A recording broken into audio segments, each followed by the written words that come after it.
Chapter 5052. A little push. Vase originally intended to head down to his workshop, but he changed his mind and detoured to the nearest mech stables. He examined a few of the transcendent punishers that were assigned to function as bunker mechs in combat scenarios. These transcendent punishers were all relatively old and had been upgraded to the Mark II version of their design in the last few years. Although they were still far from becoming third-order living mechs, these heavy stalwarts developed just enough to acquire greater autonomy and develop more defined personalities. On their own, the transcendent punishers were not doing anything special. Most living mechs did not have a lot of distractions when they were not being actively piloted. The only ones that received additional privileges were third-order living mechs. They not only kept in touch with each other through the MSTS and other channels, but could also interact more directly with the Larkinsons by remotely controlling their own cat avatars. Anyway, Vase wanted to see whether the living heavy artillery mechs had begun to interact with E-energy radiation in new and interesting ways. Nothing. Vase did not observe anything different up to this point. The transcendent punishers were slowly and passively absorbing the traces of energies that aligned with Ilvain. The design spirit did not play an active role in this process, but the presence of his glow made it a lot easier for the living mechs to filter out and absorb compatible elements. Interesting. This was the extent of their interaction with the environment. Vase became slightly disappointed that his living mechs had not yet learned any other tricks, but perhaps he was examining the wrong machines. I need to visit a more powerful living mech. Vase left the current compartment and moved to another one which currently held one of the oldest and special living mechs that he had created over the years. Ever since he updated the Quint by applying a combination of both common and custom ascension paths to the living mech based on his own self-evolved capabilities, he became a lot easier to quantify his progress. Compared to the Phobos that only attained 2 ascension runes due to the special circumstances of his creation, the Quint boasted 7 ascension runes. These runes fell under 2 ascension paths. The path of the Larkinson was the common ascension path that Vase had designed for the Golden Cat. As the name suggested, this path centered completely around improving and augmenting the mech's connection to the Golden Cat and the Larkinson clan. It might not be the most powerful or flashy ascension path, but it granted the Quint a better ability to track every Larkinson and increased his ability to resonate with a Larkinson mech pilot. The second ascension path was based on the Quint's second identity as a design spirit, though he was relatively underutilized in this capacity. The 7 ascension runes corresponding to the path of the machine mentor did not necessarily grant the Quint any new abilities, but they systematically solidified and strengthened his own improvised and evolved capabilities. For example, the path enabled the Quint to form a much stronger man-machine connection with his mech pilot, allowed the living mech to display the copied memories of his past pilots into the mind of his current one and enable him to override the pilot and take direct control for a short amount of time no matter the circumstances. Each of these ascension runes substantially improved and empowered the Quint in his current roles. Vase could confidently state that there was no other living mech like his living masterwork mech in existence. Even if Vase attempted to design and create a combat-ready training mech, he would never be able to produce one as spiritually strong and developed as the Quint. This was the greatest disadvantage of his design philosophy.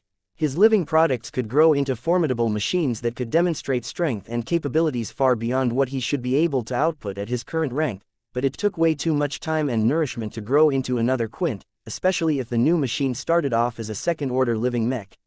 What this meant was that Vase could replicate or mass-produce mechs that were similar to the current Quint. He would truly hate it if the Quint ever befell an accident and died.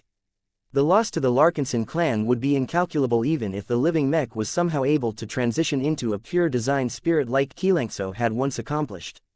Hello, Quint. The 3 eyes of the highly modified bright warrior mech flashed to life. Progenitor. You usually do not bother to visit me. There are many other stronger and more exciting living mechs for you to play with. Shouldn't you be visiting the Bastion or the Phobos? I could, but they aren't as old and as developed as you. Vase spoke to his creation. I need your help with research that has a high influence on the power of my future mech designs. If my experiments with you produce the outcomes that I desire, then I will be able to truly turn my new mech ecosystem into a strong advantage for our clan. That stirred the Quint's interest. The living mech cared just as much about the Larkinson clan considering that his identity was defined by it from the start. What is it that you require? I am sure you have heard all about exotic radiation. Vase said. E-energy radiation is the spiritual energy that is constantly leaking from M87 and being spread into the surrounding galactic environment. Considering that living mechs such as yourselves are at least partially energy-based life forms, you should have been able to absorb a part of the spiritual energy that is floating nearby, correct? That is true, but there is not that much in the environment that is actually useful to me. The Quint responded. The golden cat is in the same position. We still rely on our old methods to grow and develop ourselves. We prefer it that way, actually. We live and die by the Larkins on clan. Vase felt touched by the Quint's commitment, but that did not help his current purpose. I need you to try and actively absorb the stuff in the air that you can take in. You don't need to integrate all of the ambient spiritual energy into your spiritual foundation. It is already enough if you circulate it inside of yourself. How? I think you should take a look at, that's what I am attempting to figure out. Let's work together. Vase essentially tried to teach the Quint the methods that Mana naturally employed without much thought. Though the circumstances were drastically different, the Quint possessed a strong spirit and was quite clever compared to other living mechs. Soon enough, the living mech began to absorb and circulate compatible ambient spiritual energy inside himself. The attraction force drew in more spiritual energy with attributes related to kinship in the immediate surroundings. Don't limit yourself to sucking in the ambient spiritual energy. Vase told the living mech. That will only stuff you to the point where you will erupt. Try and gently disperse the ambient energies back into the environment, preferably after it has circulated inside you for a time. If my guess is right, this will allow you to extend your presence and awareness in your immediate area. The Quint did as instructed. He no longer acted like a weak vacuum for spiritual energy, but released his internal pressure by slowly throwing out what he had absorbed. It was like the living mech was farting out the excess energies, but he was doing it all around his physical form. This feels more comfortable. When the ambient spiritual energy came into contact with the Quint for a time, it changed in subtle ways as it went back outside. This eventually caused the Quint to gain extra awareness. Can you feel your connection to the environment growing stronger? I understand what you mean. This is new. It is similar to those domains that make ace mechs so strong, but it is much weaker. If a genuine Saint Kingdom was like a first-rate superstate, then the rudimentary domain generated by the Quint was comparable to a small and pathetic fourth-rate state. Several minutes passed by as the Quint adjusted his technique and slowly improved the way he interacted with the environment. One of the factors that affected the Quint's ability to harmonize with his immediate surroundings was how long the absorbed spiritual energy circulated inside the living mech and how strongly he imprinted himself on it. The foreign energy also imposed a certain burden to the spiritual foundation, which meant that there was an element of risk involved. However, the Quint only stuck to a rudimentary circulation pattern that was not comparable to that of Mana. The results were not impressive, but the advantage was that the process was a lot more foolproof. It took a bit of time for the Quint to alter the immediate area around his form to the extent that he was finally able to exert greater control in this limited sphere. Now what? Let me think for a second. Vase said. He pulled out his small hammer of melody from his tool belt and gently placed it onto the deck right in front of the massive feet of the Quint. Don't move your physical frame. Stay still. Use your control over the environment to push this little hammer in my direction. Can you do that, Quint? I will try. 10 minutes passed by as the Quint fumbled around. Unlike Mana, whose eyes activated with an inherent ability derived from the illustrious one, the living masterwork mech had to start from scratch because this did not fall within his existing purpose or functions. Despite all of the failures, Vase remained patient and continued to stand in place as he continued to observe the Quint with his spiritual senses. The third-order living mech demonstrated his capacity for thought, intelligence and problem-solving as he methodically ruled out steps that did not work and explored the ones that showed slightly more positive reactions. Through trial and error, the Quint slowly managed to find a way to strengthen his awareness in the space in front of him and somehow stir the energies there to act according to his intentions. The hammer of melody shook a bit before it shifted less than a single millimeter away from the Quint. Now that the living mech found the correct method, he immediately sought to optimize and expand upon it further. The ambient spiritual energy around the older masterwork mech spun in a stronger vortex as he sought to leverage more energy and generate a stronger physical push. Skirt. The hammer made a scratching noise as it slowly and jerkily began to drag across the deck. An invisible hand kept pushing it forward and forward until it finally bumped onto the tip of Vess's mechanical left foot. Ting. That's enough. Vase spoke as he bent down and retrieved the hammer of melody. Good job, Quint. You have shown exactly what I wanted to see. The data that I have gathered from this little session is extremely useful to me. I will be conducting follow-up research based on what you have demonstrated. In the meantime, I suggest you continue to play around with the ambient spiritual energy. The Quint expressed obvious doubt and skepticism. Is this truly useful? I am already exhausted after trying to push a small object a short distance across the deck. I see no discernible combat application for this trick. That's because this is just the beginning. Vase smirked. The biggest shortcoming is that nothing about you is designed to interact with the energy radiation.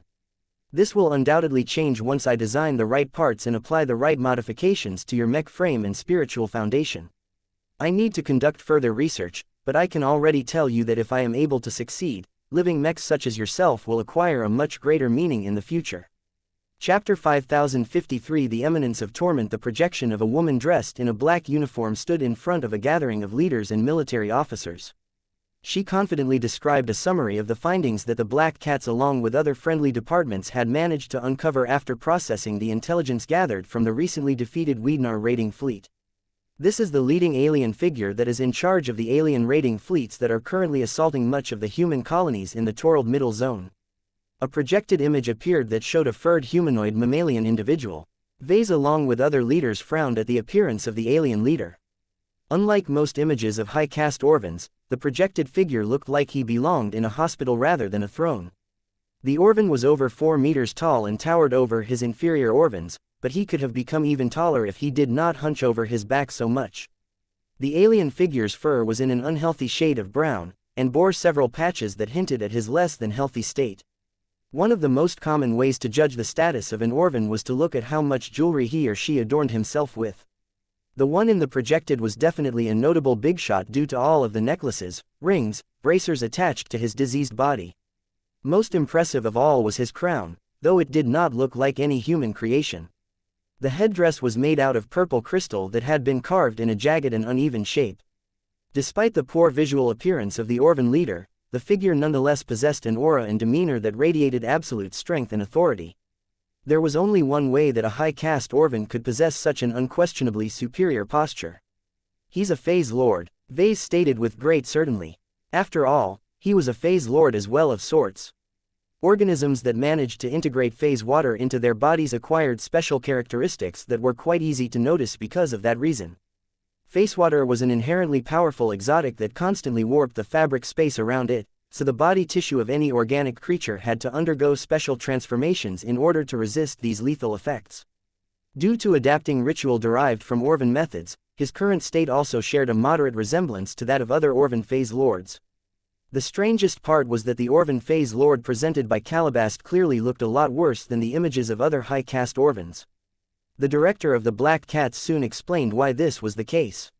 From the intelligence that we have gathered from interrogating surviving Orvan officers and decrypting the intact databases on the Orvan battleship, the alien's full name is Urinchan Uj Main Fuzran Lelina Kolikos Renzian Maya Tus Vilanwani Kata. However, only the Orvans themselves can fluently recite this name. Other species such as the Weednar have taken to calling him the Eminence of Torment, or similar in their own native languages. Let me guess. General Herman Forain of the Adelaide 3rd Fleet spoke up. The Phase Lord is called this way because he likes to torture others for fun. Calabast slightly shook her head. The status of the Eminence of Torment is fairly awkward in Orvan society. The reason for that is because his ascension to godhood has only partially succeeded. Partially succeeded? What did that mean? To all low-caste Orvans, the Eminence of Torment is a god who can wield the power of space with great power. His abnormally sized right arm is particularly notorious for being able to break through all defenses with great force. However, only a small group of higher Orvan officers are aware of the greater truth, and that is that the Phase Lord that they are obligated to work for is a failure of a Phase Lord. The native god may have survived the transformation through luck and preparation, but his severely injured state has broken his future. He cannot increase the concentration of phase water in his blood because the amount he already has is constantly damaging his body from the inside. That provoked a number of reactions from the audience. Many leaders saw an opportunity to take down a Phase Lord with relative ease. A defective Phase Lord was still a Phase Lord. Even if he was of the lesser variety of a native god, the Red CFA was still obliged to honor the bounty and award the Golden Skull Alliance with a warship token after killing the Eminence of Torment. Vess's eyes grew sharper as he tried to evaluate the combat effectiveness of this Orvan Phase Lord. The Golden Skull Alliance only came across one Phase Lord so far. The Trampier of Stars was a fearsome Nunzer god whose trampling ability posed a huge threat to starships, cities and other large constructs. However, Vase did not get the sense that the Trampier of Stars excelled at dueling relatively small but extremely tough opponents such as Ace Mechs. I think you should take a look at. He did not know whether Eminence of Torment possessed any abilities that allowed him to put up a better fight against Ace Mechs. His abnormally thick and misshapen right arm did not look like it was weak. How strong is he in combat? Vase directly asked. We are not certain about that. The woman replied. The natives have an annoying tendency to speak. Please like and follow the Cultivation Audiobooks channel about the supposed divinity and sacredness of their gods. They rarely describe the combat prowess of their phase lords. It doesn't help that they rarely make any moves. They only show off their spatial manipulation abilities on occasion in order to increase the worship of the masses and ensure that they remain obedient. This was the problem with faith and superstition. The captured aliens that had been interrogated to hell and back did not know any better because their entire cultures had been shaped by the common belief that phase whales and phase lords were all gods. Calabast began to describe bits of scattered stories and rumors relating to the Eminence of Torment. He is feared as well as worshipped among the aliens who serve under him. She spoke. Since the Eminence is constantly in pain due to the phase water damaging his veins and his internal organs, his personality has warped to the point where he has become cruel, erratic and violent. He is known as a harsh and demanding taskmaster who does not hesitate to inflict agonizing punishment to those who fail to obey his instructions. The central projection began to display stylized murals of the Eminence of Torment inflicting pain on other organisms. A few people had to look away due to the incredible depravity shown by a few of these macabre alien artworks. Vase began to look more thought as he studied these images. He suppressed his discomfort and mainly studied how the Eminence of Torment was depicted by the artists. The god always looked larger than life. The artwork did a good job at emphasizing the phase lord's extraordinary status, but the use of dark and shadowy imagery made it seem as if the Eminence of Torment was a dark and unholy divinity. God or not, no one likes to work under a harsh and capricious boss. Vase shared his opinion. How many aliens or alien fleets does he have at his command? How well is he being protected? Calabast grimaced. We do not have any solid intelligence regarding his security arrangements. The Red Two used to have a habit of conducting deep strikes in order to ambush and behead any known phase lord within their reach. As a response, other phase lords such as the Eminence of Torment have learned to be more elusive. They have either hidden themselves away inside highly secretive pocket spaces or boarded a fleet that is roaming the depths of interstellar space away from any star systems. Either way, finding them is challenging even for the Mechers and the Fleeters. That caused the leaders of the Golden Skull Alliance to frown. The Red Two's enthusiasm in killing phase lords forced the natives to adapt in order to preserve their own gods. Have you managed to track the Eminence of Torment's whereabouts? Matriarch Rezi Bujay asked. We currently know that he is traveling the void between interstellar space just across the border of the Torald Middle Zone. Calabast calmly replied. No one outside of this alien fleet is aware of its coordinates or route. That is all randomly determined by its navigators to ensure the warfleets of the Red Two cannot lay an ambush in advance. How is the Eminence of Torment able to communicate with his subordinates when he remains so elusive? Vase asked. He is able to preside over his raiding operation through a combination of means. We know that his fleet is able to transmit messages to distant locations. We also know that his warships have a tendency to send small vessels to different staging areas in order to pick up supplies, exchange phase water and transfer personnel. There were several different staging areas where the alien raiding fleets arrived from afar or returned in order to dump their spoils. This is the location of the Ophidia system, Calabast said as the projection changed to show a star map. The Ophidia system is the nearest alien staging area, but hardly the only one.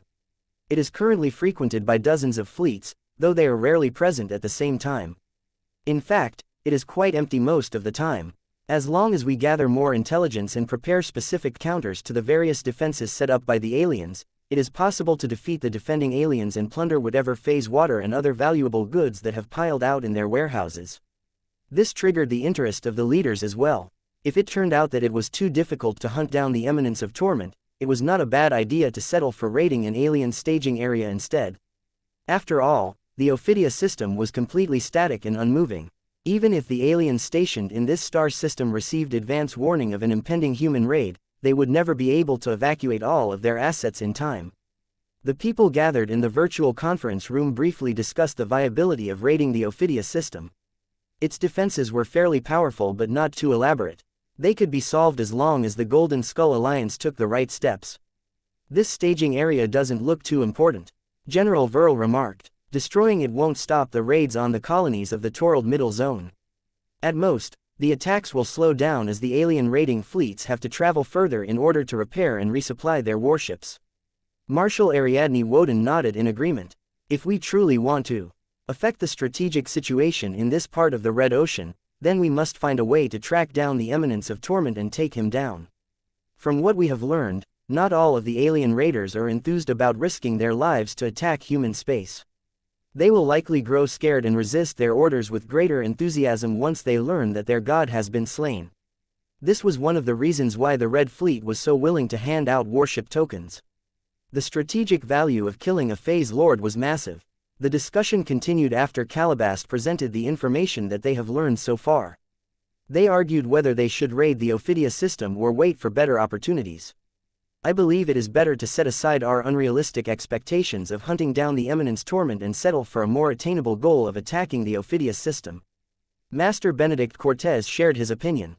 We know that the aliens have gathered at least hundreds of kilograms of phase water in this location. As long as we time our attacks correctly, we should be able to claim a sizable batch as our own if we strike before the aliens have managed to ship it away. Chapter 5054 Difficulty of Interception. The leaders of the Golden Skull Alliance couldn't decide on their next course of action. Their current strategy was not that impressive at the moment. For now, the expeditionary fleet had settled on intercepting any nearby alien raiding fleets in order to earn easy sums of MTA merits and bulk salvage. So long as their scouts diligently scouted the environment and prevented any alien forces from sneaking up without notice, the expeditionary fleet had a good chance of taking down 3 to 5 raiding fleets while incurring only minimal losses. Vase did not necessarily object to doing this for a time.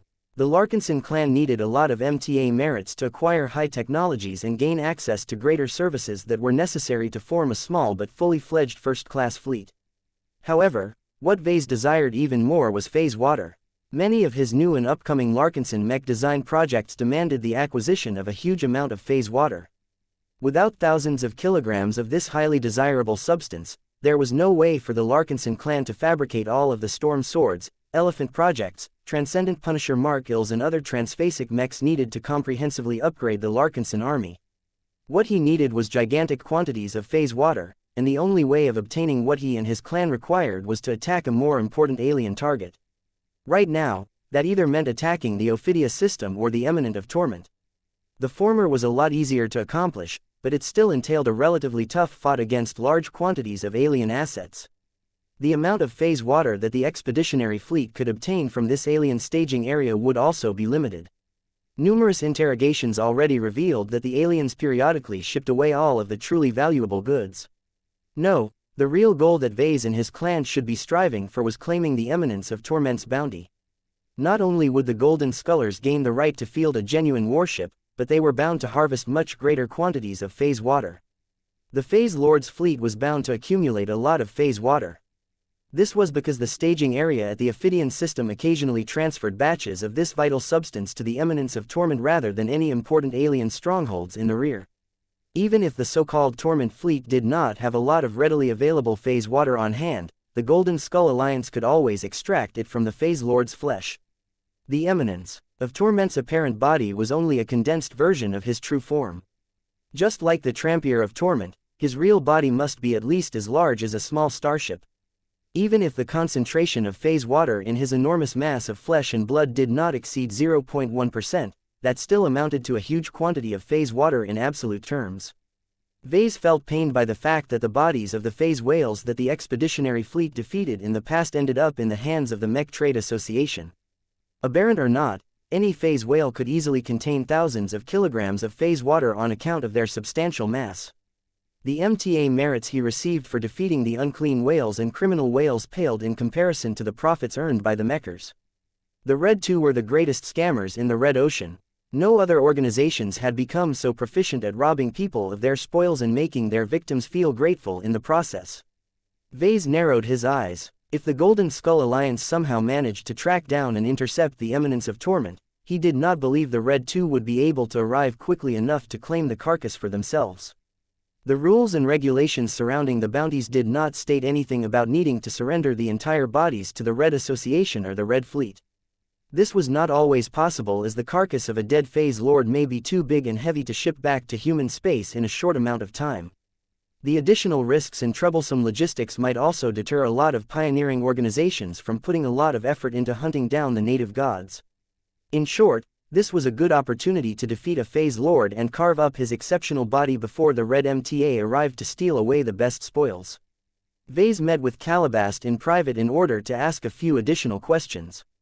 Do you have any indication of the concentration of Phase water inside's Eminence of Torment body and bloodstream? No. That is not the sort of information that mortal aliens should be aware of. Calabast replied, we can only draw from a variety of sources that the Eminence of Torment has only barely become a Phase Lord. He is over 800 standard years old, but he has never made any progress due to his injured condition. The other Orvan gods hold him in contempt because of this. There are rumors that the reason why the Eminence is assigned to oversee the raids on human space is because he has taken refuge in the Red Cabal. He is hoping that the Phase Whales will agree to cure his condition in exchange for his service. That sounded interesting. The Eminence of Torment turned out to be a tragic figure. Vase wondered what exactly happened that caused the alien god to botch his transformation and whether it could be remedied. I think you should take a look at Isla suspected that the Phase Whales were just leading the poor fellow on. The Red Cabal ultimately treated him no differently from a slightly more superior form of cannon fodder. Calabast decided to ask a question of her own at this time.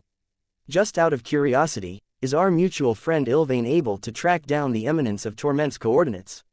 She asked. You have been banking on his predictive capabilities to track down high-value targets. Is it possible for your pet prophet to provide us with the Phase Lord's current coordinates? I'm not sure. Give me a minute. Vase mentally contacted the Great Prophet for a minute.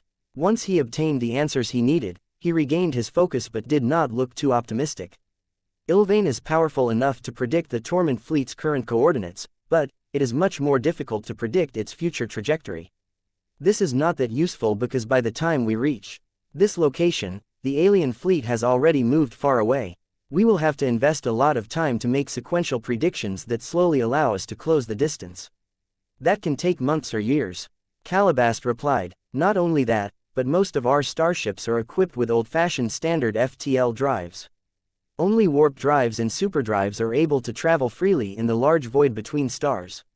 Our fleet can only intercept the Torment fleet with all of the forces that we can load inside the Spirit of Bentime and a handful of other superdrive-equipped starships. That was indeed a huge limitation. Human FTL drives were fast, convenient and reliable, but they also had the enormous downside that they worked similar to an ancient rail system in space. Any starship that entered into FTL travel could only move from one star system to another star system in a fairly direct trajectory. While there were ways to forcibly interrupt their journey and cause them to return to real space in the middle of an interstellar void, this was not a practical way to intercept the Torment fleet. The Spirit of Bentime is equipped with 3 second-class superdrives in total. Vase noted, we can dismount 2 of these drives and install them on a couple of fleet carriers if possible.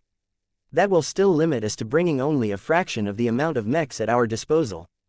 Do you really want to risk an attack against a Phase Lord and his fleet, which is no doubt well equipped with just a couple of thousand mechs? We can concentrate all of our highest performing mechs in our strike force. We both know that the Ace mechs will do much of the heavy lifting. I might support your idea if we had 7 Ace mechs under our control like before, but we don't have enough to give us a comfortable safety margin. We might be able to challenge the Torment fleet with a smaller quantity of mechs as long as our machines have all been upgraded to quasi-first-class standards.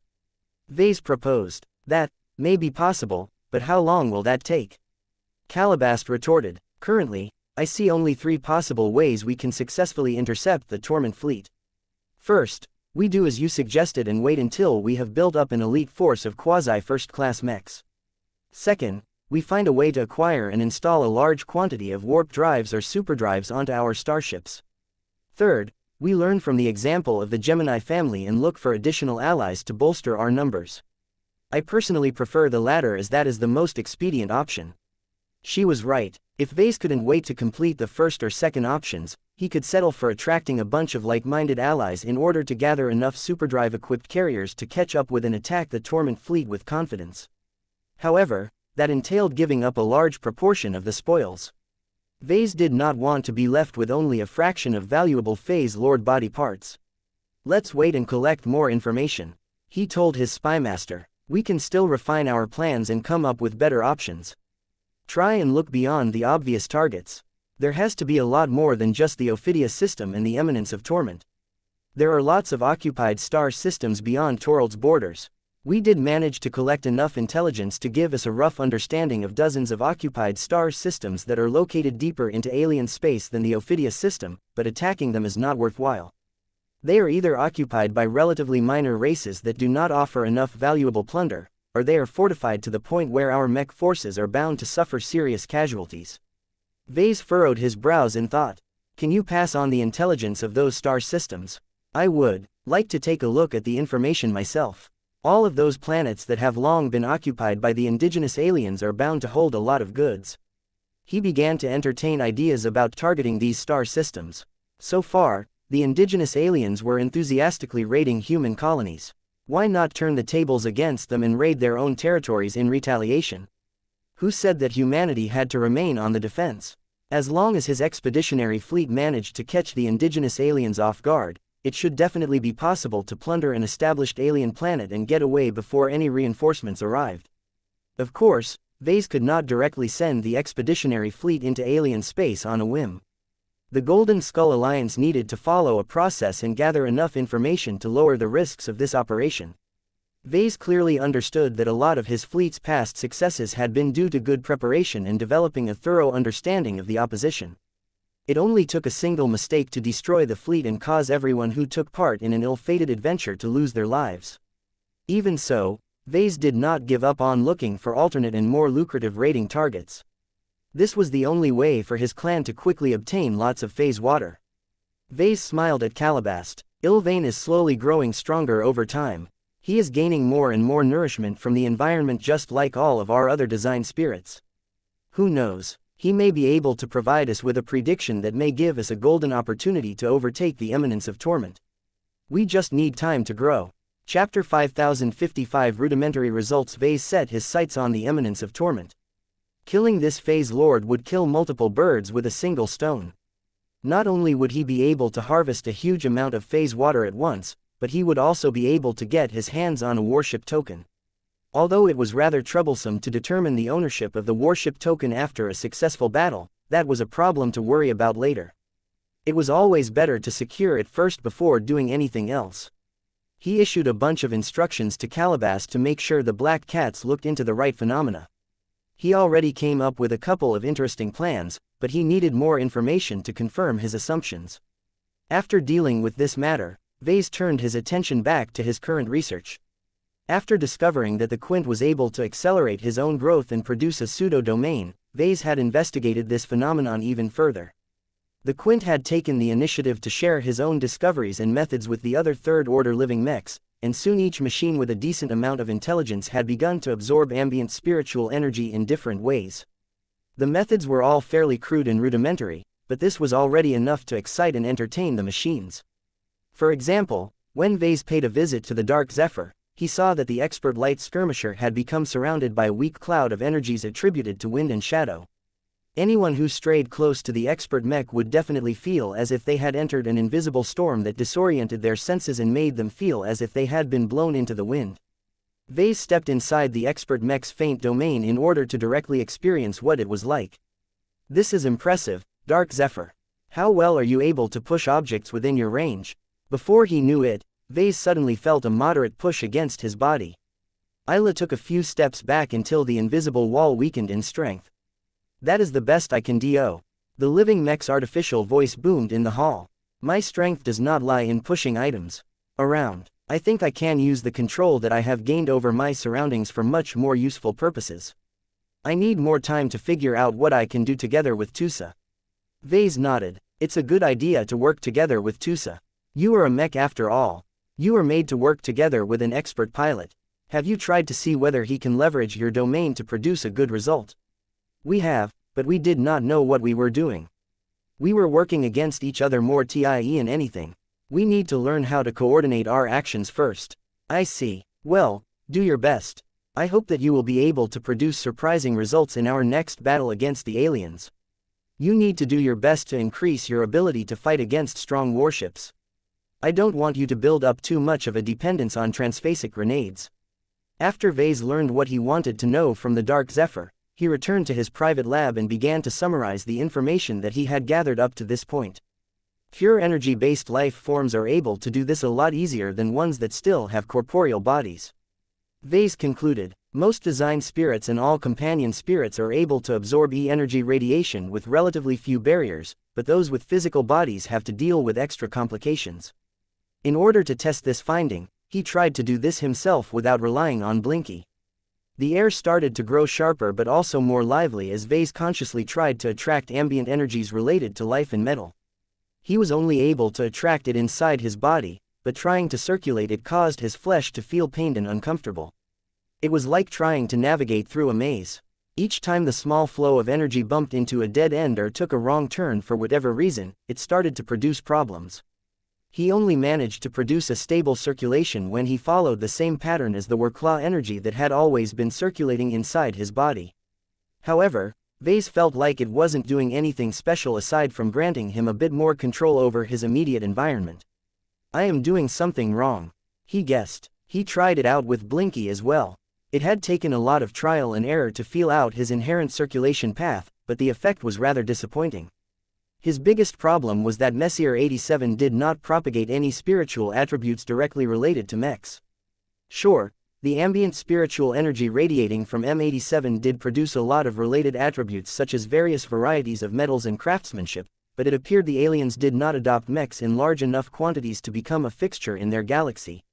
As a result, E-energy radiation contained no direct mech-related energies for Vase to absorb.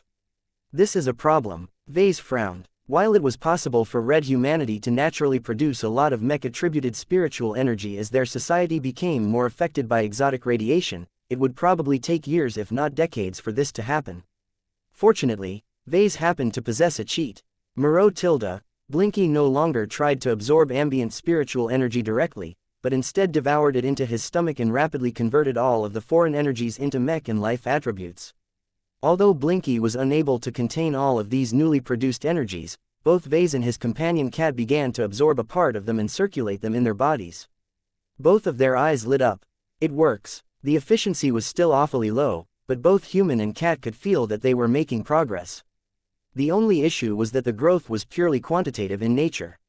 While Vase could guess that he would probably be able to accelerate the growth of his spirituality a lot faster, he had a strong feeling that he would not be able to depend on this mindless growth to advance to master mech designer. I think you should take a look at after fooling around for a few more minutes, Vase ended his little experiment. Although he gathered a bit more data and confirmed a few more theories, he grew dissatisfied at the lack of sophistication. He felt like he was like a kid who accidentally entered a mech workshop and fumbled around with the production equipment until he barely managed to produce a simple metal cube. A mech workshop could be used to produce a lot more awesome products than a simple toy. Instead of continuing to fool around on his own, Vase decided to consult a professional in this area. Back in the Milky Way, Veronica halted her design work and shut down the desk terminal.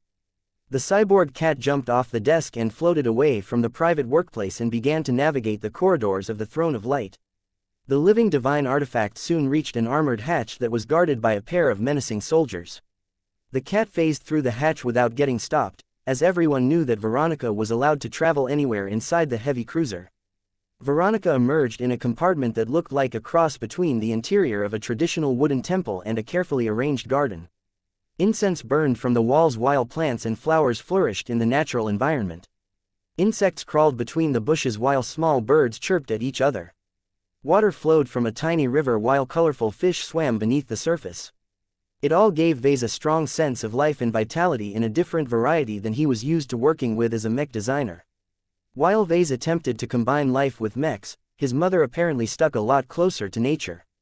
The contrast was interesting and reminded Vase that there were many different varieties and interpretations of life. The cyborg cat continued to float forward until she reached the center of the compartment. A single woman that naturally glowed with power was seated in a lotus position. Her dark robe and lustrous jewels enhanced her gravitas and imparted her with a touch of regularity that made it impossible for anyone to regard themselves as her equal. Even Vase felt oppressed by the resurrected woman due to the enormous differences between their life states. Nonetheless, that did not stop him from behaving in a casual manner. Goddess or not, Cynthia was still his mother. Vase. Cynthia spoke as she opened her eyes and suppressed the aura that was leaking out of her body. Or is it Veronica? The cat cutely shrugged as she fell onto her lap. It's your choice. I don't really care. A part of me regrets choosing to turn this avatar into a female. I think it is good for you to widen your perspective and vary your life experiences. The mother said as she began to stroke Veronica's back. We grow stronger and wiser by exposing ourselves to different events. I think you understand this better than most people in both galaxies. Veronica lifted her head in pride. That's right, hee. So why have you come, my child? I think I am ready to receive a lesson about what you know about the methods of the Five Scrolls Compact. The cat spoke in a more serious tone. Back in the other galaxy, I have made a number of interesting discoveries related to the E-energy radiation produced by Messier 87. The cat avatar proceeded to give Cynthia a short summary of observations and discoveries. As Veronica continued to explain her fascinating research, her mother smiled in an indulgent manner. You have done a good job at making these discoveries, Cynthia lovingly said as the cat finished speaking. Your findings may be rudimentary, but you have managed to obtain them through your own efforts. That is important. Far too many people have grown lazy and lost their ability to see through the essence of different phenomena because they are accustomed to learning the knowledge generated by their predecessors. He understood what she meant. Vase had always been taught that rote learning alone did not make for a good mech designer. Scientists and engineers needed to use their imagination to step outside of the box of established theories in order to create truly new works. Meow. While I do not necessarily object to continuing my own research in the Red Ocean, I am in a bit of a hurry, Mother. My clan and I are facing a lot of pressure and challenges due to the Great Severing. Can you teach me what I should know so that I can skip years of trial and error? I need to quickly find a way to make my mechs stronger so that my forces are better equipped to defeat powerful opponents. His mother slightly frowned. She did not prefer for his son to learn too much from her. He would fare better in the long run if he created his own paradigms and formed his own theories. However, she already noticed that Vase had begun to incorporate select pieces of knowledge related to the Five Scrolls Compact. She had a good idea where he acquired this forbidden knowledge. Instead of allowing her son to fool around and play with forces beyond his greater understanding, it may be more prudent to give him a few basic lessons so that he wouldn't be so ignorant anymore. A small sigh escaped from her divine lips. Very well, my child. I will start by giving you an overview of what you have been trying to do. I will also give you a gift at the end of my lesson if you have been good. The mention of a present instantly stoked Veronica's enthusiasm. Her tail already began to swing around at a higher frequency. What are you going to teach me today, Mother? The basic theory of cultivation.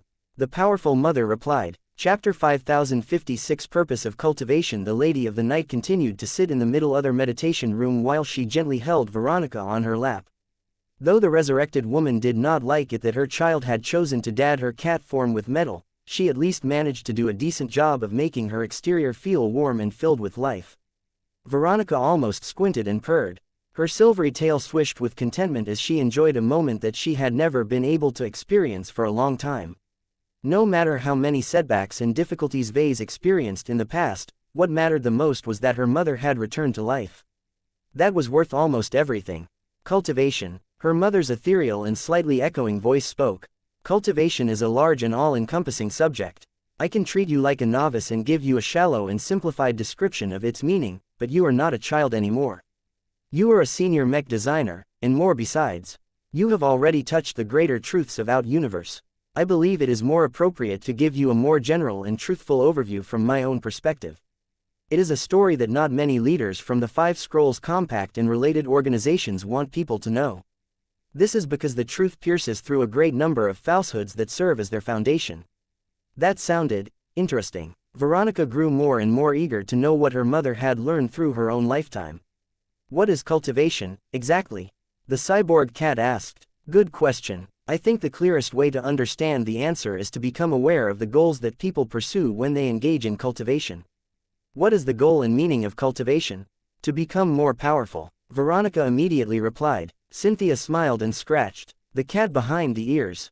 Not quite, my dear. It is an important goal, but only serves to complement the main purpose. You see, what cultivators yearn the most is to live forever. That is an overwhelming desire of all humans. Immortal. Veronica uttered the word. Those compact cultists often use this word. You as well. What's up with that? Have you truly become immortal now that you have reached your current state of existence? No, Cynthia frankly admitted as she continued to stroke Veronica's back. This is one truth that many people at the top do not wish to share to the masses. The real truth is that I am still far from becoming inextinguishable. I can still be killed, and I must still endure periodic challenges to prove that I deserve to continue living. I am only functionally immortal. My physical body does not age and is no longer vulnerable to common ailments that beset normal humans. I can also resist much stronger attacks and prepare more life-saving measures. Vase grew disappointed with her answer. It turned out that despite proclaiming herself to be a so-called immortal god, she could still lose her life. She lied. The system taught me that there exists a post-divinity state that people can reach. Are you one of these true gods, mother? Cynthia nodded. I am, although there are many different terms for this level of existence. There are many methods to become a true god, and different inheritances and traditions interpret it differently. No matter what, everyone who becomes a true god has become entirely different from before. Pre-divinity existences are ants in front of a single true god. At the very least, that was supposed to be the case. What do you mean by that, mother? You will understand later, she said. Back to the topic at hand, when you engage in anything that falls under the category of cultivation, always remind yourself that the ultimate goal is to become undying and inextinguishable. Has anyone managed to reach this ultimate state of existence? Cynthia shook her head. I have heard myths and legends, but I have not seen anyone who has succeeded. There are more powerful true gods that can still be slain by getting struck with a strong enough attack. So long as this remains possible, even the strongest cultivators are ultimately flawed. I see. Veronica frowned as she thought about this matter. I don't think it is a good idea to solely focus on becoming immortal when you are still as weak as a chicken. Is this why the pursuit of power has become such an obsession to all of those delusional compact cultists and alien gods? That is true. Power may be a means to an end, but it has become a necessity due to the countless dangers that cultivators must endure in order to survive their journey to ascension. To understand why cultivation is always accompanied with peril, you must understand what it takes to become immortal. What is the resource that anyone must use in order to transcend their mortality? Spiritual energy. Vase replied. Though I have heard you and other people use different terms, I think you should take a look at most of the inheritances that I am knowledgeable in tend to call it chi, mana, or the power of heaven and earth.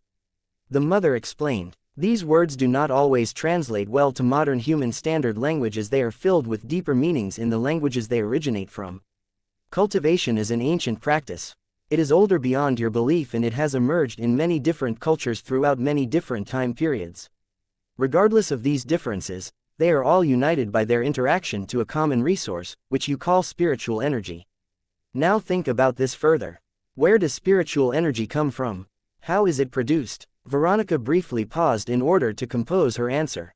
From what I have observed, spiritual energy is produced by sentient organisms going about their day. As long as life has reached a certain level of complexity of thought and emotion, any life form can produce spiritual energy. This is what I assumed for a long time. I never really considered whether there are other sources of spiritual energy until I came into contact with Messier 87. That galaxy is radiating so much of this resource that it should be impossible for it to be produced by aliens alone. Cynthia smiled in approval. That is a good observation. What you have described is one of the reasons why this energy can be described as the power of heaven and earth.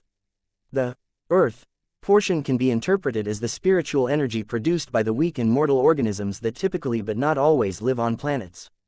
The heaven portion can be seen as the spiritual energy produced by more powerful, transcendent, immortal or primordial structures of our universe. When combined, they make up the common resource that fuels many cultivation methods. The cyborg cat narrowed her eyes as she took in this information. Back in the Milky Way, I have never noticed this so-called heaven power being produced by anything great aside from a really old sword. It is only after the Red Ocean got displaced next to Messier 87 that this has changed. Is E-energy radiation the power of heaven in the model that you have described? You can see it that way. Cynthia replied. The Milky Way used to resemble Messier 87 in the past, but a calamity has occurred in the past that has broken its root. This is why cultivation has become so rare and distorted for humans. What happens when the resource that everyone depends upon to grow stronger and live forever becomes scarce? I guess a lot of cultivators will end up dying. Energy is not infinite in this universe. As long as that is the case, every cultivator must compete against other cultivators if they wish to pursue immortality and the power that comes with it. Cultivation is therefore a struggle. It is a struggle against one's own mortal shackles. It is a struggle against the barriers of the universe. It is a struggle against the competition of other cultivators. So long as energy remains a scarce resource, it is inevitable for many cultivators to halt their progress or perish along the way. This was pretty easy to understand for Vase. He already endured a lot of competition in other forms, from the mech market to the conflicts between different human states. The current extinction war between red humanity and the indigenous alien races of the Red Ocean was another struggle for resources when it came down to it. Humanity wanted to take over the entire dwarf galaxy and enjoy all of its riches while the aliens wanted to preserve what they originally owned. It makes sense. Veronica spoke as she rolled her body and presented her belly for Mother to rub. For a long time, the human race suffered from a severe shortage of this resource. What little means we have to generate it is extremely limited. It is only after the Red Ocean moved over to M87's orbit that this has changed. Spiritual energy has become abundant. Ale of red humanity has access to E-energy radiation, but the problem is that few people really know what to do with it. What is the process of cultivation? This was another big question, and one that could be answered in many different ways. Cynthia idly rubbed the cyborg cat's belly as she prepared her response. Before I go into specifics, I want you to understand the general rules and methods behind every cultivation method or technique. First, you need to understand that everyone is different. There are differences between aliens and humans. There are differences between humans themselves. Each of these differences affect one's propensity, talent and upper limits. There are many mech pilots and mech designers who are unable to make it too far in their respective professions. The more progress you make, the more demands that subsequent cultivation imposes on you. This is why it is always important to make careful choices. Many are irreversible. The cat nodded even as she relaxed under her mother's pampering. I get it. So what does the process of cultivation look like? Many individuals who begin to cultivate, that is deliberately absorbing the power of heaven and earth to transcend their own limitations and chase after immortality, are usually weak and mortal. It is difficult for fleeting and vulnerable organisms to evolve into true gods. It is almost impossible for ordinary biological organisms to grow into true gods by eating and sleeping. Humans such as the people around us must therefore employ special means in order to defy the life limitations set by genes and birth. Cultivation was a struggle that always began with the cultivators themselves. People did not start out as inextinguishable and all-powerful. They had to go through a long journey of growth and evolution before they could get close to their desired end states. So what do all of these people do? Veronica asked. They employ cultivation methods. Her mother replied. They come in endless different forms. The power of heaven and earth is all-encompassing and can be utilized in many different ways. The common goal of every cultivation method is to allow a weak and mortal existence to become a true god or greater. They do this in many different ways. An infinite number of cultivation methods can exist for countless different species. I happen to know many of them myself, although I am unable to impart many of them to you due to an ancient form of copyright protection. Vase grew a little bit bummed by that. He looked forward to getting his hands on these powerful and highly developed inheritances so that he could figure out how he could make his mechs and hopefully himself stronger. However, no matter how many of them exist, they can all be classified into several broad categories. His mother continued, this is not knowledge that is fully taught by the compact or other cultivator groups. I have summed this up after meeting with a broad spectrum of different humans and aliens who have employed many different methods to attain power and longevity. They are as follows. Chapter 5057 Process of Cultivation. Veronica eagerly looked up at her mother's face. The cyborg cat became more excited as Cynthia was about to explain the fundamental framework of cultivation. The first and arguably the most original method of attaining immortality is a category which I call natural cultivation. The Oblivion Empress spoke to her child. This is a state of growth and cultivation where the mortal in question does not have to deliberately do anything special to live longer and attain greater strength. It is the easiest and most foolproof method to cultivate, though it imposes harsh demands on the talent and the inherent possibilities of the individual itself. The vast majority of natural cultivators are able to attain greater strength simply by living, but they will ultimately come across a bottleneck that they cannot overcome because they have never learned to solve such problems in the first place. That sounded awfully familiar to Veronica. She thought about her own creations. Mother, yes, my child, are my design spirits and companion spirits natural cultivators? They kind of fit your definition. Cynthia smiled. That is a clever guess. The full answer is more complicated. I suggest you wait before you form your own conclusions. She explained a little more about natural cultivation. There were essentially lucky life forms that were just born awesome. Similar to how the children of the rich and wealthy families of first-rate states are born in lives of luxury, there are a small number of exceedingly fortunate life forms that can aptly be described as born gods. These humans or creatures enjoy divine constitutions or other special conditions that allow them to grow powerful, to an extent. This is not an option for the vast majority of people. Vase said, I guess this is why other cultivation methods emerged, right? Exactly. Mortals cannot help but desire what they are not permitted to obtain through normal means. The first artificial cultivation methods that emerged in history are likely modeled after natural cultivators. The weak sought to imitate these inborn gods, and managed to succeed in part or in whole over time. Really? Yes. Cynthia smiled. The success rates are always low, but even if I in a trillion individuals can use a method to become a true god, then the cultivation method can be considered valid. So deliberate cultivation started out as a way to imitate the super powerful beings that everyone saw as gods. It reminded Vase of how a lot of indigenous alien races of the Red Ocean sought to become existences similar to the phase whales. Yes, but this approach has a major flaw. The mother continued, what if the god that people are imitating is not as powerful as they thought? What if their methods have reached a limit? Do you think that cultivators will be satisfied if they stop at the level of a high pre-divinity state or a weak true god? Veronica shook her head. Hell number. I bet they will do anything to exceed the hardware of natural cultivators. That is exactly what happened. Cultivators experimented with different energies and discovered new reactions and interactions.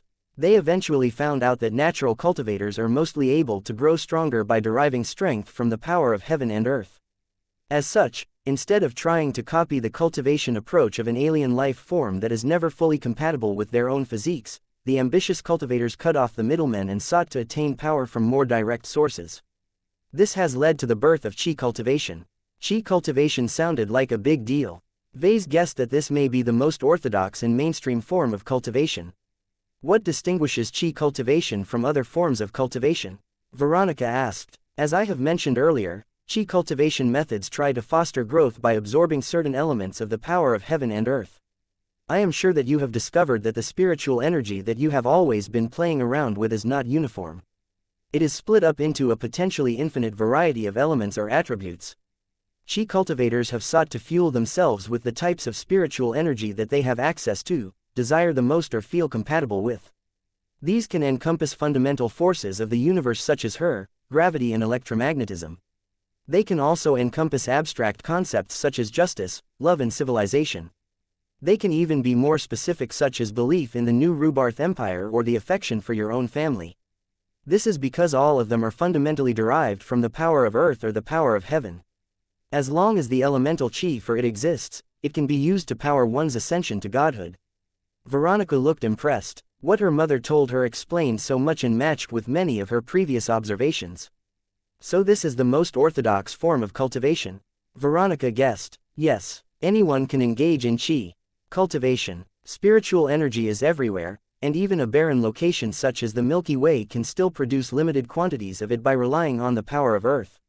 However, many chi cultivators soon find out that there are many shortcomings and limitations to their methods. It is not so easy to attain immortality. The low-life states of many humans and aliens restrict them in every step of the way. The further they grow beyond their original states, the harder it becomes to defy their fate. It is like stretching an elastic band. The further you pull it apart, the stronger it desires to snap back into its most compact form. Death is the usual result of cultivators who have failed to stretch their elastic band any further. That was an easy analogy to understand. An ordinary ant that tried to become as powerful as a god had to go through an unimaginable struggle to become a bajillion times stronger than if it lived an ordinary life. So what happened next? Vase asked. Chi cultivators came up with two general solutions. Cynthia answered. The first is to refine their cultivation methods. It is not enough to simply absorb energy and rely on quantity to force their subsequent evolution. They must upgrade their inherently low qualities step by step, and that requires more finesse. Chi cultivators have invented many different assisting techniques, of which one of them is artistic conception. What is that? I think you should take a look at. Very simply put, artistic conception is an attempt to become a higher existence by visualizing and thinking hard about it. Early cultivators consciously and unconsciously did so by imagining themselves becoming the natural gods they have witnessed themselves. Over time, cultivation methods have put more emphasis on this by utilizing mantras, exquisite artworks, incense or any other form of stimulation to put cultivators in a special state of mind. Their mental activity will take on a specific form that allows them to attain further progress by absorbing and expending the power of heaven and earth in a specific manner. From the perspective of spiritual engineering, it was like turning oneself into a temporary spiritual construct. The more elaborate and well-designed this construct had become, the greater the yield. Veronica blinked her artificial purple eyes. In other words, the main means for chi cultivators to become stronger is to embrace their superstitions. Correct, in a sense. Cynthia smirked as if she knew that word made her child uncomfortable. Is it truly superstition when it is a valid vehicle of empowerment? If a seemingly silly assumption such as, stars are evil, has successfully enabled a cultivator to rise to become a true god, then is it still a baseless form of superstition? Did that actually happen? Cynthia chuckled. You would be surprised, Vase. You see, the power of heaven and earth is psychoactive. It can influence one's state of mind, possibly to an extreme degree. It is also psychoreactive. It responds and reacts to the thinking of sentient beings. Since living individuals can come up with an endless variety of thoughts, it is possible for any of them to become the basis of a valid cultivation method. It just depends on whether it allows an individual to derive power from spiritual energy. I see, I understand. I think there has to be limits, though. Otherwise, pretty much anyone can become a true god as long as they are delusional enough. You are correct. The difficulty of chi cultivation is not trivial even in an environment that is rich with the power of heaven and earth such as Messier 87. As I have mentioned before, restrictions such as talent and resource shortages can prevent many ambitious mortals from attaining their goals. Aside from trying to develop the model of chi cultivation further, cultivators have also tried to think laterally and discovered other valid approaches that can help them attain greater power and longevity. Other approaches, 3,000 Daos lead to the same destination. Cynthia spoke. That is an ancient and outdated saying that roughly expresses that there is a large variety of roads that cultivators can follow in order to ascend to heaven. Some of them can be quite convoluted and clever. Take swordmasters for example. You have interacted with them often enough to gain an understanding of how they cultivate. What is their defining property? Willpower. Veronica immediately replied. They transform and elevate their willpower so that it can become more extraordinary and powerful. That is roughly correct. Compared to chi cultivation, the cultivation of swordmasters does not have such a high demand for talent. As long as other conditions are satisfied, any human can theoretically become a true god through willpower cultivation. The human only needs to demonstrate increasingly greater persistence, courage, discipline and other related traits. As you can already deduce, willpower cultivation is much more suitable for soldiers and warriors as a result. This already fit with the theoretical framework that Vase had constructed through his own research. What are the flaws of willpower cultivation? The cat cutely asked. You should already know them. No one can maintain a balanced state of mind by pursuing this tortuous approach of cultivation. A willpower cultivator must also constantly push themselves and take on real risks. Willpower is a quality that can only grow under genuine pressure. In most times, willpower cultivators have the highest chance of suffering a violent death. Peace is antithetical to their existence. Vase fully agreed with that. The age of mechs was a time where high-ranking mech pilots popped up like mushrooms, but they only had room to emerge due to all of the internal wars that took place in human space. Without all of the different states competing and provoking each other, it would have been a lot harder for expert pilots, ace pilots and god pilots to come into existence. What else is there aside from willpower cultivation? The cyborg cat asked. There has to be more approaches. Cynthia scratches Veronica below her chin. There are. From my extensive experiences and learning, I have identified at least 5 broad categories of cultivation methods. I call them body cultivation, creation cultivation, artifact cultivation, deity cultivation and, let us call it contract cultivation. The cat resting on her lap squirmed in a restless manner when her mother mentioned deity cultivation. Vase could roughly guess what all of those broad approaches represented. He could even tie them to the people and methods that he had encountered throughout his eventful career. Thus spoke of the validity of his mother's explanation. Her classification lifted much of the mystique surrounding this difficult phenomenon and granted him a clear way to distinguish between different cultivation methods. Each of them can enable a person to become a true god. That is technically the case. Each approach imposes different conditions, requirements and circumstances. Some cultivation methods are more suited in an energy-poor environment such as the current Milky Way, whereas other approaches will produce better results in a more energy-rich environment such as Messier 87. If you wish to learn how to properly leverage the latter's exotic radiation to your advantage, then you must clearly understand the fundamental properties of each of the aforementioned categories. Chapter 5058 Variations of Cultivation. Vase grew fascinated by the clear and simple explanations given by his mother. He had been looking for answers for a long time.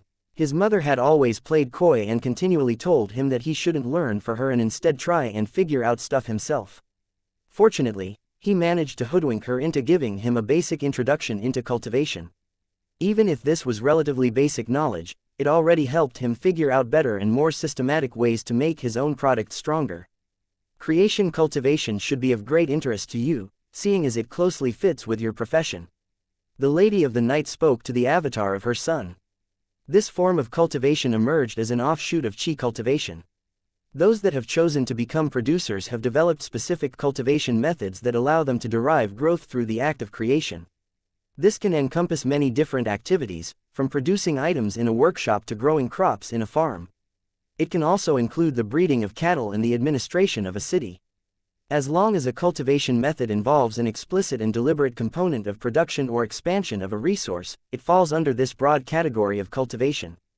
That was way more than Veronica expected to hear. Creation cultivation sounded so all-encompassing that she felt that any worker in an industry should be able to grow stronger just by doing their jobs. Of course, creation cultivation wasn't that simple. Anything related to true gods is extraordinary and beyond the realm of mortality.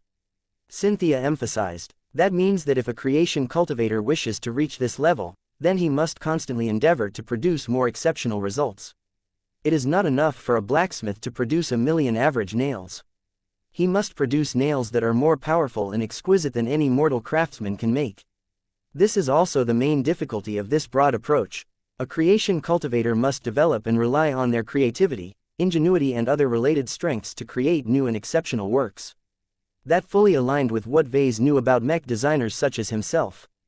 The speed in which he was able to advance to the rank of senior mech designer was largely a reflection of his own amazing creativity and ingenuity. Are creation cultivators powerful? He asked. They are, but largely in their own areas of expertise. In order to become a true god, creation cultivators must develop extraordinary production capabilities. The more they advance, the more they must develop their creation abilities further, and that imposes greater requirements on their relevant traits. If they succeed in becoming true gods, then they gain access to an entirely new world of creation. That sounded both impressive and vague. Vase had learned a bit about what star designers were like.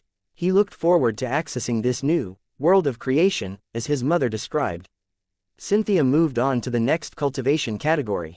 If it is possible for cultivators to pursue immortality through production, then it is also possible for cultivators to ascend to godhood by deriving their power from the output. Any sufficiently powerful item, no matter whether it is produced by nature or a creation cultivator, can serve as a potential power source. So the effectiveness of this cultivation method is entirely dependent on the quality and power of the artifact. Veronica guessed. That is correct. Artifact cultivation can be seen as a form of attaining godhood through wealth and privilege, as it is expensive and difficult to attain the rare but powerful objects needed to make substantial progress. Creation cultivators and artifact cultivators therefore enjoy a high degree of codependence.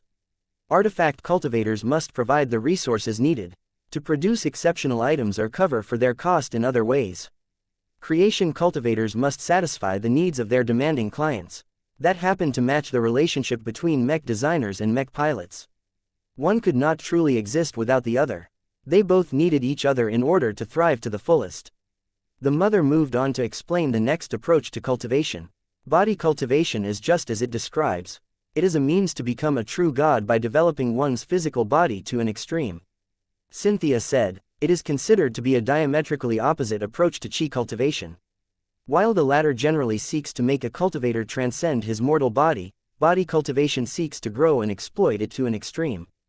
It is rare in the Milky Way due to a shortage of relevant resources and the poor strength of the small and fragile human physique, but it is much more common in the Red Ocean.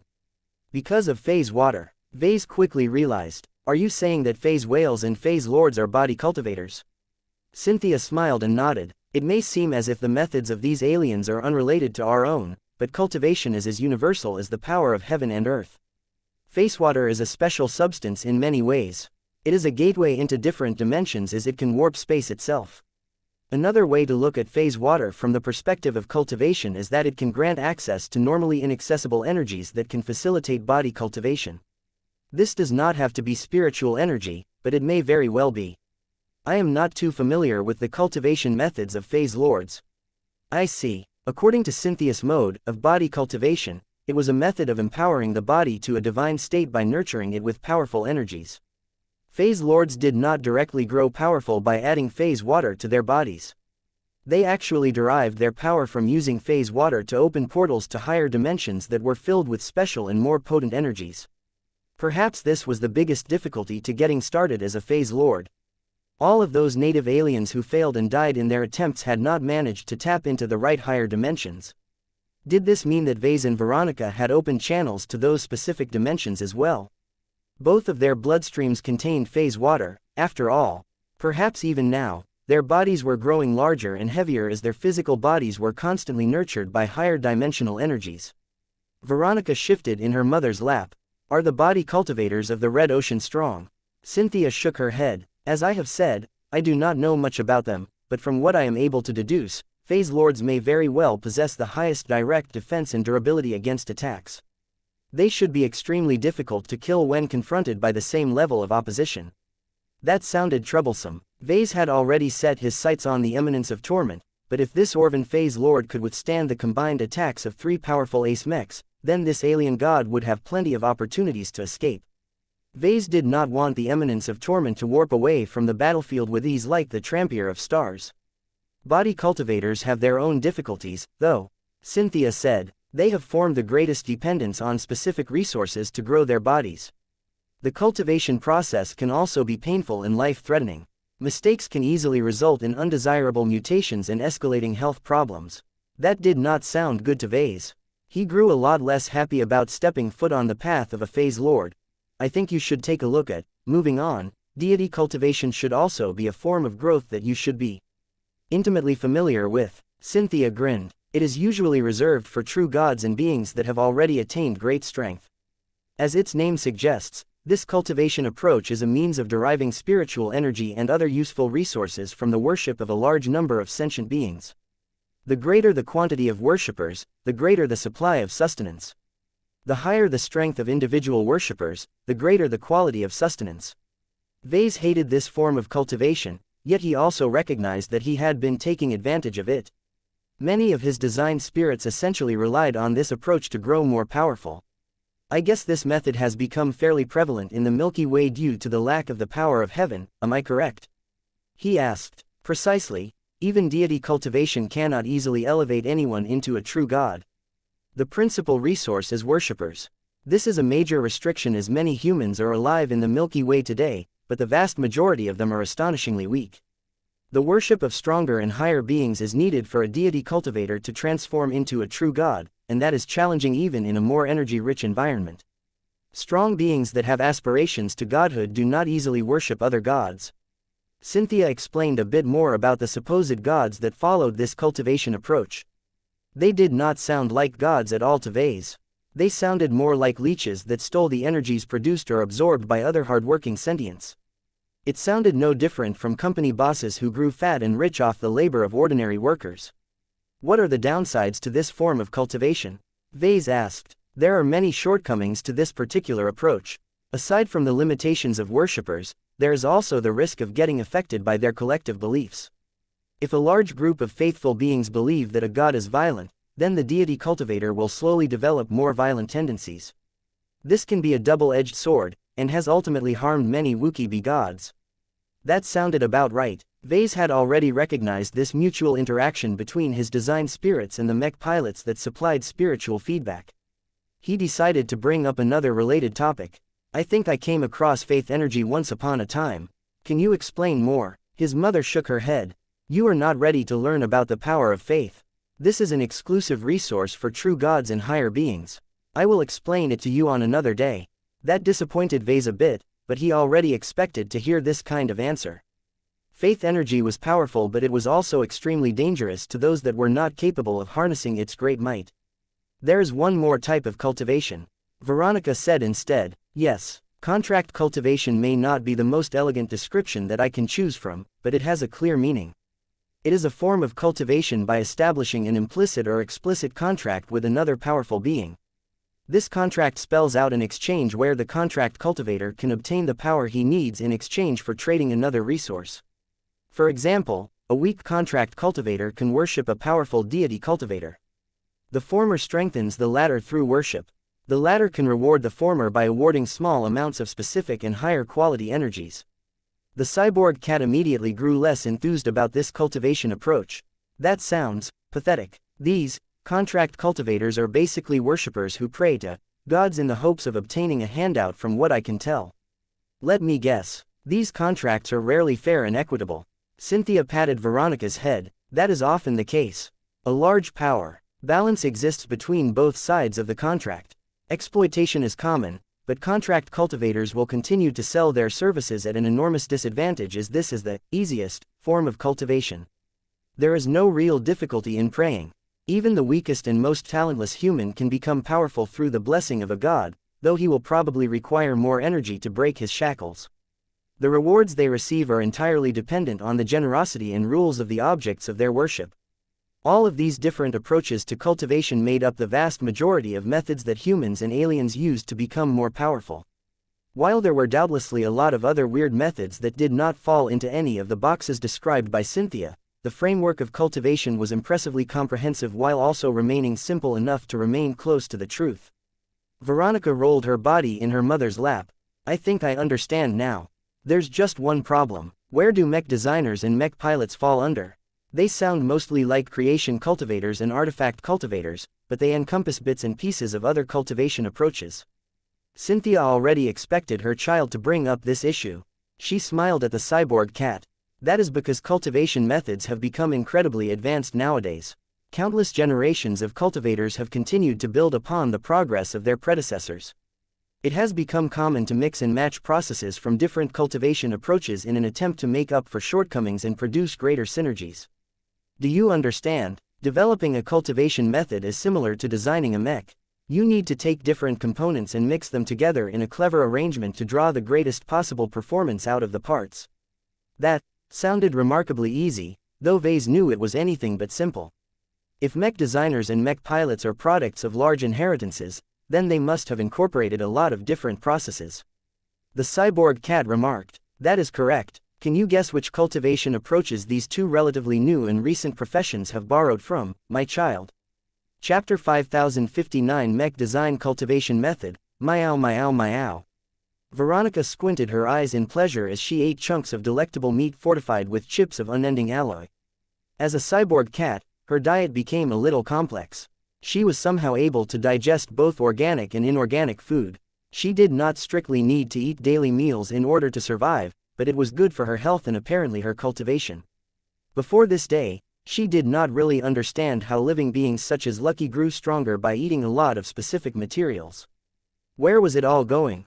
He never really got any bigger despite literally eating a starship's worth of metal all of the years that he had been accompanying Vase. Now, Veronica understood that Lucky extracted the energies from the metals he ingested. Exotics had all been fortified with the power of heaven and earth.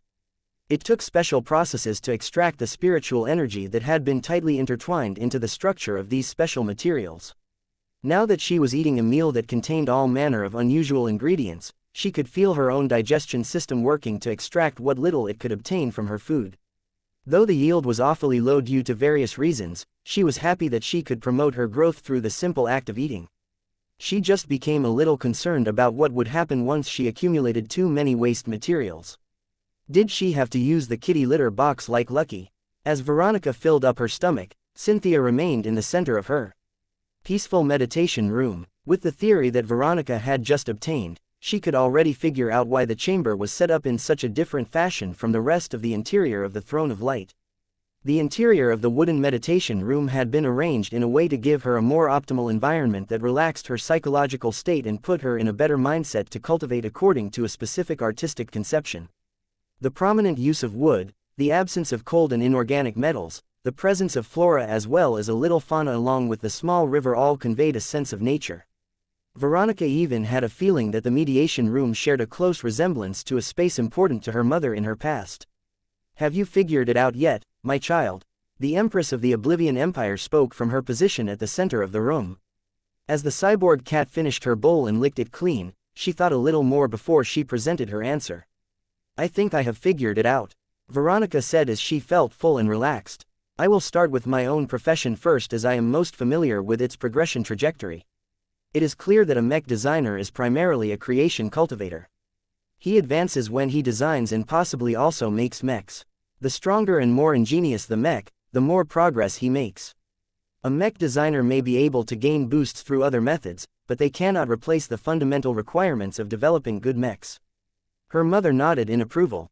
"That is correct. When the original developers of this special cultivation method created the framework of a mech designer, they wanted it to embody a productive pursuit.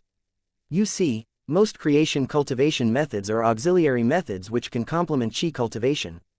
It has rarely been the case that creation cultivators are forever locked in their professions and have no choice of following it through the end." "What?" Veronica looked shocked. "Creation cultivators can still break through by relying on chi cultivation. So blacksmithing, pharmacy and farming are just side jobs to these people?" Cynthia smirked. "Correct. Mech designers are the exception rather than the rule. They have been made this way for good reasons. If mech designers are unable to advance to an existence comparable to a true god aside from becoming a star designer, they can never be tempted and corrupted by the Five Scrolls Compact. Think about it, Vase. How many aging senior mech designers and master mech designers exist who have stagnated in their work and failed to make any further progress because they have exhausted much of their ingenuity or viable research directions? It was a lot. Mech design became exponentially more difficult the further anyone progressed in this path. Although mech designers also became progressively smarter and more in tune with mechs, if their talents, skills and access to special resources could no longer keep up, then they might never be able to make another breakthrough in their lives. Under these kinds of circumstances, how tempting would it be if the Five Scrolls Compact knocked on their doors and gave them an alternate way to become immortal and powerful? Sure, the mech designer might never be able to attain all of the specialized and highly useful abilities of a star designer, but what did it matter when true gods could travel through space with their bodies and smash through mechs?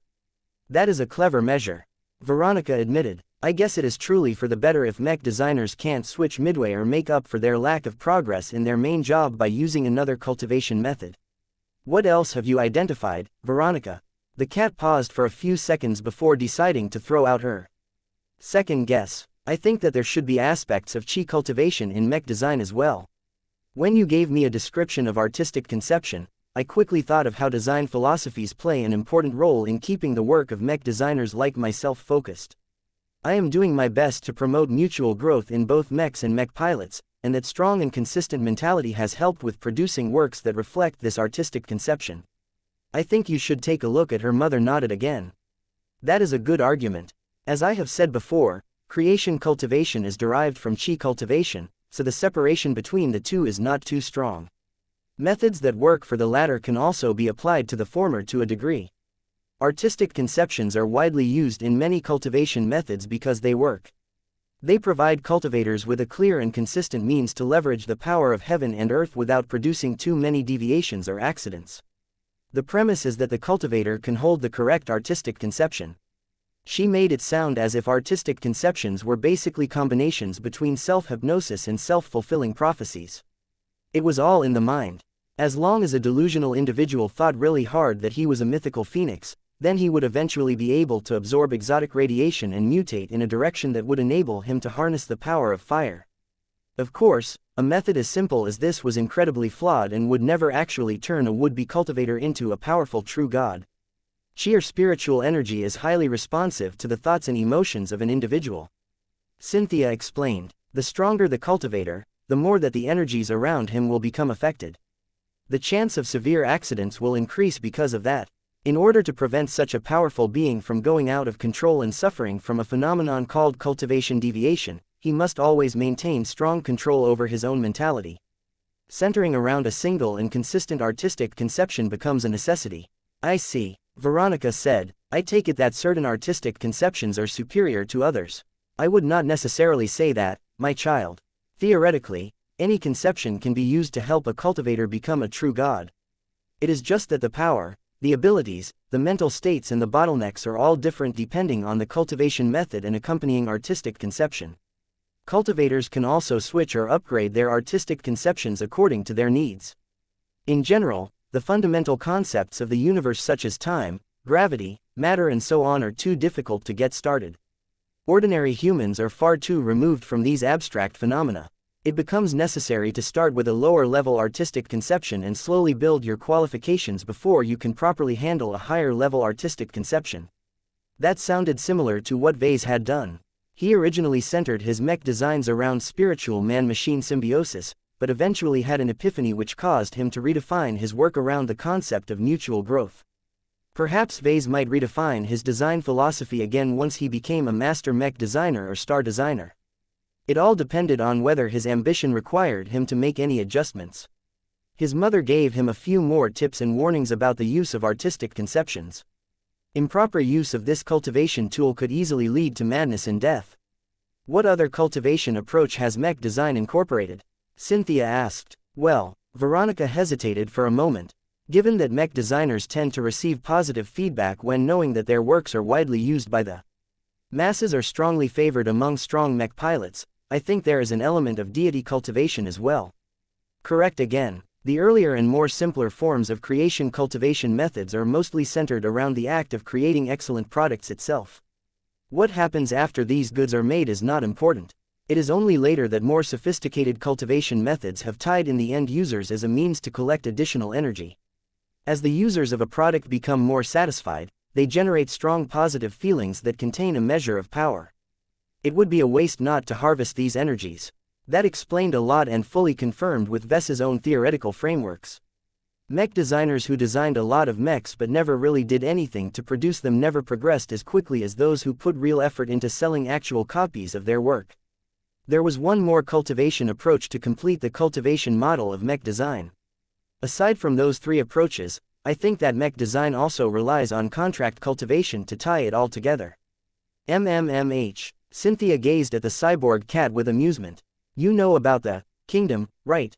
Veronica cautiously asked. I do. It has become a central part of human civilization. It is impossible to miss for any true god or sufficiently powerful cultivator. The silvery metal cat smiled. That saved her a lot of concern about violating the confidentiality rules imposed by the MTA. Well, a lot of mech designers are able to cultivate without being consciously aware that they are doing so. The reason why they can cultivate in easy mode is because the kingdom of mechs is running all sorts of complicated processes in the background. While I think that mech designers can still progress into a star designer, they have to do it a lot more consciously and deliberately if they can't borrow the spiritual cloud computing resources of the kingdom of mechs. The kingdom of mechs served as the secret sauce to make mech design more accessible and foolproof than any other cultivation path. Cynthia's expression turned a little ambiguous as this topic came up. The kingdom of mechs broke many rules and assumptions that the Five Scrolls Compact once considered to be unbreakable laws. The kingdom is an anomaly that should not exist, but still does. It is a product of more modern times and does away with many of the flawed and outdated methods and approaches of the compact. I do not necessarily like that the kingdom has caught you in its grip, but I can tolerate it. Mech design may be a fairly restrictive and overly specialized cultivation method, but it is also much safer and less prone to cultivation deviation. The worst outcome that you can suffer from is stagnation, which is much more acceptable than death. Mech designers and the kingdom of mechs enjoyed a mutually beneficial relationship. Both sides entered into transactions where they could both obtain what they needed to become stronger and make more progress. This perfectly fit with the definition of contract cultivation. Without this specific component, the difficulty of the mech design cultivation method would have been at least 100 times higher. Chapter 5060 Mech Piloting Cultivation Method. The progenitors of mechs were geniuses. They had developed a hybrid creation cultivation method that surpassed many others of its kind. Although the restrictions were great, the results were good as well. In a barren galaxy that no longer produced exotic radiation on a wider scale, human civilization had managed to produce at least 100 or so star designers in just 4 centuries. This was an exceptional result considering that many of these creators who ultimately evolved into true gods started off as ordinary citizens from different states for the most part. Now that Vase developed a clearer overview of how mech designers worked, he moved on to deconstructing mech pilots. Compared to mech designers, mech pilots are a lot more self-centered. Veronica explained, it is clear that willpower cultivation serves as the basis of their progression. Each time they rank up, their willpower grows that much more powerful and dominant.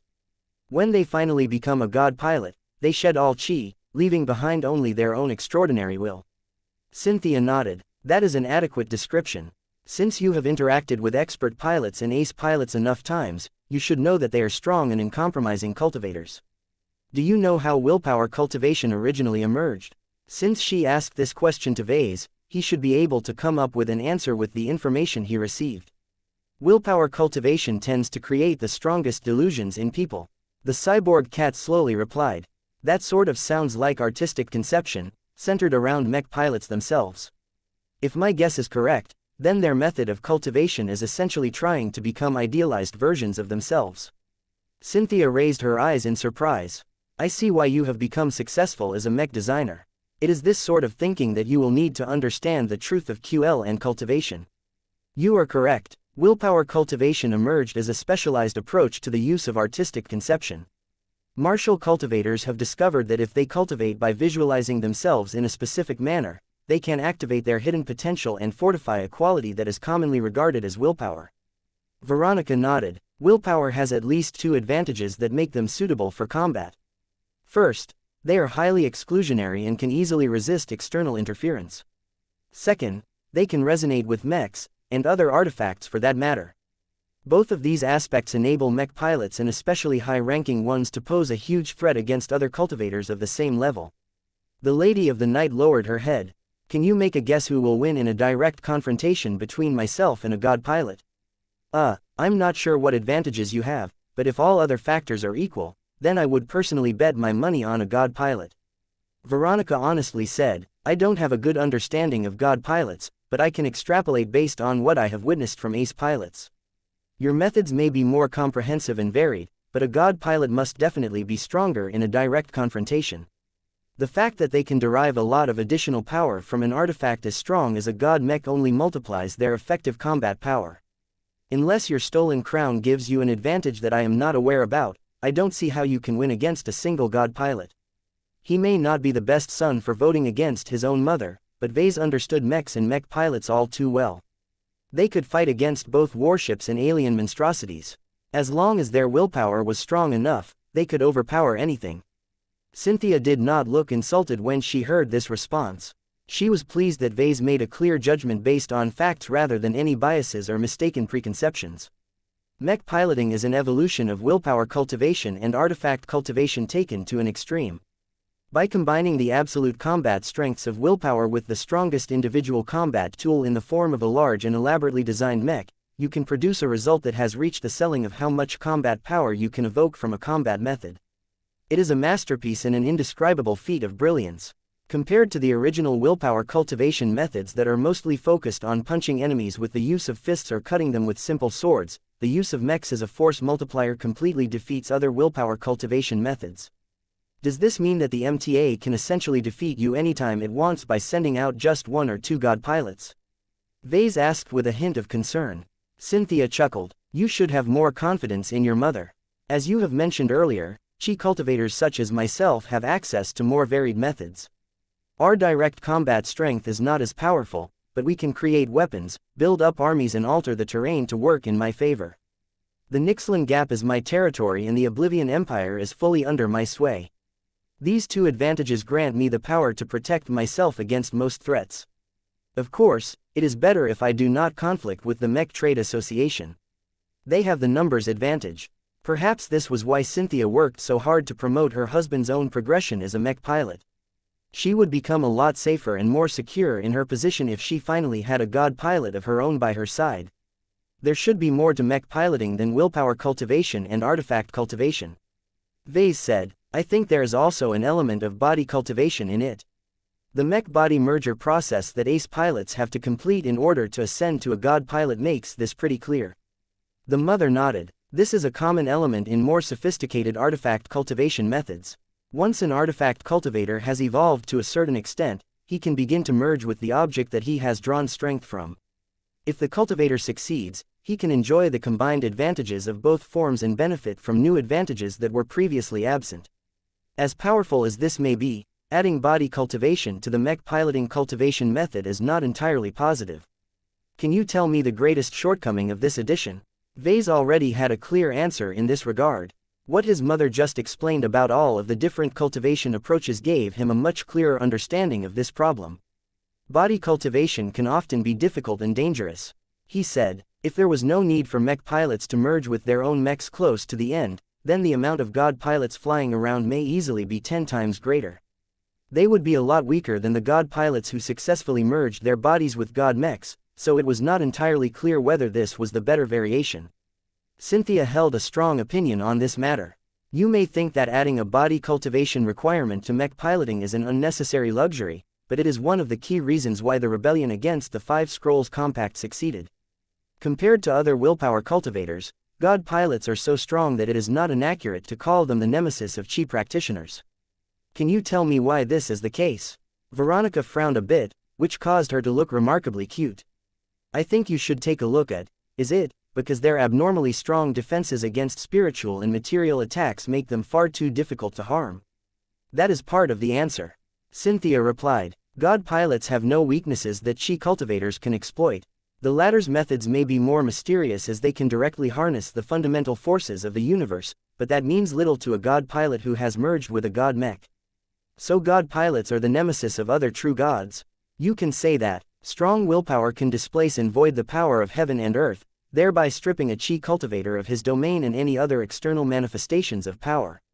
Strong willpower can also break or suppress the artistic conceptions that chi cultivators depend upon for much of their abilities. A strong god mech as a body further amplifies these advantages while also providing god pilots with an incomparably strong physical body that can resist all sorts of hard attacks. This combination of traits sounded so absurd that it was no wonder that the Five Scrolls Compact ultimately got spanked by the Big Two. Once god pilots entered the scene and deprived the true gods of the Compact of their precious domains and other reliances, the fall of the Great Temple became a certainty. Vase understood a bit better now why her mother constantly called the traditional methods of the Five Scrolls Compact outdated and behind the times. Unless the Compact's chi cultivators could come up with a superior cultivation method that granted them a fighting chance against god pilots, they had no choice but to remain hidden in their anomalous spaces where they could still rely on their few remaining terrain advantages. Ultimately, the mech piloting cultivation method was probably one of the most difficult and life-threatening ways to become a true god, but the rewards were worth all of the hardships. It is impossible for this specialized cultivation method to benefit human society as much as it did without the hidden assistance from the kingdom of mechs. Veronica remarked, just as with mech designers, a lot of mech pilots are able to get started and progress on this path without really needing to consciously follow any convoluted methods like the Annals of Terra Vita. Perhaps it robs mech pilots of a lot of choice, but the barrier of entry is so low that anyone with spiritual potential has a chance, though faint, to become a mighty god pilot. That is all true, but you are still forgetting one more aspect about mech piloting, my child. I guess that deity cultivation is also a part of its makeup. God pilots are widely revered in our society as heroes and champions. I guess there is a real purpose of promoting their popularity. The powerful resurrected woman smiled down at the cat. Deity cultivation can play a modest assisting role to mech pilots.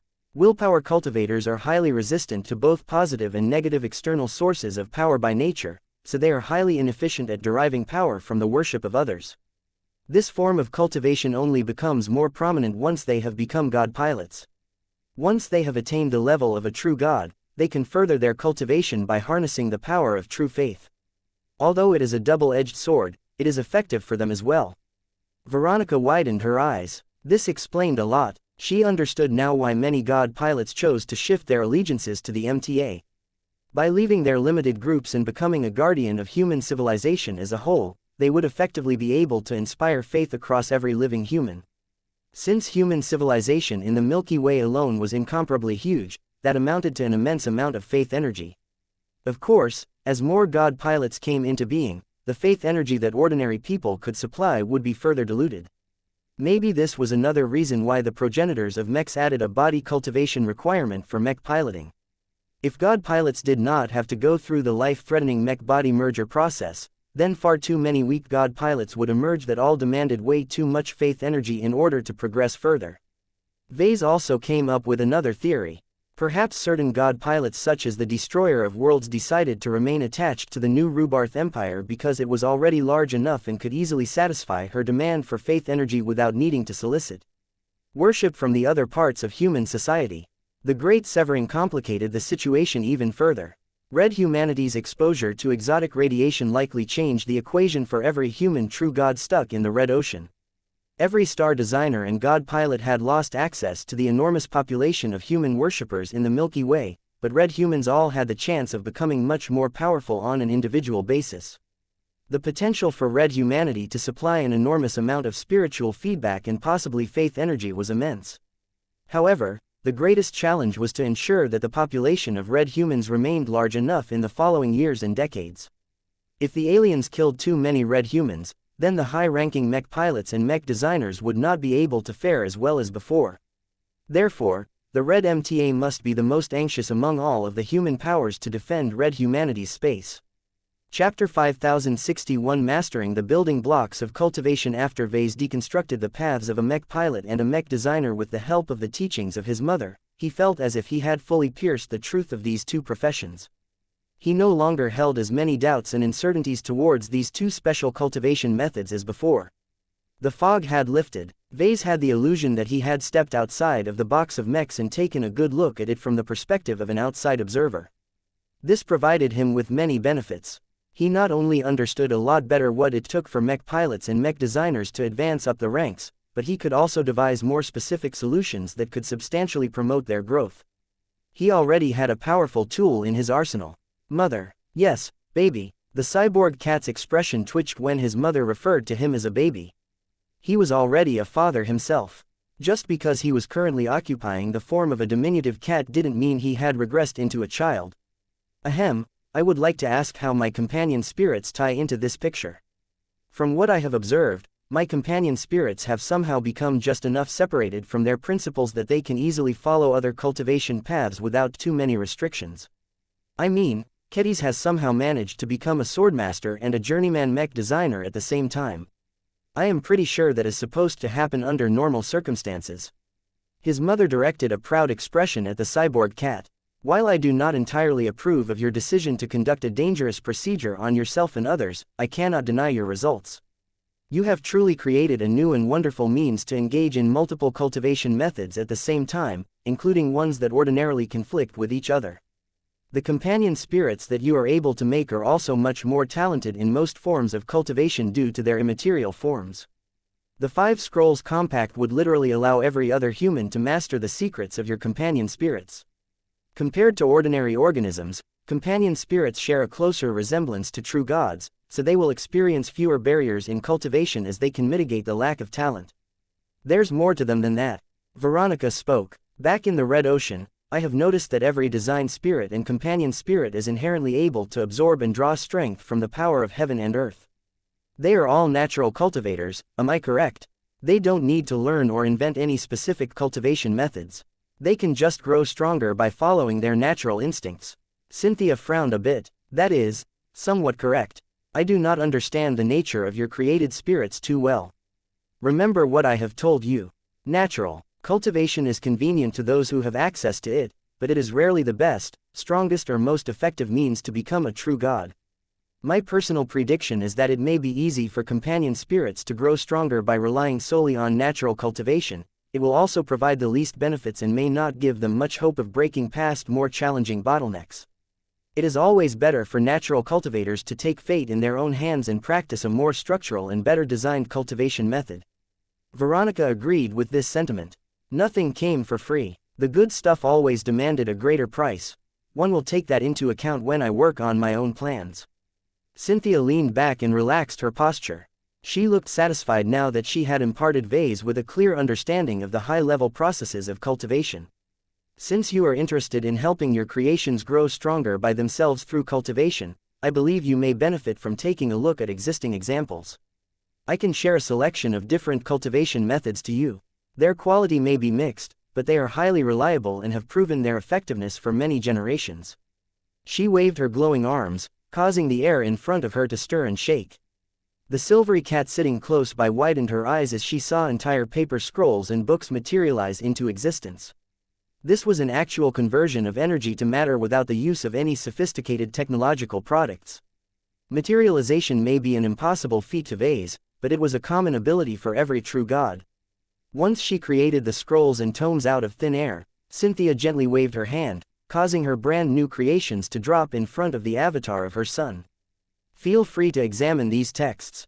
The cyborg cat immediately pounced. As soon as she unrolled the first scroll, she quickly attempted to read, only to encounter a major problem right away. Mom, yes, my child, what the hell is this language? Why does this alphabet look so alien? I can't read any of this stuff. I forgot, let me correct that for you. Cynthia waved her hand and magically caused the foreign texts to change into standard human language. Do note that it is highly inadvisable for anyone to practice these cultivation methods. Translations can never perfectly convey the original context and meaning of different languages, especially when there is an enormous separation of time and place. Many cultivation methods are also adapted to specific environments, so the examples I have given to you are unlikely to work as well in Messier 87. The power of heaven and earth over there is shaped by the galaxy's unique circumstances, so it is much more foreign and alien than what used to be the case in the Milky Way. These were serious warnings and immediately doused any thoughts about making his clansmen practice any of these ancient cultivation methods. Just like how the mechs designed 200 years ago would never be able to compete against modern machines, the methods contained within the created scrolls and books should be treated as historical antiques. They only held research value to Vase. He may not be able to use any of these methods directly, but he could learn from their approaches and design his own ones. That was clearly his mother's intention when she created these texts out of thin air. Minutes passed by as Vase quickly skimmed through all of the texts at a rapid speed. His learning and data processing capabilities were extremely high, so he had no problem keeping up despite flipping through papers so quickly.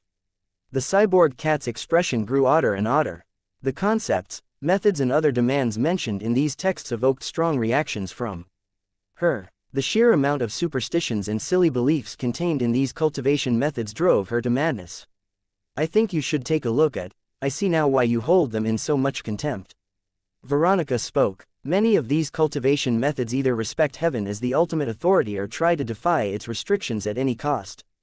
There are some cultivation methods that try to do both at the same time. Heaven played such an enormous role for many cultivation methods from many eras that all of those delusional cultivators likely created and strengthened an abstract god of their own making. Vase briefly recalled getting in touch with the living consciousness of both the Milky Way and the Red Ocean during an odd mental trip. Had both of these galaxies become alive after being used as stand-ins for the abstract concept of heaven? His mother could obviously explain a lot more about this subject, but she chose to smile and remain silent. I don't fully understand why these cultivators have to make their artistic conceptions so complicated. He said, one of them speaks about creating an entirely new universe inside your own body. From creating a body of space to forming stellar objects such as planets and stars, how much effort and resources is needed to form an entire star system? This is one of the strongest cultivation methods that I have shared with you. Cynthia responded, think about what it means to have the power of a galaxy at your disposal. Not only can you launch a physical attack with the combined mass of all of those heavy masses, you can also fuel your own cultivation and abilities with the energy produced by your own personal star. That actually sounded a bit clever. If not for the fact that this cultivation method demanded an insane amount of resources in order to progress, Vase would have felt tempted to experiment with it himself. "What's this about building a purple palace?" Veronica asked as her metallic paw tapped an unrolled scroll. "Why do you need to build a palace in your mind step by step and also worry about how many pillars are cracked and so on? Can't you just fix them up if they get damaged?" The construction of a purple palace is a cultivation tool that can structurally enable a practitioner to upgrade the quality of his QL. It is not necessary to visualize a palace, but this particular model has proven to work much better than others for historical reasons. The cracking of the pillars is a visual representation of the flawed and imperfect results of the upgrade progress. Upgrading your own life state and QL quality so that you more closely resemble a true god is one of the greatest difficulties of Qi cultivation. Unlike natural cultivation where it may be possible for a gifted being to evolve into a true god in a single leap, Qi cultivation can only progress through steps. It is also why mech pilots and mech designers must advance through several ranks. The notion that a standard mech pilot could transform into a god pilot in a single transition sounded incredibly absurd to Vase. The same went for a novice mech designer directly turning into a star designer. There were way too many requirements to reach these true god ranks that beginners had to go through a long process of evolution and strengthening before they could become remotely qualified to make the last and ultimate leap. Understanding that granted Vase a better perspective of all of the crazy and imaginative stages described in the ancient cultivation methods. Growing Dao fruits, why are you not allowed to eat them? Forming nascent souls, isn't that just a more primitive and distorted variety of a companion spirit? Walt, harvesting the souls of millions of people in order to force a qualitative transformation through excess quantitative accumulation, the practitioners of these bloodthirsty methods must have all turned into genocidal killers.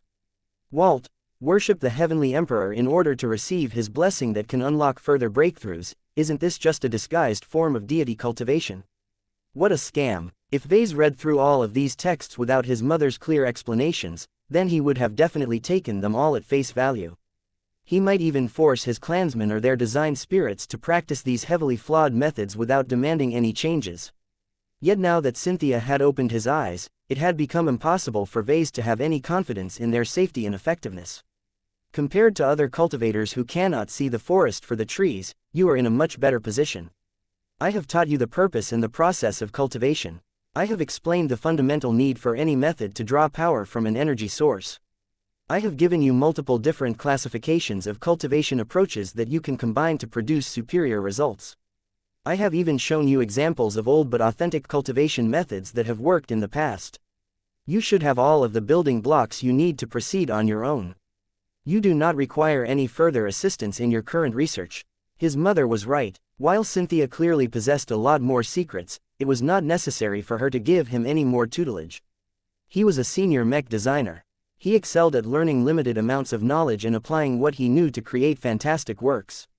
His grasp over spiritual engineering had improved by such an enormous leap today that he couldn't wait to invent brand new cultivation methods for all of his living products. Before he left his mother alone, he asked one more question.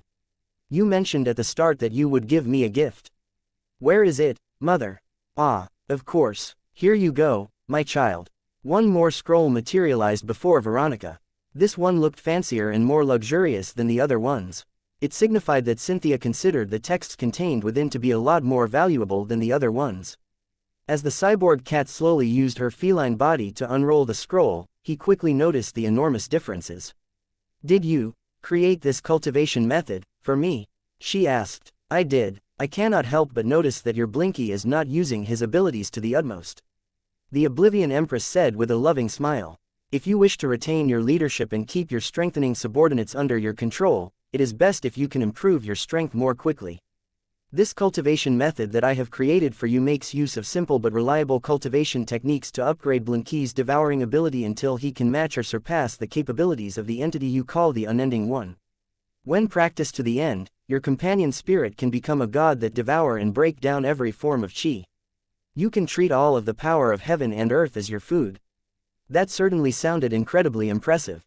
However, Vase already rejected the cultivation method created by his mother.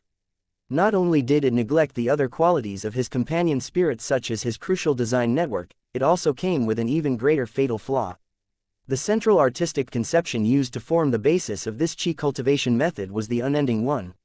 What this meant was that this method ultimately demanded Blinky to change from his current cute cat form into a giant tentacled whale monstrosity. This was an intolerable demand to cat lover like Vase. Chapter 5062 Cultivation Method. Designer Vase stood right inside the middle of the sacred temple. After receiving a profound lesson on cultivation and a broad overview of the methods that cultivators use to evolve into true gods, Vase needed a lot of time to process what he learned. He decided to take a break from reality and enter the system space in order to reconfigure his theoretical frameworks on spiritual energy, spiritual engineering and cultivation in general. He benefited a lot from this comprehensive mental reorganization. The way he looked at different phenomena had changed forever. The knowledge freely given by his mother had opened his eyes to a hidden layer of truth that only the privileged few understood. Vase felt as if he had joined a secret club consisting of other true gods and big shots. It gave him the illusion that he had risen from the masses and ascended to a height where he could look down on society. The knowledge granted by his mother was incomparably precious. Whether it was the overview on cultivation methods or the numerous ancient cultivation methods that described real working processes that he could readily make use of, Vase gained the basic capital to develop his own cultivation methods. The way he looked at the three divine cores floating in the middle of his sacred hearth had changed. He understood more profoundly that these glowing blobs of light not just represented his spirituality and the spiritualities of several incarnations, but also signified his artistic conceptions to an extent. Although none of his divine cores had completely evolved into specific shapes, Vase had grown so much as of late that they already started to morph into defined shapes. His own divine core was morphing into a hand of creation, alluding to his focus and ability to create all kinds of products, particularly living ones. Blinky's divine core began to resemble a whale devouring maw, showing that the heritage of the unending one served as the basis of his identity and basis of power. Vulcan's divine core shifted into a near-perfect replica of the Hammer of Brilliance, which showed that craftsmanship was becoming the most dominant aspect of his domain. All of these changes took place without Vase putting any conscious thought behind his own cultivation. He and his incarnations just utilized their abilities naturally and went about their lives according to their usual patterns. Vase understood now that he and his incarnation had been engaging in natural cultivation all of this time. There is nothing wrong with that, but natural cultivation is ultimately limited and not as good as real cultivation methods. He reminded himself. His mother clearly expressed contempt at inborn gods and other organisms that cultivated according to what they had been endowed with by nature or their creators. Just as how ancient humans transcended the limitations of their own weak bodies by developing technologies and creating increasingly stronger tools to form their own civilizations, a cultivator could master his own fate and work towards becoming much greater than his original self. Vase looked around the interior of the sacred temple and gained a greater understanding of the deep meaning of the Mech designer system.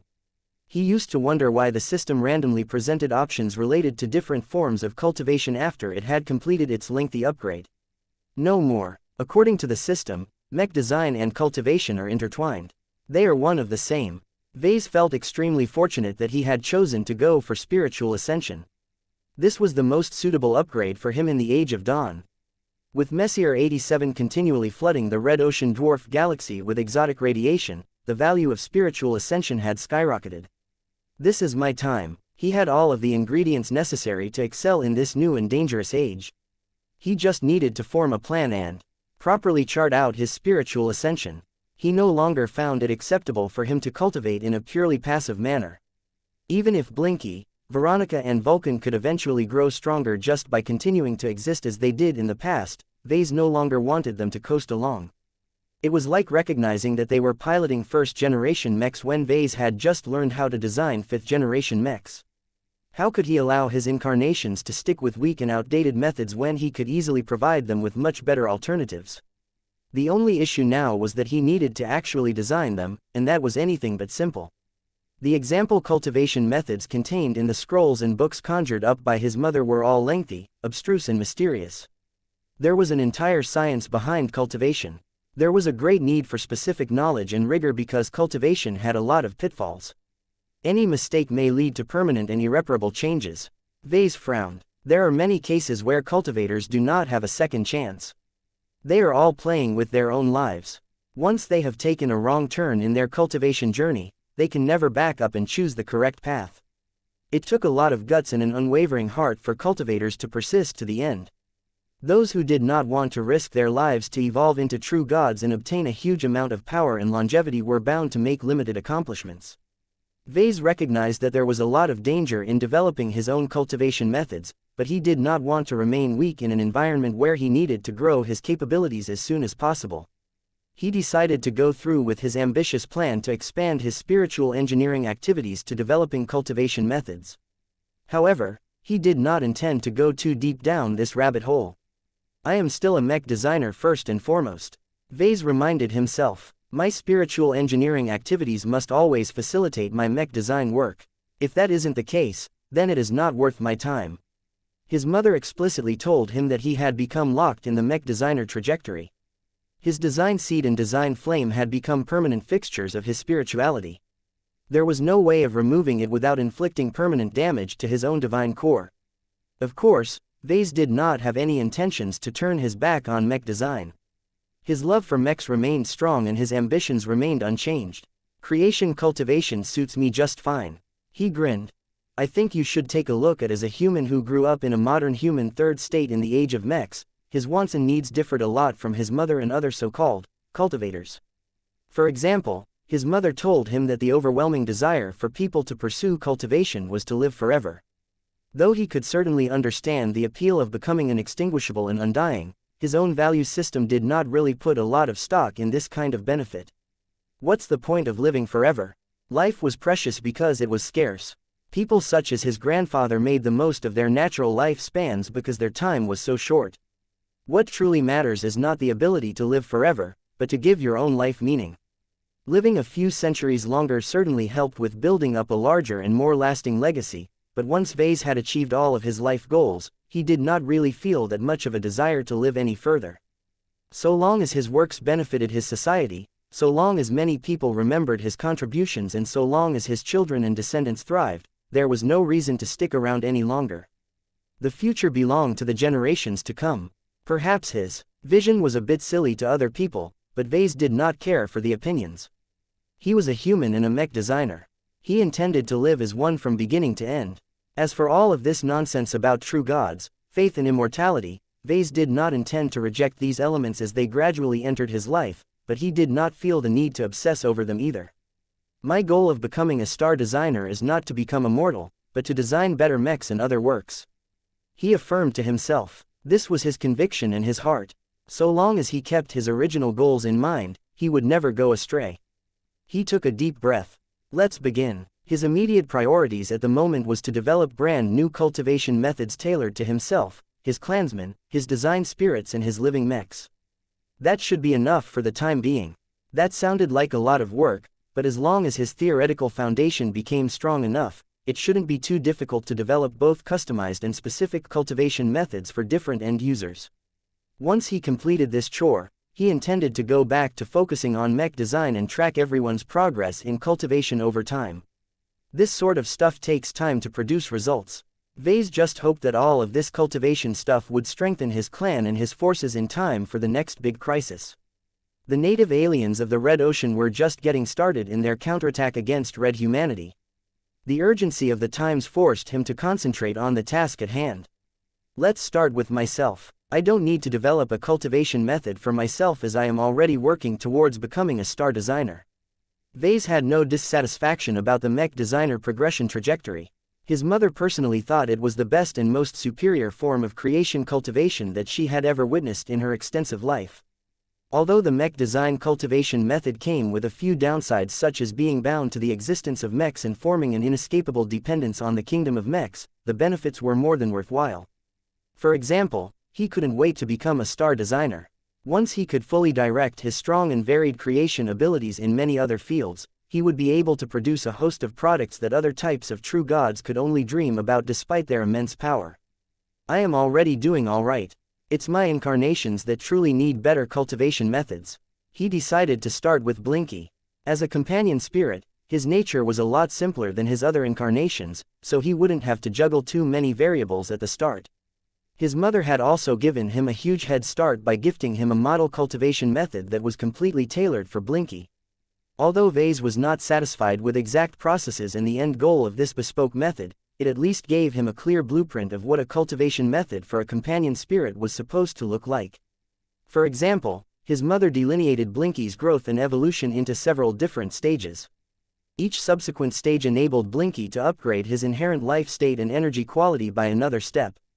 Currently, the specific processes at every stage were solely geared towards transforming Blinky into a version of the unending one, but Vase could easily tweak them so that they led towards a different destination. It reminded Vase of the early days of his mech design career. Back when he was starting out as a novice mech designer, he did not possess the skills, confidence or vision to design his first original mech right away.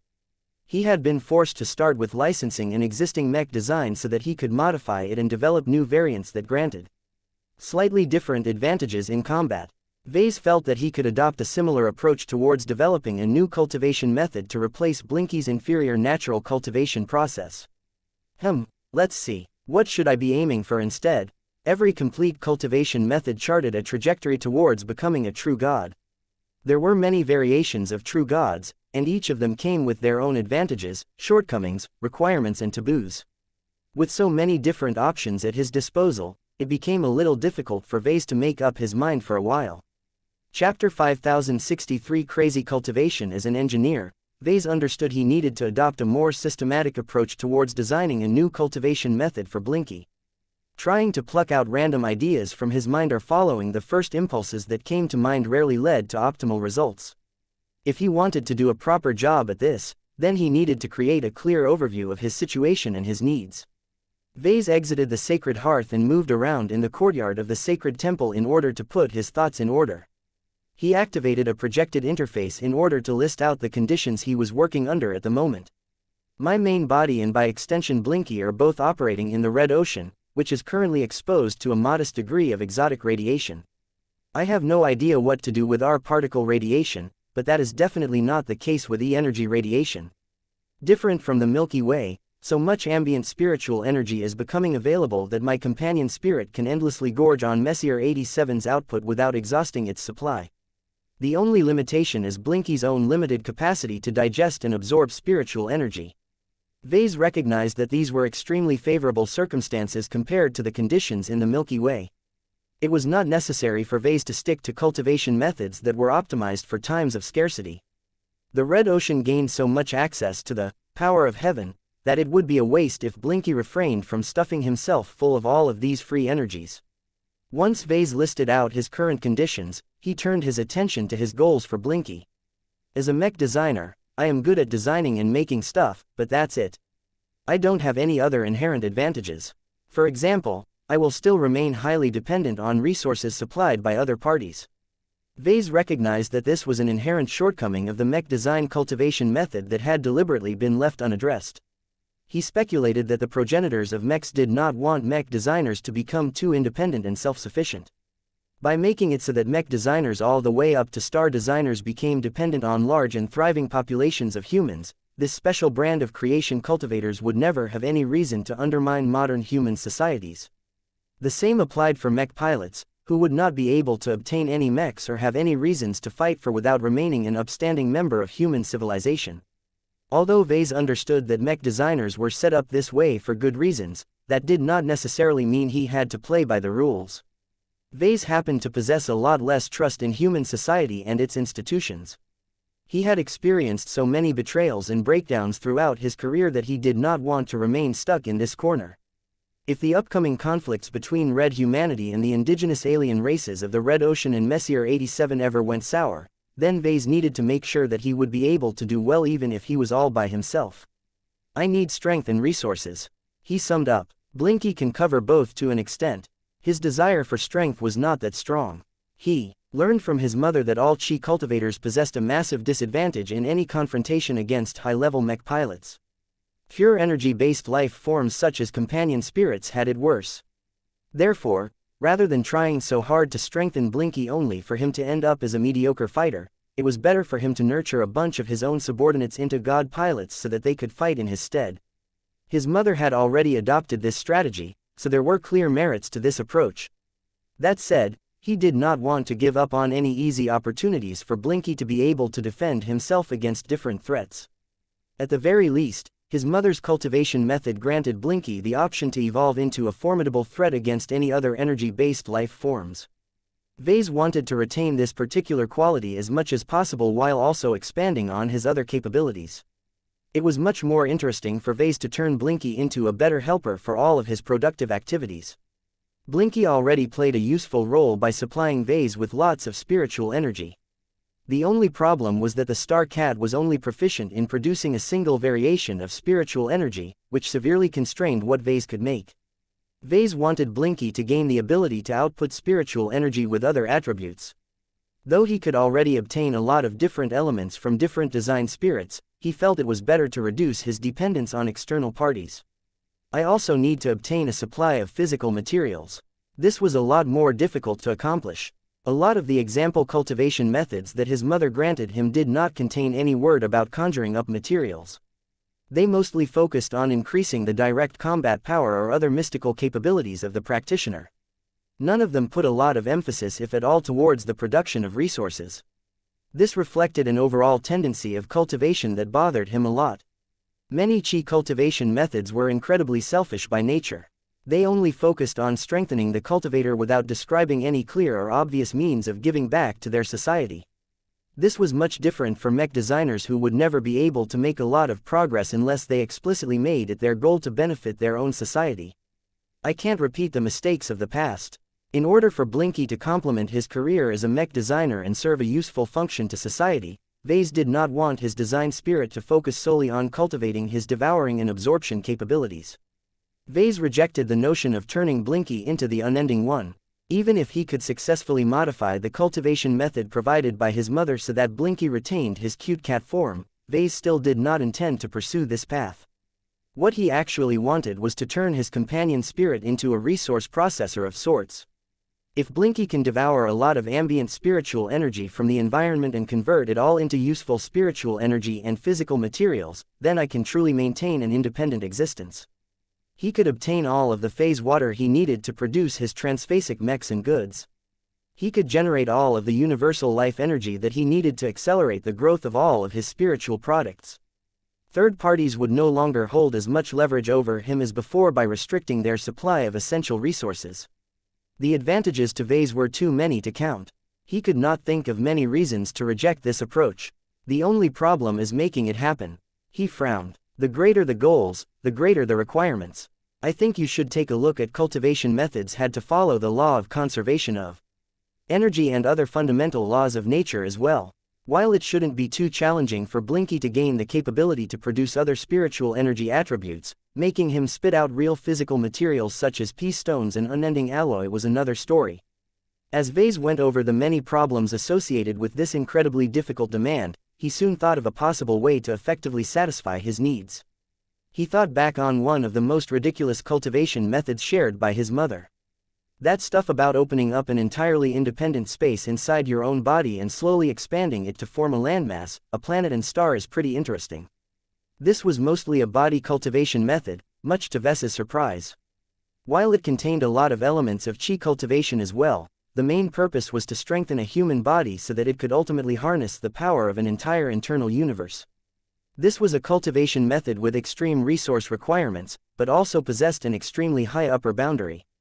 There was no theoretical end to this cultivation method. A practitioner could form an internal star system, galaxy or even an entire universe as long as he was able to absorb enough resources. Of course, Vase had no intentions to practice this stupid body cultivation method, but he became inspired by many of its processes, theories, techniques and possibilities.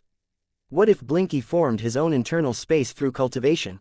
What if Blinky absorbed Messier 87's practically limitless supply of E-energy radiation to continually expand the volume of this internal space? What if Blinky converted the absorbed energies into a rich variety of stars and planets that contained a huge amount of different resources?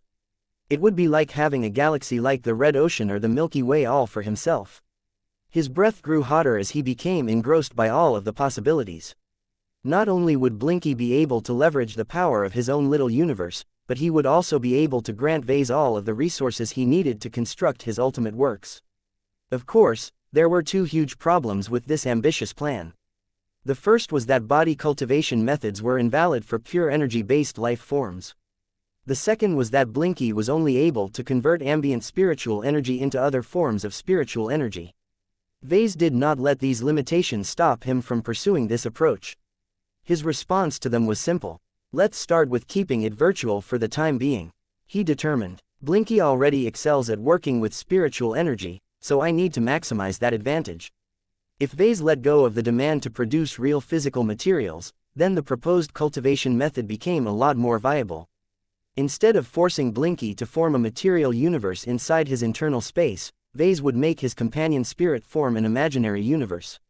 It would consist solely of spiritual energy absorbed from the environment.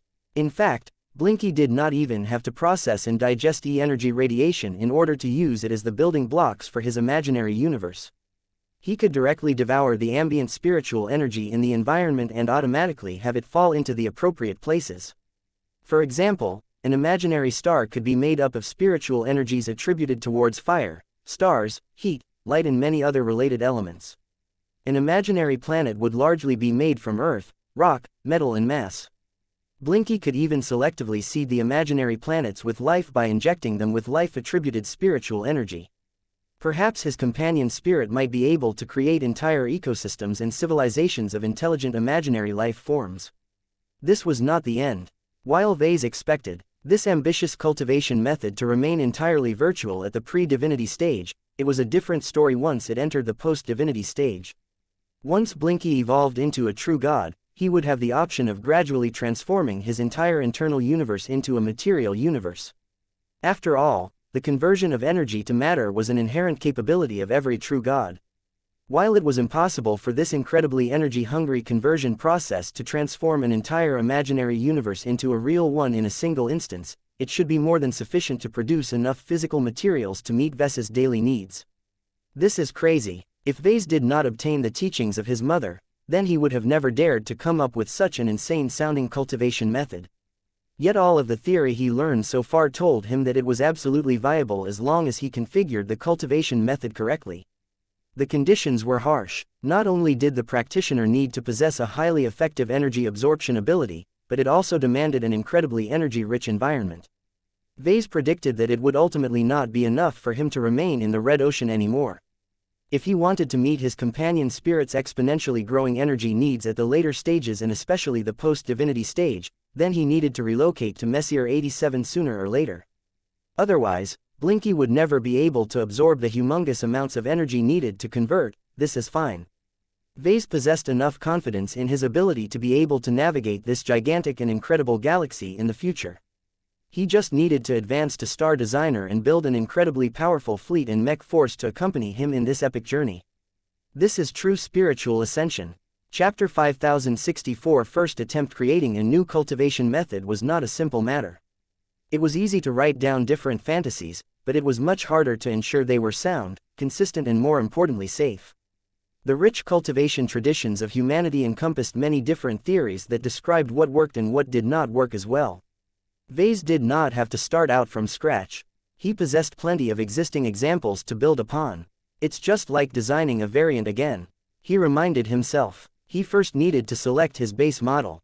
He chose to start with the cultivation method developed by his mother as it already contained the right structure for his own companion spirit. He then proceeded to strip out a lot of components from it so that it got reduced to its bare minimum. Vase noticed that his mother had designed this cultivation method in a way that made it incredibly modular and easy to understand. It formed a huge contrast with all of the ancient cultivation methods that seemed to compete in terms of abstruseness and complexity. He especially hated it when they tried to merge with all kinds of superstitious nonsense that added a lot of needless complexity. If the practitioner of these methods did not possess the exact correct understanding of crucial concepts, then it became incredibly easy for them to form the wrong artistic conceptions and suffer from cultivation deviation. Perhaps this is a subtle form of copyright protection. Vase guessed. Tying in a cultivation method with strange theories and interpretations meant that it wouldn't be effective to people who somehow managed to steal it. Only the right teachers could help a practitioner to follow the right steps and form the proper artistic conceptions. In any case, Vase saw no need to overcomplicate matters for his own usage. Blinky's cultivation method was already highly specific to an existence of his nature to begin with. It was practically impossible for any other cultivator or spiritual entity to follow the same trajectory. Vase did not hesitate to fill up the space he just freed up with components from other cultivation methods. Naturally, he copied and pasted a lot of cultivation processes from the internal universe body cultivation method that originally inspired his crazy idea. Compared to many chi cultivation methods, the body cultivation method was a lot simpler and more straightforward. It gave Vase the impression that it was tailor-made for violent brutes who did not possess a lot of intelligence or patience to engage in complicated theories. This made it a lot easier for Vase to transplant the essence of its cultivation processes to the method he was designing for Blinky. Of course, Vase was under no illusion that simple copying and pasting would make everything work perfectly. He needed to make a lot of adaptations, just like how he needed to alter a mech design after integrating a new part. Though Vase did not possess a comprehensive technical understanding of this kind of stuff, his mother had taught him that every cultivation method ultimately amounted to absorbing some form of energy into strength or progress. As long as he kept this in mind, it became a lot harder for him to get lost. He just had to make sure that anything he added to the cultivation method promoted the absorption of ambient spiritual energy and converted it all into an imaginary universe. He split up into 7 discrete stages corresponding to real stellar objects and groupings, though the boundaries between the stages were not that rigid. First stage, continent. Second stage, planet. Third stage, star system. Fourth stage, galaxy. Fifth stage, galaxy cluster. Sixth stage, supercluster. Seventh stage, cosmos. It may be possible to add an 8th stage in the form of a multiverse consisting of many different universes, but that sounded so ludicrously far away that Vase did not bother to think about it any further. Aside from that, he also differentiated his method into 2 modes. First mode, imaginary. Second mode, real. Blinky would remain completely stuck in the first mode in the pre-divinity stage. Only when he became a true god would he be able to enter into the second mode. Even then, it would take an immense amount of time and energy to completely convert his internal universe into a real and material existence. My companion spirit might never be able to reach the 7th stage and completely enter into the second mode in my lifetime. Vase frowned. This was fine. Vase only required a certain degree of progress from Blinky in order to obtain real benefits from his companion spirits. The biggest shortcoming of this bold cultivation method is that Blinky would remain of limited use for a long time. It essentially represented an enormous bet on his future. By investing a huge amount in Blinky through all of the years he remained stuck as a pre-divinity companion spirit, Vase hoped to earn fantastic and continuous payoffs once his companion spirit evolved into a true god. Once Blinky became a post-divinity life form, he would not only be able to produce all kinds of rare resources contained within his imaginary universe, but do so in vastly greater quantities than other true gods due to the huge amounts of energy at his disposal. Whether he fueled his matter creation ability with exotic radiation or the energies produced by all of the powerful stars in his internal universe, Blinky was bound to become a gigantic producer of high-value resources. It reminded Vase of Cassandra Breyer. Now that he thought about her, it became incredibly obvious that she used to be a genuine true god. No other entity was as proficient in producing matter out of energy without the use of technology. For her to end up in such a dire state served as a crucial warning to Vase. Even true gods could end up weak and isolated. This was why Vase made sure that Blinky could leverage as much power from his internal universe as possible. I'm not sure how effective this will be, but it's better than nothing. Once he completed the design of his very first real cultivation method, he took a step back and admired his handiwork. I think you should take a look at. He instinctively felt that it should largely work, but that he may have overlooked a few crucial details. If he did not address these flaws and shortcomings, then Blinky's cultivation would eventually bump into huge unforeseen problems. Vase frowned. I'm not good at this yet. I am just starting out. It shouldn't be a surprise that my first complete work is shoddy. That was not necessarily a problem. Unlike other would-be cultivation method designers, Vase possessed an exceedingly rare advantage. He had access to a friendly and helpful true god in the form of his own mother. Even though his integrity as a professional mech designer disdained an approach as cheap as running to his own mother to verify his own work, he did not want to joke around when it came to his own cultivation. Vase did not want to return to his mother too soon, though. He felt that he could still do much on his own to increase the sophistication and rigor of his own cultivation method. Wait a second, I'm inside the system space right now. The Mech Designer system offers all kinds of goods and services that promote spiritual ascension. I would be a fool to neglect its features. He still had a large reserve of ascension points that he could spend on all kinds of enlightenment fruits and other goods. Aside from that, he also possessed a radiant lottery ticket that he earned from turning the Phobos into a masterwork mech a few months prior. He hadn't been in a hurry to use up this incredibly valuable lottery ticket because it did not appear he was lacking anything truly essential. He felt differently now that he had become engrossed in cultivation methods. The imaginary universe method that he was working on at the moment possessed a lot of promise, but it still had room for improvement. If he could obtain a huge trove of high-level knowledge related to spiritual engineering or cultivation methods, then he would be able to strengthen and optimize his current work to a massive degree. Vase was also afraid that it demanded special resources to get started. The biggest hurdle was to create the initial internal space that could slowly be expanded to form an entire universe. He speculated that he would have to use up a certain quantity of phase water in order to form the initial space, but he might be wrong. The original body cultivation method relied on other special and powerful materials to open up a new space. It mentioned a variety of powerful fruits that Vase had never heard of. The attributes of these special materials largely determined the type and dominant element of the universe that body cultivators could form inside their own physiques. In any case, he saw no reason to keep his radiant lottery ticket in storage anymore. The longer it remained unused, the more he deprived himself of a powerful advantage. Vase recalled that he used to obtain at least 2 powerful and incredibly useful rewards from the radiant lottery tickets that he earned in the past. One of them granted him a grand dynamo elixir. The powerful spiritual construct he gained from it had gone on to help him a lot for a time. There were good reasons why he designed Blinky to function in a similar manner. Another radiant lottery ticket awarded him with the Heart of Steel mantra fruit, which Vase fed to Vulcan. He used to be completely clueless about what the Heart of Steel mantra represented, but not anymore. Vase recalled its description. Heart of Steel mantra fruit imparts a complete understanding of a mantra that allows its practitioners to form a heart of steel. The Heart of Steel's primary advantage is that it can gradually increase its holder's compatibility and affinity towards metal and anything related to this element. The mantra is also capable of strengthening the willpower, mental fortitude and resistance against all attacks. However, the practitioners of this method are also prone to weakening their empathy and compassion. Those who practice this mantra to the fullest will turn into gods that are able to transform, manipulate and clad themselves with the hardest and most powerful metals. The Heart of Steel mantra can only be fully practiced by humans that possess specific genes, a specialized mechanical heart implant, an affinity towards metal and have not practiced any other cultivation techniques. This enlightenment fruit allows an individual to ignore these conditions. Requirements: strength must be 1.2 or higher. Endurance must be 2.0 or higher. Intelligence must be 1.0 or higher. Concentration must be 1.7 or higher. It was only now that he fully realized that this enlightenment fruit was truly worthy of serving as a prize for a radiant lottery ticket. Not only was it a powerful and well-designed chi and body cultivation method that granted its practitioners a clear trajectory towards evolving into a true god, but it also completely negated the requirement of needing an actual physical body. This was an absurdly powerful benefit.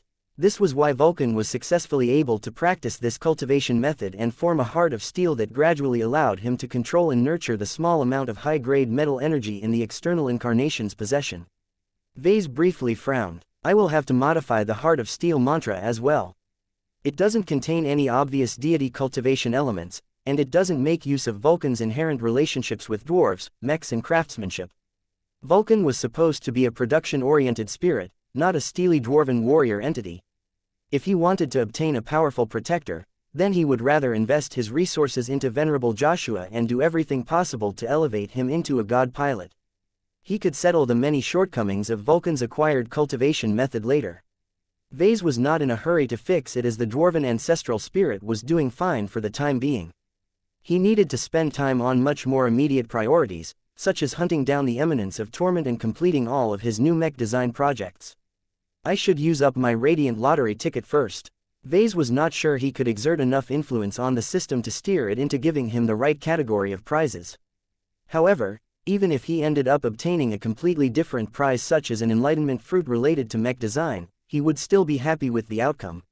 Radiant lottery tickets never produce anything weak or useless.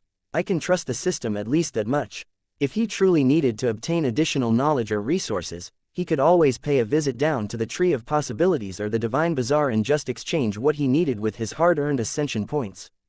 It doesn't make that much sense anymore to hold onto my AP either.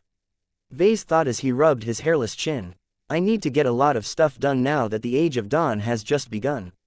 If I don't progress quickly enough, then I won't have enough agency in the times when I need it the most. Vase was sick and tired of being treated as cannon fodder. With so many galaxy-wide events in motion, he yearned to become a more integral part of Red Humanities.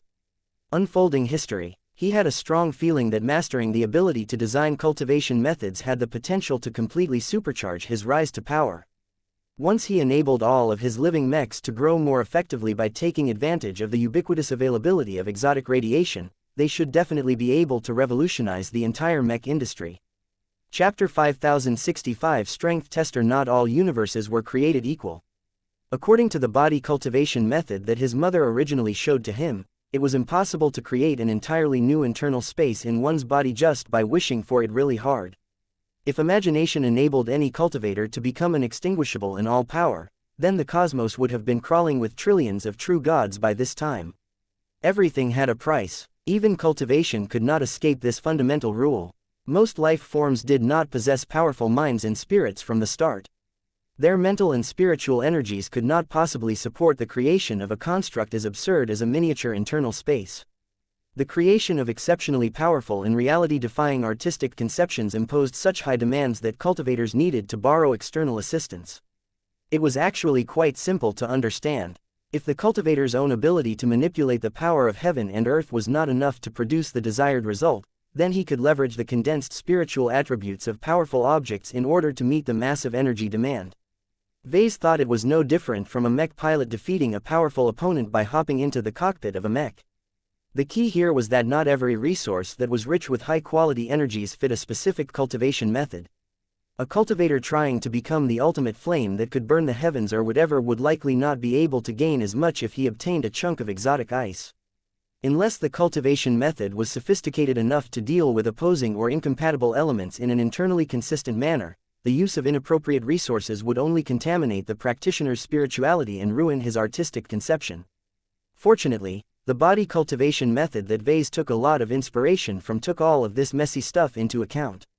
It was flexible and versatile enough to be able to work with nearly any sort of potent resource. The only demand was that it possessed a large enough quantity of high-grade energies. The overall element and nature of the exotic resource largely influenced what kind of universe could be born with its energies. A purple flame might cause most of the stars in the universe to burn purple. A piece of ore with an unusual high density might cause all of the stellar objects to be 10 times heavier than normal. A bottle of mystical water could cause most planets in the internal universe to be covered by water. All sorts of odd phenomena might occur. The key takeaway from these possibilities was that the laws of nature of the new internal universe could be substantially different from the main universe. This was why Vase possessed a certain amount of confidence that it was possible to have Blinky form a completely imaginary universe. He did not forget that it was best to double-check his work with his mother before he started to cultivate his own work. In any case, Vase first needed to get his hands on a high-energy material or object to open up the new internal universe. This was why he descended from the mountaintop until he reached the clearing where the wishing fountain awaited his arrival. He already held a radiant lottery ticket in his hand. The function of the wishing fountain gave him a bit of confidence in his upcoming lottery draw. Unlike the completely random lottery draws from the past, Vase had the option of specifying the category of possible prizes in the pool. While the wishing fountain did not permit Vase to be too specific in his demands, he could at least ensure his ticket did not produce anything irrelevant such as a random mech or a useless alien sculpture. As Vase raised the ticket to his face and thought hard on his desired wish. Please give me an object or material that is extremely dense and packed with high-grade energies. It needs to possess enough powerful energies to support the birth of a new universe. He could feel the wishing fountain responding to his demand. His wish had primed it in the right direction, or at least Vase assumed this was the case. After he firmly settled his mind on what kind of prize he wanted to obtain, he decisively tossed the ticket into the fountain. The water contained in the pool began to light up in rainbow colors as the radiant lottery ticket dissolved in an instant. Waves of energy escaped from the wishing fountain as it became more and more active. Once the light show had reached its peak, a tall pillar rose from the chromatic pool of water. The pillar made out of a golden material continued to rise and rise until it had reached a height of approximately 200 meters. Vase widened his eyes in astonishment as his head tilted further and further upwards. His evolved vision enabled him to detect small markings that were evenly spread along the length of the golden pillar. He figured that each of them represented a different prize. Let me guess. The most valuable prizes are at the top, am I correct? How was he supposed to draw his prize? It wasn't until a square platform emerged in front of the pillar that Vase had a good idea what the wishing fountain came up with this time. You want me to hit this giant button? The entire imagery of this spectacle reminded him of those old-fashioned strength tester attractions that were common in fairs and amusement parks. No matter the era, there were always people out there that wanted to test their might in public and boast about their prodigious strength in front of their family and friends.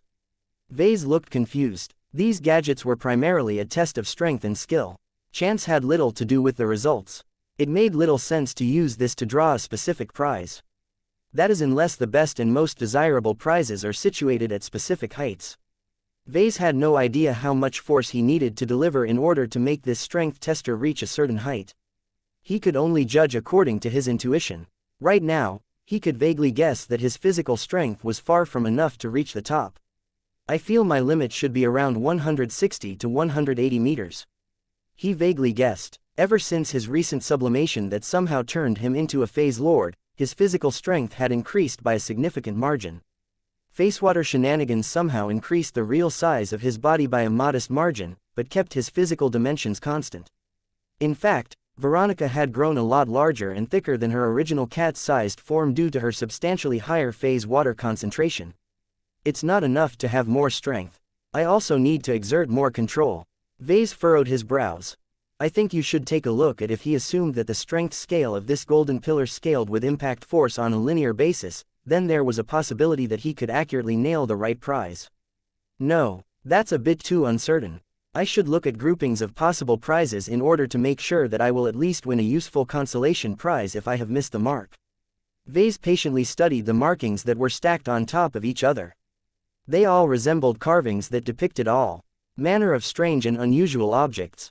Although the images were a little crude and stylized, he could still deduce the overall nature of every prize. A pear-shaped fruit, a straight sword, a rotted tree, a clump of soil, a disc with a broken side. He had the impression that each of these objects possessed their own special characteristics. The problem was that Vase could not decipher their precise properties and energy values at all.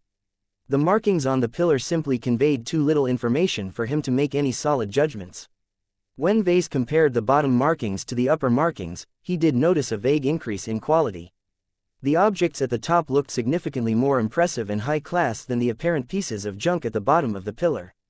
This was why he directed more attention at the markings at the upper half of the golden pillar. He eventually identified a number of promising objects. That shadow figure looks really promising. If he could embed Blinky's internal universe with the power of shadow, then he could potentially produce all sorts of shadow-themed objects. From shadow weapons to shadow mechs, the possibilities to engage in dirty and covert warfare were limitless. However, Vase did not like the prizes that were stacked above and below this particular prize. If Vase did not hit the platform with the exact amount of force, he would end up with a much less interesting gain. This was why he moved on and considered several more alternatives before setting his sights on the markings situated at a height of around 133 meters. He saw a big ball of plasma. To be more precise, it was a star. Energy formed the foundation of everything. Both the imaginary and material realms could not sustain themselves if they ran out of juice one day.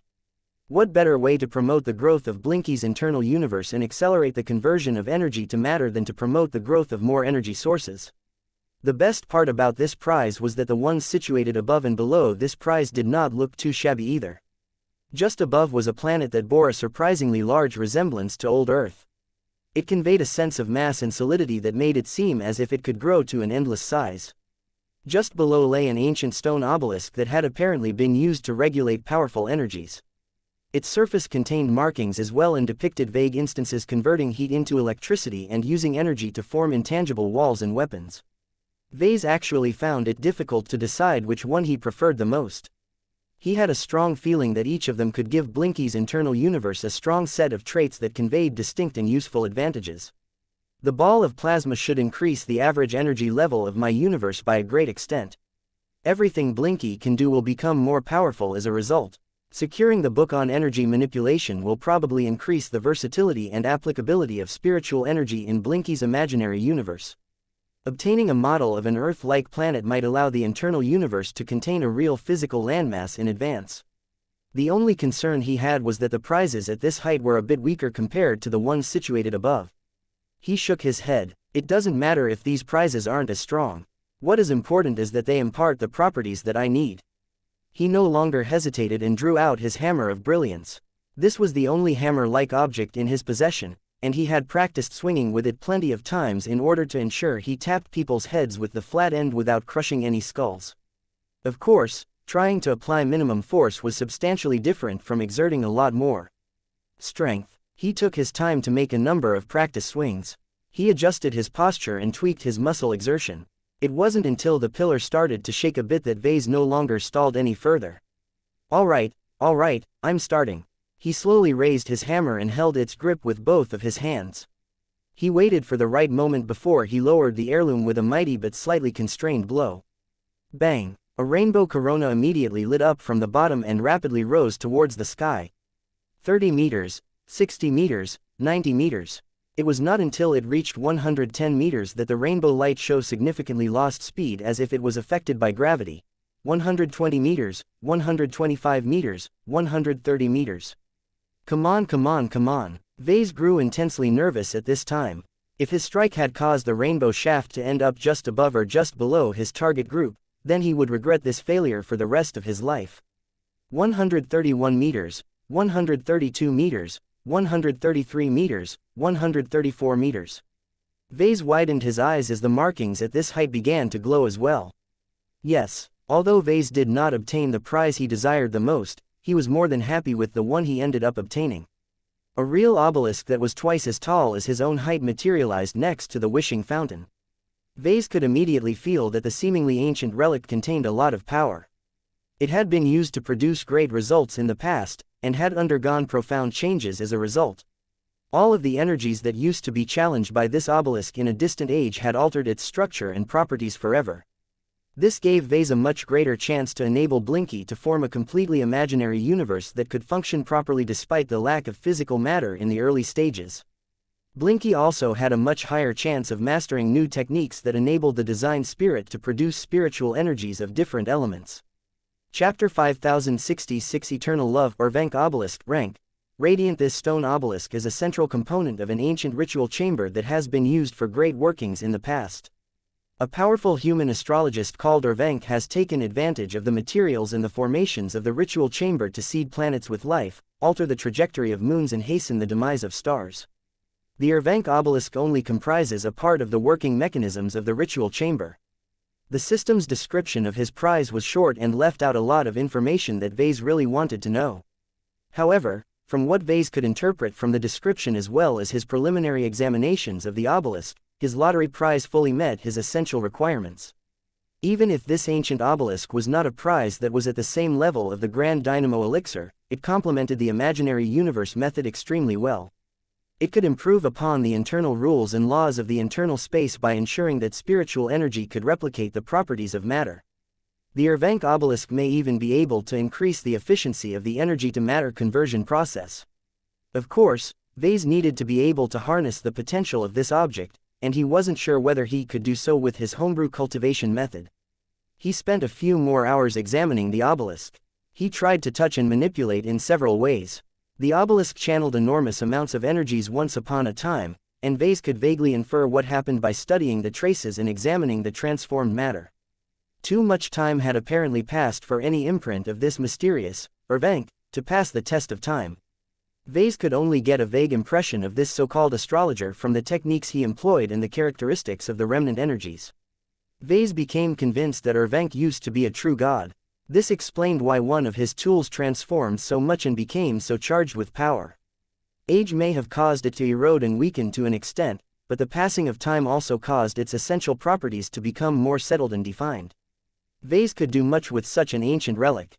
He almost found it wasteful to use it up just to activate Blinky's powerful new cultivation method. He did not change his plans, though. Perhaps he may be able to get a lot of use out of the Ervenk obelisk in the short term, but Blinky would be able to provide much greater benefits in the long term.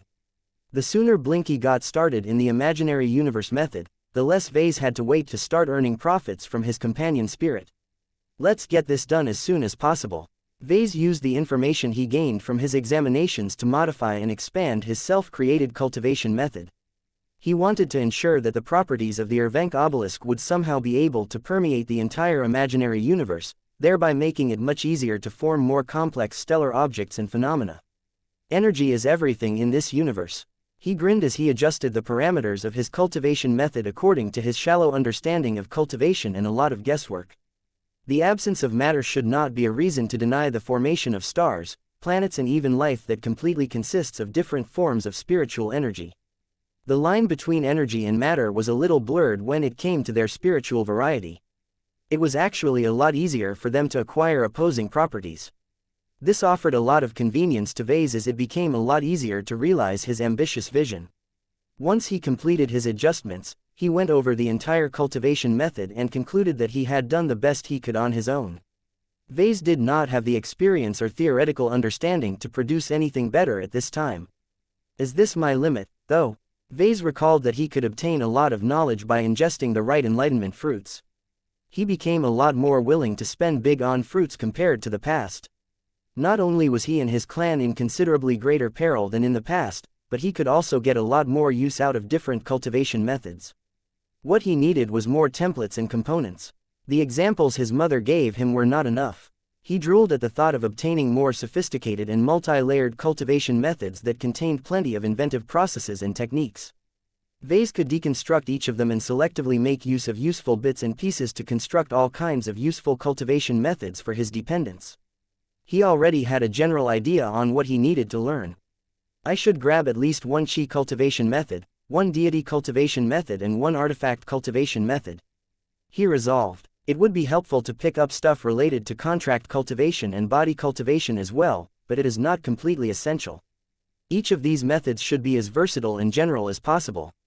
They should not be too simple, but I don't want them to get muddled up with too much mystical nonsense.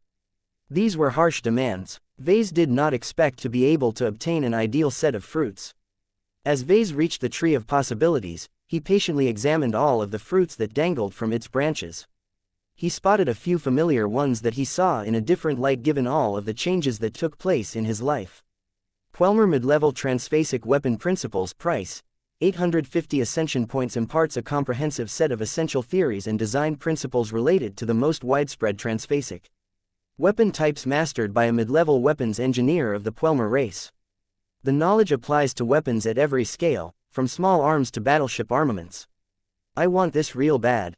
The high price of this enlightenment fruit reflected its value. Even if exotic radiation would cause a lot of contemporary Quelmer technology to become outdated in the medium to long term, the fundamental theories and design principles would still remain highly relevant in a lot of different projects. Vase did not have to go through the trouble of finding another mech designer who specialized in ranged weapons to develop the Larkinson clan's next rifleman mech. He could take care of all of the work himself with the help of this powerful fruit. However, Vase eventually turned away from this option. Mastering pure technologies was still important in his work as a mech designer, but he could learn all of this the old-fashioned way. I think you should take a look at cultivation methods were much harder to come by, especially the more powerful ones which were evidently a lot more tightly protected against theft. Ves's eyes immediately lit up as he spotted an incredibly relevant cultivation method. Eternal Love Bloodline Dual Cultivation Manual Price, 105 Ascension Points. This cultivation manual describes a controversial method to enable two similar cultivators to actively strengthen each other. The closer their bloodlines resemble each other, the faster and more effective the results. When practiced to a higher stage, the cultivators can combine their power much more readily. Eternal Love Bloodline Dual Cultivation cannot be practiced alone. It must be cultivated by a pair of individuals who share at least a partial bloodline relationship with each other. Those who have started to practice it will form a permanent bond of blood that will lead to severe consequences if forcefully broken. Requirements. This is the perfect complement to my Karman system. It also sounded as if the knowledge contained in this enlightenment fruit would drive the Gemini family to madness, but that was not important to Vase at the moment. Right now, the mutual strengthening effects of his Karman system were a mystery. Neither the Mech nor the Mech pilot employed any conscious techniques to enhance the benefits of their blood pact. They just passed on each other's strengths through osmosis, which worked fine, but did not do much to tap the greater potential of his key invention. With the knowledge that he possessed today, Vase interpreted the blood pact as a passive form of contract cultivation. It did not do anything too exciting and probably took way too much time in order to produce powerful results. This was not enough for Vase. He wanted to turn his Karman system into a highly beneficial and extremely desirable component. In an age where red humanity was destined to come under assault against an overwhelming amount of hostile aliens, Vase predicted that it would become more important than ever to mobilize a wider pool of available fighters and quickly make them as combat effective as possible. If an upgraded version of the Blood Pact could allow ordinary people to become a lot stronger in a matter of months or years, then that would fully provide red humanity with a powerful way to slow down alien offenses. I have to get this fruit. Even though it was not part of his original plan, Vase bought it anyway. It's only 105 ascension points. I still have a lot more in reserve. He instantly ingested the enlightenment fruit and closed his eyes as his formidable mind rapidly absorbed and internalized the extensive and elaborate cultivation processes. His first impression was that it was worth the 105 ascension points he paid for this taboo knowledge. Although a lot of the descriptions reminded him of the unorthodox practices of the Gemini family, Vase eagerly delved into all of the secrets of combining blood and spirit in order to form a greater and much more powerful whole. He quickly confirmed his initial idea that he could use this forbidden contract cultivation method as the basis of a more structural and deliberate version of his blood pact. The blood pact version 2.0 was bound to become at least 3 times more effective. Venerable Janzi Larkinson and Venerable Benjamin Larkinson would be able to get a lot more out of their living mechs once he updated their machines with his new adaptations. He would get one step closer to increasing the value of his Karman system. And that means I will get one step closer to realizing my design philosophy. He grinned. A lot of technical hurdles remained before he could advance to Master Mech Designer. He had to refine its biological makeup, test it out on a lot of different mech designs and meticulously track the growth of every mech pilot who had bonded with a Karman mech. However, Vase at least possessed enough confidence that he would be able to amplify and optimize the blood pact component of his invention. This had always been the most mysterious and indecipherable part about the Karman system, but with the help of this latest enlightenment fruit, he no longer felt there was as much mystery to it as before. The biggest challenge was to combine the principles of the eternal love method with elements of artifact cultivation. After all, one partner is a human while the other partner is a mech. The latter needs a way to derive a lot of growth from the blood pact. He already had a possible choice on how to make that happen. He directed his gaze towards another old enlightenment fruit that had showed up once again. Admir Guardian Mantra Price 299 Ascension Points imparts the complete mantra that enables talented individuals to cultivate their physical, mental and spiritual attributes. The mantra mainly centers around increasing the defenses of its practitioner, allowing them to withstand many attacks the more they practice its contents. Those who practice this mantra to the fullest will turn into gods that cannot be moved and are nearly impossible to break. The Admir Guardian mantra can only be fully practiced by humans that possess specific genes as well as biological modifications and have not practiced any other cultivation techniques. This enlightenment fruit allows an individual to ignore these conditions. Requirements: spirituality must be 0.4 or higher. Strength must be 1.4 or higher. Endurance must be 1.4 or higher. Must have affinity for earth, defense or mass. Vase previously considered this enlightenment fruit to be a potential complement for a defensive mech pilot such as Venerable Janzi, but now he looked at it a lot differently. This Admir Guardian mantra can serve as the basic template for a cultivation method for living mechs. Although this particular cultivation method lacked any explicit elemental or elemental traits, it was a comprehensive hybrid between chi cultivation and body cultivation with a strong focus towards defense. A mech never has enough defenses. If they become harder and harder to break as their cultivation progresses, they will be able to accompany their mech pilots a lot longer. 5067 Smithing Records Chapter 5067 Smithing Records. Vase gritted his teeth but eventually decided to pull the trigger. The system instantly deducted 299 ascension points from his account from the moment he plucked the fruit from the tree. Before he could spend time regretting this fairly expensive purchase, he quickly bit into the fruit and swallowed it without hesitation. This time, Vase received a much greater rush of knowledge. His mental and cognitive functions had improved enormously compared to a few years ago, so he was still able to keep up and integrate all of the insights and lessons he received at a rapid rate. The useful knowledge contained within this fruit was much greater than the last one. Even if the Admir Guardian mantra contained a lot of additional esoteric knowledge that was only relevant in a past age, Vase still learned a lot of sophisticated cultivation processes that were incredibly valuable.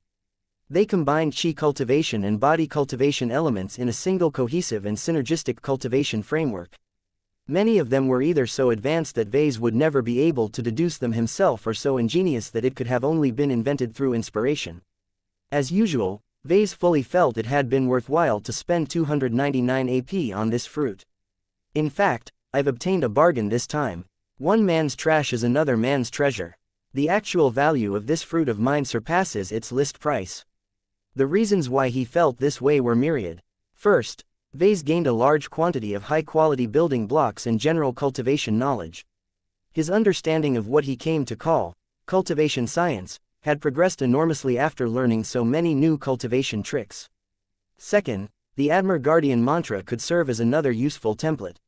He could hollow out anything that was too specific and fill up the void with all kinds of other cultivation processes in order to form a new variant cultivation method that was geared towards other purposes. Third, pretty much every fit and healthy human with at least a modest amount of spiritual potential could get started on this cultivation method. The amount of eligible practitioners used to be fairly small in the age of mechs, but now that red humanity was about to undergo widespread spiritual activation due to constant exposure to exotic radiation, the circumstances had changed. A lot of his own clansmen would gradually become eligible to practice the Admir Guardian mantra. Each of them would be able to consistently absorb the power of heaven and earth to gradually cultivate their own body, mind and spirit. These were all vital and useful attributes in the Age of Dawn. Of course, Vase would never make any of his subordinates practice this outdated cultivation method. It contained a lot of elements he didn't like and he also found it rather slow, demanding and inefficient compared to more modern advancements in cultivation science.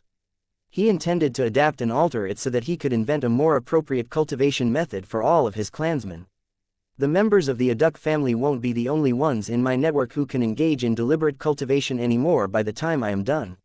Fourth, although the Admir Guardian mantra was specifically geared towards human cultivation, Vase was confident he could combine it with elements of artifact cultivation in order to form a method specific for living mechs.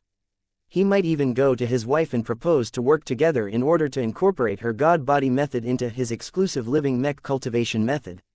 His expression turned odd when he thought about his wife's most recent successful design application. Now that I think about it, Gloriana has actually begun her own research on artifact cultivation. Her god-body method practically fit the definition. Although it only focused on improving the material quality of her mechs, it was already impressive for her to be able to make so much progress without benefiting from any mystical inheritances such as Vase. While Gloriana still had to grope in the dark without any teachers or textbooks to help her out, Vase could easily attain lots of cultivation-related knowledge by asking his mother or plucking another enlightenment fruit from the tree of possibilities. I should buy a fruit for her in order to help her out.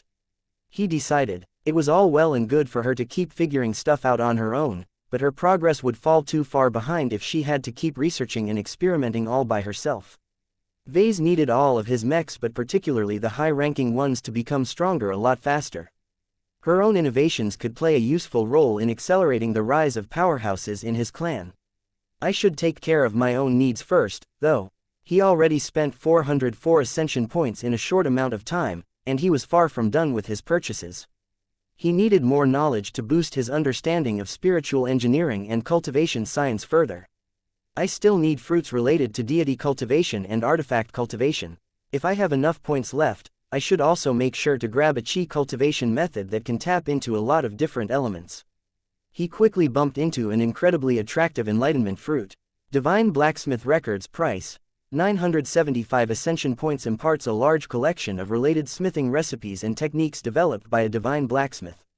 The majority of techniques consist of special hammering methods that can impart metallic and organic materials with special properties. The smithing recipes contain many combinations that enable a craftsman to forge powerful materials with the infusion of special energies and materials into a work. Although the description sounded simple, Vase did not underestimate the knowledge contained within. This was among the most expensive and powerful enlightenment fruits produced by the Tree of Possibilities. A divine blacksmith, huh? That sounded like a true god oriented towards creation cultivation. It might even be a predecessor of a star designer. Any core knowledge related to a true god was a treasure in other people's hands. I think you should take a look at Vase had great confidence that he could use the gains from this fruit to advance much of his research and methods by leaps and bounds. In fact, it is much better to let Vulcan absorb this fruit instead of me. The heritage of a divine blacksmith suits him a lot better. Unfortunately, the price was just too high for Vase. In terms of cost effectiveness, he could easily satisfy requirements by spending a lot less on cheaper enlightenment fruits. The divine blacksmith records was just too high-end at this time. It was an extravagant enlightenment fruit that would take a lot of time and effort for him to fully digest and convert into real gains. He could not possibly set himself back by spending too much AP and delaying his acquisition of more essential fruits at this time. He eventually shook his head and moved on. Maybe I will revisit this decision in the future. He already confirmed that the Tree of Possibilities occasionally rotated in old enlightenment fruits after they had disappeared for a while.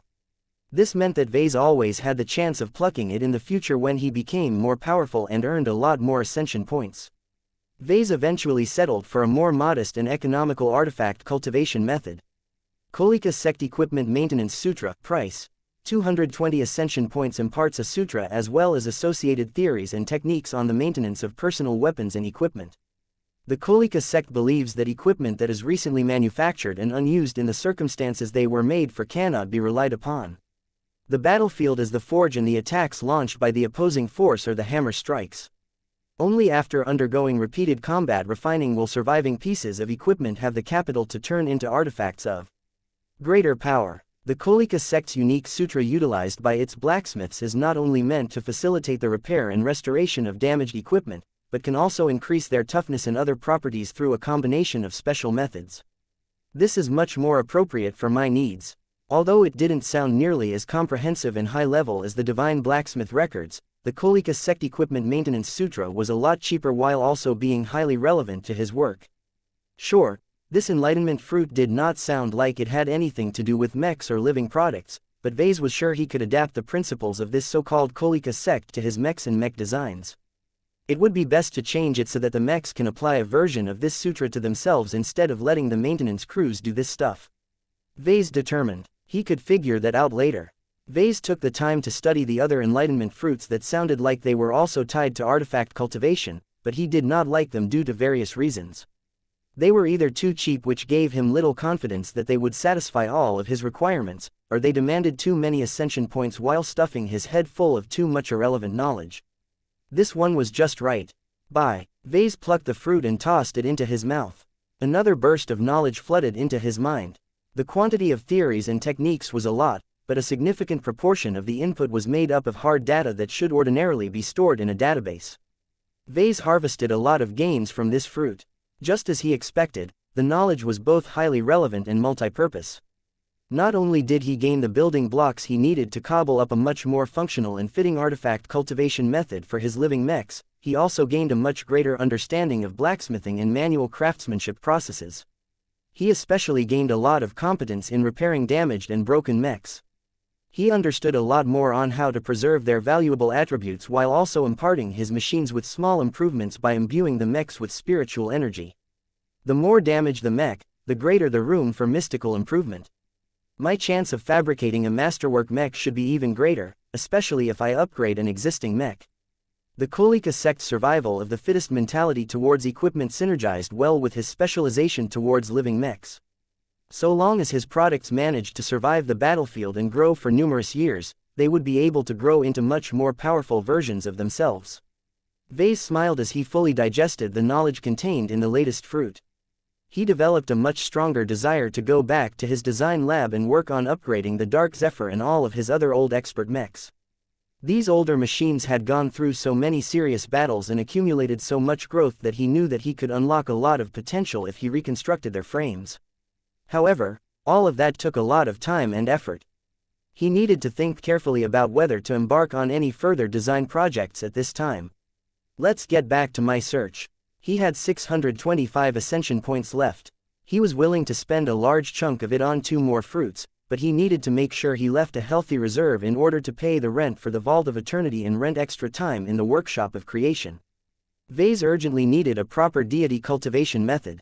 The Orvan ritual sacrifice altar design enlightenment fruit he ingested once taught him a little bit about this form of cultivation, but it hardly added anything to his understanding of cultivation science. Compared to the methods of primordial humans and other races with rich spiritual inheritances, the crude and primitive deity cultivation methods of the Orvan race could not be relied upon. If Vase did not have access to the sacred hearth which gave him direct access to his divine cores, he would have never been able to survive his attempt to create his own living divine artifact.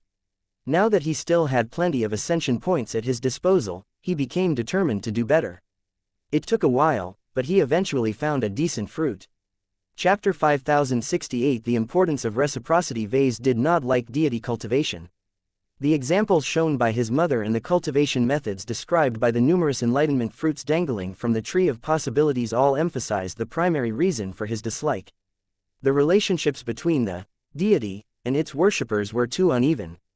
Due to the considerable power imbalance between the two parties, the vastly more superior one held most if not all of the cards.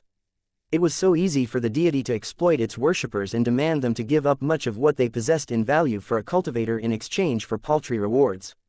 In fact, a deity did not even have to do anything for its worshippers.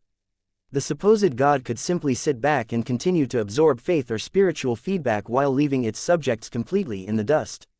Even the more benign faiths tend to describe hands-off relationships. Vase shook his head. Gods had better things to do than to act as nannies. If their worshippers couldn't do anything without crying to their revered deities, then what was the benefit of keeping them around?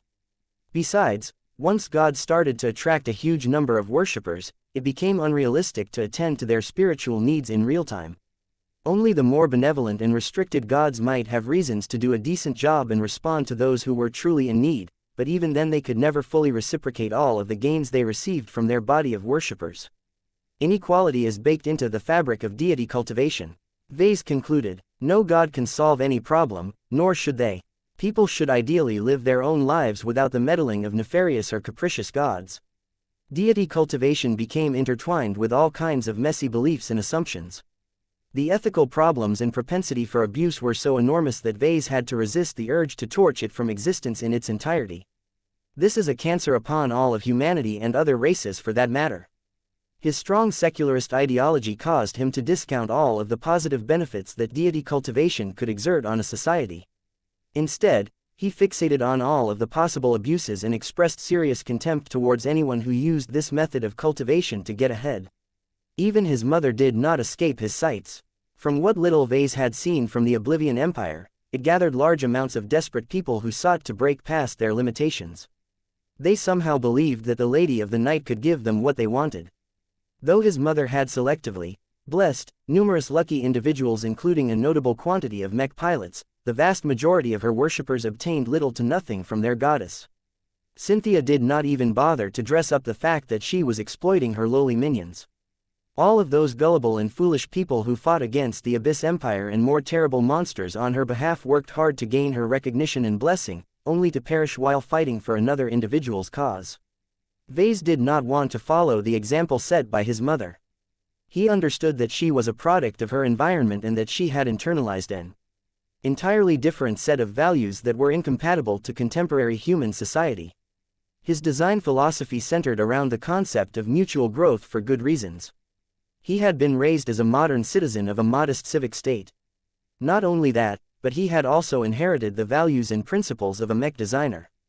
One of the first lessons that any student of this profession learned in class was that mech designers existed to serve mech pilots. By extension, mech designers existed to serve human society and humanity as a whole. This was the essence of what creation cultivators should be. Unlike other types of cultivators, those who attained godhood through production had to set their minds on meeting the needs of their clients from beginning to end. If there was no way that a creation cultivator could provide a positive benefit to their own society, then there was no basis for his existence. Deity cultivation is too vulnerable for abuse, Yet, it can provide a positive benefit to society as well. Deities could provide protection to a group of people. Deities could provide guidance and teachings to elevate a society. Deities could also help their subjects grow stronger and ultimately become godlike entities themselves. My own work should be good examples of this. Vase considered. He found it rather ironic as much of his spiritual engineering work relied on this model of spiritual development. His design spirits and his kinship networks all functioned properly because they received their sustenance from the spiritual feedback provided by lots of humans. Although they all applied primitive and relatively rudimentary forms of deity cultivation, Vase considered them to be a lot fairer and more transparent than normal. Whenever a mech pilot interfaced with a living mech, he supplied spiritual feedback to the design spirit. However, this was not a unidirectional transaction. In exchange for supplying spiritual feedback, the mech pilot benefited from the glow as well as additional benefits from the design spirit. This was an equitable and sustainable win-win arrangement. Both sides had reasons to keep engaging with each other. They both obtained what they needed without making any unreasonable sacrifices. Vase did not want to break this mutually beneficial relationship structure. He could not allow himself to get indoctrinated by exploitative deity cultivation methods and drastically change the way he operated. He glanced at a particularly large and shining enlightenment fruit that exemplified everything he hated about deity cultivation. Carnasis Seed Planting Manual, Price, 555 Ascension Points. I think you should take a look at imparts a set of secret techniques that enables a practitioner to covertly plant demonic seeds into many different people. These demonic seeds will gradually merge with their recipients until they fully merge together. The practitioner can employ various different techniques to manipulate the behavior of the seed bearers, although strong-willed individuals may be able to detect and resist contradictory compulsions. The practitioner can also harvest as much energy from them as desired. If seed bearers grow stronger, they can make greater sacrifices to their controller. If a seed bearer perishes, the implanted seed can be harvested and absorbed by the practitioner. The matured demonic seed can also absorb the nutrients of the corpse on the spot to rapidly form a demonic tree that can spread a large amount of initial seeds that can be spread to a large group of nearby individuals. Ves's expression turned uglier and uglier the more he read through this description. This deity cultivation method was one of the most blatant ones about exploiting the masses. The so-called seed bearers in this Carnasis seed planting manual were all reduced to slaves by greedy and uncaring practitioners. The fact that the method used the word demonic was a damning indictment of this enlightenment fruit. Cultivation involving multiple parties has to incorporate reciprocity in order to meet my standards. In other words, a deity cultivation method had to incorporate contract cultivation aspects for the worshippers in order to make it fair enough for both sides. As long as the so-called worshippers could engage in an explicit or implicit form of contract cultivation with their chosen deity, Vase would have much less objections to this practice. This was his rule. The demand not only conformed with his principles, but also guaranteed that his work promoted his design philosophy. After a considerable search, Vase eventually settled on one deity cultivation method that sounded the most equitable of the current selection of offerings. He also grew intrigued by the mechanisms incorporated in this rather creative method. Karma Liberation Sutra, Price, 240 Ascension Points imparts a sutra and related knowledge on karma manipulation. Cause and effect ties all life together. Karma is the force that affects luck in existence. Cultivators can impose themselves upon the universe to a greater extent by accumulating more karma, but they will also become bound to it, thereby making it harder to break loose from their shackles. The Karma Liberation Sutra can enable a practitioner to become more real without becoming imprisoned by a universe. The sutra encompasses techniques to generate karma by performing deeds that affect other individuals, which can be used to facilitate reincarnation and other processes.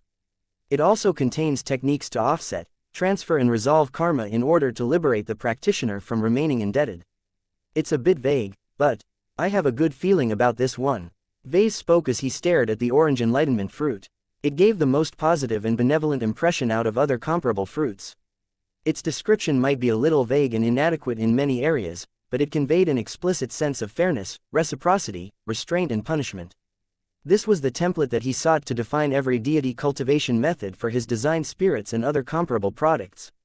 Vase wanted all of his design spirits to grow stronger, but not by exploiting and sucking the energy out of their subjects. If the cultivation method he designed for them tracked all transactions and added negative connotations to debt, then that was a clear way to ensure that the deity cultivation methods did not lead to excessive behavior. Vase instantly plucked and ingested the fruit without any further ado. As he closed his eyes, he became immersed in brand new mystical theories related to karma, cause and effect, reincarnation and other related topics. The contents of this enlightenment fruit was vastly different from the other knowledge he had absorbed not too long ago. The lack of overlap indicated that this inheritance came from a significantly different culture or time period than the more general cultivation methods. Vase questioned many of the Karma Liberation Sutra's assumptions. He did not know whether to believe that the main universe had an invisible karma tracking mechanism that tallied all of the good and bad karma accumulated by life forms. The sutra never provided any solid proof to back up all of the theories and techniques born from this key assumption. However, the system did not charge 240 ascension points for nothing. Even if the sutra possessed faulty elements that did not accurately reflect reality, it was still good enough to be usable by people such as Vase. With the mystical knowledge he learned in an instant, Vase applied it to himself. Damn, he could vaguely sense the weight of all of the karma he accumulated so far. It was thick and heavy beyond belief. The Karma Liberation Sutra warned that the greater the entanglements and unresolved debts, the harder it would be for a pre-divinity cultivator to successfully break through and transcend into a true god. Vase did not really believe in this assumption. Mech designers and especially high-ranking ones affected the lives of uncountable amounts of people. Whether their influence was positive or negative, it was impossible for any successful mech designer to avoid piling up karma. The sutra issued dire warnings about accumulating too much negative karma. When there wasn't enough positive karma to offset the bad stuff, a cultivator risked retribution. Wait a second, Vase suddenly paused. Is all of that inexplicable lightning from the skies a manifestation of punishment born out of negative karma? That would explain why he had to endure an exaggeratingly long lightning storm when he last broke through in the system space. While his punishment turned out to be so pathetically weak that Vase ended up using it as a strengthening source, he could not assume it would remain this way in the future. From all of the cultivation science he absorbed so far, he vaguely guessed that the strength of the so-called lightning tribulation phenomenon scaled with the prevalence of the power of heaven in the environment. In other words, the same lightning tribulation in the Milky Way might become 100 times stronger and deadlier in Messier 87. I need to be more careful about this stuff in the future. Chapter 5069 Introduction to the Five Elements. Vase estimated that in the last half hour, he turned from a novice into a journeyman in cultivation science. His understanding of many of the fundamental theories related to deliberate cultivation had improved by leaps and bounds.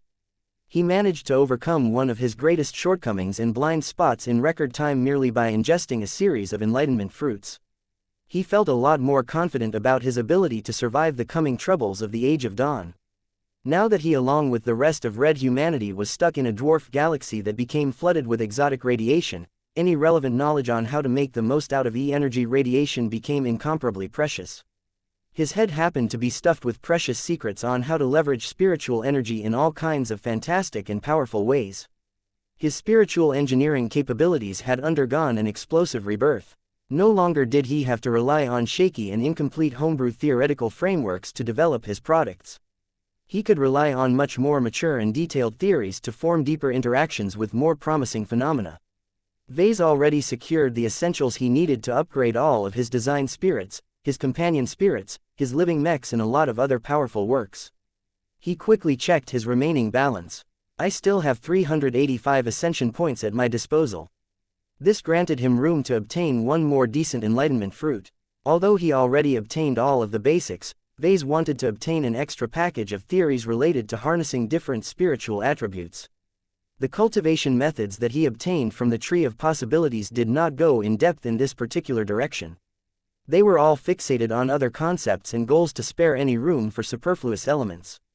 Let's see. The Tree of Possibilities still offered hundreds of unplucked enlightenment fruits. Vase had no idea where the system obtained all of this secret knowledge and inheritances, but he did not feel like looking a gift horse in the mouth. He quickly scanned through several viable options before his sight settled on the most attractive choice. Beginner 5 Elements Spells Manual. Price: 250 ascension points. Imparts a moderate selection of basic chi spells along with their associated theories based on the 5 elements: wood, fire, earth, metal, water. These chi-based techniques are organized by difficulty, complexity and other requirements and can be practiced in sequence to form a systematic repertoire of solutions. This beginner manual offers methods to activate and make effective use of the advantages of each of the 5 elements. It does not contain more advanced techniques that cover the rich and varied methods to combine multiple elements to produce compound effects such as strengthening, weakening, regulation or transformation. The price of this enlightenment fruit was greater than he was comfortable with. His balance would drop to a concerning level if he exchanged for the beginner 5 elements spells manual, leaving him with an inadequate buffer against emergencies. It's really difficult to earn so many ascension points again. The mission hall demanded a lot of crazy and impractical actions from Vase in order to earn additional AP. It drove Vase crazy as he did not want to engage in work that went against his own nature. He shook his head. He could think about earning ascension points and building up a healthy reserve once again at a later date. Different from the enlightenment fruits that Vase bought before, this one did not come with any cultivation methods. This was a benefit rather than a shortcoming. It meant that it was devoid of a lot of unnecessary and superstitious associations. It simply did what it said. It imparted a general theoretical framework on the 5 elements. It also taught a whole bunch of simple chi manipulation techniques that were directly based on this framework. Vase deduced that the manual was originally designed with a broad and varied target audience in mind. All kinds of cultivators could read through the manual and pick and choose which spells they wanted to learn. The expectation was that most of them would settle for learning a selection of spells that aligned with their most dominant and compatible elements. It was not necessary for a cultivator to master the full repertoire of spells, especially if they were based on incompatible elements. Only a tiny proportion of talented cultivators had any need or desire to explore all 5 elements. Due to the working mechanisms of the enlightenment fruit, Vase not only familiarized himself with the full range of spells contained within the beginner 5 elements spells manual, but also gained at least a basic degree of proficiency in all of them.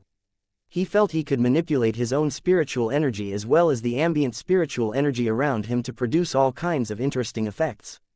He raised his hand and recited a mantra in his mind while at the same time shaping spiritual energy in a specific pattern. The ambient spiritual energy around him eventually formed into a small fireball, which he subsequently threw onto the ground next to the tree of possibilities. Peef. That's it. How useless. While Vase was impressed by the mechanisms that effectively converted spiritual energy into a real physical fireball, he did not take the spell itself too seriously.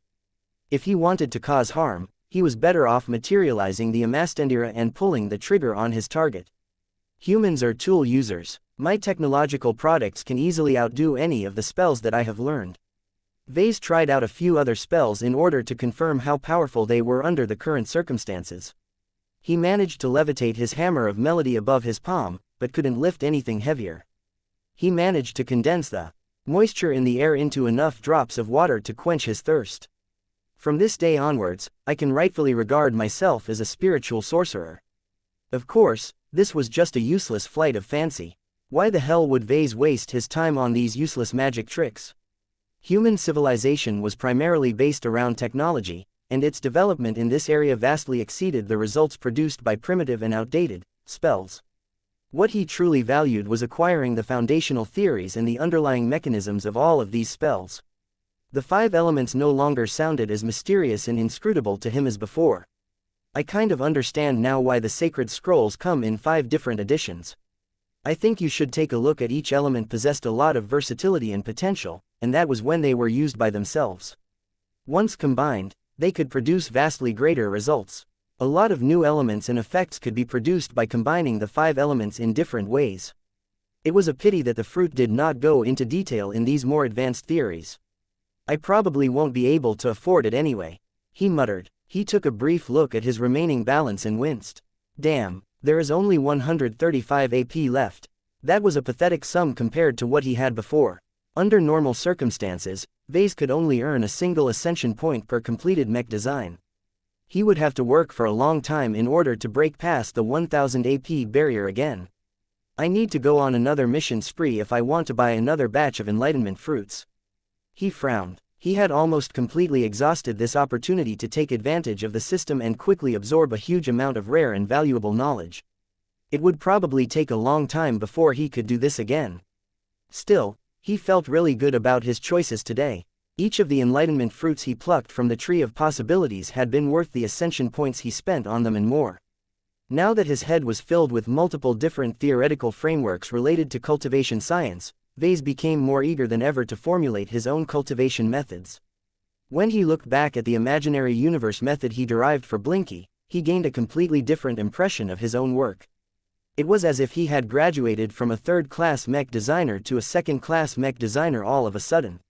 Whenever a second-class mech designer examined a relatively crude and simple third-class mech design, they would always be able to spot many shortcomings and missed opportunities. It's too primitive. Although he felt that the method should still be able to work, it possessed so many holes that all kinds of unpredictable and unexpected accidents might occur if Blinky truly tried to form an internal universe. For better or worse, Vase had to proactively address all of these holes before they could ever become a problem. Several hours went by as Vase continually drew onto a lot of scattered theories to expand on the model of the imaginary universe. He not only incorporated his recently obtained Urvank obelisk more deeply into the fabric of the imaginary universe, but also defined a lot of natural rules and phenomena with the help of the other theories that he had learned. For example, he invested a lot of extra time into integrating the 5 elements into the basic operation of the imaginary universe. Vase knew it was unrealistic to expect his imaginary universe to function exactly as the universe he lived in, but the closer it mimicked physical reality, the more comprehensive and multifaceted it would become. "This is the best I can do," he sighed as he completed the second iteration of his first genuine cultivation method. He still felt a strong desire to start developing a bunch of other cultivation methods for his living mechs and so on, but all of that could wait. What he desired the most right now was to present his work to his mother and obtain validation from her feedback. He exited the system space, causing him to fully reconnect with reality. He shifted his focus to the Milky Way and immediately directed Veronica to enter Cynthia's meditation room again. Strangely enough, Veronica was able to pick up on a lot more details than before. Her much greater comprehension of cultivation science as well as her considerably greater familiarity of the 5 elements allowed her to pierce through the fog that surrounded her mother. A strong atmosphere of wood surrounded the Oblivion Empress. The meditation room was made with natural materials that had been processed in a way that effectively contained and isolated the potent energies to prevent them from contaminating the rest of the Throne of Light. He could make so many more observations and even learn a few useful insights about his mother, but this was not his goal at the moment. "Mother." "Yes, my child." The glowing woman opened her eyes and smiled at the approaching cyborg cat. "I used the cultivation method you gifted to me and modified it based on what I have learned from you as well as the system. Can you take a look at my work and point out its shortcomings?" "Sure." Cynthia quickly skimmed through all of the pages of the virtual document projected by Veronica. Her expression was a lot more serious as she evaluated all of the cultivation processes that had been mixed and matched together. "This is far more detailed and complex than I expected from you," she said. "I can see clear influences from several advanced cultivation methods and cultural inheritances. The way you have carelessly mixed them together with no thought about their historical contradictions is interesting. I can clearly tell you treated this as an engineering project. There is a surprising amount of science underpinning much of the steps, and the way you have structured them is logical, transparent and difficult to misinterpret." Veronica proudly nodded. "I see no reason to deliberately obfuscate my method and mix it with all kinds of vague and superstitious nonsense. Cultivation can be treated as a science as far as I am concerned. You can tell me if I am wrong. You are not wrong per se. You are merely flying against tradition. This is good, so long as you remember that there may be good reasons why cultivators of the past have formed different assumptions and beliefs. Can you tell me if I overlooked anything important in my cultivation method?" "Ah, I can do that," Cynthia said. "Your intention to form an entire universe that initially consists of the power of heaven and earth is truly bold and ambitious. I can observe that you have tried your best to address many flaws and make it as viable as possible. While you have done a good job at that, you have missed a few vulnerabilities that are immediately obvious to other cultivators such as myself." "What did I do wrong, Mother?" The resurrected woman smirked. "The way in which Blinky is supposed to grow his imaginary universe is to indiscriminately absorb large quantities of chi, or spiritual energy as you call it. Have you ever considered what would happen if some of that absorbed chi isn't as harmless as you think? What if it is a parasite or a destructive element? How will you be able to cope if a virus or a hostile force has infiltrated your precious little universe?" I guess I didn't think about that," Veronica admitted. Chapter 5070 Imaginary Universe Method Version 3.0. His mother served as an invaluable resource and teacher to Vase. She patiently went over all of the flaws and shortcomings of the Imaginary Universe Method Version 2.0. Though she could be merciless about picking up all of the stupid mistakes and dangerous constructions in his work, she had good reasons to adopt such a stern tone. "You need to hold yourself to a higher standard, my child," the woman said as she lightly spanked Veronica's metal bum. "If an engineer makes a serious mistake in the design of a shuttle and it somehow doesn't get noticed by subsequent inspections, he will have blood on his hands. The same applies to cultivation as well. You are playing with life and death with each cultivation method you create. I do not mind too much if you develop them for ordinary people, but I will not permit you to be so careless when your life and well-being are directly at stake. Do better, or you will make your mother truly angry." "Meow. I will do better, mother." Cynthia somehow made Vase feel as if he had been reduced to a child again. It was frankly embarrassing for a senior mech designer and a father of 3 lovely children to feel this way. Nonetheless, there was a childish and more innocent part of Vase that profoundly enjoyed these mother and son interactions. He felt as if they were making up for lost opportunities. As much as Vase felt a lot more confident about his mastery of cultivation science, his mother's feedback quickly put him back in his place. Compared to a relative newcomer like Vase, an older and much more powerful true god possessed a wealth of understanding that went far deeper than anything he could have imagined. She illuminated all kinds of different problems that Vase had never thought about due to his lack of depth and experience in formal cultivation. Fortunately, Vase was largely able to invent his own solutions once his mother identified many of these issues. He addressed the very real risks of hostile intrusion in multiple ways, from setting up a spiritual filter to adding internal defense mechanisms that automatically hunted down intruders that did not belong. He also attempted to develop solutions to other problems such as elemental imbalances and restoration after suffering catastrophic damage. His mother even took matters in her own hands at times whenever she grew dissatisfied with his amateurish and inadequate work. Soon enough, they thoroughly perfected, optimized and expanded on the cultivation method presented by Vase. Compared to its last iteration, the Imaginary Universe Method version 3.0 was a lot safer, stabler and more reliable than ever before. It might not add that much additional power or versatility, but it fully utilized the conditions and resources at hand to produce progressively greater and more exaggerated results. Once the two completed their exhaustive revision effort, Cynthia held Veronica in her arms and began to look concerned. "I respect your decisions, Vase, but this is a step that you cannot undo once you make it.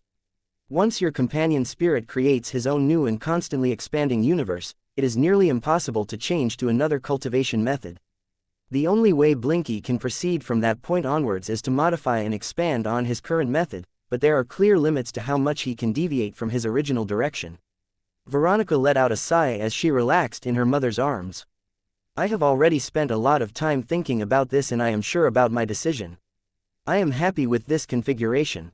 It may be extravagant and unreasonable in many ways, but I am willing to endure the initial difficulties in order to gain a much larger payoff in the later years. Don't forget that I need to accumulate an enormous amount of power and resources in the coming decades in order to prepare for the inevitable arrival of alien invaders from Messier." 87. Vase did not fear the native aliens of the Red Ocean all that much.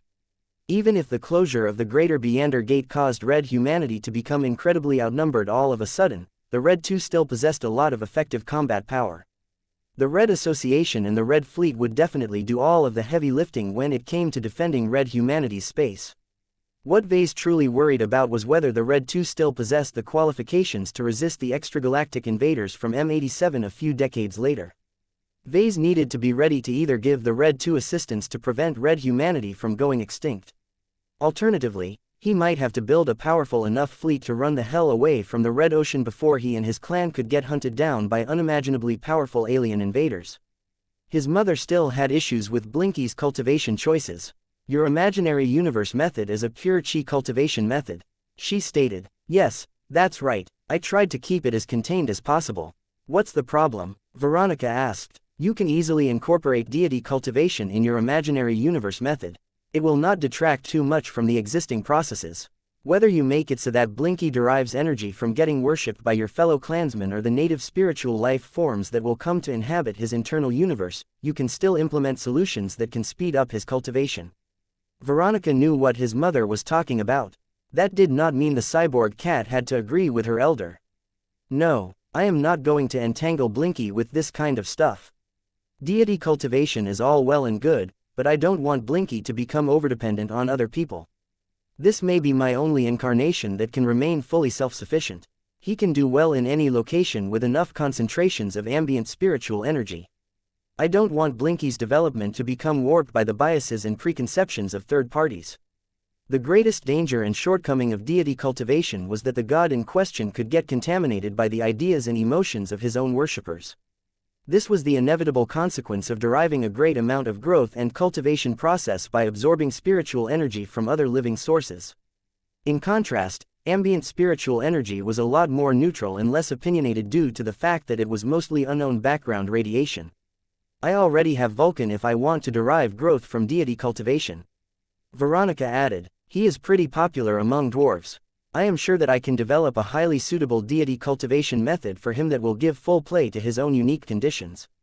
His mother looked thoughtful. You are correct, I understand your logic. Vulcan is not as close to your main self as Blinky, so any undue mental influences will not affect your real self that much due to the greater separation. Vulcan had already changed considerably since his birth. The exponentially greater amount of dwarves that prayed to the supposed god of dwarves, Mechs and craftsmanship resulted in a flood of messy spiritual feedback. I think you should take a look at the input grew so enormous that Vulcan sympathized a lot more with the dwarves than humans nowadays. They chatted a bit more about what sort of cultivation methods that Vase should prepare for his specific incarnations. You need to worry about your development on this side as well, Veronica. Cynthia said as she tapped the cyborg cat's head. I cannot help you as much in this regard because I can feel that your cat body has partially embarked on a path of body cultivation based on phase water. I will figure it out, Veronica stated with a bit less confidence than before. I am hoping to get my hands on a few phase lords and phase whales so that I can study how they work. I know that I will have to get my hands on a lot of phase water in order to continually expand the volume of my full physical body. Are you able to materialize phase water out of energy? The mother pressed her lips. I am working on it, baby. Phase water is a special exotic, and it is much more difficult to reproduce than many other high-grade materials. Water is not my main element, and I am still in the process of mastering it. There is no reason for you to be concerned. The stolen crown will provide considerable help. That was right, his mother had partially managed to capture the authority of the water scroll. Though Vase had no idea how that benefited her exactly, it was not that big of a stretch to think that her mastery over the element of water would skyrocket in the future. Anyway, now that Vase got what he wanted from his mother, he directed his main focus back to the Red Ocean. He couldn't wait to initiate Blinky's new cultivation method. He headed down to his private lab and workshop and entered an enclosed chamber for safety reasons. Vase briefly considered whether it would be prudent to call for a few expert mechs to respond to any possible emergencies, but he decided against it as he did not think it would matter. Although the process of creating an entirely new internal space was an inherently dangerous process, the Imaginary Universe Method version 3.0 had been optimized and improved upon by a highly knowledgeable true god. Nothing should go wrong. Even if he was wrong, it was not a bad idea to feel overconfident. Exotic radiation responded to his own thoughts and emotions. This meant that if he was convinced that a procedure would work, then reality might work a little extra to make sure the desired outcome took place. It's really strange, but whatever. Come out, Blinky, Murrow. The star cat looked a lot more enthused than ever. After years of experiencing gradual growth through natural cultivation, the companion spirit was set to become the first of his kind to practice a formal method. Since Blinky was just another personality of Vase, the companion spirit did not need to spend any time studying the Imaginary Universe method. The cat already understood it as well as Vase himself. The method was not that difficult for the most part. It was designed to operate consistently in the background in almost the same way as natural cultivation. The biggest complication was that it was quite difficult and potentially dangerous to get started. An aged and damaged stone obelisk suddenly appeared next to Vase. Seconds later, several tough and reinforced barrels filled with phase water materialized into the chamber. Vase was willing to invest 2 kilograms of pure phase water for several reasons. He wanted to reduce the difficulty of forming a new universe and boost the initial expansion of its volume. There was no need to add any other ingredients to the mix because Blinky could rely on absorbing vast quantities of ambient spiritual energy to make up for the rest. Let's start. Moreau Moreau. The purple companion spirit closed his eyes and began to devour the surrounding ambient spiritual energy. An increasingly larger suction formed around Blinky as the cat continually accumulated and compressed the gathered energies. Time passed by as Blinky began to struggle to contain so much excess energies. Most of it escaped from his grasp, but the cat persevered because he needed to obtain as much juice as possible to generate enough force to successfully open up a new space. As the cat slowly reached critical mass, Blinky finally opened up his glowing eyes. The suction vortex around the spiritual cat suddenly grew so strong that from the moment Blinky opened his maw, he successfully managed to devour both the Irvenk obelisk as well as the barrels of phase water. The cat had gathered all of the ingredients he needed to form his new internal space. Moreau Moreau MROOOOOOW. The cat glowed increasingly brighter and more energetic as he engaged in an irreversible process. This proceeded onwards for several tense and nerve-wracking minutes until a massive explosion took place in an entirely different dimension and space. Bang! Chapter 5071 Reality Hole. The birth of an entirely new universe happened quietly. No one serving or living aboard the Spirit of Bentime realized the amazing event that took place under their noses. The expeditionary fleet still engaged in FTL travel as usual. The Larkinsons and their allies largely remained preoccupied with intercepting the next alien raiding fleet. They had no reason to suspect that the Larkinson Patriarch had just managed to create a work that was destined to become one of his greatest creations. A living universe that overwhelmingly consisted of spiritual energy had been born inside Blinky's intangible body. Existing in dimensions that Vase could not even describe, this brand new universe came about with a silent but violent bang. Many different energies erupted from this primordial explosion. Fueled by the complete disintegration of the Irvenk obelisk, the raw power of stars and other stellar phenomena immediately created a new space and filled it up with the initial building blocks of a universe. A landmass immediately formed right at the beginning. This little chunk of rock started off small, but quickly grew in size and scope as the energies absorbed by Blinky slowly shaped into an increasingly larger planet. At the same time, the energies also started to form a small but incredibly hot ball of light in the distance. The small prototypical star already began to illuminate and heat up the growing landmass.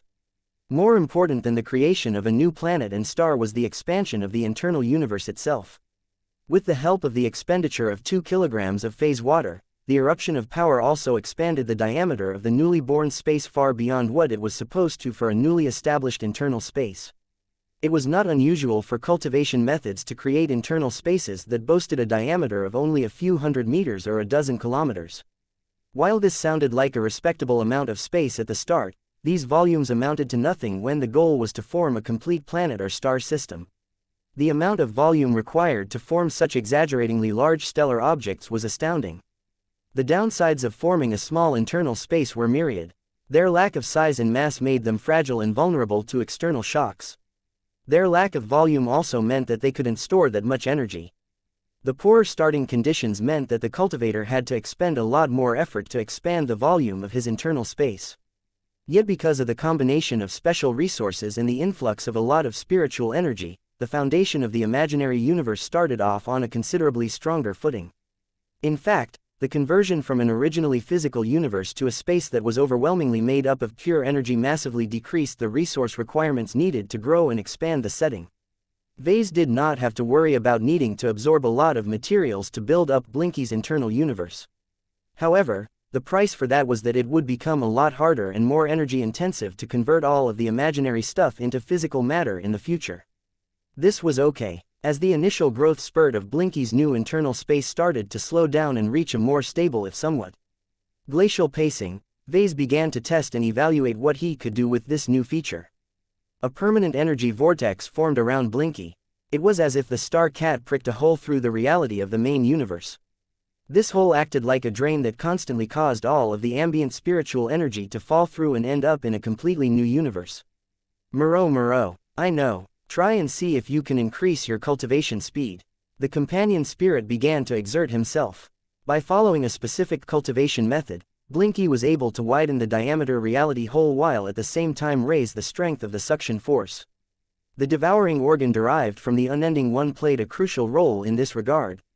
The imaginary universe method devised by Vase and perfected by his mother took great advantage of this organ's properties to serve as the main engine to the imaginary universe's growth. As Blinky tried to devour more and more indiscriminate ambient spiritual energy, its entire concentration and distribution began to deform in the surrounding space. The entire experimental chamber as well as the compartments around the private lab and workshop began to experience increasingly more disruptive spiritual fluctuations. Vase frowned. The stronger the fluctuations, the stronger the disruption to the environment. If he wanted to ensure that the clansmen and living mechs around him could grow and cultivate in a stable setting, then he had to ensure that Blinky's persistent cultivation did not mess up the environment too much. Theoretically, Blinky should be able to devour spiritual energy at a much higher rate. After all, Blinky did not have to do a lot of processing to the absorbed energies. Once they fell into his internal space, the captured energies either floated around like before or automatically formed into different planets and stars due to the direction from the cultivation method. The current absorption rate did not satisfy Vase at all. The concentration of the ambient spiritual environment was still too low, and even if it was set to increase over the coming years, the limit would not be too high due to the Red Ocean's considerable distance from the source. If we can travel all the way to Messier 87, your cultivation speed should easily be 100 if not 1,000 times faster. He told his own companion spirit. The environment we are in right now is quite gentle, which is good for red humanity, but the conditions are not quite optimal for us. We can handle a lot more energy than most people. Moreau. Blinky had gained a virtually bottomless stomach all of a sudden. No matter how much energy radiation he sucked in, his hunger could never be completely sated. After a bit of experimentation, Blinky eventually reduced his absorption rate to a more reasonable level. The energy vortex that surrounded his form became a lot less violent, which meant that his presence did not disrupt the ambient spiritual energies around him as much as before. This should be fine for the time being. Although the growth rate of Blinky's brand new internal space also slowed down because of this, Vase did not think it was that big of a deal. One of the greatest advantages of the imaginary universe method was that Blinky could easily practice it non-stop. According to Cynthia, most actual cultivators only possessed a single body. Incarnations were dreams to them because nobody could make them with as much ease as Vase. Since the practitioner had to do all of the work himself, he needed to reserve a significant amount of time in his daily schedule of sitting around doing nothing aside from cultivating. I think you should take a look at. In other words, they remained stuck in a single room or space for hours, days, weeks, months or even years on end. This sounded like a gigantic waste of time to Vase. As a highly productive mech designer whose time was incomparably precious, he could not afford to waste too much of his attention and concentration on making sure that his companion spirit cultivated properly. Fortunately, the imaginary universe method was a lot easier than other chi cultivation methods. Instead of relying on forming extremely elaborate and complicated multi-layered artistic conceptions, Blinky simply relied on upholding a framework of an imaginary universe and steadily filling it up with large quantities of spiritual energy. It still retained a lot of touches of the original body cultivation method that Vase used as a source of inspiration. The overall mindset behind either cultivation methods was to rely on an overwhelming quantity of resources to eventually trigger qualitative transformations. It was a brute force approach to cultivation. As Blinky steadily settled into his new state, the companion spirit did not experience any undue mental strain. Practicing the imaginary universe method was almost as easy as natural cultivation. Vase and Blinky grinned at the same time. This is great. Everything is working according to expectations. No accidents have occurred and the growth of your new universe is proceeding without any obvious deviations. Vase tried to evaluate Blinky's current cultivation speed and progress. Due to his excellent start, Blinky completed the first stage of the imaginary universe method in record time. He had already moved on to transforming the primordial landmass into a primordial planet. The second stage demanded an exponentially greater quantity of energy to complete than the first stage, so it demanded a lot more time and effort. Blinky had little choice but to keep draining ambient spiritual energy day and night and slowly complete the first real planet of his private universe. It shouldn't take too long. You'll probably be able to complete the second stage in 2 weeks or so. Vase estimated. Moreau. Blinky concurred. Strangely enough, the new cultivation method already affected the appearance of the star cat. His purple intangible body no longer depicted points of lights that trailed across his entire body in linear trajectories. Instead, a single point of light as well as a slight circular dark patch appeared on his fluffy belly. It became clear that his altered visual manifestation had begun to reflect the actual state of his new internal space. Vase could easily infer that as Blinky expanded his personal universe and filled it up with progressively more stars, the companion spirit's outward appearance would grow increasingly more elaborate and impressive. Perhaps he might one day look like a giant feline embodiment of an entire cosmos. Moreau. Blinky looked forward to assuming such a form one day. The more impressive he looked, the more power he had at his disposal. Still, for now his internal universe lacked serious growth and development. It did not bring any measurable advantages to the companion spirit aside from giving him an enormous and expanding storage space where he could dump a lot of spare spiritual energy. This is pretty useful already. Blinky lacked this capability in the past, which meant that he constantly had to draw on external sources of energy whenever he or Vase needed to perform an energy-hungry procedure such as sustaining his living workshop ability. Now that Blinky gained access to a giant reservoir of spiritual energy, Vase could burn almost as much spiritual energy as he wanted without needing to worry about disrupting the environment or borrowing lots of juice from his design spirits. Can you store real objects inside your space? Moreau. Vase picked up a metal bar and tried to stuff it inside the reality hole. It didn't work. Sure enough, I knew it wouldn't be that simple. His hope of treating Blinky's new internal space as an alternative of the system's vault of eternity was dashed, at least for the time being. He predicted that Blinky needed to advance to a much later stage or begin to enter into the second mode of the imaginary universe method in order to turn it into a gigantic portable pocket space. As Vase continued to analyze the properties of this latest addition to his life, he eventually found it to be cumbersome to refer to it as Blinky's internal space, or Blinky's imaginary universe. He needed to bestow it with a proper name so that he could effortlessly distinguish it from his main universe. Vase stared into the eyes of his companion spirit. Do you have any good suggestion? Moreau. That is actually a brilliant name for a new universe. Vase responded with a smile. From now on, your internal imaginary universe shall be known as the Blinkyverse. The Blinkyverse. For now, it could only function as a large and portable reservoir of different spiritual energies, but its future potential was endless. As long as Blinky remained alive and continued to absorb spiritual energy without interruption, it was possible for the cheekily named Blinkyverse to eventually match the scope of the main universe. Chapter 5072 Schooling concerns. Once the novelty and the excitement of the creation of the Blinkyverse died down, Vase returned to his ordinary routine but with many changes. Knowledge could change a person. A lot of knowledge could transform a person. Vase had turned from an ignorant savage into an adept in the field of cultivation science, and that showed in many ways. From the persistent energy vortex that accompanied him wherever he traveled, to the invisible changes in his attitudes and demeanor, every Larkinson who knew him well could instinctively detect that he had undergone a substantial evolution. What is it that you are working on, exactly? Gloriana suspiciously asked during another day of breakfast. There is an air of activity and restlessness around you. My companion spirit can sense that Blinky has grown a lot stronger all of a sudden. What is the matter with you today? Yeah, what happened, Papa? Marvane asked as he shoved another spoonful of nutrient-dense porridge into his adorable mouth. Vase smiled while reaching out to rub his son's head. I have made major breakthroughs in my spiritual engineering work. I am not ready to share my full results with everyone. I need a few months in order to apply what I have recently learned and discovered. I can tell you that each of your lives will undergo massive changes. Though his wife looked frustrated at this lacking response, Vase did not want to talk too openly about cultivation. He did not entirely understand the Red Two's attitude towards this subject. Any talk relating to psionic power had long been treated as a taboo. What now? Red humanity no longer resided in a galaxy that was devoid of the so-called power of heaven. The Red Association and the Red Fleet had already let the cat out of the bag by dressing up the existence of spiritual energy as E-energy radiation. Would they be willing to go a step further and expose humanity's secret but incredibly relevant tradition of cultivation? Vase inwardly shook his head. It was impossible for the Mechers and the Fleeters to give any acknowledgement to their former masters. The existence of the Five Scrolls Compact needed to remain buried in order to preserve the continued hegemony of the Red Two.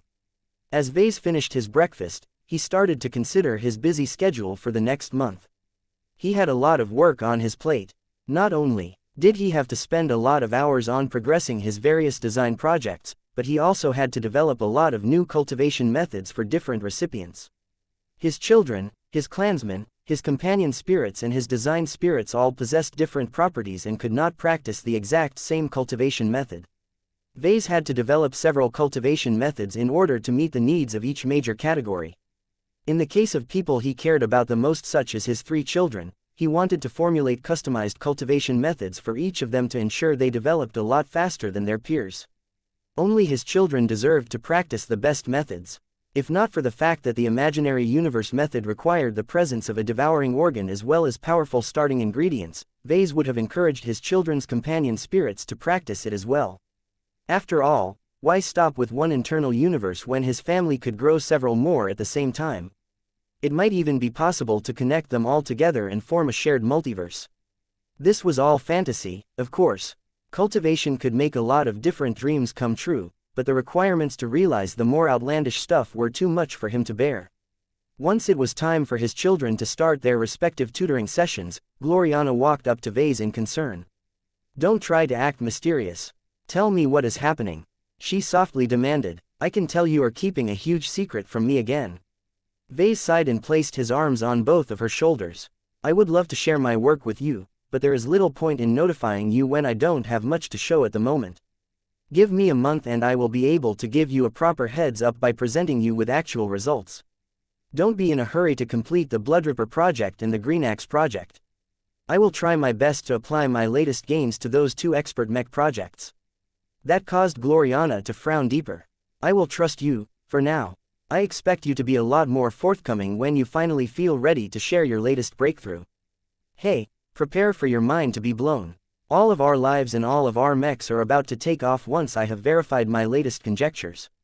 The tension between them eased as they began to talk about other subjects. They began to talk about the challenges of securing proper first-class schooling for their children in a post-Great Severing society.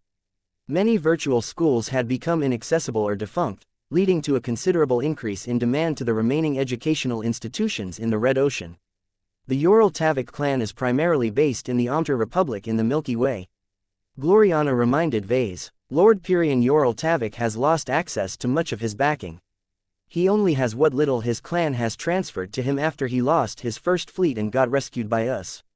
I have already investigated him and learned that he only has a diminished group of retainers by his side. Where are you going with this, Gloriana? I do not think that Lord Pyrian can do much for us in his current state. She explained her thoughts. The man still has enough of a foundation in the Red Ocean to live comfortably in an upper zone, but I doubt he has enough clout left to get our children into appropriate first-class schools. Vase looked skeptical. I'm not sure about that. It depends on how much funding the Ural Tavik clan has transferred to his local account. Finance has become incredibly messy due to the sudden nature of the Great Severing. Even if Lord Pyrian has lost a lot of power, he is still a fairly powerful and well-connected first-rater. We may be able to enter into new and more equitable forms of cooperation with him. Even if he has a lot of money, it is not easy for him to acquire a fleet, a powerful mech force and profit-generating industries from scratch. I think you should take a look at. He saw a lot of promise in renewed cooperation. The Larkinson clan and Lord Pyrian both had what each other needed.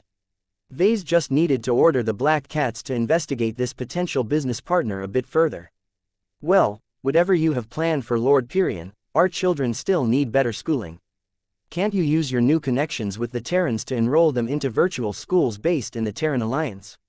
I can, but let's make sure that the Eden Institute still wants me. Vase cautiously replied. The next semester is starting soon.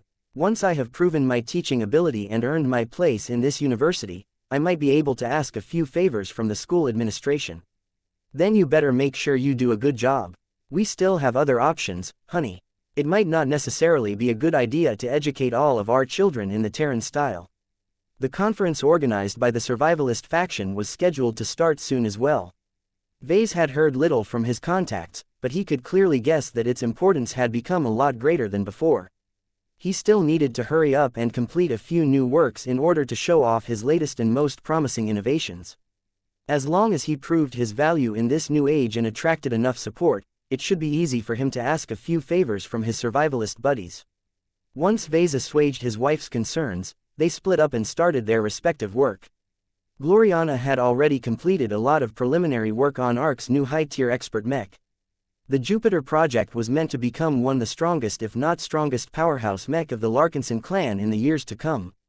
Unless his grandfather Benjamin caught up and surpassed his own son, it appeared likely that General Ark Larkinson would become the first formally recognized ace pilot of the clan. The significance of this project was great. Gloriana did not just approach it as an opportunity to design a high-tier expert mech, but also treated it as the prototypical form of a future ace mech. The demanding mech designer found it important that the Jupiter project already came with a configuration that should not require an extensive redesign in order to upgrade it into an ace mech. She took clear inspiration from the Mars and how Benedict Cortez approached this high-priority design project at the time. Much of the effective combat power of a high-level mech was derived from its tech and parts. Gloriana put a lot of effort into contacting powerful development companies in an effort to secure ace mech-grade parts and systems. She managed to obtain much of what she needed already by signing several new contracts with companies based in both the Hex Federation and the Colonial Federation of Davut. The costs were not light. The Jupiter project was still stuck in an early stage, but the ambitious woman had already committed to spending more money, resources and phase water than what the Cross clan had invested in the development of the Mars. Fortunately, the recent victory against the Wiednar raiding fleet already covered a lot of costs, so Vase did not mind the extravagant spending at all. He even wished that his wife would spend more because that ultimately translated into a more powerful mech for Uncle Ark. Ark isn't the only close relative that needs a new high-tier expert mech, though. Vase reminded himself. As Veronica and his cyborg foot continued to work on various mech designs including finishing up the Eye project, Vase himself tried to figure out how to incorporate cultivation methods in his new mechs. An important focus was the two machines that currently integrated his Karman system. He already checked up on Venerable Janzi and the Bastion and confirmed they were doing pretty okay even without any formal cultivation methods. In fact, the Bastion had become infected by the recent craze to figure out how to absorb ambient spiritual energy and use that to her advantage, but she had made limited progress for the time being. Vase found it rather funny to observe all of his third-order living mechs fumbling to form their own rudimentary domains and figuring out how to best combine that with their pilot's true resonance. They all acted like children from his perspective. They lacked the extensive knowledge and inheritances that Vase recently acquired. While his living mechs were still struggling to form a basic cultivation method, Vase could already whip up a more advanced version in a matter of hours. Of course, Vase wasn't satisfied with that. He had greater ambitions in mind, but he still needed to do a little more research to figure out whether he could realize his envisioned cultivation model. Grandfather, Vase, Benjamin called just as he exited from the cockpit of the Blood Star after completing another training session. You don't need to check up on me that often. I've recovered a bit more since your last inspection. I think the new air is doing a lot of good to me. I feel as if I am 20 years younger. Vase felt reassured that his grandfather wasn't backsliding, but he did not come to check up on Benjamin's condition today. He directed his spiritual senses towards the active and vigorous blood pact between his grandfather and his bonded mech. He saw a lot of room for improvement. Can I ask you a question, Grandpa? Sure, always. How much do you love your new mech? Chapter 5073 Larkinson Metal Guardian Mantra. Vase wanted to spread the advantages of cultivation to his clan. He decided to start with his grandfather and his living mech because they were relatively new additions to the Larkinson army. They did not experience as much growth as other pairs. Their spiritual states had only changed relatively recently and should still remain fairly malleable. Although Vase was slightly concerned about impacting Benjamin's relatively poor physical fitness, he understood on a rational level that his grandfather was not as fragile as he looked. Venerable Benjamin Larkinson possessed all of the traits of a genuine high-tier expert pilot outside of physique. His reforged willpower was even stronger and more solid than the willpower of other Larkinson mech pilots. Prodigies such as Venerable Joshua and Venerable Janzi may have grown remarkably quickly over the past decade, but their life experiences and mental development could not match up to a grandfather who already lived a full life of ups and downs. Vase considered Benjamin to be a good test subject for that reason. The old man had already endured great trauma in the past and could easily take a few blows. It was difficult for Vase to explain what he wanted to do the Blood Star. Cultivation was not part of the culture of modern humanity. Vase suspected that the MTA and CFA deliberately suppressed this concept in order to deprive the Five Scrolls Compact of support back in the old galaxy. So let me get this straight, Benjamin said as he rubbed his gloved fingers against his wrinkled chin. You have come up with a tech that can upgrade the blood pact and help my mech and I grow faster, is that correct? You can say that. It's a little more complicated than that. I need both of you to adjust your behavior, acquire a set of new habits and possibly meditate on a cultivation mantra. I am trying to figure out if you can skip on that last part. It is troublesome for you and your expert mech to spend conscious effort on deliberate cultivation. I am hoping that I can whip up a solution that will essentially allow you and your living mech to cultivate on autopilot. The old expert pilot looked completely lost at this point. He eventually threw up his hands. Just do what you want. My mech and I will cooperate with you as best as possible. After gaining his grandfather's tentative approval, Vase began to conduct a series of tests and examinations. The new mech testing chamber built adjacent to his private workshop came extremely handy at this time. The large compartment offered a decent amount of space for the blood star to fly around and test its skills against dummy targets. As Venerable Benjamin was having the time of his life by hacking its sword against different bots, Vase constantly studied the spiritual condition of the blood star. A lot of different ideas entered his mind as he gathered a huge amount of interesting data. His vastly expanded depth in cultivation science had opened a new world to him. Vase found that he could notice a lot of small but important variables that he completely overlooked in the past. The more he studied the blood pact, the more he admired how he managed to make it come to life. Even so, his greater vision and understanding also caused him to wince at times whenever he spotted aspects of it that were either suboptimal or completely detrimental. This was an unavoidable consequence of indirectly forming a contract cultivation method. The Karman system did the best it could to forge a permanent spiritual bond between the mech and the mech pilot. It has character, but there is far too much room for improvement for me to leave it alone. Cultivation science centered around developing the most efficient and effective ways to convert energy into growth and more specifically metaphysical growth. As Vase adopted the mentality of an engineer to this important side project, he meticulously deconstructed the existing natural cultivation methods and utilized his extensive theoretical frameworks to formulate a lot of improved cultivation processes. Vase was actually working with 3 cultivation methods rather than just a single one at this time. First, his grandfather unconsciously practiced the mech piloting cultivation method that was automatically dispensed by the kingdom of mechs through a mechanism that Vase could not detect. With the understanding that Vase possessed today, he already understood that mech pilots actually did not have to do anything special in order to cultivate. They just had to do their jobs and actively engage in training or fight in real combat missions to make actual progress. As long as they possessed sufficient spiritual potential, each of them had a chance to exceed the extraordinary threshold and form extraordinary willpower, all without requiring any conscious direction. Even their breakthroughs were secretly managed by the kingdom of mechs in order to ensure they proceeded smoothly and without any errors. Just as with his own mech designer progression trajectory, there was nothing that Vase could do to alter or improve the cultivation method for mech pilots. The only way he had any hope of doing so was to gain enough authority over the kingdom of mechs and change the cultivation method from the root. Vase shook his head. I don't need to worry about this. I should focus on what I can control. Right now, he needed to formulate at least one general cultivation method for living mechs and one dual cultivation method for the users of the Karman system. The two should complement each other. If a living mech was able to grow stronger through its own efforts, it would be able to provide more assistance to its mech pilot. The existence of a blood pact between the two meant that this reinforcement relationship became a lot more effective. Vase could easily imagine that Karman pilots would be able to grow 5 times if not 10 times faster than their more regular counterparts.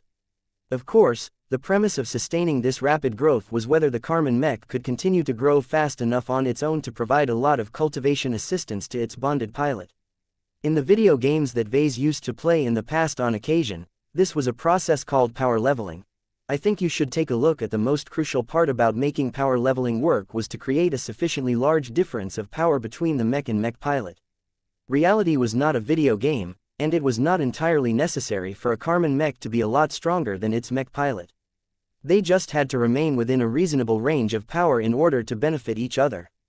Let's focus on the cultivation of the living mech first, since that is a crucial precondition to increasing the effectiveness of the blood pact. There were 3 fundamental variables that affected the growth of a living mech. The first was time. The more time passed by, the more a living mech was able to engage in natural cultivation and slowly develop itself further. The second was interfacing with a mech pilot. When a living mech was used for its intended purpose and when it formed a man-machine connection with a human, the machine grew more rapidly by being exposed to different stimuli. These two variables already existed from the moment Vase produced his first living mechs. They had been the factors responsible for enabling all of his products to grow over time. From humble commercial mechs such as the Desolate Soldier to powerful high-ranking mechs that had eventually turned into living legends such as the Ouroboros, their growth had all been sustained by the power of time and experiences. It was only recently that a third variable came into the picture. The Age of Dawn introduced exotic radiation to red humanity, and all of the living mechs stuck in the red ocean became graced by constant exposure to E-energy radiation.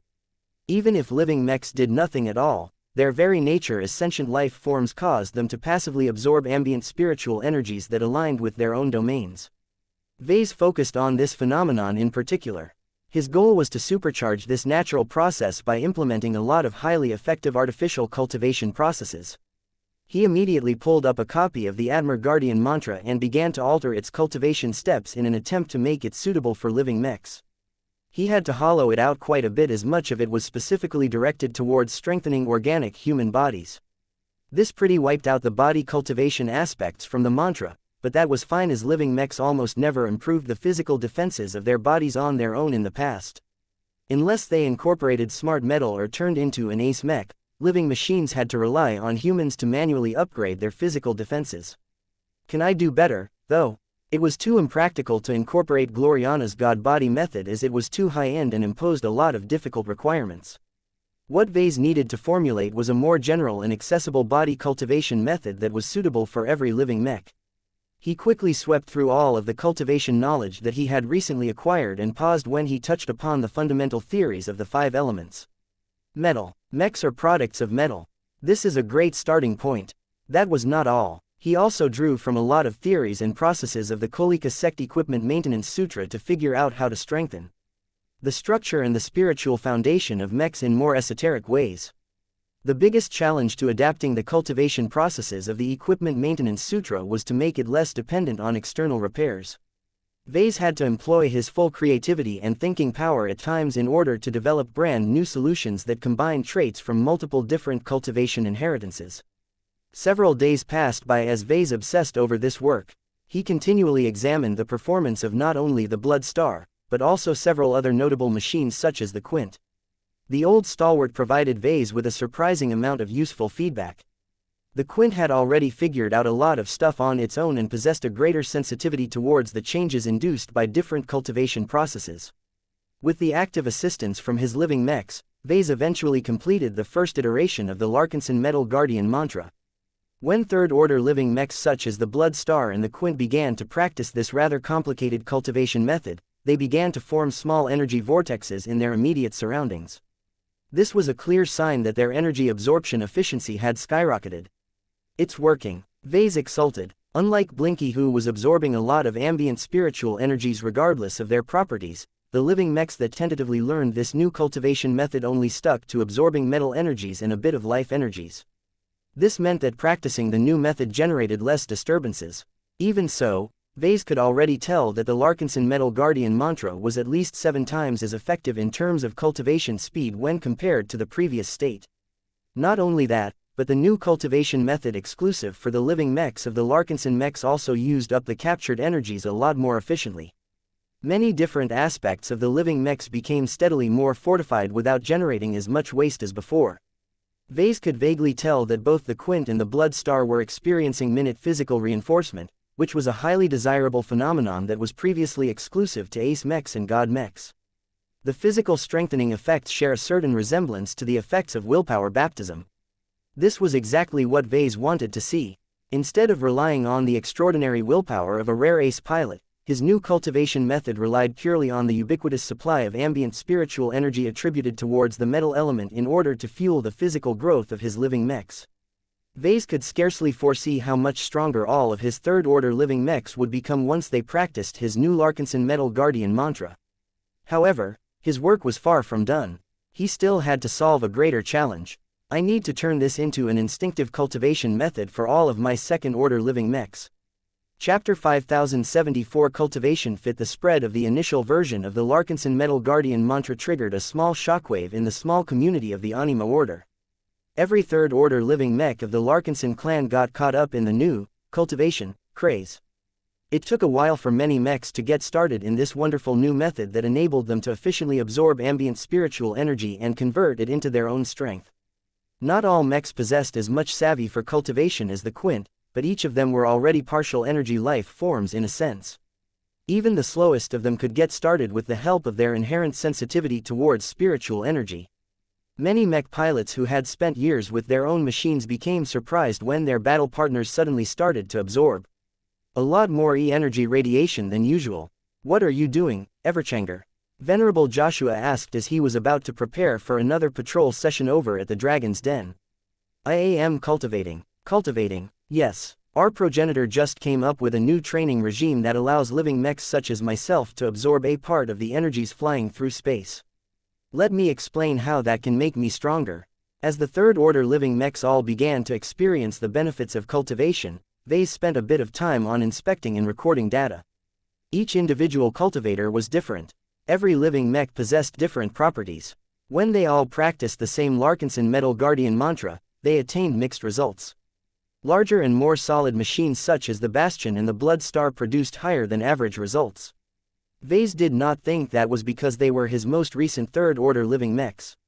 He could clearly notice that these two night mechs understood the essence of the mantra a lot faster and exhibited a considerably higher fit with its cultivation processes.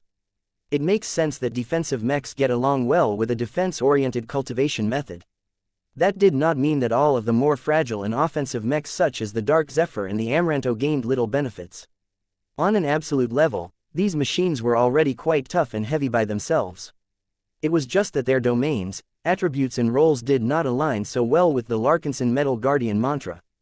If Vase wanted to accommodate them better, then he needed to formulate a bunch of new cultivation methods that allowed them to absorb their preferred elemental energies into strengthening their weapons or other strong points.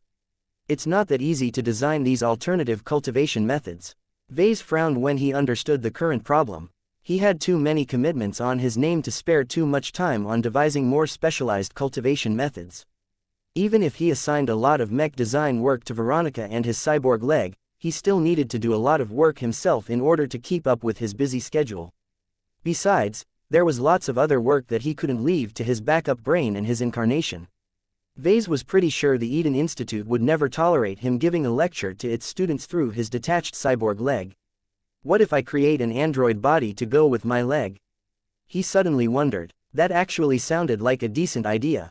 As long as he made it realistic enough, few people should be able to tell the difference. He could treat this false body as a highly realistic decoy. Since it was attached to a leg that contained an actual part of his brain, it was not completely fake. He could even send out this decoy body to all kinds of dangerous instances such as untamed planets or risky assaults. Vase could genuinely live his life in two different human bodies through this fashion without anyone important knowing any better. He shook his head. This is a bit weird and unnecessary at the moment. His main desire at the moment was to keep up with all of his mech design projects and prevent them from getting delayed due to his current preoccupation with cultivation science. It was enough to keep his leg in front of a design terminal for the time being. The limb with a brain even made good progress in drafting the initial sketch and configuration of the Supremo project. Vase considered the heavy artillery mech design project to be the first of many new commercial and client mechs that would showcase much of his latest advancements. While he did not intend to give the mech that was destined to become a trump card for the Colonial Federation of Davut all of the latest bells and whistles, Vase did not intend to hold back that much either. The public needed to gain more confidence and respect in his living mechs. The onset of the Age of Dawn granted the best possible stage for Vase to make his living mechs spread farther and wider than ever before. As long as he figured out how to make all of his second-order living mechs cultivate by themselves, their value propositions would skyrocket, especially when used over the long term. Vase did not believe that other mech designers including the polymath herself could design any comparable machines. Well, clever mech designers like her will probably be able to develop comparable solutions such as the God Body method, but I don't think they can ever beat genuine cultivation. He guessed. Mechs could technically be treated as artifacts, and there were many possible ways to amplify their strengths by fueling them with E-energy radiation. Other mech designers that did not have any relations with living mechs, Cultivation or the Five Scrolls Compact had already begun to approach the new possibilities from the perspective of their own design philosophies. I think you should take a look at as far as Vase knew from his latest chat with the master mech designer. Benedict Cortez recently made a few advancements that significantly increased the effectiveness of his index system. By tweaking it so that it could start to converge spiritual energy into electrical energy, Master Benedict could effectively create a renewable power reactor that could keep a mech running solely through absorbing E-energy radiation. Of course, Master Benedict still had a long way to go before his index system could truly replace a conventional power reactor.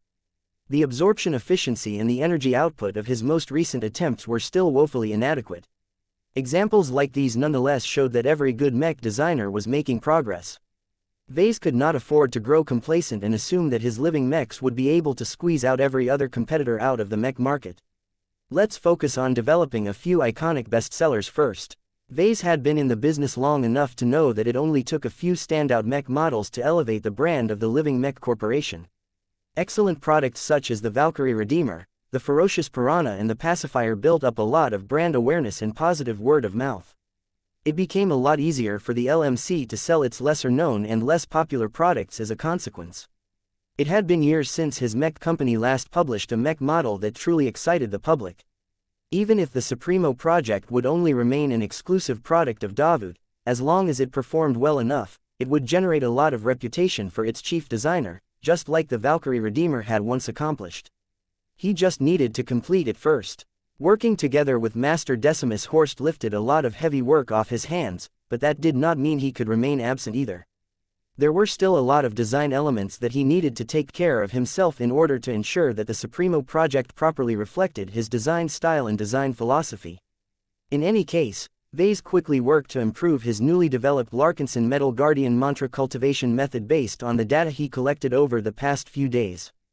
He tried to account for the individual strengths and differences between different living mechs. He wanted the cultivation method to put a bit more emphasis on strengthening the weapons of offensive mechs. This is not easy, he frowned as he sat behind his desk terminal. The original Admir Guardian mantra that my work is based upon is largely oriented towards improving defenses. I can't take the opposite direction, without breaking the entire structure that I am using. This was the disadvantage of trying to design a variant of an existing work. If Vase possessed greater competence in cultivation science, he would have been able to develop a brand new cultivation method that met all of his goals without being weighed down by legacy problems. He let out a sigh. The only ways he could improve on this front was by conducting a lot of original research, receiving additional lessons from his mother or eating a few more enlightenment fruits.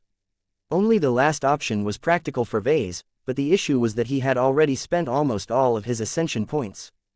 He needed to look into fulfilling a couple of easy missions if he wanted to pluck secret knowledge from the tree of possibilities yet again. Let's focus on what I can do for the time being. After a few more days of tinkering, Vase managed to optimize the Larkinson Metal Guardian mantra. Version 1.1 not only resolved a few flaws that Vase only discovered after his living mechs started to practice the original method, but also slightly appeased the mechs oriented towards speed and offense. It is anything but perfect, but it will do for now. The Promethea grumbled to Vase. I would rather practice a mantra that can make my flames burn hotter and harder to extinguish. All of this attention towards metal is making me feel colder. Vase sheepishly smiled. I still have to develop a bunch of other essential cultivation methods before I can address your personal needs. In the meantime, maybe you can try an experiment on your own. As long as you are careful enough to stop whenever anything wrong has occurred, it shouldn't be too dangerous for you to experiment with absorbing fire energy. Even if you have never managed to succeed, the experimental data that you have gathered during your attempts can help me a lot in narrowing down viable solutions. I will try. The expert rifleman Mech spoke. As Vase had optimized the cultivation method, he also spent a lot of time on thinking on how to make it applicable to all of his second-order living mechs. After all, the vast majority of his products did not start out as fully alive right away. Vase did not want to limit the benefits of mech cultivation to just a limited group of third-order living mechs. After considering several possible options, from uploading special software to the mech operating system to integrating the mantra into the mech design itself, Vase eventually took inspiration from an existing example. If the kingdom of mechs was somehow able to turn mech pilots and mech designers into unknowing cultivators, then Vase saw no reason why he couldn't do the same. The biggest issue that Vase had to resolve was choosing the server that contained the cultivation method and automatically applied it to all of his living mechs no matter the quantity or distance. Vase could choose from a lot of different design spirits and other entities. The question now was how he could best approach this problem. Should I use a single cultivation nexus that holds near total control over the cultivation of every living mech, or should I split up this massive responsibility and allocate the job to many different design spirits? The former was easier, more efficient and harder to steal from. It also created a single point of failure that could topple the entire house of cards if attacked. The latter added a lot more redundancies and enabled every design spirit to specialize in administering and possibly improving the specialized cultivation methods under their care. However, Vase held a lot of concerns about maintaining consistency and preventing third parties from stealing his proprietary trade secrets from the more vulnerable design spirits. So what? Stuff like this doesn't work on mechs that aren't alive, Vase muttered. In order for mech cultivation methods to have any value, there needs to be an abundant availability of living mechs. If all kinds of people want to learn or steal the mantras that I have developed, then that means that my design philosophy has already spread far and wide. Vase realized that there was no reason for him to hoard his secrets so carefully. As long as he continued to excel in his own field of specialization, he would always be able to develop better and more optimized cultivation methods than the competition. He began to lean towards letting all of his design spirits act as lesser versions of the kingdom of mechs. Each of them would become more relevant to his living mechs than before once they took on this additional responsibility. I can even find a way to merge the mech cultivation methods with my recently developed ascension paths. Chapter 5075 Win-Win-Win Relationship. Vase held the Larkinson Mandate in his arms. The heavy metal-encrusted tome felt more powerful and extraordinary than before. He used to call it an artifact and an heirloom in the past, but it really started to behave like one after the Great Severing had occurred. The Larkinson Mandate absorbed more and more ambient spiritual energy. Combined with its strong relationship with the Golden Cat, Vase had the illusion that it was starting to come alive and develop its own separate personality.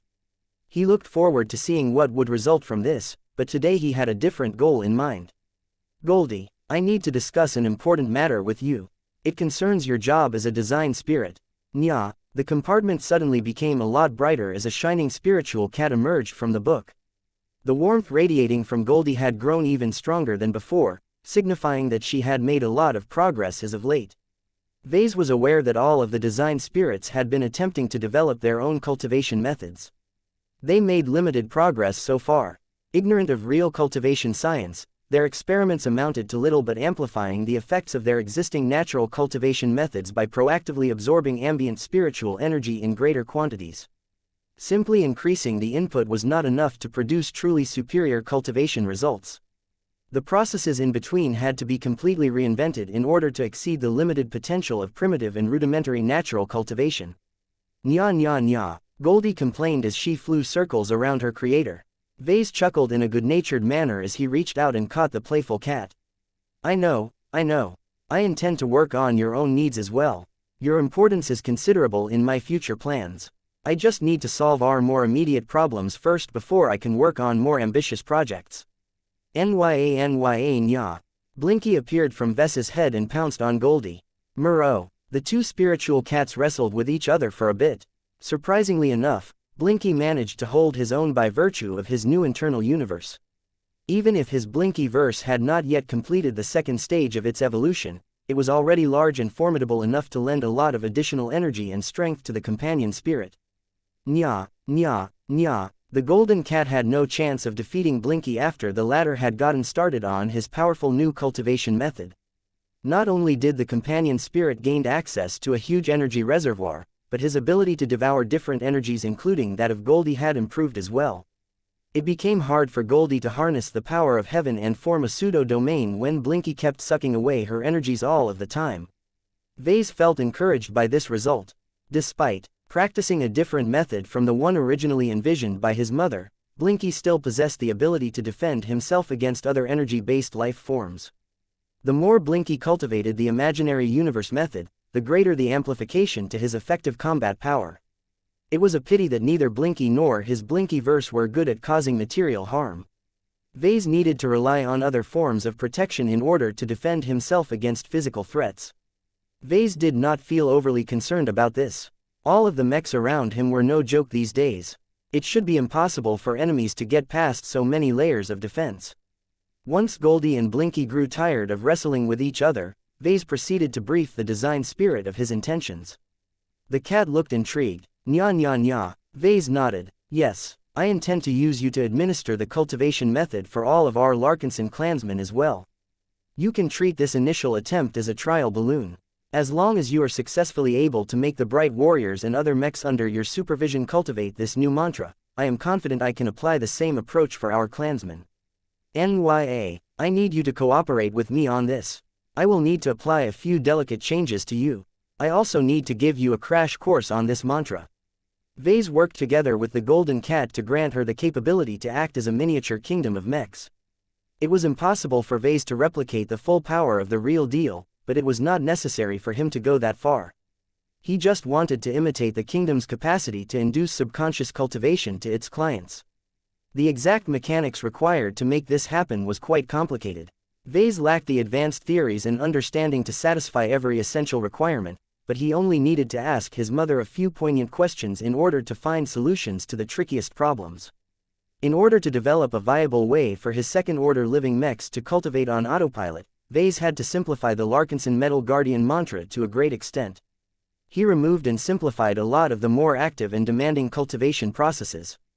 He also added a lot of new elements in order to grant control authority to design spirits such as Goldie. Vase felt as if he was following the footsteps of the progenitors of mechs. Did they devise similar cultivation processes in an attempt to create invisible cultivation methods for mech pilots and mech designers at the end of the Age of Conquest? It would have been great if Vase could study the mechanisms of the kingdom of mechs in person. Instead, he was forced to reinvent the wheel. This turned out to be quite troublesome. Even with the helpful advice of his mother, Vase wasted a lot more hours on this challenge than he originally expected.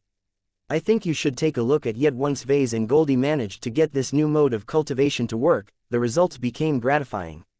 Both Vase and the Golden Cat watched with awe and satisfaction as a squad of bright warrior mechs hailing from the avatar of myth began to form their own miniature energy vortexes. Of course, the cultivation speed and efficiency of these average bright warrior mechs could not catch up to the performance of third-order living mechs.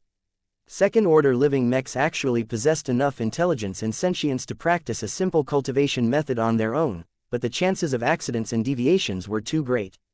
Vase found it a lot better and more reliable to let Goldie administer their cultivation in the background. Nya nya. At this time, Goldie directed a small proportion of her attention on managing the cultivation of the mechs standing in front.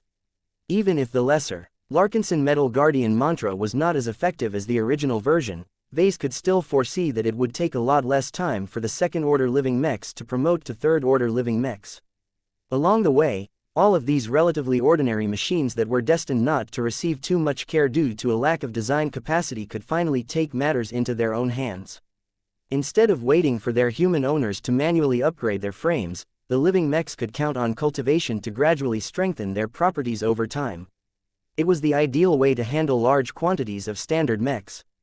The current form of cultivation was a combination between a chi, body and contract cultivation method.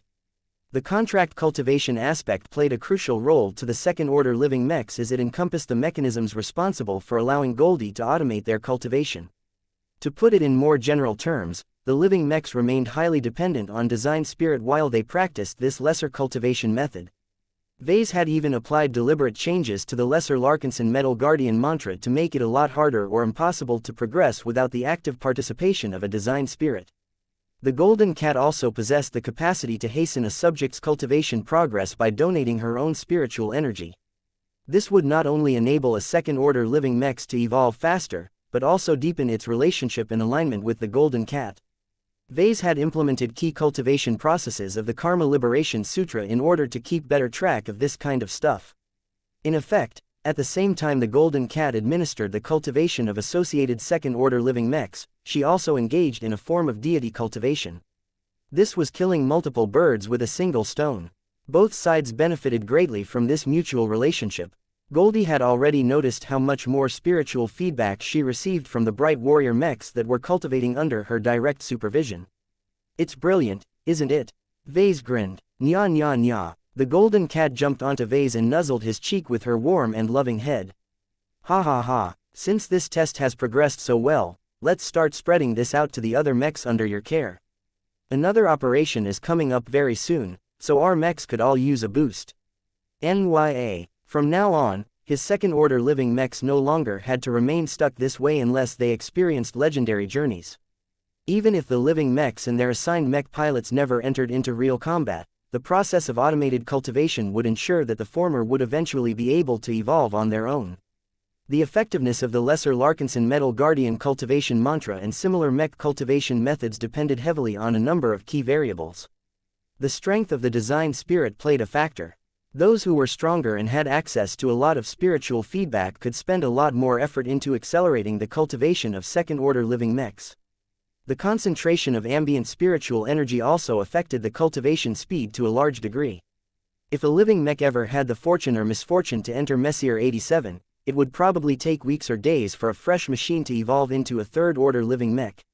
Right now, a newly fabricated second-order living mech should probably be able to cultivate into a third-order living mech in 10 years or less under current circumstances.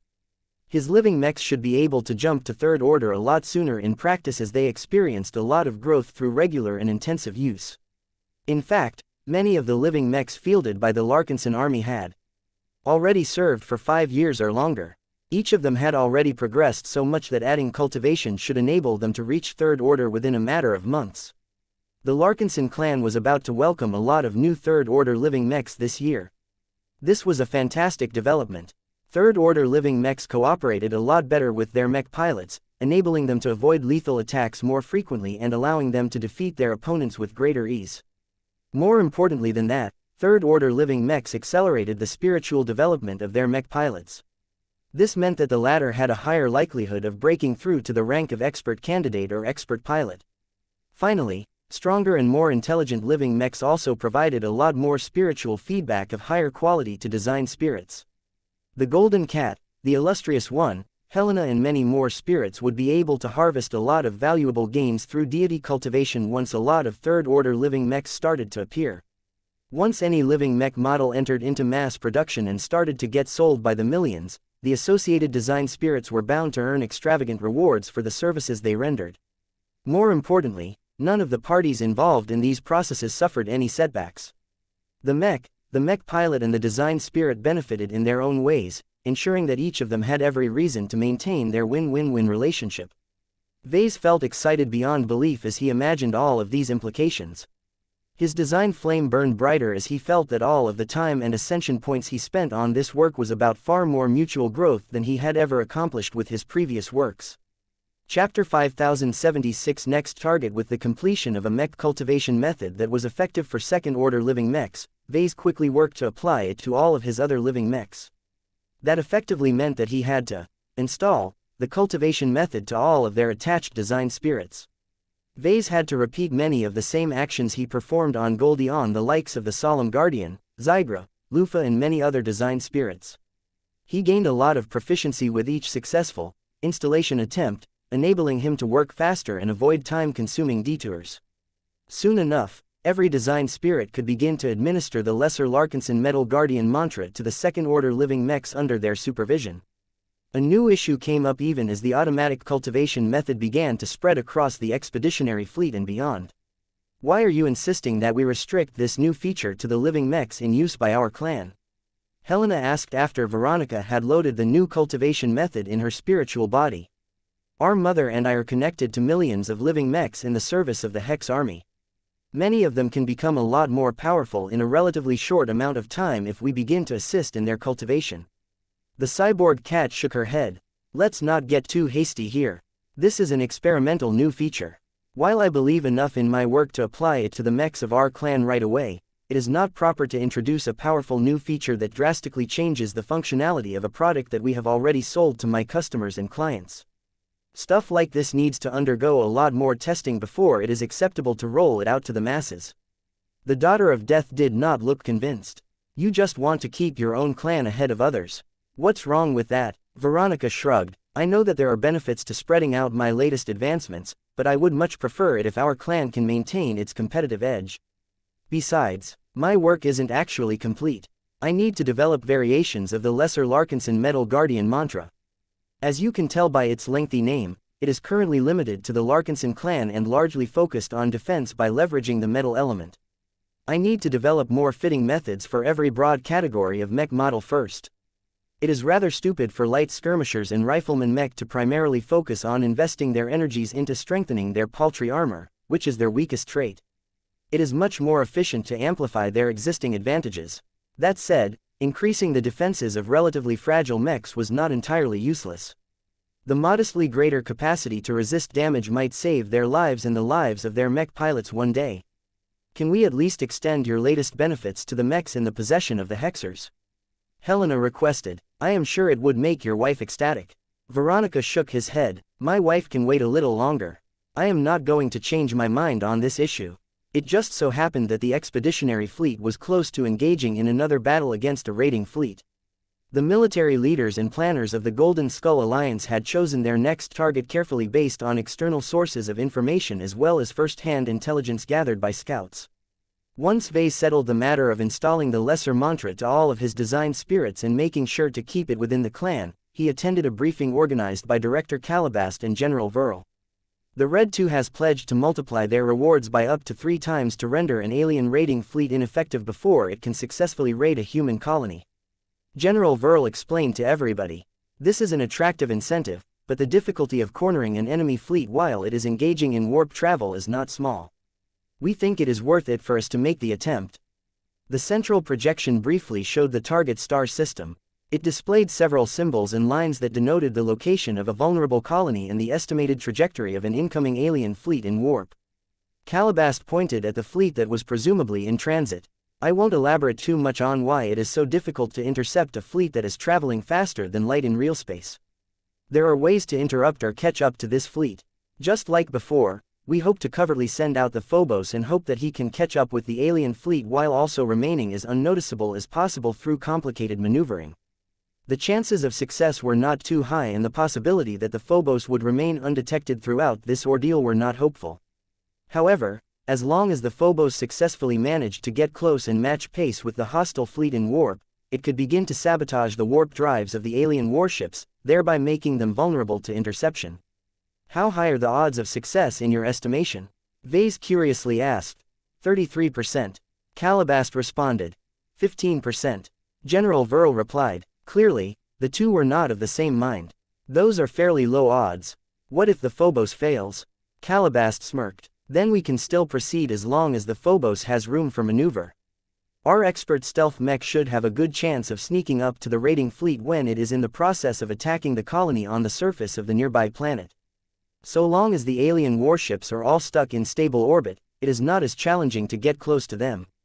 The greatest issue with this alternative approach is that the human colony will be raised by the time we can arrive.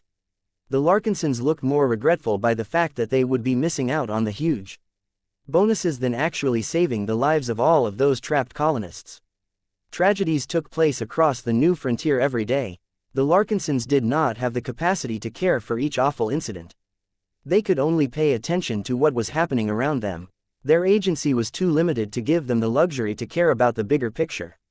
Though Vase still found it rather uncertain to rely on the Phobos pulling off its mission in either scenario, it was as good of a plan as any. Any other approach had a much higher chance of driving the alien raiding fleet away before a battle could even commence. The aliens weren't stupid. They shared information and learned the strengths of their opponents. The Red Cabal and its underlings had no doubt compiled an extensive intelligence report on the human expeditionary fleet that had defeated the Weednar raiding fleet. The same tricks might not work as effectively as before due to the enemy understanding the Larkinson clan and its allies a lot better this time. I think you should take a look at, let's assume the Phobos succeeds. What next? Vase questioned. We engage in battle. General Verl simply responded. We have a number of adjustments to our mechs, their configurations and our tactics in the hopes of reducing our loss rate for this battle. Once our machines enter into effective combat range, they will have to fight against 2 different opponents. The projection changed to show 2 different groupings of alien starships. The bulk of this raiding fleet is comprised of 113 warships of the Yurzan race. This number is not small, but the majority of it consists of frigates and destroyers. The threat level of the warships of this minor race is roughly equivalent or a little better than the warships fielded by the Wiednar race. There are major differences in tech, design style and effectiveness against different opponent types. Read the report if you want to learn the details. For now, you can assume that our standard mechs and our expert mechs are well equipped to overcome their defenses and neutralize them ship by ship. The Red Ocean was a dwarf galaxy that did not offer a lot of development space to the vast majority of native races. This left them with little choice but to fall behind in terms of technological development and warship production. There was no great reason to worry too much about the combat effectiveness of a typical minor race. What did merit a lot of concern was the two minders that accompanied the Yurzan warships in order to keep them in line.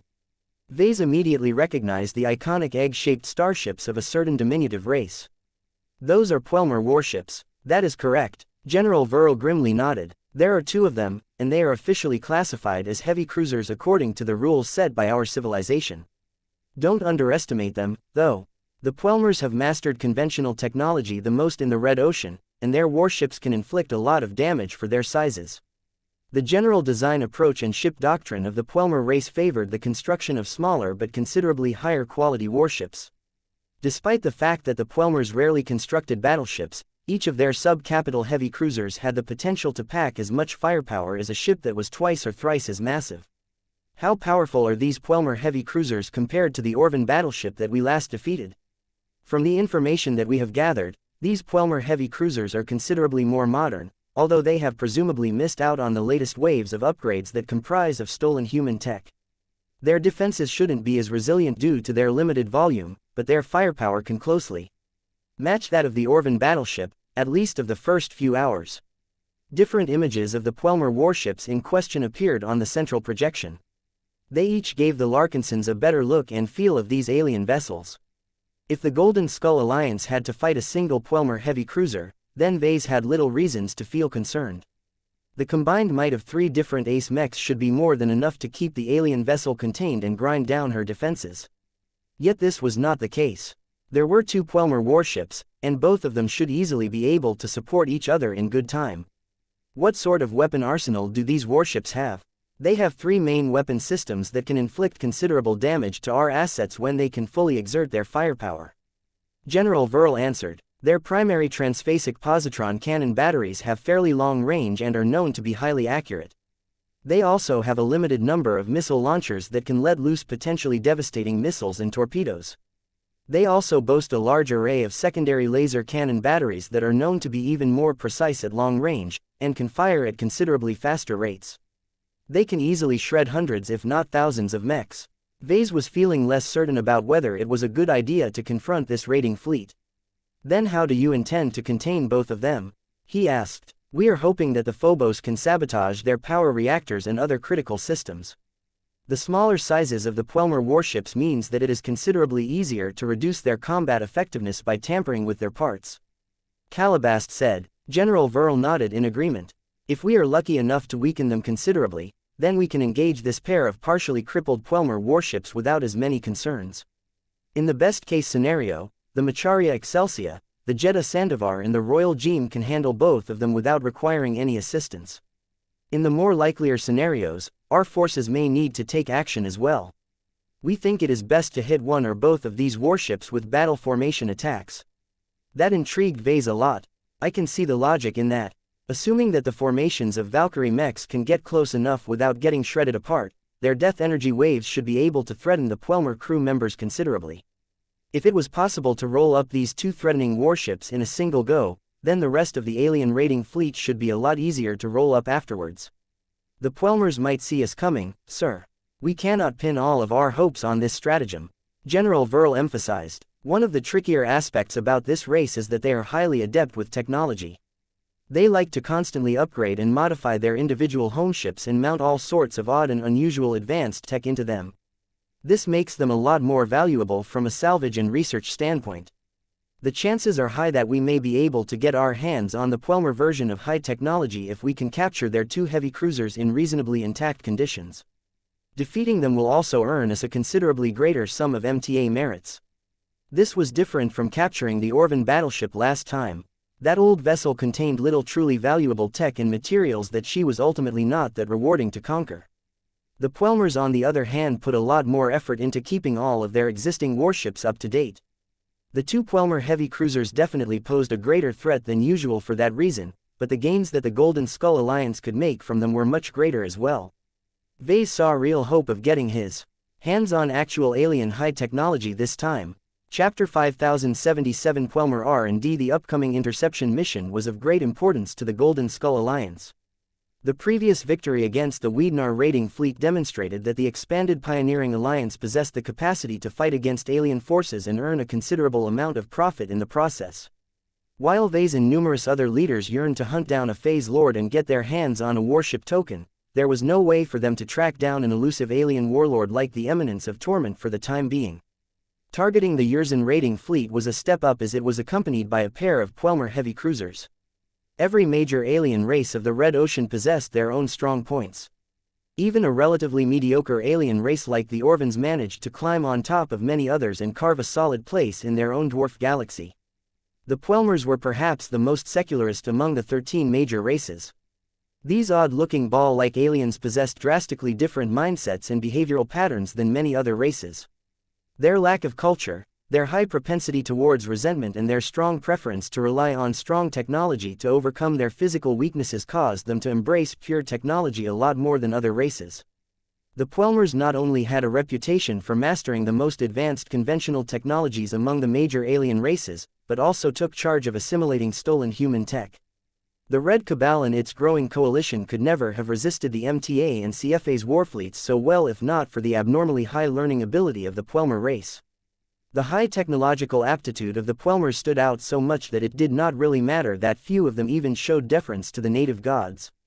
Their relatively small, weak and unconventional physiques made it almost impossible for them to become phase lords. Their rejection and disdain towards biotechnology did not help matters either. In fact, Red humanity could not even find out whether the Puelmers had any phase lords among them. Perhaps a few hidden deviants might exist in a different corner of the dwarf galaxy, but the Puelmers clearly did not like to publicize their existences. Almost every Puelmer of decent status was a scientist or an engineer. Not many Puelmers chose to become anything else, but it did not matter that much as they relied on a high degree of automation to take care of menial and repetitive work. A Puelmer homeship was pretty much a warship, an engineering workshop and a scientific laboratory all rolled up in a single package. It reminded Vase of the multi-purpose MTA research battle carriers like the Antizelida Osiris. Each of these vessels accommodated so many different purposes that they did not excel in any single area. In most combat scenarios, this was a disadvantage. How could allocating space and resources to R&D activities help a warship out in battle? The Puelmers were clever enough to understand the pros and cons, but proceeded to turn their homeships into mixed vessels anyway. This was because they made it work. Every crew of Puelmers possessed a lot of R&D capabilities, so every Puelmer homeship could not only serve as a warship, but also a testbed for new and experimental technologies. The Puelmers built a lot of vessels like this. With so many homeships conducting their own research and development projects, it was logical for their race to master so many different technologies. Now, two of those Puelmer science vessels suddenly came within reach of the Golden Skull Alliance. Even if these alien ships did not contain any truly valuable research, its databases and successful research applications were bound to possess a lot of value. As long as the Phobos succeeded in his mission of immobilizing one or both Puelmer heavy cruisers, Vase might potentially get his hands on exotic alien technologies or more advanced transphasic technological applications. Shortly before the Phobos was about to board a modern superdrive-equipped stealth frigate that was built and crewed by Diva operatives, Vase prepared a series of extra measures in order to increase the success rate of this latest gamble. Venerable Zimro, Vase greeted as he and Lucky approached the expert pilot. The Phobos looked as impressive as ever as he was undergoing a final inspection before being shipped over to the Hidden Smile. Sir. The expert bowed his head and respectfully greeted the Patriarch. Vase felt gratified at Zimro's display of deference. Expert pilots had a tendency to get a little too full of themselves as they grew stronger. It happened to lots of people such as Venerable Janzi, Patriarch Reginald Cross and even his Uncle Ark. This was a common human weakness. Expert pilots were known to be the most stubborn people around, so trying to restrain them was mostly an exercise in futility. Vase developed a greater appreciation for more obedient and deferential expert pilots for that reason. He knew that he could count on more mellow expert pilots such as Venerable Tusa, Venerable Joshua and Venerable Zimro to stick with him for the long haul. These pilots felt a lot of personal gratitude to him and appreciated the structure that their friend and patriarch had built. Zimro especially did not hesitate to show that he was willing to obey Vase above everyone else in the clan. Your upcoming mission is important to me. Vase softly spoke. In order to help you along, I've prepared a few additional measures to increase your success rate. He did not like the low odds given by General Verl and Director Calabast. If he wanted to get his hands on at least Puelmer Homeship, then he needed to manipulate odds and stack the deck in his favor as much as possible. What have you prepared, sir? The expert pilot asked in response. Vase smirked and held up a certain gem cat. First, Lucky will be going on a trip with you. It has been a long time since his last excursion. Since we're dealing with two fairly powerful alien vessels this time, I think it is a good idea to let Lucky infiltrate one of them and wreak havoc over there while you terrorize the other one. That way, if the Puelmers happen to respond quickly and quickly activate their transphasic shields, the two of you should still be able to disable the warp drives of both vessels. One of the key variables that affected the success rate and the complications of the upcoming operation was whether they could immobilize both Puelmer warships. I think you should take a look at if one of them managed to retain the ability to travel in warp, then that vessel would become several times harder to defeat. The possibility of this happening was not small. It depended on how quickly they were being attacked by the special human stealth mech that previously managed to defeat the Wiednar raiding fleet. As Vase and Zimro talked about how to incorporate Lucky in the stealth operation, the gem cat in question looked confused. Meow. Vase shoved the cat into Zimro's arms. No complaints, Lucky. You haven't visited the bathroom in a long time. I think a live deployment might serve as a great way to exercise your body and increase the efficiency of your digestion system. Meow meow, meow. Vase shook his head. Oh no, you're not. You need to earn your keep, buddy.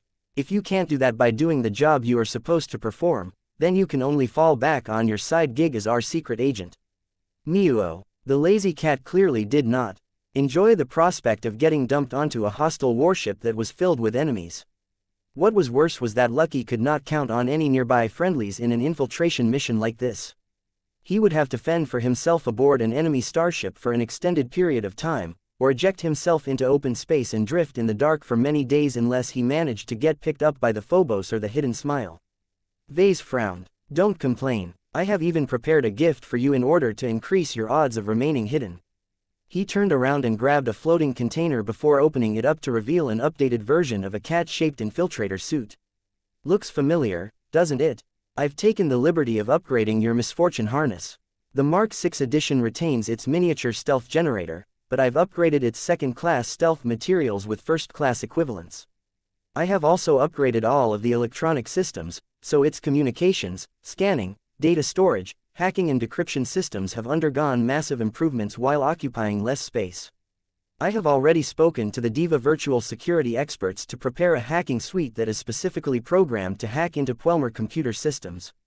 Meow meow meow. Lucky squirmed in Zermo's arms as if he had little faith in the latest version of the misfortune harness. Even a gem cat like himself had heard many rumors of the advanced technological prowess of the Puelmer race. Their most advanced warships were rumored to be able to give the CFA's battleships a run for their money. A race that mastered technology to such an extent definitely developed a lot of powerful detection methods as well. Hey, don't underestimate my work, Lucky.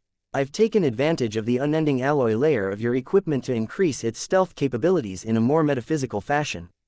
Look, Vase triggered a spiritual switch in the misfortune harness that caused him and others to find it a lot harder to take notice of its existence and presence.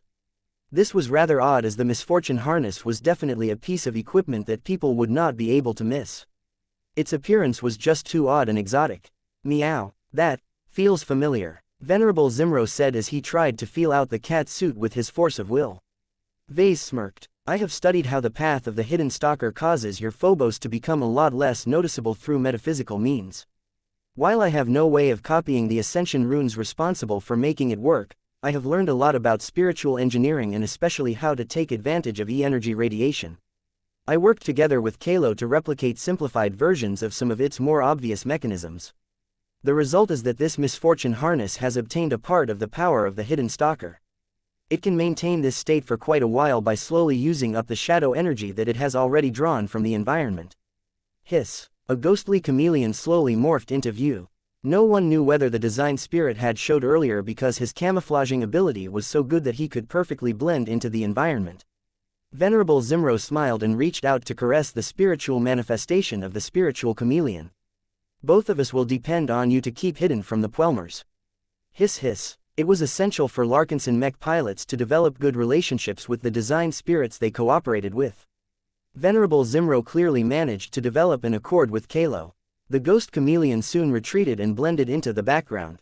I am not sure how long the misfortune harness can keep up its hidden stalker state. Vase warned his cat, the amount of shadow energy that the unending alloy can hold is not too much. I advise you to make use of this feature in order to evade imminent detection. Meow meow meow. Theoretically, that is possible, but think about what will happen. As soon as your misfortune harness starts to absorb ambient shadow energy from the environment, it will form an energy vortex around it. What if the Puelmers are somehow sensitive to that? What if they possess advanced tech that can detect such fluctuations? It's too risky. I will try to develop a solution for this in the future, but for now its full stealth capacity is limited.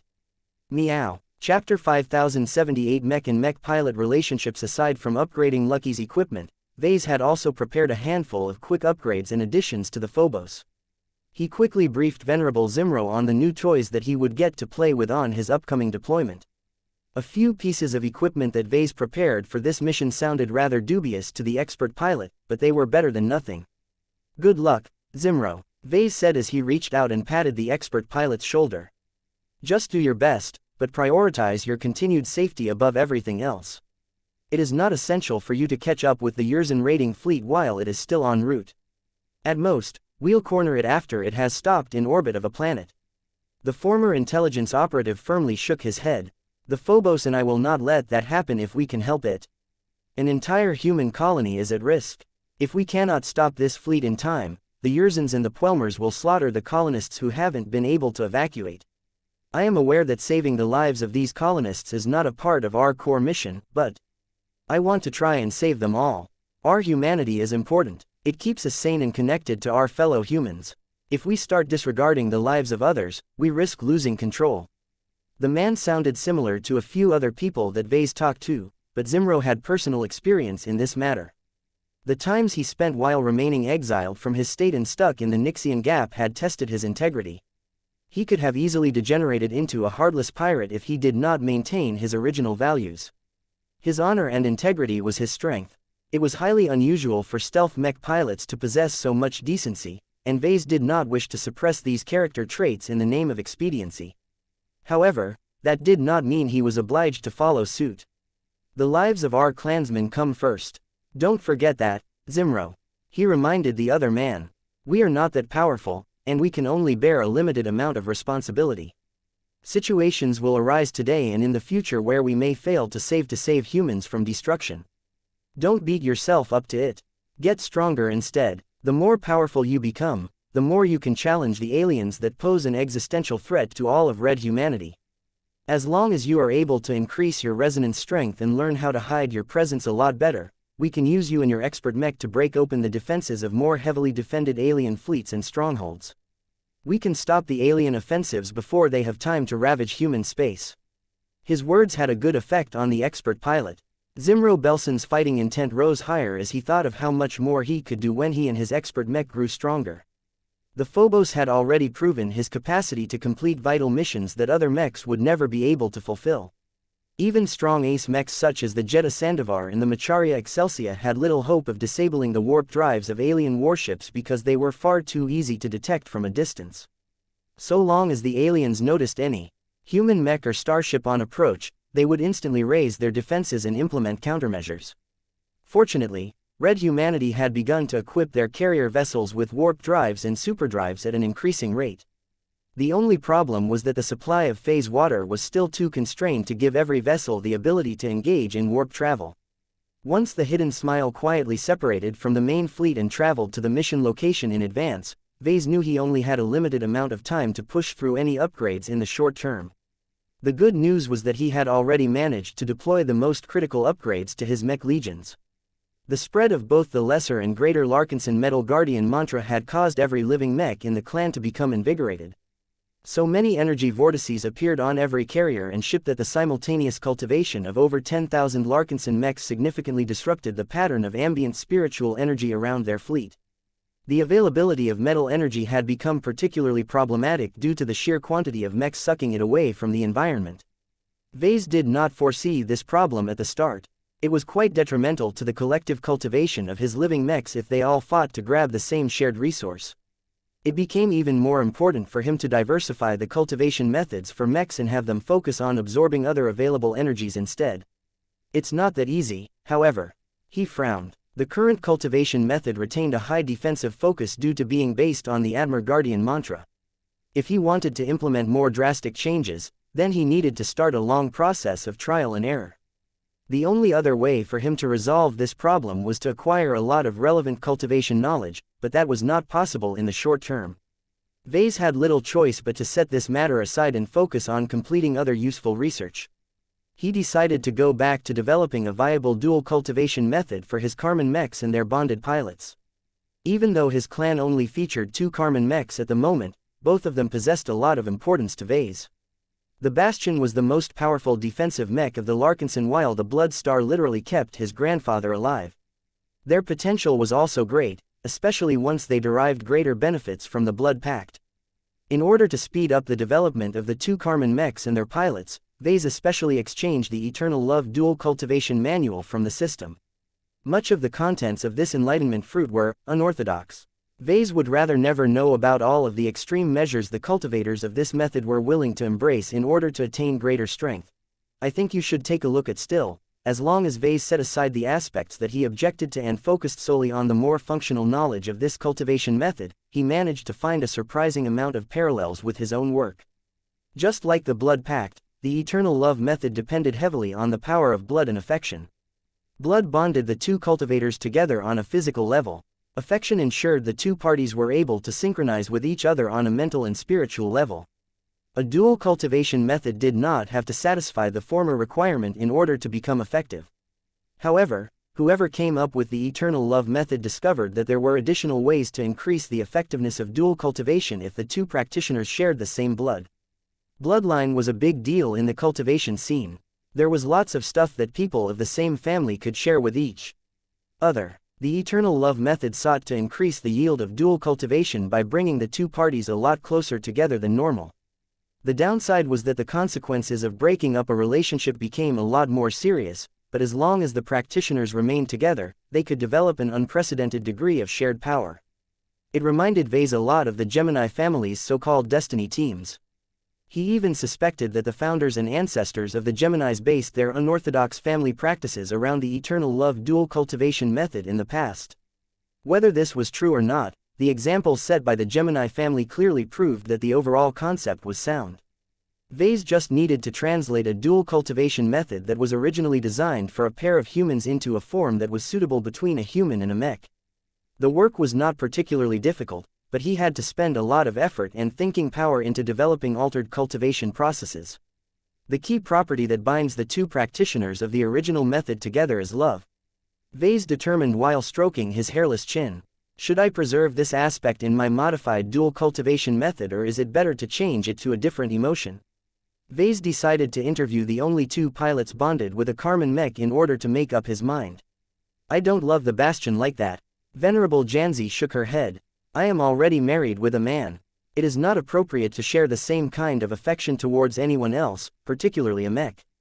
It is absurd to think about marrying my mech and finding a way to have kids with her. Just the suggestion that I would be interested in such is insulting. I am just asking, Janzi. Don't think too deeply about what I have just said. How would you best describe your relationship with your expert mech, both your old and new one? The female expert pilot adopted a wistful expression. The Shield of Samar was my partner in crime, my best friend and the partner who always had my back, even to the very end. My relationship with the Bastion is slightly different, but she is just as important to me. It is difficult for me to choose who I love more, my family or my expert mech. I really don't want to choose between them. They are all precious to me. My life wouldn't be complete without their presence. Vase looked intrigued. This was an interesting response. Do you consider the Bastion to be more of a friend or a close family relative? I don't know. Sammy was much more of a best friend to me, but my relationship with the Bastion has become a lot closer because we share the same blood. The Karman system does stuff to us that makes us feel that we are part of the same family. I even have the idea that if we keep doing this for several years, we may start to blend with each other.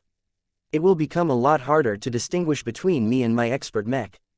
Are you concerned about the consequences of deepening your relationship with the Bastion? Vase asked. Venerable Janzi shook her head. No, we know what ace pilots and ace mechs have to go through in order to take the next step. I am aware that it will still take many years before I can become an ace pilot. It will take even more years before I reach my limit as a senior ace pilot. Many accidents can happen along the way that can stop me from going any further. However, a pilot is allowed to dream, right? What if I reach that threshold? Since I will have to merge myself with my mech at that time, I do not have much of an objection if I can complete this vital step in advance. If the Blood Pact can truly make this happen, then doesn't that mean I can harness some of the power of a god pilot far in advance? I don't think it works that way, Vase responded as he tried to depress Janzi's expectations. The reasons why god pilots and god mechs are so ridiculously powerful is not just because they have merged together. That is just a facilitating reason. Their real basis of strength is their highly developed willpower. This is the root of their legendary combat power. Shouldn't your work on upgrading the Blood Pact focus on strengthening that, then? Is it possible for a living mech to develop willpower as well? Vase blinked. He never thought about that. Although Janzi's latest suggestion sounded ridiculous, it might be possible to make it happen. Still, the difficulty was not small. This idea sounded so counterintuitive that he was tempted to dismiss it right away. Yet, Vase couldn't completely get rid of it. Perhaps it was not possible to make it happen through conventional means, but what if he took advantage of the Blood Pact to transfer a part of Janzi's strength to the Bastion? Would that work? The idea sounded interesting enough for Vase to investigate further. Chapter 5079 The Importance of Life Quality. Vase had witnessed examples in the past where two strong sources of willpower joined forces and combined their strengths. The embodiment of love and sacrifice piloted by Saint Sandro Gemini and Saint Kaya Gemini produced extremely impressive results during Operation Lighthouse. The two ace mechs were not only able to merge physically with each other, but also seamlessly blended their saint kingdoms. The result was an amalgamation that allowed the two junior ace pilots to exert much of the effective combat power of a senior ace pilot. The synergy that Saint Sandro and Saint Kaya demonstrated at the time had made a powerful impact on Vase. The Geminis successfully developed an approach where they could combine several weaker assets in order to produce results that they should not be able to pull off in theory. The combination between the embodiment of love and the embodiment of sacrifice easily possessed the effective combat power of three ace mechs. It was as if the Gemini family obtained an entire ace mech for free. Of course, this was a bit of an exaggeration. Saint Sandro and Saint Kaya had to endure additional strain and other burdens in order to maintain their merged state. They expended their resources a lot faster as well as they could not keep their heightened intensity for a long period of time. It's still a powerful advantage. Vase dreamt of replicating this powerful form of synergy. The problem was that even if he managed to get his hands on a suitable dual cultivation method, he did not want to turn his Larkinson clan into a mirror of the Gemini family. He would rather slit his throat than command the close relatives among his mech pilots to marry each other. This was why he started to build up an expectation towards making a living mech develop willpower as well. First he had to find out whether it was even possible. Vase only had access to only a single instance of an entity other than a human developing extraordinary willpower. Even then, he wasn't even sure whether she could be classified as a human due to the nature of her existence. He met with Kedis in her own design lab. The Swordmaster was in the middle of tinkering with the configuration of the Storm Sword project when his arrival interrupted her work. "What's up, Vase? Can I take a look at Sharpie? I am currently engaged in research related to willpower, so I need to take a good look at your companion spirit in order to figure out how she is able to form her own force of will." Kedis looked skeptical at his request, but she obliged anyway. The Bloodsinger floated into her arms. She drew out her personal greatsword and called out her companion spirit. "Sharp, sharp, heaven, heaven," a cute and squeaky voice called as Sharpie dove out of the impressive weapon. Vase observed the Bloodsinger for a few minutes. He could not help but notice that Kedis had essentially engaged in a form of artifact cultivation all this time. Her greatsword had undergone years of slight willpower baptism, causing it to grow stronger, sharper and more extraordinary. Ever since the Age of Dawn had begun, Ketis had been able to accelerate the Bloodsinger's transformation by making use of a part of the ambient spiritual energy in the environment. What interested Vase quite a bit was that the processes utilized by Ketis and her companion spirit did not appear to be as primitive and rudimentary as other self-developed cultivation methods. It resembled a more mature and structural cultivation method developed by cultivation organizations with long inheritances. Vase immediately formed a guess. Ketis, has traditional swordsmanship become a lot more powerful now that we are all bathing in the light of Messier 87? Heaven, Sharpie enthusiastically nodded. Ketis smirked. You're not the only one here who has access to secret knowledge. While I don't have access to the best swordmasters or the extensive libraries located in the Heavensward Association, our fleet has recruited a lot of people from that state. They have learned a lot of old traditions that turned out to be surprisingly useful in this new age. We also have access to a modest virtual library that contains a lot of textbooks, some of which have been written so long ago that we don't know the exact dates. Their contents had never been taken seriously by the Heavenswarders because it was all nonsense, but now that E-energy radiation has become available, that is no longer the case. She elaborated a bit on what the Heavenswarders had discovered. Their sword styles and traditional methods had become a lot more effective now that their conditions have changed. Now that traditional swordsmanship has reconnected to exotic radiation, many ancient and traditional training methods and sword styles have gone through a revival.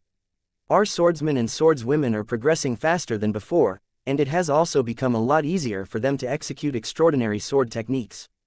Have their chances of breaking through increased as well, Ketis? I think so. I expect more swordmasters to arise from our ranks fairly soon, Ketis said with a touch of satisfaction. They won't be able to make much of a difference in the battles that we are typically engaged in, but you never know. If any of them have the opportunity to become sword saints in the future, then their ability to fight against larger opponents will not be small. There was no way that sword saints could defeat an ace mech. Vase wasn't sure about other types of opponents. Can a sword saint defeat an expert mech? He curiously asked. That is difficult to say, Ketis said in a more cautious tone. It depends on a lot of different factors. They need a really good sword and possibly a suit of combat armor. I can take care of that, but even then I imagine it will be difficult for sword saints to defeat an expert mech, let alone catch up with one. The difference in scale and equipment means that sword saints can't possibly move as fast as a mech equipped with a transphasic flight system. That was understandable. Even if a sword saint possessed the same quality of extraordinary willpower as an ace pilot, the difference in equipment made a huge difference. If having a good sword and suit of combat armor produced an amplification factor of 10, then a good mech like the Mars produced an amplification factor of 2 or even 1000. Perhaps there might be ways to enrich the loadout of a swordmaster and a sword saint to the point where they could put up a decent fight against mechs or warships, but what was the point? A powerful enough mech could do the same job a lot more effectively. Even Ketis, who had assumed the role of the patron of traditional swordsmanship in the Red Ocean, could not deny the relative weaknesses of her own warrior profession. I think it is still worthwhile for our clan to support and encourage the swordmasters that will emerge in the future. Ketis told him, they only require a fraction of the resources and attention that we spend on our expert pilots. They can keep themselves busy and make themselves useful by themselves. The battles against alien fleets are giving them plenty of opportunities to test their mettle in real combat. Vase dismissively waved his hand. I don't mind that. I don't think that swordmasters are useless. They can serve as excellent bodyguards, especially in cases where it is not possible to bring any escort mechs along. If any of them are open to serving as honor guards for myself or other important clan figures, then they are free to apply. I will pass that on. Ketis smiled. She supported any initiative that made swordmasters more useful and relevant to the clan. Despite all of the new dangers that Messier 87 introduced, she felt grateful for being able to experience this promising new age. Their discussion soon turned back to the original topic. Ketis had strong ideas about what Vase was trying to accomplish. I do not think that your premise has any chance of working, the swordmaster stated and jerked her head at Sharpie. Look at her. Do you think she is human like myself or something else like a mech? Heaven. Vase peered closely at Sharpie. She used to look like a spiritual sword, but now turned into a miniature version of Ketis. She exuded a strong force of will that possessed an unquestionably human flavor. According to his own theories, Companion spirits weren't necessarily separate life forms from their human principles. They were more akin to split personalities that received a major autonomy upgrade. I think Sharpie is you, Vase told Kedis. I don't think your companion spirit is complete if she doesn't have access to your memories, your knowledge and so on. She may be able to form her own thoughts and emotions, but that does not separate her completely from you. Her willpower is your willpower. That is why you are seamlessly able to harness it and leverage it despite already becoming a journeyman mech designer. That's right. This is why I think your idea is unlikely to work. Look, I don't deny that your living mechs can become extremely clever and strong-willed. What I am saying is that they are not in a good position to push their willpower beyond the limit. Situations like that only arise when people who care a lot about stuff and have developed strong opinions are put under enormous pressure. He started to understand where Kedis was going with this argument. Are you saying that life quality is an important variable? She nodded. It makes a lot of sense for humans who have lived for at least 2 or 3 decades to have plenty of reasons to yearn for greater strength and break through as a consequence.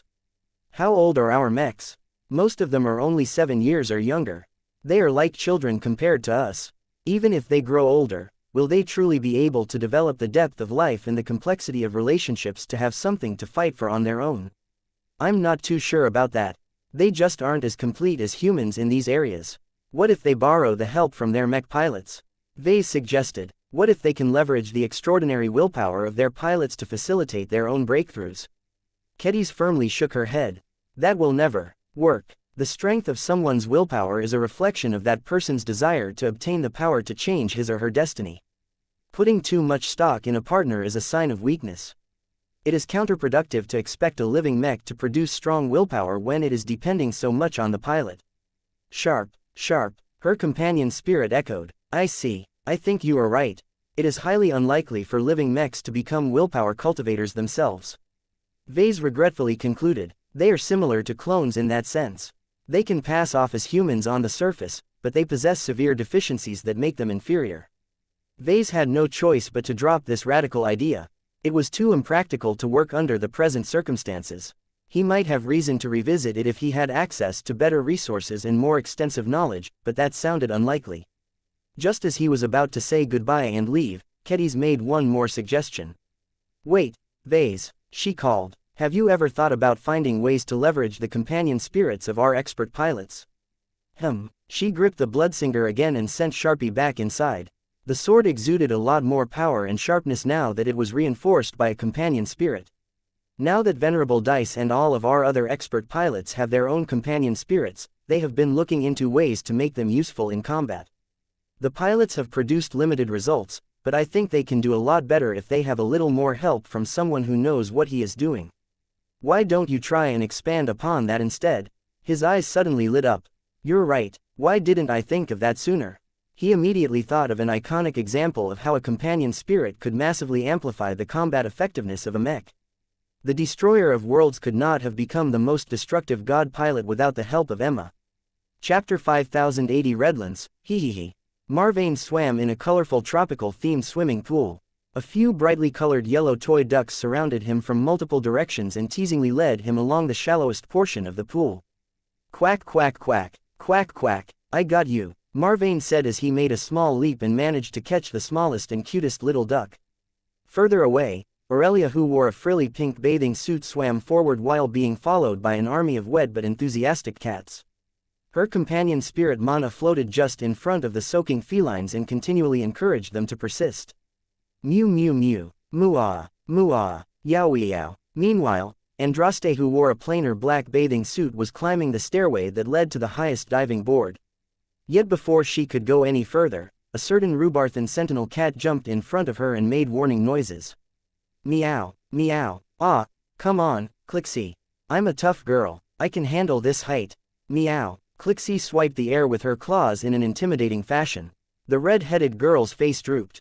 All right, I won't go further. Sheesh. Andraste soon walked along the second highest diving board before proceeding to jump and performing a clumsy spinning dive. Wee. Clixie tumbled into the air right after the little girl. Meow. As the children laughed and the cats meowed like cats, Vase and Gloriana laid on the benches positioned a short distance away from the pool. Although another battle was on the horizon, Vase and Gloriana wanted to relax and take their children on a small excursion. This was why they decided to pay another visit to the vivacious Y and visit one of the recently built swimming pools in Dawn City.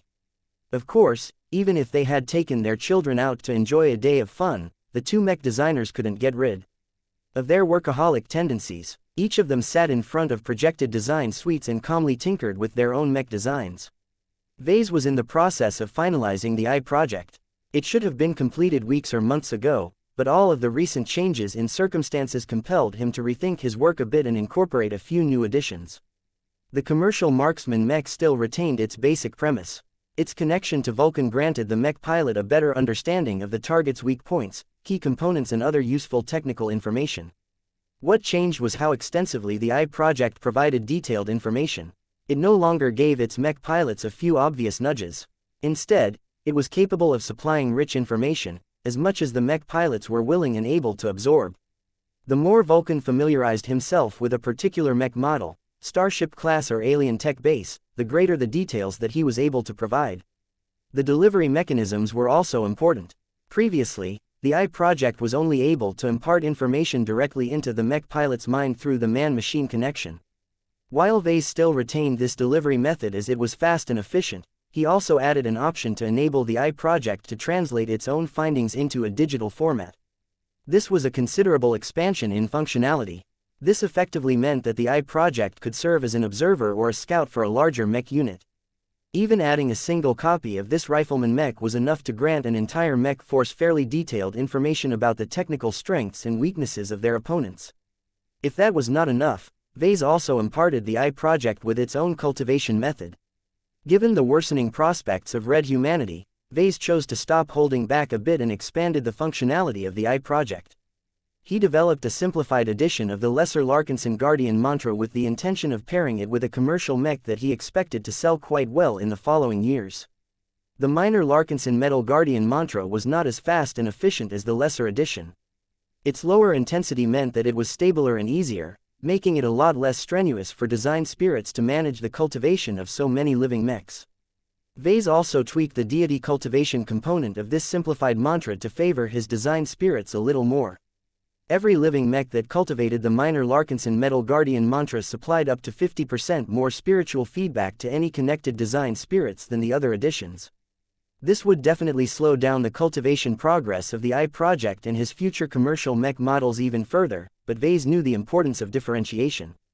Only when there was room for more premium offerings would Vase be able to profit from designing more high-end mechs that offered better cultivation performance for vastly inflated prices. Aside from that, Vase did not want his Larkinson army to get upstaged by rival mech forces. The Larkinson clan earned much of its fame and prestige due to the demonstrated strength of its exclusive mechs.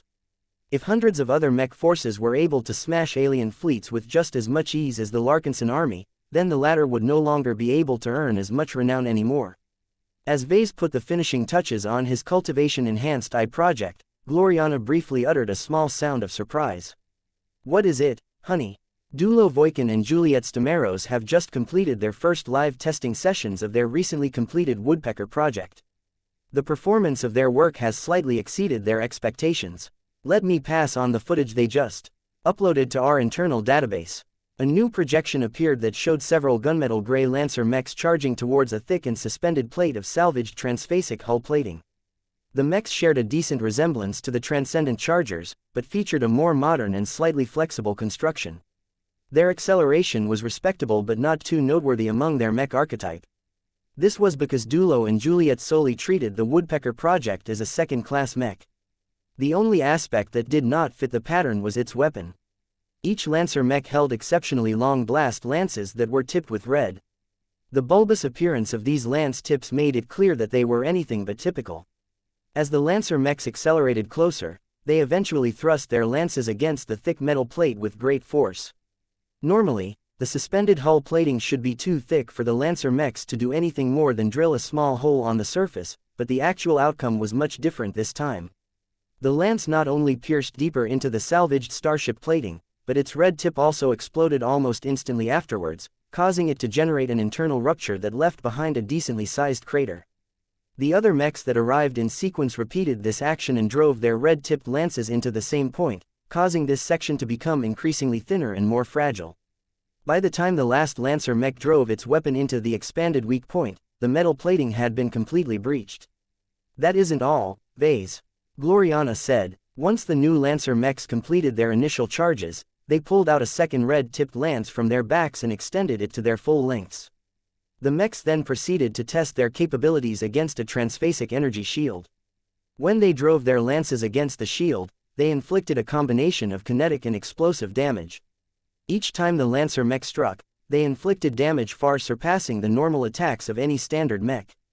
Although the new Lancer mechs ultimately failed to take down the transphasic energy shield, Vase did not look down on them because of that. The results attained by such a small quantity of mechs was impressive. If more Lancer mechs had joined the attack, the transphasic energy shield would have easily collapsed. "These are good results," Vase remarked. "The transcendent chargers are more effective against mechs and unshielded targets, but the Woodpecker project is much more optimized to quickly break open a hole in the transphasic energy shield coverage of an enemy starship." He recognized the advantages of Dulo and Juliet's new mech, considering that he had occasionally contributed to it by making it alive and connecting it to the Phase King for enhanced transphasic penetration. He hadn't been involved in much of the detailed technical development of the Lancer mech design project, so he hadn't been certain whether the Woodpecker project would be able to live up to its promises. From the results of this testing session, Vase could already conclude that it was bound to become a staple mech for at least a handful of mech legions. The new Redlance's Dulo and Juliet have decided to call their newly completed model should be ready for mass production, just in time for the upcoming battle. Gloriana spoke. "Our mech forces probably won't be able to field more than a company of them, and their assigned mech pilots won't have enough time to master them thoroughly. The good news is that Dulo has also developed another Blast Lance model that is optimized for our Transcendent Charger model. They can be fabricated en masse with much greater ease, so the Eye of Ilvain will able to launch hundreds of explosive charge attacks in the next battle." All of that was good news. Both the Redlance and the Transcendent Chargers with updated weapon loadouts should play a considerably more effective role against alien warships. So long as they were able to concentrate their damage onto a single segmented transphasic energy shield, it was possible to blow upon a hole in an alien warship's energy shield coverage with considerably greater speed and effectiveness. However, Vase understood quite well that everything had a price. The Redlance's mech frame itself was not too exceptional in terms of cost and performance. It was quite a fast and efficient machine, proving that Juliet and Dulo had spent a lot of effort into reducing waste. That did not change the fact that its disposable blast lances added a considerable cost and resource burden to the Larkinson clan. "How much phase water is needed to make these blast lances?" Vase asked. "The final amount that Dulo has settled upon is 5 grams. Gloriana responded. His explanation is that anything less will decrease the penetration and destabilization strength of the blast lance too much.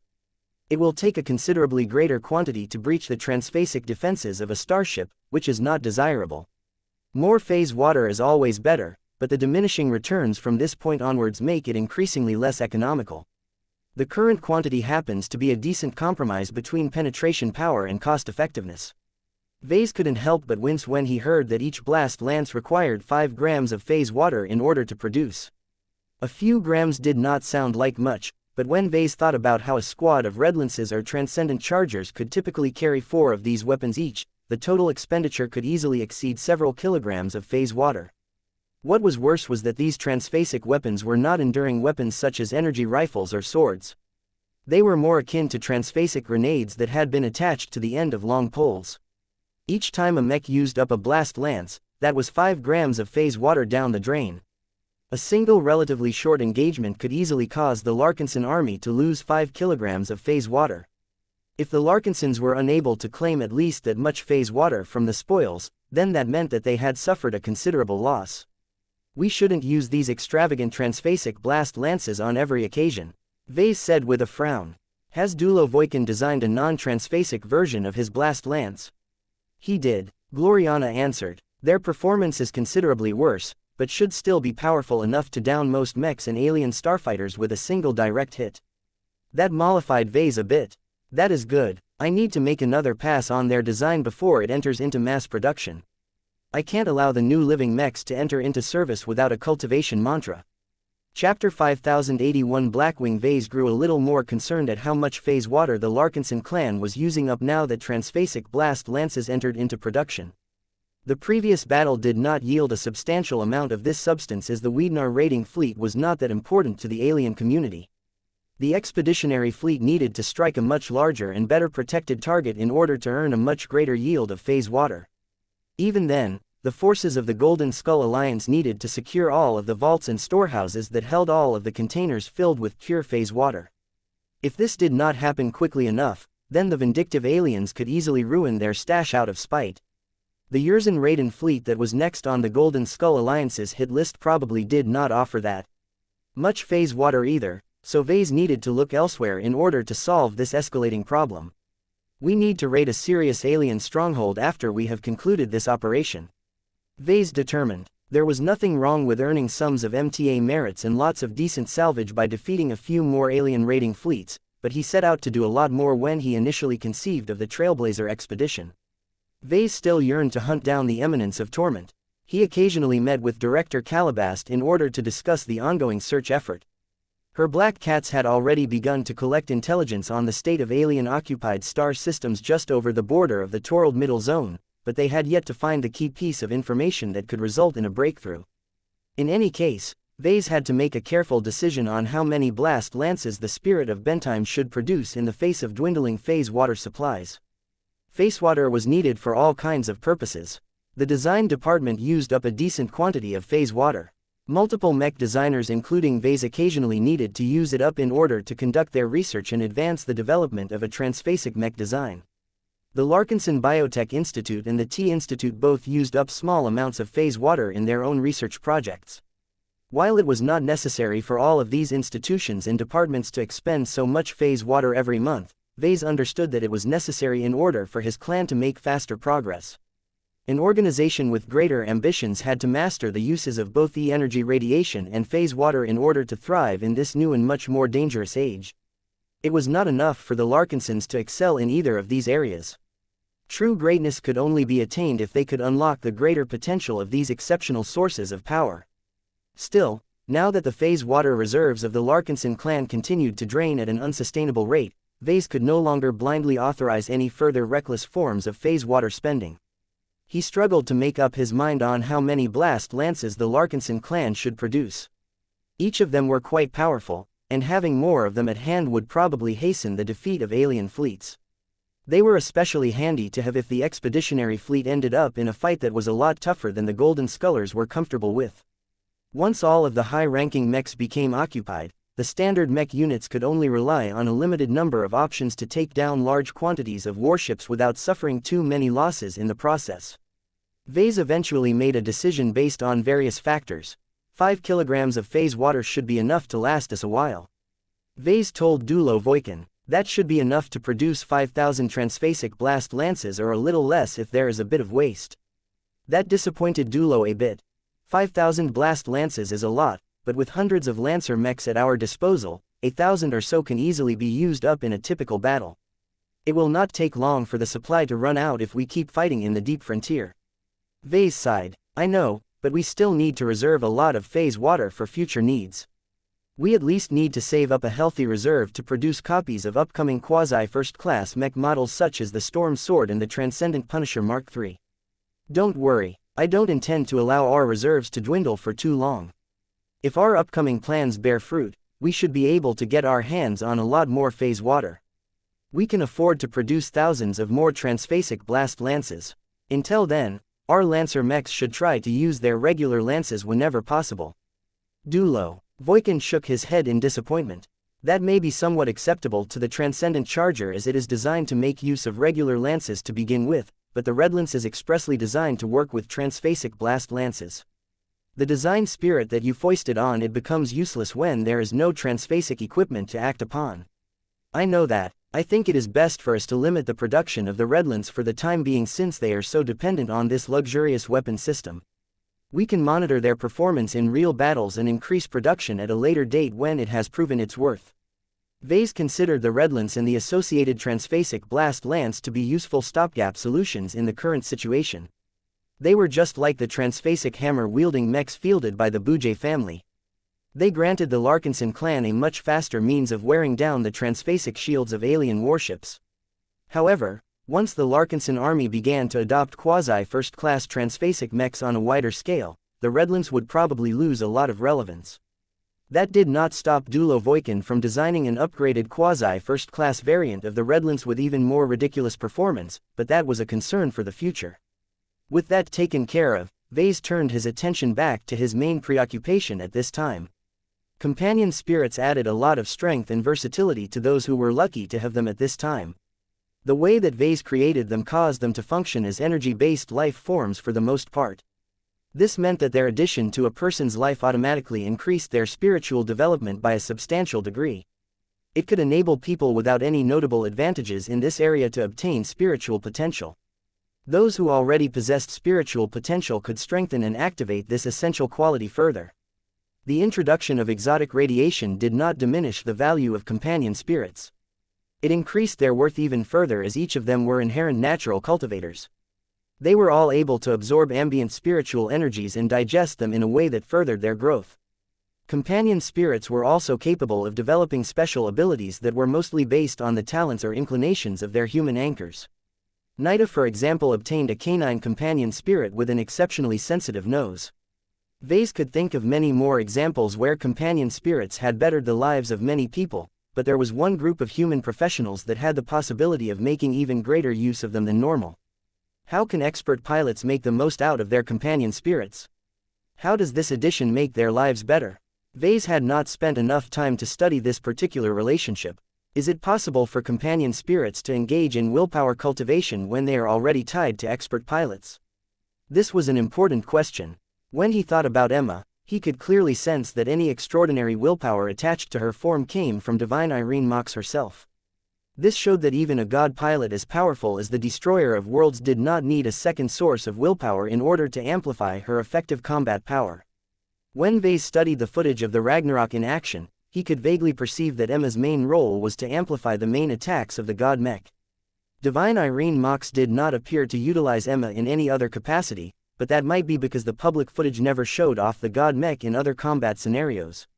Whatever the case, it appears that expert pilots can already get plenty of use out of their companion spirits when attaching them to their weapon systems. Vase decided to pay a visit to an expert pilot in order to get an update on how they managed to get more use out of their companion spirits. He found Tusa first, who looked happy to show off his latest tricks. "I found Blackwing to be quite useful," he said as he jerked his head at the small blackbird companion spirit resting on his shoulder. "So far, I've managed to develop 2 ways in which he can help me out in battle." "Chip chip," the little bird called. "Can you show me what you can do?" Vase asked. "Sure." Once Venerable Tusa entered the cockpit of his expert mech and deployed in space, he quickly demonstrated the 2 ways in which he was able to make use of Blackwing. At first, Tusa sent out Blackwing to the transphasic flight system of the Dark Zephyr. This not only imbued it with a greater concentration of shadow and wing energies, but also enabled Tusa to resonate with it to a greater degree. The result was a considerable boost to the Dark Zephyr's mobility.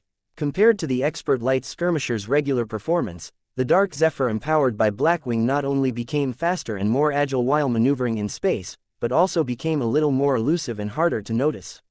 While there was no way to make a mech without a stealth system invisible, the stronger shadows that enveloped his form made it a little less ostentatious.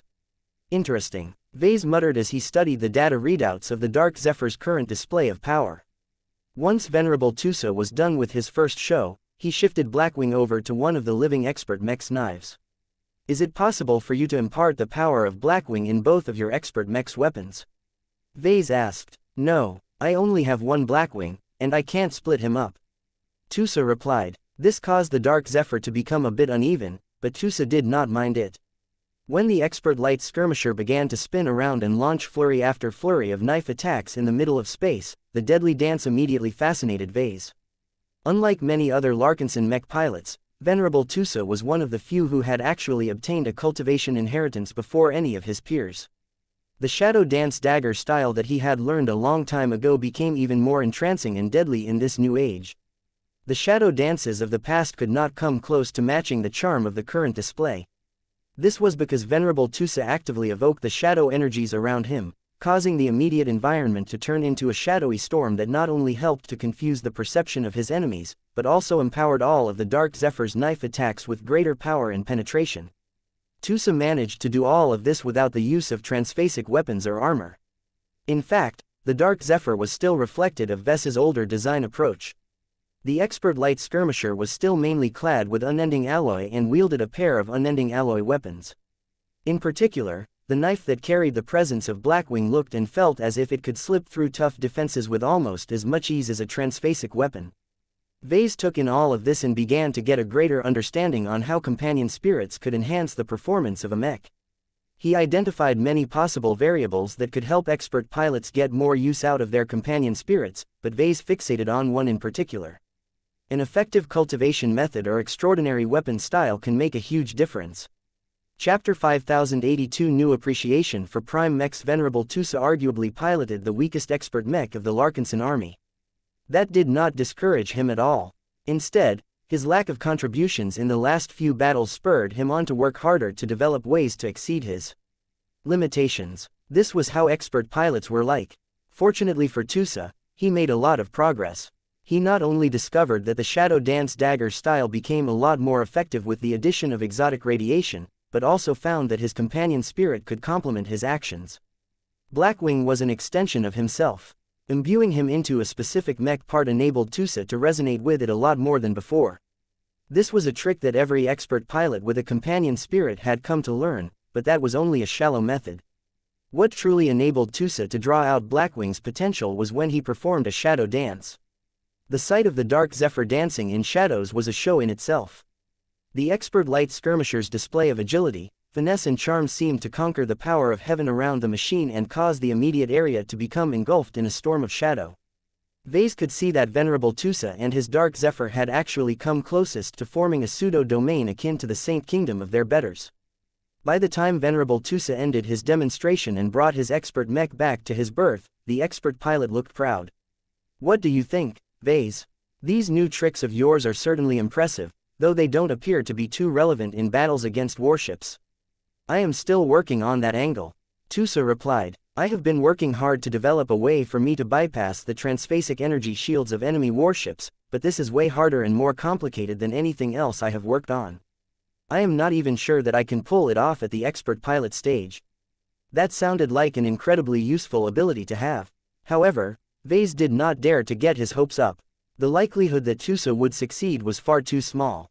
His judgment about needing to advance to ace pilot first was likely correct. Even then there was no guarantee that he could pull it off at that stage. This was fine. Venerable Tusa could develop a lot of other useful techniques to increase his effectiveness on the battlefield.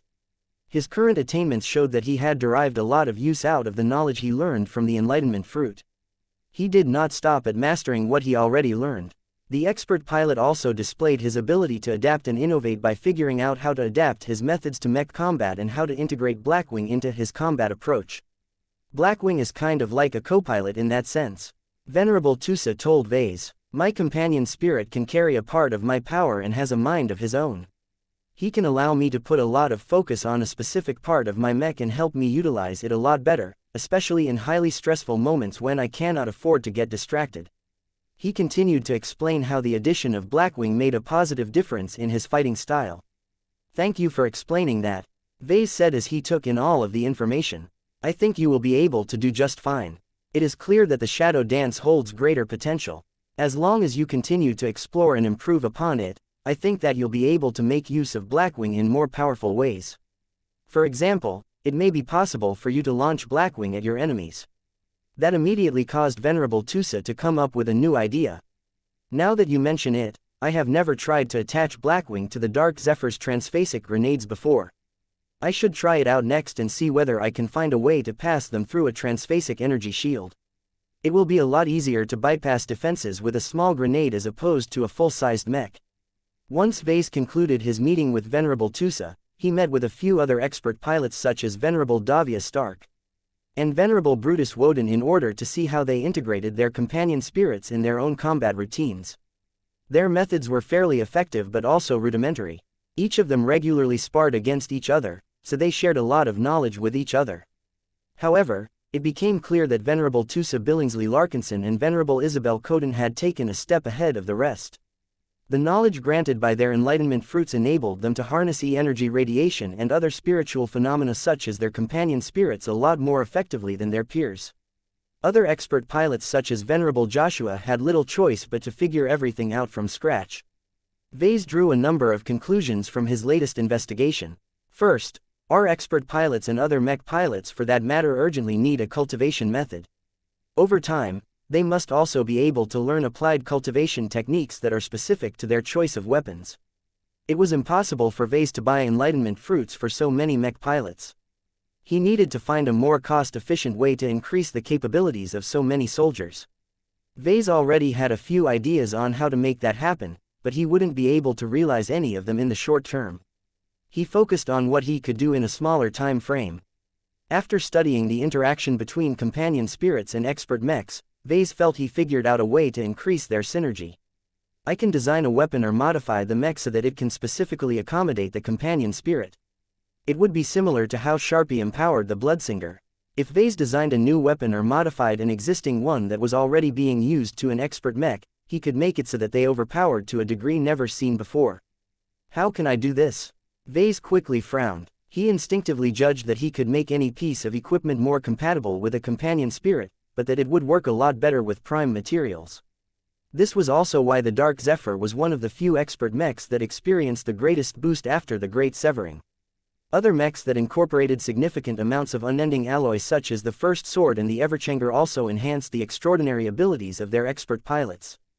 The value and benefits granted by unending alloy had skyrocketed now that the Red Ocean became exposed to Messier 87's exotic radiation. Vase could think of many new uses of prime materials. It was a pity that the current time period was a bit awkward for Vase. The Age of Dawn may have given everyone access to E-energy radiation, but not enough time had passed for this influence to generate large quantities of brand new prime materials. Without access to enough materials, Vase could not make anything that was worth his time. I should wait until I upgrade the designs of all of the older expert mechs. He concluded. I originally made up my mind to transition all prime mechs to pure transphasic mechs, but may I need to reconsider this decision. Prime mechs and transphasic mechs both excelled in different ways. The former was a lot more versatile, but a lot more difficult to figure out the best ways to make use of their strengths. The latter was a lot simpler and more reliable in many different combat situations, but they demanded a lot of phase water. It would be best if he could combine the advantages of both in a single powerful machine, but the difficulty and requirements were not small. However, he suddenly recalled a specific mech weapon that might become a lot more effective, especially when utilized by the right expert pilot and expert mech. Vase recalled the Grey Lotus and began to upgrade the mech pistol in several different ways. He applied his latest gains in spiritual engineering and cultivation science to enable the weapon to passively absorb death energy from the environment. While Vase was not proud with the rate of absorption and the cultivation efficiency of the Grey Lotus, it was better than nothing. He could always revisit his work at a later date and improve upon the current solution. Vase also altered the Grey Lotus so that it could draw upon the surrounding ambient spiritual energy to charge up and amplify the lethality of its death beam attacks. In truth, he did not have to make too many changes. The black demon steel that the Grey Lotus was built around had already been doing this since it started to come into contact with exotic radiation. The power and other attributes of this remarkable prime material became a lot more pronounced as of late. In addition to that, Vase also implemented a few measures that should enable a companion spirit to empower it a bit more effectively than before. The premise was that the companion spirit could get along well with Helena and the death element. This severely restricted the available expert mechs that paired best with this potent relic weapon. Vase briefly thought about loaning the upgraded weapon on to the Glory Seekers. Either of the Handmaidens of Death would definitely be able to use the Grey Lotus to its full potential. None of them are Larkinsons, though. Vase did not want the Grey Lotus to benefit other people. Even if the Glory Seekers followed the Larkinson clan everywhere, they were ultimately outsiders. Who knew if the Glory Seekers separated from the Larkinson clan one day? Vase decided to pass the Grey Lotus on to the only viable choice in the clan. He paid a visit to Venerable Joshua and the Everchanger and granted them the right to utilize the powerful relic weapon in the next battles. Joshua was not unfamiliar with the Grey Lotus. He had even used it for a time. He did not think it was necessary for him to handle this weapon. The Everchanger already has enough weapons. He insisted. The Heartsword, the Vitalis rifle and the Scarlet Ember already give me more than enough options to beat my opponents. That plasma sword is an especially big killer. Only at close range, Vase retorted. Not only that, the Scarlet Ember exerts a massive drain on the Everchanger's energy reserves. The Grey Lotus is a good complement to the Everchanger. It is not only a lot more frugal in terms of energy expenditure, but it is also a good way to damage your targets at longer ranges. The Vitalis rifle is a rather ordinary luminaire crystal rifle. It is not even transphasic, though it incorporates a modest proportion of prime materials. You can leave the Heartsword and the Vitalis rifle behind. You can make a much greater impact on the battlefield by relying on a combination of a plasma sword and a death pistol. I'm not so sure, Vase. Joshua furrowed his brows. I might have a good relationship with Helena, but I don't know how my companion spirit can get along with the Grey Lotus when he is filled with life. Won't he cancel out all of the death power of your special gun? Vase smirked. Maybe that is possible if you don't do anything special, but life and death share an interesting relationship. Opposites can attract and amplify each other. It depends on the circumstances. I have a theory that the Grey Lotus can produce much more impressive results in your hands. Don't forget that death energy beams can bypass energy shields and solid matter. You should try and figure out how to build upon that, preferably within a week. If everything goes right, we will start an engagement against an immobilized alien raiding fleet. I expect you to kill a lot of aliens with your new weapon. Chapter 5083 Heavenly Materials. Once Vase convinced Venerable Joshua to make use of the upgraded Grey Lotus in the next deployment, he went back to his original research. After conducting extensive studies, he realized that maximizing the use of companion spirits in mech combat was not simple. There was a lot of depth behind this subject. If Vase wanted to do a proper job, he needed to gather a lot of specific data and get his hands on a lot of prime materials. He already had a good idea on how to accomplish both objectives. In order to complete the first requirements, he composed a detailed memo and transmitted it to Director Pesca Duck. Vase saw no reason to waste his time on performing tedious and time-consuming grunt work when it could easily be handled by a bunch of lab workers. The internment camps of the Dragon's Den had grown even more crowded than before. The camp holding the Orvans had become a lot more populated after the Larkinsons dumped a lot of former officers and crew members taken from the latest Orvan battleship defeated by the Expeditionary Fleet. The Larkinsons also added a brand new internment camp holding several thousand captives of the Weednar race. Although few people thought that this poor and ugly race had any value, Vase insisted on adding a little more biodiversity to the pool of test subjects. All of those races can better test the efficacy and versatility of our newly developed companion spirit fruits. He grinned. With the Tea Institute taking care of data collection, Vase turned his attention to the generation of prime materials. Vase wanted to bring up this subject with his mother. He had long wanted to know the secret to creating materials that could store spiritual energy or interact with it in another fashion like B stones and F stones. While his mother refused to elaborate too much on this subject, she told him the basics on how they came about. As you may have already surmised, what you call prime materials are actually substances that have been affected by the power of heaven. This is why they are referred to as heavenly materials, mystical materials and so on. Cynthia Larkinson lectured to Veronica. Exotic materials are products of the power of Earth, so it is not strange that the Milky Way still has them in abundance. Though she did not say much, her words absolutely had a massive effect on Vase. So that was why the Milky Way and all of its satellite galaxies contained an abundance of exotics but a shortage of prime materials. Considering that Messier 87 was flooded with the power of heaven, the supply of prime materials must be astronomical inside this supergiant galaxy. The closer to the center, the greater their abundance and potency. Veronica looked up at Cynthia. If prime materials are a product of ambient spiritual energy, is there a way to artificially increase their production? For example, what if I find a way to flood a bunch of materials with E-energy radiation? The Oblivion Empress smiled as she scratched the cyborg cat behind the ears. You are thinking in the right direction. There are entire inheritances that center around channeling and shaping the power of heaven and earth in the environment. However, you don't need to be in a hurry. The Red Ocean is undergoing a galaxy-wide renewal. Heavenly materials will emerge in large enough quantities that you will unlikely suffer a shortage of them. Only the tougher and more powerful types of materials will still be difficult to obtain. You will need to expose materials to a higher concentration of the power of heaven in order to obtain them in greater quantities. Veronica grew a little frustrated at her mother's habit of withholding information again. Can't you teach me how to increase the concentration of the power of heaven in a given area? I don't think something as basic as this is exclusive knowledge. By the way, can you also give me the material composition or recipes of the heavenly materials that you are familiar with? I need a large amount of uniform prime materials in order to empower my mechs. Vase knew that his mother possessed expertise in this area. Her entire meditation room was a clear example of how she was able to generate more ambient spiritual energy and contain much of it within this compartment.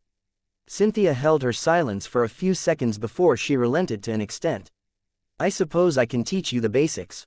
I do admit that I know much more about this subject, but it is exactly due to this reason that I wish for you to build a proper foundation. In order to become a master in this field yourself, you must experiment and explore by yourself. Only through personal experiences will you truly be able to learn how to bend the power of heaven to your will. This is especially helpful for Blinky's future development. If you want him to become a powerful ruler of his own universe, then it is essential for him to develop a greater affinity for Qi. It is not without reason that true gods are inherently associated with the power of heaven. Despite her restraint, she still gave him a crash course in the field of Qi formations. She lifted up her hand and formed a strange symmetrical array that was filled with lines and curves made out of spiritual energy. The ambient spiritual energy of the Nixian gap began to get attracted by this simple formation. Even though the suction force was not all that great, it was already pretty amazing that Cynthia was able to make this happen just by forming a simple spiritual construct. This is a Qi formation, she said. As you can see, it is constructed in a way that exerts a specific influence on the power of heaven and earth. How they work is a deeper subject that touches on the truth of the universe. What I want to tell you is that this is not a new phenomenon to you. Formations have already become a part of your life. Can you guess what aspects are powered by formations? Veronica looked confused for a second. Wait, my battle formations, when those mechs adopt specific positions in order to form a formation that feels natural to the mech pilots, is that akin to forming a spontaneous Qi formation? Correct. That is one of the most direct and dramatic uses of Qi formations that you have managed to develop on your own. Cynthia said with pride in her powerful eyes. This is exactly the sort of ingenuity and experimentation that you are so good at. However, formations encompass far more than this narrow application. Can you make another guess?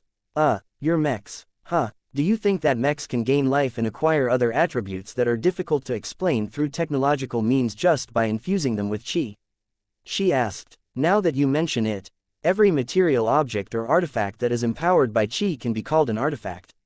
Cynthia said. What distinguishes an artifact from a mundane item is that the former is embedded with a fixed Qi formation that enables it to hold the power of heaven and earth and make use of it in specific ways. Vase widened his eyes as he was able to connect a lot of dots all of a sudden.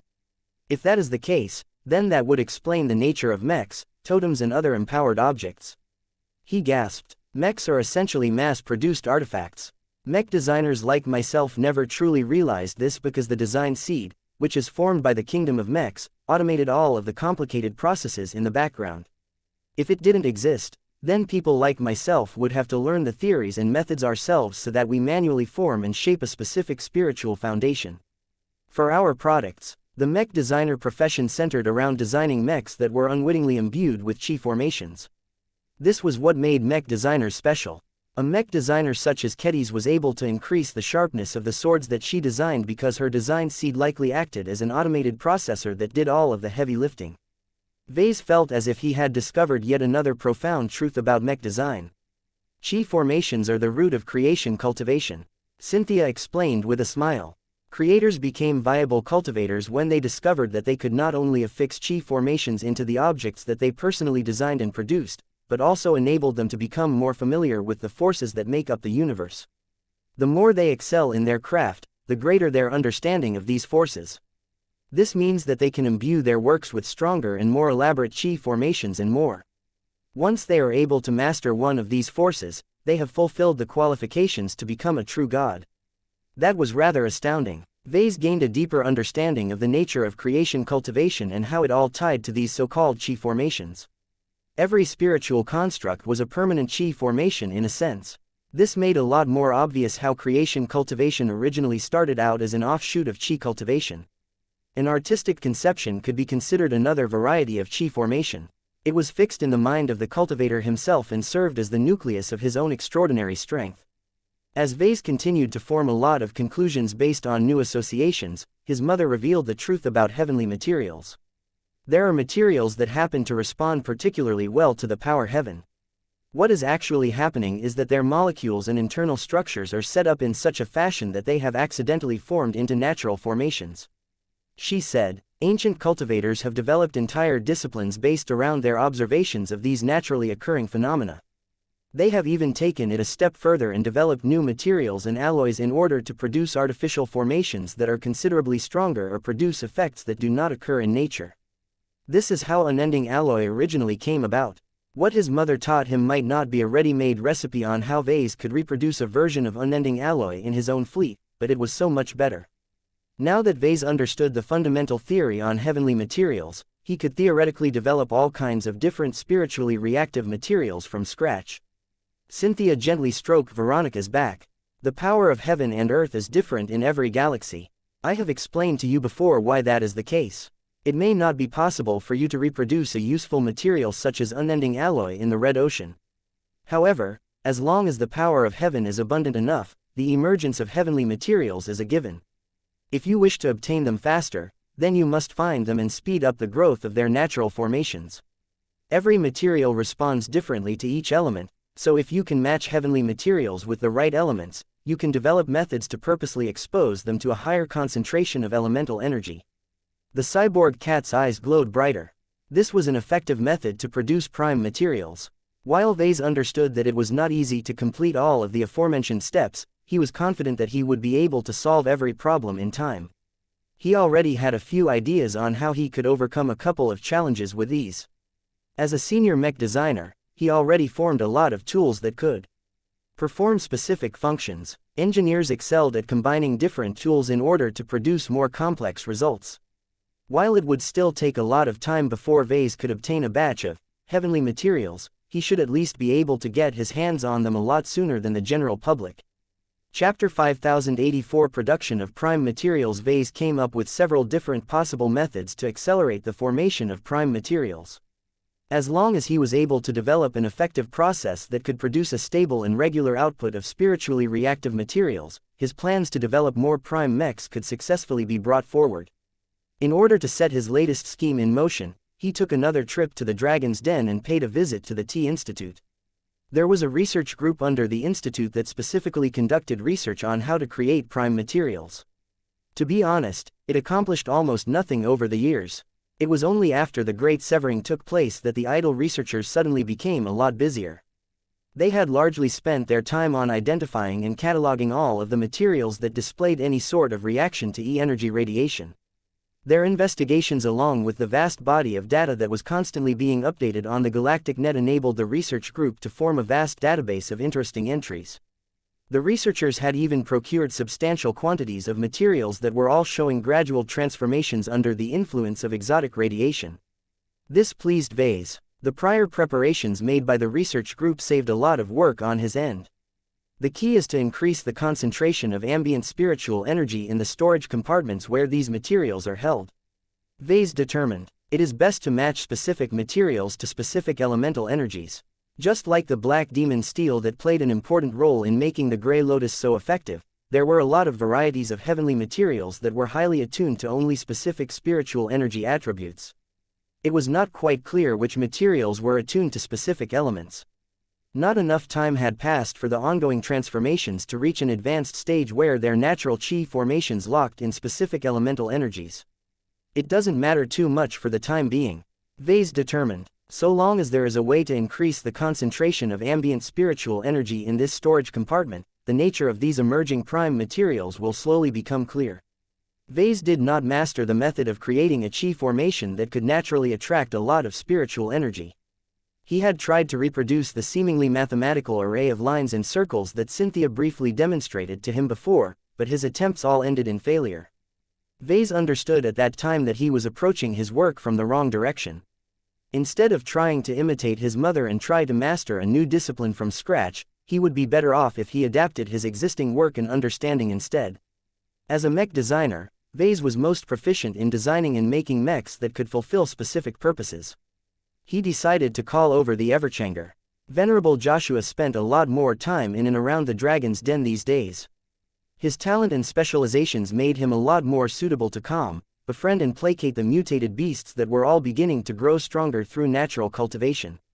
"What do you want me to do, sir?" the pilot asked as the Everchanger gently stepped inside the large storage compartment. "Do you see these containers and the stacks of different metal bars around us? They are all special, Joshua. The short story is that they are all prime materials that are highly useful in developing prime mechs like your own. The only problem is that they need to absorb a lot of E-energy radiation in order to make them useful. I need you and your expert mech to work together to speed up their creation." "That sounds complicated, sir. Shouldn't this be done in a factory or something? I do not see why I am needed in the production process." Vase smiled up at the expert mech. "I would have preferred to do so if I had the option, but I do not have the right means. I can only resort to more primitive and readily available methods at the start. What I need is for your Everchanger to cultivate in this space for a time. At the same time, I also need you to resonate with your expert mech in order to strengthen its glow and find a way to increase the attraction of E-energy in this compartment." The idea that Vase came up with sounded confusing to Joshua, but the Everchanger had a greater understanding of what the mech designer had in mind. "I understand," the living expert mech spoke. "I will attempt to guide you, Joshua. If we can satisfy the Patriarch's requirements, we should be able to facilitate the creation of better materials." The availability of a greater variety of prime materials was of great interest for every living mech. Every one of them could grow more powerful and acquire more versatile functions as long as they integrated the right prime materials. Vase, Joshua and the Everchanger spent the next few hours experimenting and fumbling around. Whenever the Everchanger practiced the Greater Larkinson Metal Guardian mantra, he was able to form an energy vortex around his physical form that sucked in a lot of ambient spiritual energy. The formation of a strong enough energy vortex essentially meant that ambient spiritual energy in other locations would slowly get drawn into the storage compartment, thereby exposing the emerging prime materials inside with a lot more E-energy radiation than normal. However, the problem was that the mantra mainly focused on attracting metal energies. This meant that only the prime materials that were strongly biased towards metal in one way or another benefited from this effect. Spiritual energies aligned to different attributes did not get affected as much. However, this was why Vase called on the Everchanger in particular. "Can you switch your glow to Helena and amplify it so that it dominates this compartment at the strongest possible intensity that you can manage?" Vase issued his next request. "I can do that, but one of the Everchanger's resonance abilities is mostly geared towards amplifying the range of a glow." Joshua responded, "It is not so good at increasing the strength of a glow within a tighter space. I have tried it out before, but the results are not that impressive." Vase responded with a reassuring smile. "Just try the best you can, Joshua. You can treat it as a form of practice. Don't let yourself be limited by the technical limitations of your machine. The Everchanger is the most versatile and malleable mech that I have designed. Every design choice that I have made, from designing him as a hero mech to making his glow variable, is meant to make his evolution as limitless as possible. Sure, your expert mech might not be as strong as the other ones in their own areas of specializations, but the greatest advantage of your machine is that it is not constrained in any orientation. If you can't do something, then it doesn't mean that the Everchanger is incapable. It just means that you and your battle partner have yet to develop the right method." That caused both Joshua and Everchanger to fall silent and mull over the words for a while. Vase truly felt proud for designing and realizing the Everchanger. Even the newer machines that came out afterwards, such as the Minerva and the Phobos, could not supplant his love and expectation for the mech that could evolve in any way possible. Versatility was the Everchanger's greatest strength. It could even help in a productive capacity if it spent enough time and effort in this direction. Once the Everchanger began to channel Helena with the help of his powerful new mech pistol, the entire compartment gained a sense of gloom that was associated with death. Her powerful glow not only affected the materials in different ways, but also formed a weak pseudo-domain that formed a greater attraction towards death energy. Vase patiently sat around while the Everchanger cultivated, while also familiarizing himself with the power of death. The Greater Larkinson Metal Guardian mantra was technically capable of giving living mechs the ability to slightly attract and absorb other elemental energies.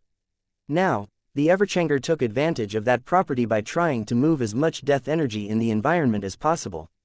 The living expert Mech was able to kill multiple birds with a single stone. Not only did the Everchanger fulfill Vess's request, but the machine also actively furthered his growth. On top of that, Joshua and the Everchanger also deepened their familiarity with Helena and the death element. This would doubtlessly enable them to make better use of the Grey Lotus in the upcoming battle. As time passed by, Vase made a few rounds and used his implant to mark several specific materials that exhibited higher activity than normal. Each of them displayed properties that were not that different from Black Demon Steel. They're a lot weaker, though.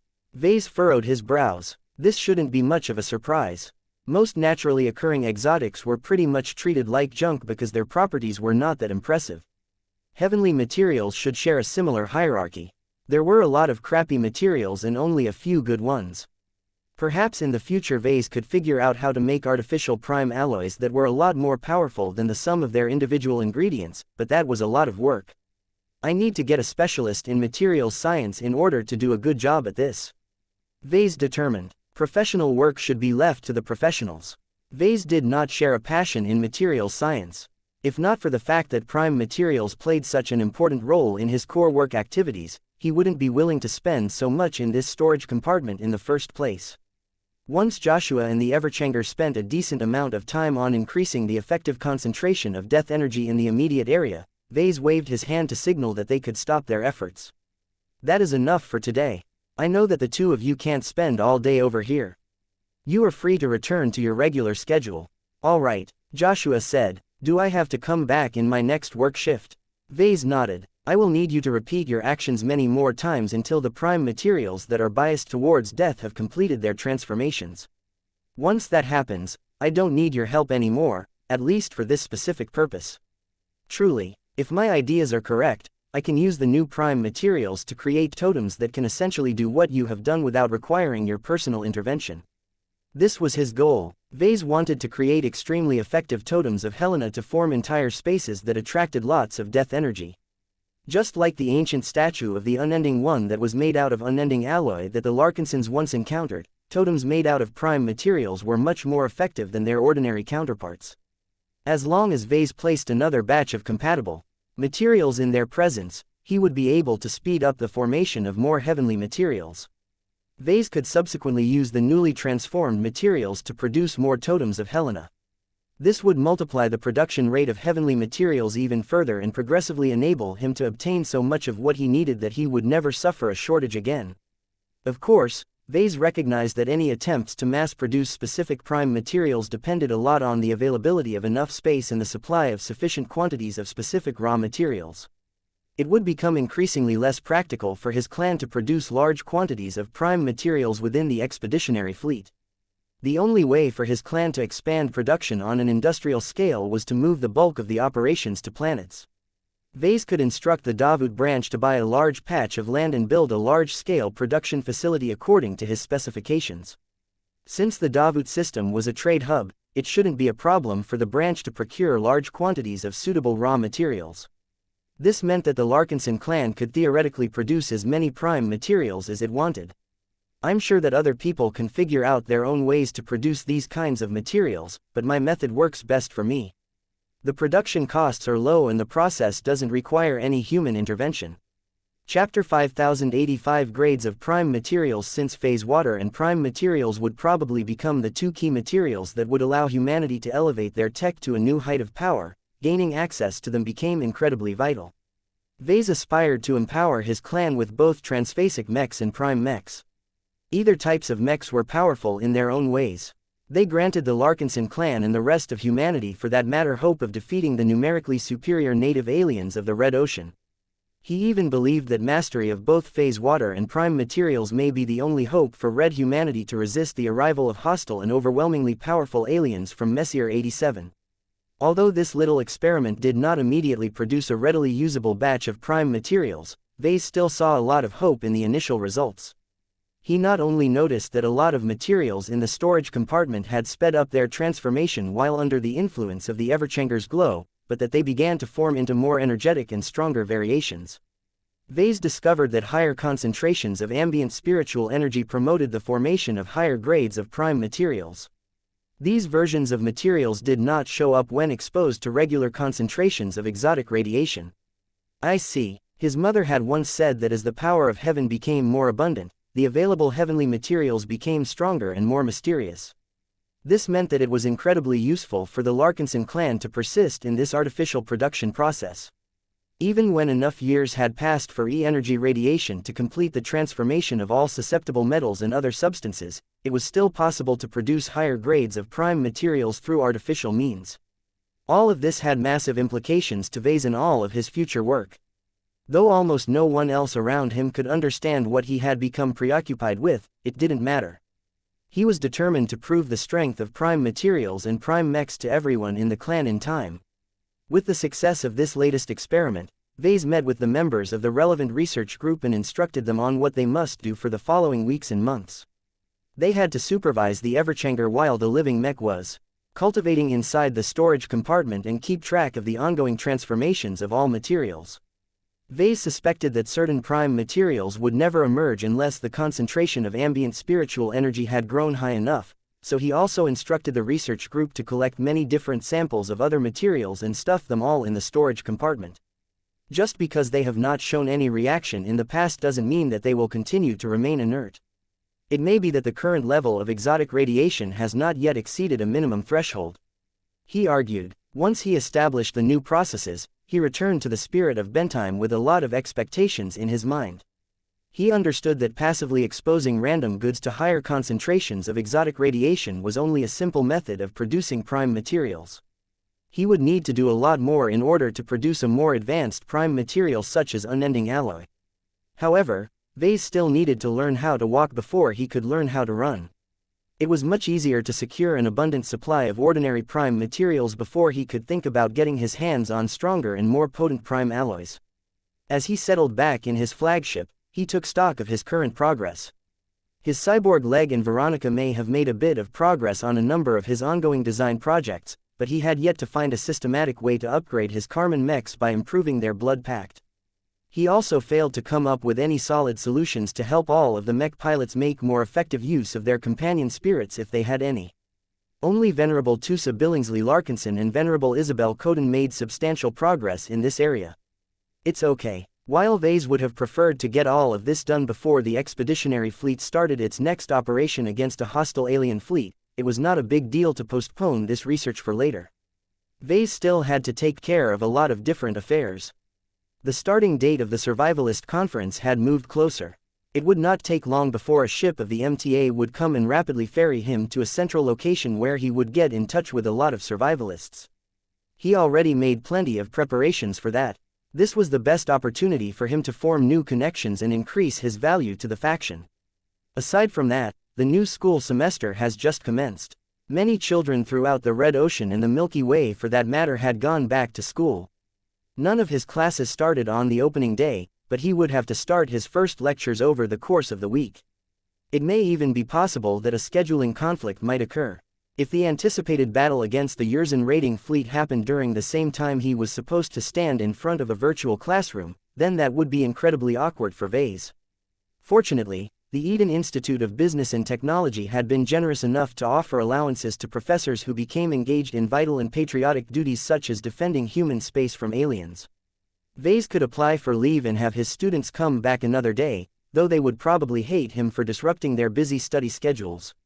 Vase spoke with Alexa Stryker one more time before his first class commenced. "You need to make a good first impression on your students," the clever teaching assistant advised him.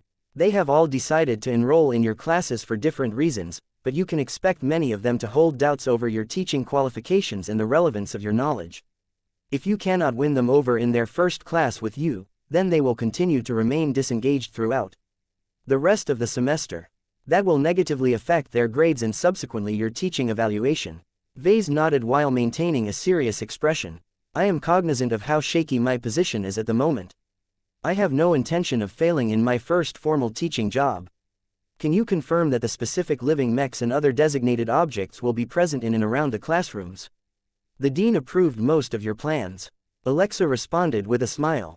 She transmitted an electronic document that went into further detail on this matter. Master Layla DeVos has expressed a lot of understanding towards your individual challenges. She too wishes that you can establish a footing within our academic community. However, she does not approve of the more extreme measures that you have planned. Vase frowned at that. What exactly did the good dean reject? The young woman awkwardly coughed. Your request of dumping the students into a no-win virtual training scenario where they are assaulted by alien troops is denied. Your request to terrorize your students by subjecting them to the glows of the ferocious piranha and the Valkyrie Redeemer is denied. Your request to bring in real firearms to the classrooms and have them fire over the heads of your students is denied. Master DeVos has specifically instructed me to tell you that a good professor should be able to convey his point through words alone. Vase did not disagree with that sentiment, but he was at a disadvantage at this time. He truly needed to resort to drastic measures in order to capture the attention of a bunch of elitist Terran students and obtain their respect. He was disappointed that the Eden Institute denied his more radical suggestions. He felt that it would do these spoiled brats a lot of good if they got a good scare and became more personally acquainted with the dangers that red humanity faced in the latest age. I believe that you shall do well regardless of these rejections. Miss Alexa consoled him. I have watched your past public speeches and became impressed by how well you managed to captivate your audiences. Lectures are not much different in that regard. You will just have to make sure to hold the interest of your audience for several hours and be ready to offer correct answers if any of them begin to ask questions. Vase smiled back. I am confident that I can do well if it is truly as simple as that. I have a feeling that it will take a bit more effort than that to wrangle all of those Terran students.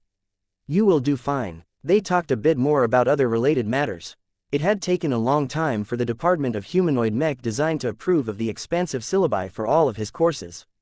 Vase was frankly surprised and a little scared for the sheer amount of knowledge that every student needed to master. Baseline humans had no hope in hell of passing courses at this level within 5 years. This was nothing new for a first-class apprentice mech designer such as Alexa. The cheapest Terran mechs can easily cost millions of MTA credits to produce. Our customer base always demands the best and the sound products from our mech companies. If an aspiring mech designer does not have any hope of meeting the exacting requirements of their customers and clients, then they should make way for those that are more prepared to meet this challenge. Vase wasn't sure whether he would have been able to survive this gauntlet if he was born within the Terran state. It was not enough for students to obtain a lot of powerful augmentations. They only boosted fundamental cognitive abilities. A complicated and multidisciplinary profession such as mech design also demanded a lot of ingenuity as well as advanced problem-solving skills. These were skills that were difficult to impart through implants or straightforward lessons. Although the Eden Institute was hardly the most renowned or prestigious university within the Terran Alliance, each of its students were undeniably geniuses. They could easily surpass their peers in the second-class mech market if they ever deigned to lower themselves. It would be a mistake for Vase to underestimate any of his upcoming students. Can you send me the records of all of my upcoming students? Vase asked. It would be helpful for me to familiarize myself with their basic background and circumstances in advance. I have already prepared the relevant package for you. I will transmit it to you now.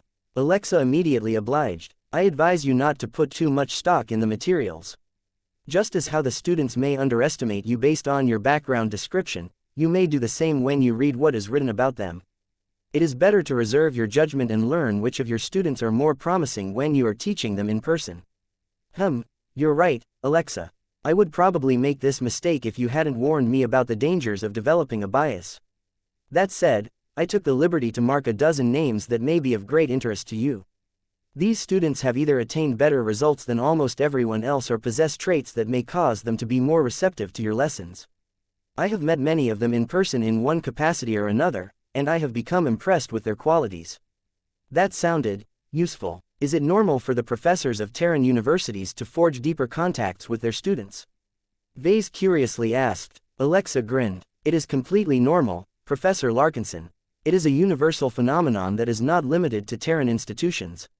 Mech designers such as yourself are especially known for looking for apprentices to pass on your craft. It is completely permissible for you to hold private lessons and tutoring sessions at our facilities in your private time so long as you follow the proper procedures.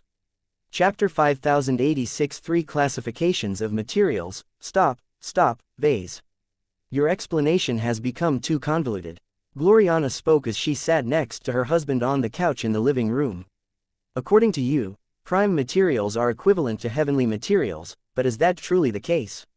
You originally defined prime materials as anything that can be used to store spiritual energy, but do sympathetic materials that only respond to certain attributes fall within that category?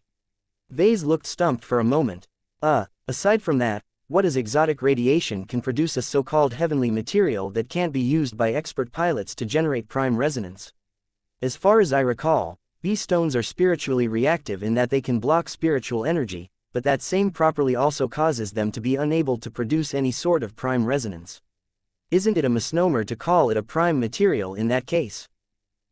He had to admit that his nagging wife had a point this time. Vase had automatically been equating prime materials to heavenly materials when they actually referred to two separate types of materials. Their definitions did not match.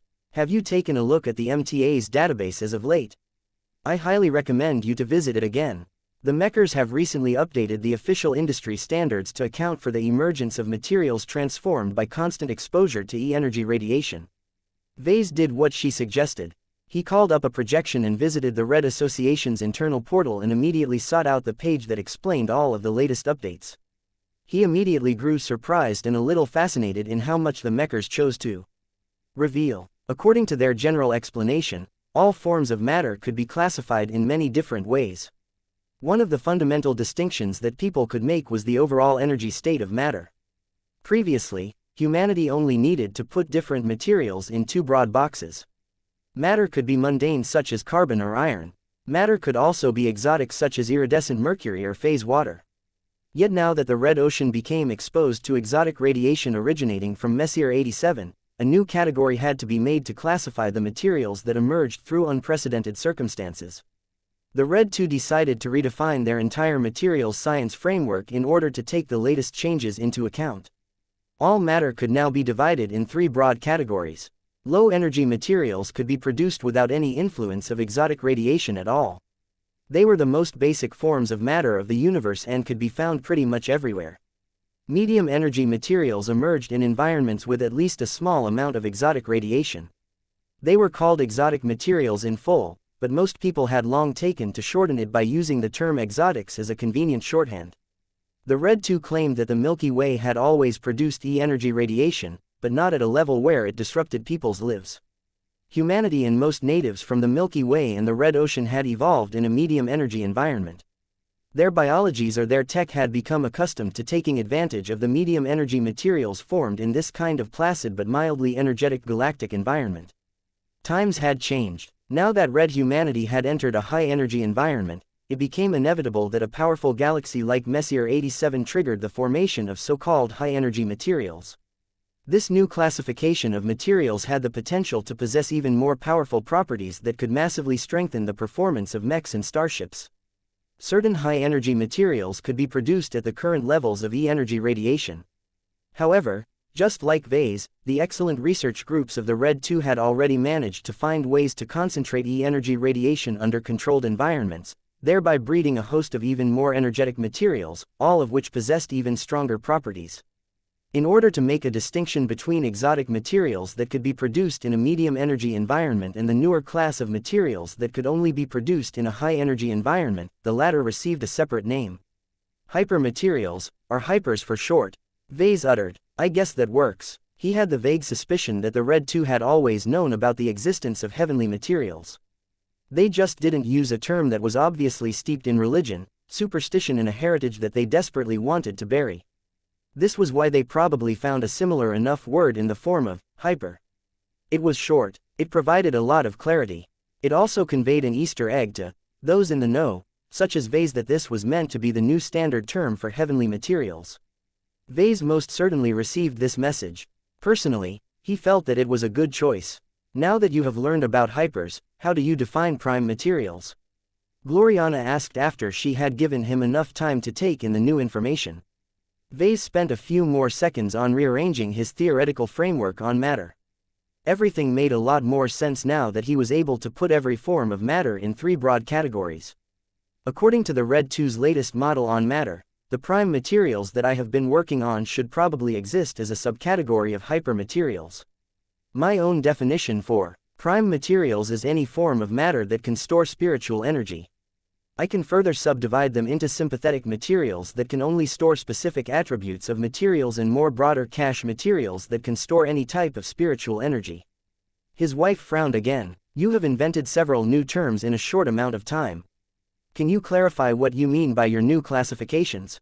Vase understood that it may be a little difficult for other people to follow his train of thought.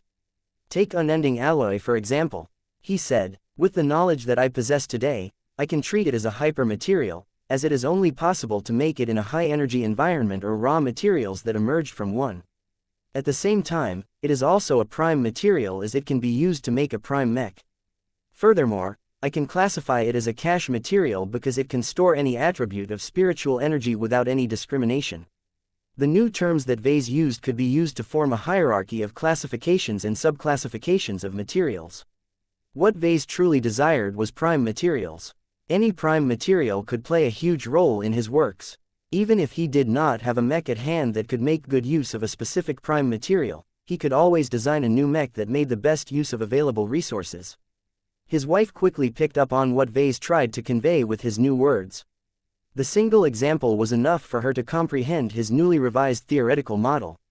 If that is the case, then AP stone should also be considered a prime material and a cache material, correct? It may have vastly different physical properties when compared to unending alloy, but in terms of usage they are still remarkably similar. Vase nodded. That is correct. Do you have any examples of a hyper and a prime material that is not a cache material? Yes, but only one. The gray lotus that I recently upgraded incorporates a small amount of black demon steel. It is a hyper, a prime material and a sympathetic material that is extremely rare and precious. He responded. It might not be so rare anymore now that the Red Ocean had entered a high-energy environment. Even if he couldn't get his hands on additional quantities of this exact alloy, he believed he could definitely obtain other sympathetic materials with similar properties. Now that they were talking about this topic, Vase also exposed his latest attempts to artificially promote the formation of prime materials over at the Tea Institute. His wife smiled when she heard how her husband used Helena's glow of all means to speed up the transformation of sympathetic materials aspected towards death energy. You have essentially confirmed that it is possible to make useful new hypermaterials by relying on the blessing of gods. She asserted. Is it possible for the hexers to produce a similar result if they gather a large amount of other hexer mechs such as blessed squires to produce sympathetic materials that are closely aligned to the superior mother? That is theoretically possible, but I'm not sure if it will work that way. Vase hesitantly said, the strength and the intensity of a glow has to be strong enough. The hexer mech also needs to be alive and actively cultivating in order to produce an environment where one particular type of elemental energy has become dominant. These are difficult conditions that not many other parties can replicate. Vase had a strong hunch that the Red 2 and the first-rate colonial superstates possessed enough heritages and secret knowledge to produce prime materials and sympathetic materials in their own ways. They might even master methods to make effective use of the properties of all of this new matter. Vase was not arrogant enough to assume that only he could make good use of prime materials. He could already figure out several more ways to take advantage of materials such as black demon steel without involving living mechs or resonance. What about the mechs themselves? Gloriana asked next. Is it possible that the glows of your living mechs can steadily induce transformations of its existing material components over time? It's possible, but I don't think it is a desirable outcome. In fact, many mechs designed by others are also suffering from this problem. The uncontrollable mutations can easily produce major flaws if the affected mechs and other machinery haven't undergone revisions. The greater the energy density of an environment, the greater the problem. Anyone who managed to travel to Messier 87 would probably have to overhaul their mechs and starships pretty quickly before they mutated to the point where they became inoperable. At the same time, Vase was not sure if an object made in Messier 87 would degenerate when it traveled to a less energy-dense environment such as the Red Ocean or the Milky Way. The considerably lower concentrations of ambient spiritual energy might negatively affect the performance of at least some of the hypermaterials, especially when they were explicitly used to leverage the power of heaven.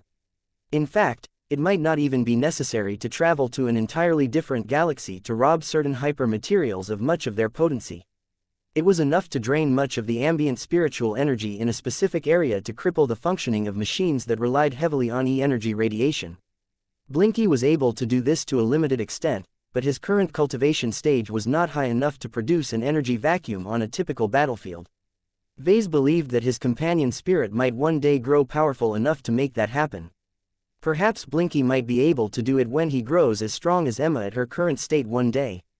All of this indicated that it was dangerous to develop an over-reliance on hypers.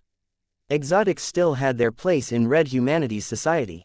These medium-energy materials were completely self-contained and were mostly stable enough to function precisely the same in any sort of environment no matter the energy density level. The only anomaly of sorts that did not quite fit in any of the three existing boxes was phase water. On the one hand, it behaved like an exotic material for the most part. On the other hand, its extra-dimensional properties caused it to gain access to a lot of energies located in the higher dimensions. This was where phase water derived much of its power and potency. Up until now, it did not appear that phase water exhibited the traits of a hyper material, but according to the phase water theory that Vase had learned, this shouldn't be the case. The current theories did not exactly line up with observations in reality.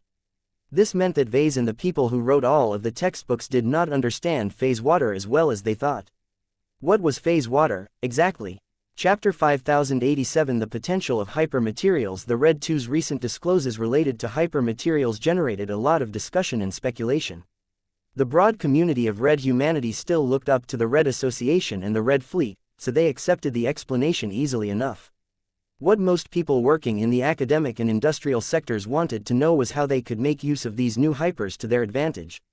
The greater scientific community had been remarkably unrestrained when it came to sharing data and results produced by fundamental research.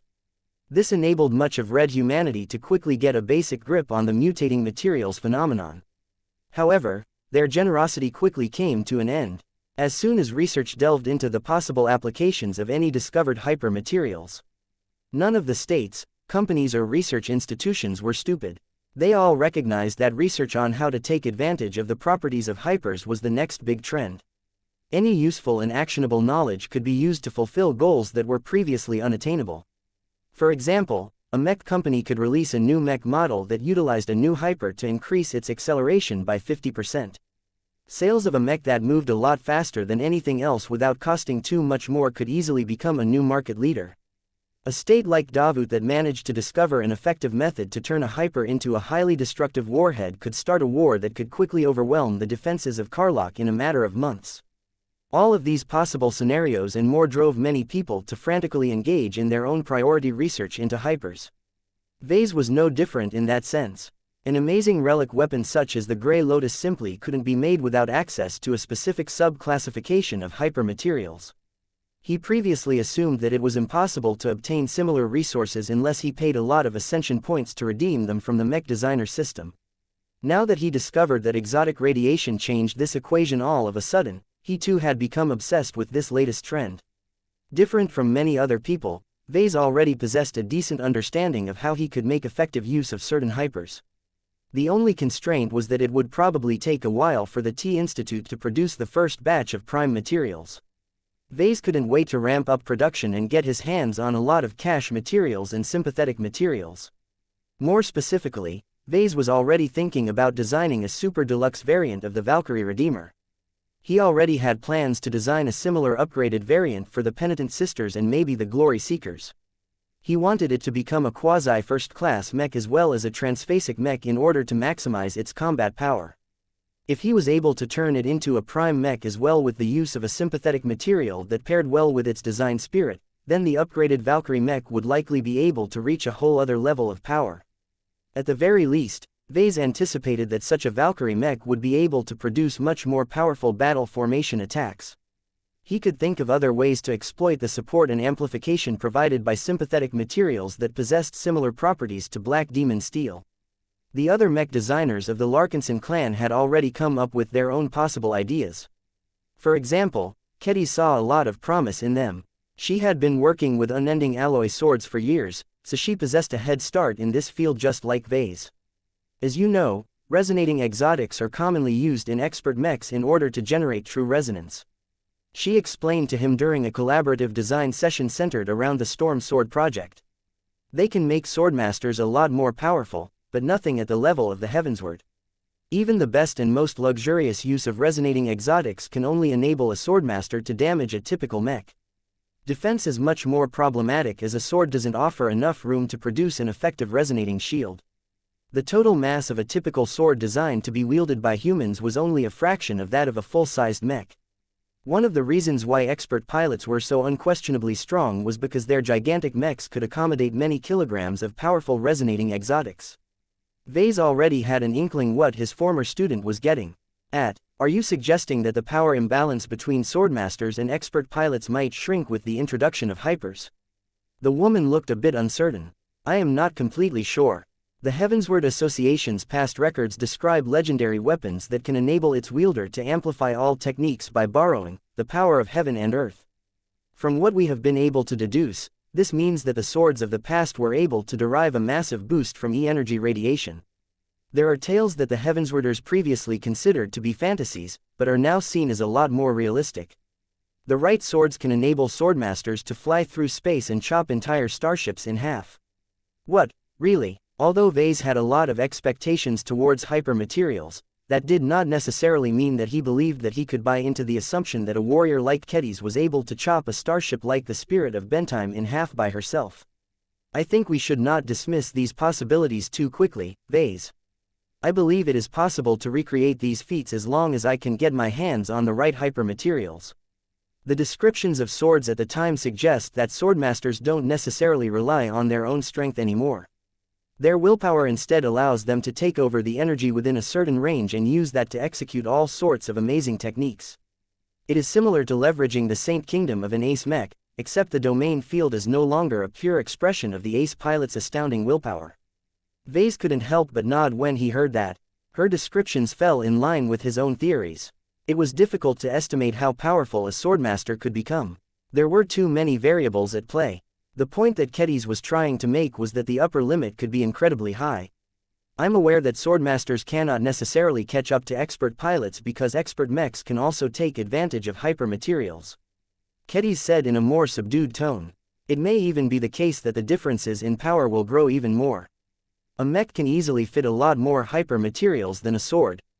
As long as the expert pilot's willpower is strong enough to effectively resonate or take advantage of a large quantity of hyper-materials, his expert mech may be able to become strong enough to match the power of an ace mech. That actually sounded like an incredibly realistic possibility.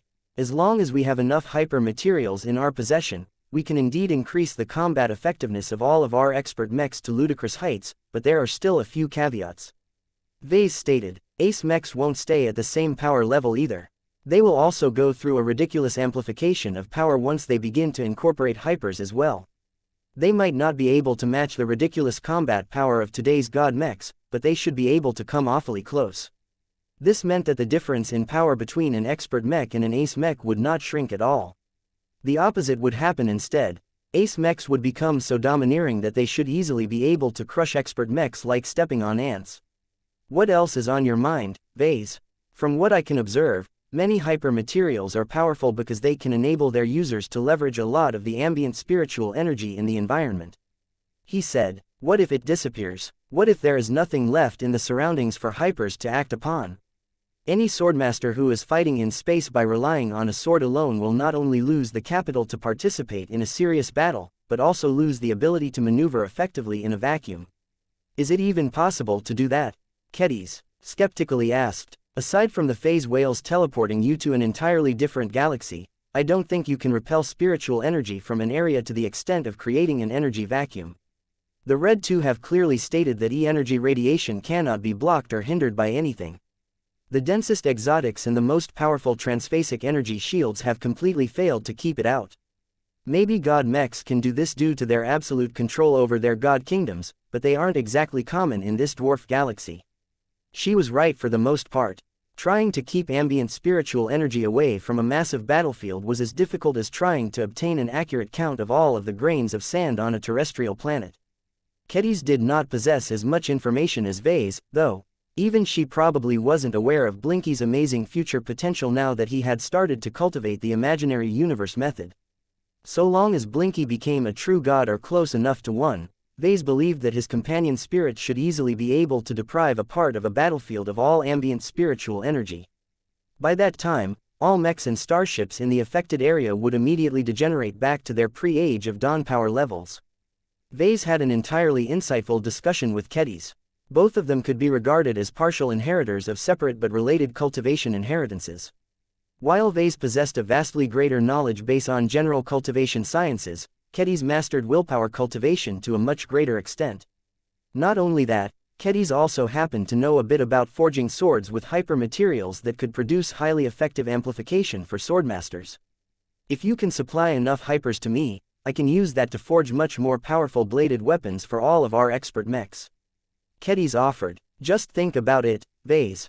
The Dark Zephyr, the Everchanger, the Blade Chaser Mark II and the Phobos will all be able to fight with their new blades as if they have the power of a small battle formation at their disposal. Even Vase began to look forward to making that happen after Kedis had given her pitch. I will try my best to give you what you need, he promised to her. Compared to our other mech designers such as my wife, it sounds like you already have a clear idea on how to take advantage of hyper-materials. I am still working on obtaining enough quantities of them, so I advise you to be patient. You can play around with the unending alloy swords in the meantime. Kedis had already been doing that, but she did not manage to accomplish much aside from helping Venerable Dice develop slightly more effective sword techniques. Cache materials such as unending alloy were much more neutral compared to sympathetic materials. This was an advantage as they were incredibly versatile and could be used in many different applications. The downside was that their lack of bias and inclinations made it a lot more difficult to produce strong results. The struggles of Kedis and the expert pilots of the Larkinson clan proved that not all hyper-materials were easy to work with. It might take months or years of focused research to produce actionable results. Vase expected that it would probably take a few weeks or months before he could get his hands on newly formed hyper-materials that had just completed their transformations. What he did not expect was that he would get a call from Director Pesca Aduk not long afterwards. Sir, our researchers have just discovered a batch of ore that has reached saturation after being subjected to the Everchanger's glow. Chapter 5088 DL 5088 D1, so this is it, huh? Yes, sir, Director Pesca Aduk said as she stood in front of a transparent container that currently stored a modest amount of space junk. What you see before you is 23.7 kilograms of raw ore that has yet to be identified and included in the Red 2's materials database. According to our logs, our clan harvested this ore from a nearby asteroid in one of the star systems that we have visited in the past. It does not possess any special traits. Our clan mainly kept it in storage to build up a diverse library of samples. None of us had any expectations that it would have any significance, but it is the material that responded the fastest after being subjected to the Everchanger's glow. The speed in which these chunks of rocks completed their hyper-transformations demonstrated that their potential was low. Maybe too low to justify his personal interest in their existence. Nonetheless, Vase did not have anything else to play around with, so he had little choice but to take this new hyper-material seriously. As Pesca Aduk continued to recite more information about this case, Vase had already begun his own investigations. His spiritual senses told him that the transformed ore had absorbed a slight amount of spiritual energy attributed towards death. A part of it had altered its physical properties and caused all kinds of modest changes. Another part of it continued to linger inside the ore, enabling anyone to leverage the stored energy in different ways. This caused Vase to classify it as a death-sympathetic material in his new model of hyper-materials. Its properties shared a close resemblance to that of AP stone, but the new death-sympathetic material was a lot more fragile and limited in compatibility. What is it called? Vase asked. For now, we have labeled it as D1, as it was the first material that exhibited clear physical changes according to our observations. You are free to change it to a name of your choosing. He shook his head. That isn't necessary. I think it is clear to the both of us that this material ranks at the bottom when it comes to hyper-materials. It is the equivalent of a junk exotic, and quite a bad one at that. Its only advantage is that it is probably easy to obtain in large quantities. How prevalent are the asteroids that contain the ore that D1 is derived from in the Red Ocean? According to our investigation, the asteroids are not exactly common, but they are not scarce either. You can stumble upon them in 1 every 20 star systems in the Red Ocean. They are not available in the Milky Way, not that it matters. It did matter, actually. If it was possible to mine large quantities of D1 in the Milky Way, then Helena would be able to flex her power a lot more extensively when it was all shipped to the Nixian Gap. As the director of the Tea Institute spoke, Vase noticed that she looked slightly ill at ease. "What's wrong, Pesca? Is your proximity to D1 making you uncomfortable?" The woman who had come to worship Gaia as a literal goddess nodded after a couple of seconds. "As you know, I worship the patron of old Earth and the life that has flourished from our ancestral planet. Death is a part of nature, but that does not mean I am comfortable with remaining in its presence. I don't sense a threat from this material, but it is slightly interfering with my inner peace." It was like introducing a durian into a room. Even though it was relatively harmless, the smell of this infamously stinky fruit could easily drive people who hated this controversial delicacy to madness. "I understand. Death is not a pleasant concept. I will take this batch of D1 off your hands and tinker with it further. By the way, I will also inform our clan to mine larger quantities of this ore whenever possible. Even weaker hyper-materials can be incredibly useful to us if there is no readily available alternative. You should reserve enough space aboard this ship to accommodate mass production." Though Pesca Duck did not look enthused, she acknowledged the instruction. Before Vase began his experiments, he chatted a little more with the woman. He was curious about what her family was up to these days. The director of the Tea Institute became a lot more animated. "I am aware that times are not good for red humanity as a whole, but our family's prospects are rising," she frankly said. "Ever since our ancestral teachings have become more effective in the new environment, our family's terraforming work has experienced massive improvements. Our services are in much higher demand than before, and we command much greater prices. The Red 2 is also offering rich incentives to terraform planets that fall within the territories that red humanity currently occupies." "I heard about that last part. The Mechers and Fleeters think that we will stay on the defensive for a long time. If we want to expand our population, our resource extraction and our industrial capacity, we can no longer rely on creating new zones and occupying the most attractive star systems. There were still plenty of star systems in the Megair Middle Zone and the Krakatoa Middle Zone that were completely devoid of human occupation. These empty star systems were not barren. They just didn't have any phase water or sufficient deposits of exotics to make it worthwhile for pioneers to plant their flags. Times had changed. With the Red 2's warfleets on the defensive and with the Torald Middle Zone becoming increasingly more penetrated by alien raiding fleets, it made a lot more sense to colonize the previously forgotten planets that were located away from the local galactic center. According to Pesca, the spread of cultivation within the Aduk family caused many of its terraformers to develop a green thumb of sorts. "We can always find a way to make nature flourish," she said with a smile that radiated pride. "Our family has also gained influence among like-minded people and organizations. We have all come together in order to locate the perfect surrogate planet for old Earth. We have a strong belief that there is a globe out here in the Red Ocean that can be turned into the perfect temple of Gaia in this corner of space." Vase spoke. "Has your little alliance made contact with the Terrans?" "As far as I know, there are people within the Terran Alliance that are looking to do the same. Our family hasn't made any direct contact, but one of the other organizations in our group claims to enjoy Terran backing. We hope to obtain more substantial support once we have made more impressive attainments." It was difficult for Terrans to take second raiders seriously. Vase did not have much hope for the Aduks in their little club. He still found it interesting that the Aduks were doing particularly well with the help of their proprietary cultivation method. It showed that groups that still preserved and respected their old legacies or inheritances could easily get ahead of their rivals and competitors. 2202 Vase wondered how many other organizations were in the same position as the Aduk family. He had to easily get ahead of their rivals and competitors. Vase wondered how many other organizations were in the same position as the Aduk family. He had a strong suspicion that red humanity was still rife with people who had not forgotten all of their former ties to the Five Scrolls Compact. Once Director Pesca went back to supervising the experiments centered around companion spirits, Vase immediately began to tinker with the newly produced batch of D-1. He did not even bother returning to his private workshop over at the Spirit of Bentime. He immediately sought out a spare workshop in the Dragon's Den and began to play around with his latest toy. He felt as if he managed to get his hands on a super discounted version of Black Demon Steel.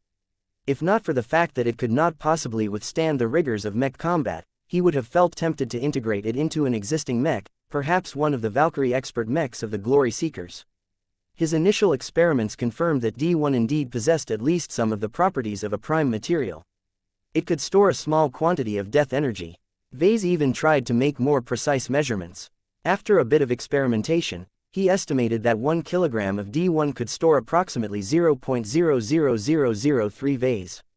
That's not too bad for a material as prevalent as this, he noted with a bit of respect. The maximum energy density of D1 sounded abysmal at first, but that was when he had just 1 kilogram of this hypermaterial. What if he had 10 kilograms of D-1? That would mean he could store up to 0.0003 Vase of death energy, which was a big improvement. If he somehow managed to get his hands on 1,000 tons of D1, then he would be able to store 30 Vase worth of death energy. This was a pathetic ratio compared to a more sophisticated sympathetic material like black demon steel, but Vase did not mind it because of one crucial difference. Vase had yet to find any trace of black demon steel outside of the Mech designer system, whereas his clan could easily mine all of the tons of precursor ore of D1 as it wanted to in the new frontier. It was not feasible for the Larkinson clan to pile up all of the D1 in the cargo hold of its starships. Storage space was far too limited and precious in the expeditionary fleet. What he could do instead was to go through with his earlier plans to establish hyper-material production facilities on planets such as Davut 7 and dump as much D1 on the surface as he wanted. It didn't matter if he had an actual need for all of that D1, because the cost of storing more of it was trivial. Vase tried to imagine the possible uses of D1 based on the assumption that its supply was practically limitless. He could use it to mass-produce billions of extremely cheap totems. They might be incredibly fragile, but his clan could produce so much of them that it didn't matter if they were roughly handled. He could produce giant temples in the Hex Federation that were entirely devoted to Helena. His eldest sister could communicate more effectively with her subjects and harvest a lot more spiritual feedback from the Hexers. He could use it as a key material to construct a special starship that allowed Helena to exert her strength in the expeditionary fleet to the maximum without needing to rely on battle formations. Vase tried to imagine what it would be like to live in a city that largely consisted of structures made out of D-1. Would humans even be able to survive in such an environment, or would the sheer concentration of death energy make it impossible for weak organic life forms to cling to their lives? This was an interesting thought experiment, so much so that Vase might actually think about turning it into a reality, just so he could see what would happen. As ideas continued to bombard his mind, he quickly completed his initial examinations by quickly carving a bunch of small totems of the initial batch of D-1. Once he completed them, he found them to be decently more charming and effective at channeling Helena's presence and glow than comparable objects at the same size. It didn't matter if their energy capacity was still stupidly small. Any trace of the Daughter of Death within a totem was already enough to increase its transmission efficiency by several times. This is a huge improvement. If Vase was able to do this with an extremely weak hyper-material like D1, what about other sympathetic materials that were sensitive towards death-attributed spiritual energy? There's also mechs as well. If D4, D5 or D6 are strong and resilient enough to be integrated into mechs, how much stronger will the next generation of Valkyrie mechs become? Perhaps those mechs no longer needed to employ a battle formation to channel Helena's power in the material realm. With the help of powerful enough sympathetic materials, the Daughter of Death would always bless their attacks. Slightly edited this chapter after publishing it to adjust the numbers. Exler chapter 5089 Improbable Interception, Meow. Lucky yawned as he laid on the armrest of the cockpit chair. Numerous days had passed since the Hidden Smile split away from the expeditionary fleet and raced towards the target star system with the help of her superdrive. The Hex Federation had just introduced this new class of stealth frigate into service. Utilized by intelligence agencies such as DIVA, ships like the Hidden Smile not only boasted more modern stealth systems, but could also reach their destinations faster than many other ships. Stealth vessels like these were hard to come by in the private market. Their development and production required the support of too many large state institutions. The colonial states who invested a lot in them also weren't stupid enough to hand over their most sensitive and proprietary pieces of stealth tech to third parties. Out of all of the partners of the Golden Skull Alliance, only the Glory Seekers had any chance of getting their hands on specialized starships of this caliber. They had truly done much to pull their weight in the alliances of late. It was as if they were afraid that they would lose their value and become irrelevant if they did not work harder to prove their value to the rest of the Golden Skullers. Whatever the case, the addition of the Hidden Smile added whole new options for the expeditionary fleet. It made it possible for Venerable Zimro Belson and his feline teammate to sneak up on a powerful alien raiding fleet in transit. However, catching up to a group of starships that were traveling faster than light in real space was easier said than done. The sheer complexity and challenges that the group assigned to this mission were hard to overcome were too great. After quietly arriving at the target destination and stopping at a certain location that was situated in the probable zone where the alien fleet would be passing by, the Hidden Smile remained in stealth. Although a lot of alien raiding fleets were so haphazardly run that they rarely bothered to send scouts, the Golden Scullers couldn't assume the Yurzan raiding fleet was the same. The Puelmers may possess a reputation for brutality and irrational behavior, but they had also shown greater cunning and prudence in their previous clashes against the Red II. The Hidden Smile had therefore lowered the power settings of many of her ship systems so that she could run as silently and unnoticeable as possible. While it was not necessary to dim the lights and force everyone to whisper to each other, the Diva crew members did so anyway because it put them in the proper mindset. While Venerable Zimro Belson remained on standby in the cockpit of his expert mech, he thought back on the bewildering discussion he held with the captain of the Hidden Smile. Every important officer and analysts had gathered in a briefing room. Each of them stood around a square table and projector that displayed a map of the star system where they intended to ambush the incoming aliens. This is the Corellix system, the Diva captain explained. Though surveyors have yet to detect any phase water, it is still regarded as a resource-rich star system due to its large and easily accessible deposits of bulk metallic ores. The only occupied planet is Corellix 3. A medium-sized settlement has been built on the surface that is mostly oriented towards mining. What is the size of its garrison? Venerable Zimro Belson asked. The female captain did not look annoyed at the expert pilot for interrupting her presentation. The pioneers who founded the colony on Corellix 3 have sought to pull out and depart back to the rear of human-occupied space. If not for the resistance shown by the soldiers and the emergency directive imposed by the Red II, the pioneers would have brought away as many mechs as their carriers and starships could carry away.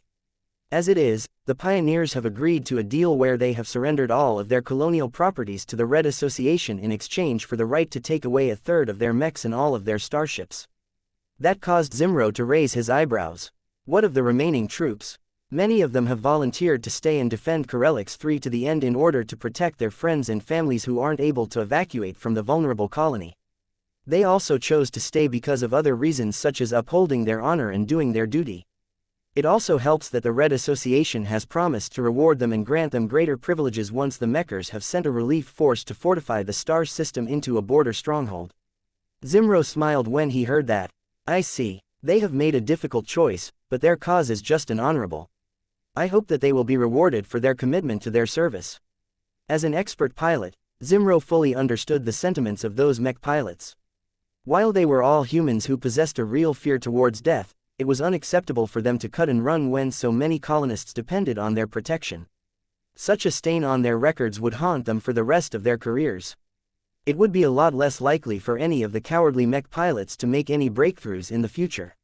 Sure, it was almost impossible for ordinary mech forces to resist the might of alien starships, but as long as the chance was realistic enough, they owed it to themselves and the people under their protection to stand their ground. The captain of the Hidden Smile continued with her presentation. Several lines appeared on the map that depicted the probable trajectories that the incoming alien raiding fleet would take in order to reach Corellix 3. These are the 5 most probable routes that the Yurzan raiding fleet might take. She explained. We have formulated these routes based on historical patterns, studies on the racial biases of the Puelmers and Yurzans, the stellar landscape of the Corellix system and other data sources. As you can see, several of these routes diverge wildly from the others. They are also surrounded by large zones that loosely depict the enormous variance in trajectory. If we are fortunate enough to select the correct route to intercept the alien fleet, we may still miss its passage because we have parked our ship several light minutes too far away from the actual trajectory. Intercepting a fleet traveling through space was difficult. Intercepting a fleet traveling through space in warp travel was even more difficult. Doing so while maintaining complete stealth was practically impossible. I think you should take a look at. The best chance to intercept the incoming alien fleet is to engage in warp travel ourselves, but doing so will expose our existence to the enemy fleet without any doubt. The captain seriously stated. Warp travel works on the basis of bending space in a contorted shape. This produces obvious spatial distortions that can easily be detected by multiple different sensor systems. The Puelmer heavy cruisers are known to possess a comprehensive suite of sensors and detection arrays, so the aliens will know that we are trying to catch up to them despite keeping our assets invisible. Trying to sneak up to an enemy fleet in warp travel was like trying to approach a military fortress by digging a tunnel under the ground. Perhaps the approach might not be obvious from the surface, but the vibrations and other disturbances generated by digging activity could not be hidden. Venerable Zimro Belson frowned. We can't intercept the alien fleet in warp travel unless we use it as well. We will just get left behind while the aliens quickly reach Corellix 3 and overwhelm the outgunned defenders. That is not entirely correct. The Diva captain shook her head. There is another scenario where we can approach the alien warships while maintaining at least some element of surprise. This measure will likely put our adversaries on guard, but so long as they do not maintain their guard for too long, there will be a window of opportunity for your Phobos to approach undetected and strike before the fleet resumes its warp travel. She pointed at one of the routes, which glowed brighter while the other ones dimmed. A simulation took place where the Yurzan raiding fleet entered the star system and traveled exactly along the estimated route. Yet halfway through their journey to the inner system, previously hidden transphasic mines came online and exploded just in front of the incoming alien fleet. The spatial disruptions caused by these mines not only damaged the alien starships in the vanguard, but also forced many of the vessels to drop out of warp travel. It was at this time that the nearby Hidden Smile quietly flew closer on a relatively fast ballistic trajectory before launching the Phobos that had already activated his stealth systems. In an ideal scenario, neither of the Puelmer heavy cruisers overseeing the 112 Yurzan warships had activated their transphasic energy shields. The Phobos first approached one of the key alien warships in order to drop off Lucky. The expert stealth mech then proceeded to sneak up on another Puelmer warship and knock out all of the alien vessel's warp drives in quick succession.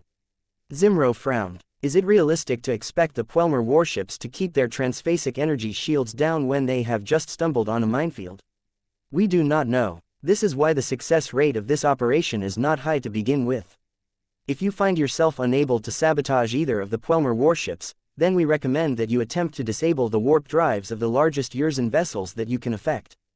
That was anything but ideal as the Yurzan warships weren't worth that much to begin with. As long as the Puelmer homeships retained their full mobility, the difficulty of defeating them was much greater. As Zimro continued to listen to the briefing, he couldn't help but fixate on the greatest point of uncertainty of this difficult operation.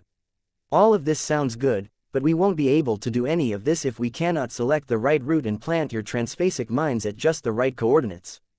How can you possibly make the correct determinations? Space is too wide and vast to just get it right. The only realistic way to actually hit a fleet traveling through space was to prepare an ambush close or right on top of its end destination. The problem with doing that in this case was that the colony on Corellix 3 would still get raided by the aggressive Yurzans. This meant that the Golden Skull Alliance could say goodbye to the huge bonus rewards for stopping the aliens before they could commit their awful deeds. The Diva captain was well aware of how difficult they were making this for themselves. However, she was confident that they could make this improbable interception attempt happen. The Supreme Sun has informed us of a measure we can take that can significantly increase our success rate. He told us that you are carrying a totem on your person. Can you show it to us, please? It took a few seconds for Zimro to understand what they were referring to. He reluctantly reached into his uniform pocket and pulled out a hand-sized unending alloy totem of Ilvain. A sense of purity and sacredness immediately spread in the immediate area.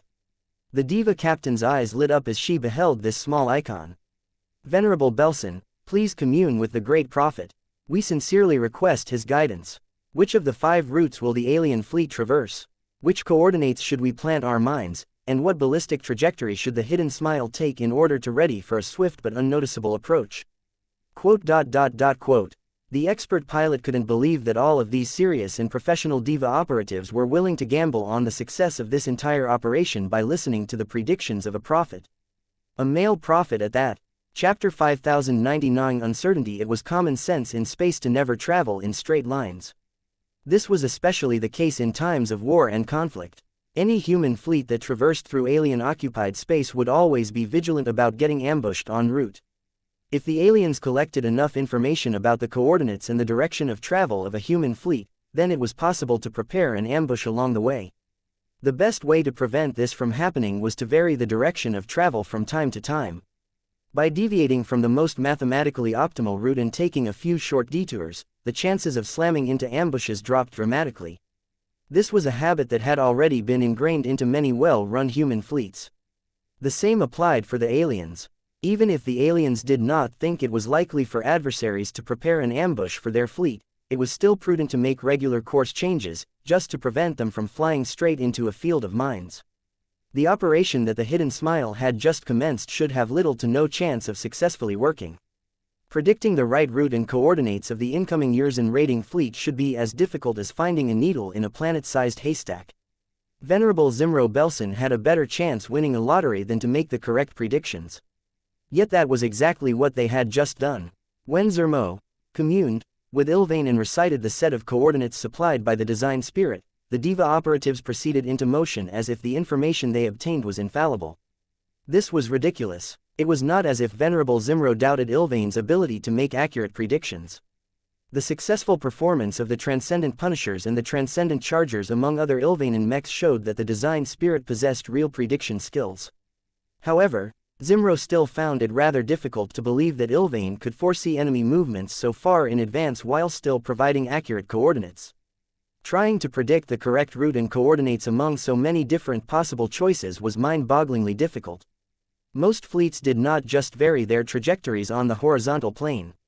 They also did not hesitate to fly significantly above or below the invariable plane of a star system. Making a correct prediction to intercept a fleet that varied its flight path to such an extent was virtually impossible. Yet the Golden Skull Alliance did not hesitate to turn this into the linchpin of its ambitious plan. "Do you think this can truly work, Lucky? Meow meow," the cat replied in a non-committal tone. The cat had already changed into his upgraded misfortune harness at this time. The black metal armor was supposed to make him look more menacing, but it also happened to make him look cuter in the process. Though Venerable Zimro wasn't able to understand cat speech like certain other members of the Larkinson clan, he was able to gauge the cat's emotions easily enough. "You have greater faith than me, then." The expert pilot shook his head. "What about you, partner? Faith has gained a power of its own in the Age of Dawn." The Third Order living mech spoke in a soft tone to reflect their hidden state. "Your mindset is still stuck in the Age of Mechs. That is cute, Zimro, but it will not avail you much in these changing times. Exotic radiation is more powerful than you can comprehend. Ever since I have started to cultivate one according to the method passed on to me, I can already feel myself growing smarter and tougher in ways that should be impossible." Venerable Zimro along with many other mech pilots felt puzzled by that. They never heard about mechs absorbing energy from the environment and magically evolving by themselves all of a sudden. Even biomechs did not grow over time to such an extent. Still, they could not deny what was happening in reality. They interfaced and interacted with their living mechs every day. They not only experienced the accelerated growth of their battle partners practically firsthand, but also benefited from it a bit as some of that progress fed back to them through the man-machine connection. Time passed by as Venerable Zimro continued to wait for further developments. At one point, he received an update from a Diva communications officer. "Our listening posts have successfully confirmed that the incoming Xianxia raiding fleet is still following the predicted trajectory." The woman spoke. "The fleet in warp is projected to hit the mines or bypass them within approximately 76 minutes. Please get ready. If the mines succeed in pulling the alien warships out of warp, then we must move quickly before the aliens can depart." The expert pilot grew a lot more alert at this time. The remaining minutes ticked by with excruciating slowness as Zimro constantly wondered whether the alien fleets would bump into the mines. Did Ilvain manage to make the correct prediction? Zimro truly wanted to believe that the design spirit had managed to get it right, because the consequences of getting it wrong were too serious. The colony established on the surface of Corelix 3 housed around 900,000 colonists according to the latest count. This was a massive figure for a colony at this stage of development, but the pioneers had originally been optimistic about starting extensive mining and industrial processing operations in this metal-rich star system. Now, only around 1,300 mechs along with an incomplete array of defensive turrets and fortifications were all that stood in the way of total destruction. Thinking about how many lives were at stake made Zimro feel increasingly more concerned. He thought about how few minutes the Hidden Smile deployed. The stealth frigate was small and slim to begin with in order to make it as easy as possible to hide her emissions. Her storage capacity was quite limited for that reason. She was only able to carry a single mech and 2 small stealth shuttles in her hangar bay. Her cargo hold also couldn't hold more than a couple of dozen modestly sized transphasic mines. The damage potential of these mines were fairly low. They were mainly designed to break warp bubbles and throw starships out of warp travel. These mines had an effective range that stretches on for tens of kilometers in a vacuum environment, but that was incredibly small in open space. In order to increase the hit rate of these mines, they possessed the capacity to move and relocate, but that only worked against relatively slow-moving targets, not ships traveling in warp. The alien fleet could easily bypass the net 1 cast by the Hidden Smile by thousands of kilometers or more if it just shifted its forward direction at the slightest of angles. When the critical time dwindled down to 30 minutes, Venerable Zimro could no longer hold in his unease. What if Ilvain is wrong? He did not have any proof that the interception attempt would fail, but that did not stop him from feeling incredibly uncertain about this dubious operation. I think you should take a look at his instincts couldn't avail him in any way at this time. No one among the crew of the stealth frigate saw any reason to question Ilvain's oracle. As Zimro continued to stare at the projected map that displayed an estimation of the Yurzan raiding fleet's current coordinates en route, he developed an increasing feeling that events wouldn't play out according to plan. If they got it wrong, then many of the colonists who were stuck on Corelix 3 would most definitely perish. Even if the expeditionary fleet managed to catch up to the Yurzan raiding fleet while it remained in the vicinity of the planet, it would already be too late to save all of those human lives. Phobos. Yes, my friend, you can feel my anxiety, right? Am I being too sensitive about this, or are my concerns justified? I truly do not know, Zimro. Though a living mech like the Phobos possessed a lot more confidence in Ilvain's predictions, his constant exposure to his pilot's doubts had caused him to become a lot less certain about this operation as well. Neither of them could predict whether this highly improbable interception attempt would succeed. Zimro pulled out the totem of Ilvain from his pocket. The Patriarch had personally shaped it out of a spare piece of unending alloy and gave it to the expert pilot. Ilvain is good at predicting a lot of stuff, Vase said at the time. You can trust him to point you in the right direction for the most part. The biggest caveat is that he struggles to predict powerful entities and highly abnormal phenomena. The energy required to read their futures is too great. I also cannot say for certain whether the aliens possess any intentional or unintentional factors that can mess up his future sight. If you have any reason to doubt his predictions, then listen to your intuition. This is the strongest and most admirable quality of expert pilots such as yourself. That sounded good, but the problem at the moment was that Zimro's intuition wasn't telling him anything. He felt he needed to do more than stay dormant in the hangar bay of the Hidden Smile. He had no influence on everything that was about to happen outside if his expert mech remained hidden and out of the way. Venerable Zimro made an impulsive decision in an attempt to suppress his inner turmoil. Open the main hatch. Pardon, Venerable Belson, I need to launch into space in advance. That is inappropriate, sir. The plan doesn't call for that. You should wait until the Hidden Smile has maneuvered closer into position before you bring out your Phobos. I can't wait for that, Zimro retorted. Please oblige my request. It took a bit more arguing before the captain of the Hidden Smile decided to trust the expert pilot and grant permission. The act of launching into space was a little different from normal. The Hidden Smile was designed in such a fashion that a mech like the Phobos could launch out while keeping the ship under near-perfect stealth. Perhaps a few minor disturbances were unavoidable, but the Hexer shipwrights and stealth experts had done a good job at minimizing them whenever possible. The Phobos had already activated his Sephiroth transphasic active stealth system at this time. As the expert stealth mech quietly drifted away from the hidden position of the Hidden Smile, Venerable Zimro felt a bit lost at the moment. What was he supposed to do now that his expert mech had left the hangar bay? Meow. Even Lucky expressed his confusion. His metallic tail curled in an uncertain manner as he waited to see what Zimro would do next. Venerable Zimro did not speak. Please like and follow the Cultivation Audiobooks channel at this time. The Phobos was doing his best to remain hidden. Several minutes passed by as the expert stealth mech continued to drift off without any destination in mind. It was not until his instincts began to generate a nervous thread in a specific direction that he altered course. The Phobos made a gentle turn and began to traverse a direction that slightly brought the expert mech closer to the hidden minefield. The more distance the Phobos traversed, the more Zimro felt as if he was approaching a looming threat. There wasn't supposed to be anything in front of his expert mech aside from the transphasic mines, and these gadgets had little chance of threatening his machine at this distance. What was wrong with him? Why did he feel progressively more nervous? It wasn't until the Phobos drifted forward by a dozen or so kilometers that Zimro forced the Phobos to stop his forward motion. Meow. What is the matter, Zimro? The Phobos asked. The expert pilot's heart rate had abruptly surged. His eyes shook as he peered through the forward sensors of the Phobos. Can't you feel it, partner? The man whispered. If my hunch is correct, we are not alone in this region of space at the moment. Meow. Lucky grew a lot more alarmed at the moment. I don't think I am wrong. Zimro softly spoke as he gently controlled the Phobos to back away a bit.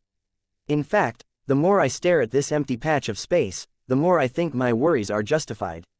There is a hostile stealth ship lying in wait in the vicinity of the minefield.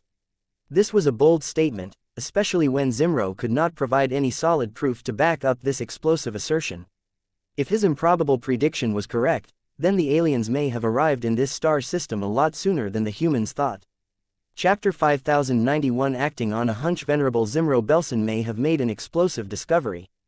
If his intuition did not lead him astray, then Zimro had a strong hunch that the Hidden Smile had never been alone since she entered this star system. What if the aliens had sent a scout ship into the Corelix system in advance?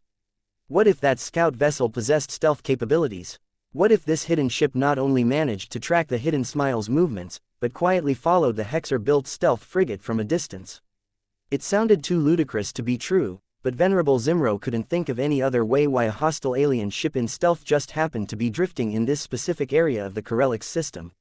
Meow meow meow, Lucky questioned as he looked up at the expert pilot in doubt. I don't know what you have just said, Lucky, but I do not think my instincts are leading me astray. The expert pilot responded in an increasingly more certain tone. The more he thought about his guesses, the more he wanted to stand by them. He felt that the adversaries that the Golden Skull Alliance attempted to challenge this time might be considerably more formidable than they expected. The Larkinsons and their allies may have gotten too complacent by the relatively decisive victories attained in past battles against the native aliens of the Red Ocean. That may have given the entire Golden Skull Alliance a distorted perspective on the competence and the threat level of their opponents. Venerable Zimro Belson quickly tried to think why this opponent may be a lot different from the ones that came before. The expeditionary fleet managed to defeat the Weednar raiding fleet with relative ease by employing a set of unconventional but highly effective tactics. The Red Cabal, who monitored and coordinated the deployments of alien forces in its ongoing war against Red humanity, may have received the details of what the Golden Skullers had done to secure victory against the Weednars. The aliens may have developed the suspicion that the Golden Skull Alliance, which they have most certainly taken notice of, was on the hunt again. It wasn't all that difficult to confirm whether this was the case. As long as the native aliens kept their eye out on the movements of the many scouting vessels of the Golden Skull Alliance, it may even be possible to figure out that the Yurzan Raiden fleet was next on the list. We've become too sloppy and predictable. Venerable Zimro concluded. A competent and intelligent enough adversary wouldn't allow the Golden Skull Alliance to pick apart the alien raiding fleets one by one at its leisure. If Zimro was correct about his suspicion that there was a competent alien leader at the helm, then the Corelix system may have turned into a trap for the expeditionary fleet. He could not hold in his suspicions any longer. He needed to convey his strong suspicions up the hierarchy. The higher-ups needed to be alerted right away.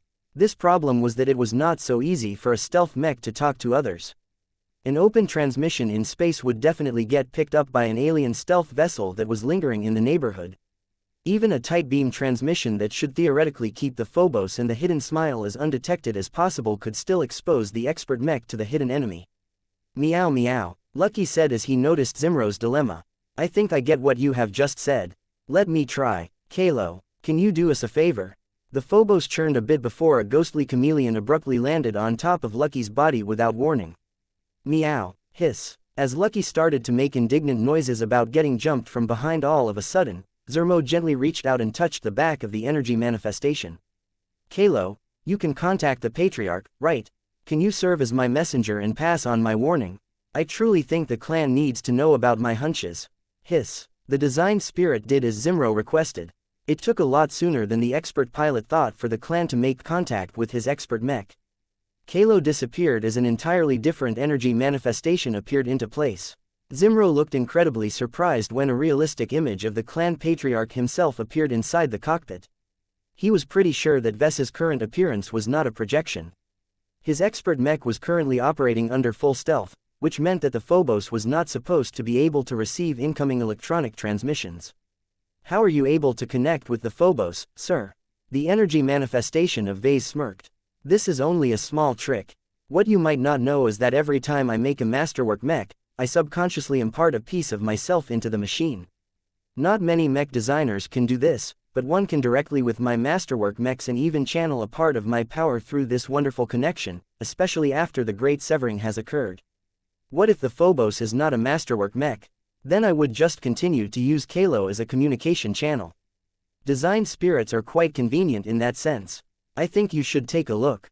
Venerable Zimro no longer wasted his thoughts on this matter. He returned to business and immediately conveyed his feelings. It gratified him that his patriarch and direct superior did not reject his hunches out of hand. You are not wrong for trying to express your misgivings about the current situation. In my decades of experience, I find that expert pilots such as yourself are rarely wrong about predicting threats and dangers. Vase said, it is best to err on the side of caution. If the situation in this star system is truly as dangerous as you have speculated, then it might not be a bad idea to abort this operation. We can always hang back in order to make more observations. No, Zimro objected with a harsh whisper. I do not want to condemn the colonists of Corelix 3 to certain doom. We can still save their lives as long as we navigate the current situation well enough. I believe that there is only a single hostile stealth vessel in this star system. The aliens may not have too much confidence in their guess that our expeditionary fleet would be arriving here. We can still foil the trap that the aliens have quietly laid. The energy manifestation of Vase fell silent for a few seconds. I understand your personal priorities. I would like to save the lives of those colonists as well if possible, but I need to put the interests in the survival of my clansmen ahead of other goals. How certain are you that there is only a single unanticipated enemy ship in this star system? Venerable Zimro wanted to dress up his answer, but his pledge to Vase and his personal integrity prevented him from massaging his words. I cannot tell whether there are multiple enemy ships spread across the Corelix system. My intuition doesn't span that far. I only have a vague suspicion that there is one enemy stealth ship floating silently in front of the Phobos. Vase scratched his head in thought. Then let's do this. You can try to scout the alien stealth vessel. I don't have that much faith in the stealth system of the Hidden Smile to keep the frigate hidden at closer ranges, but I have a lot more confidence in the cloaking capabilities of your Phobos. I designed him, after all. He has accumulated 2 ascension runes, right? Zimro nodded. That is correct, and both of them are invested in the path of the Hidden Stalker. Very well. So long as the enemy stealth vessel does not have detection tech that is as good as that of the Red 2, your Phobos should be able to remain undetected. We are about to embark in a stealth competition, then. Let us try our best to detect our hidden adversaries before they can find us first. This was an incredibly risky operation, but it was the only way for the Golden Skull Alliance to intercept the alien raiders and stop them from bombarding another human colony into a crater.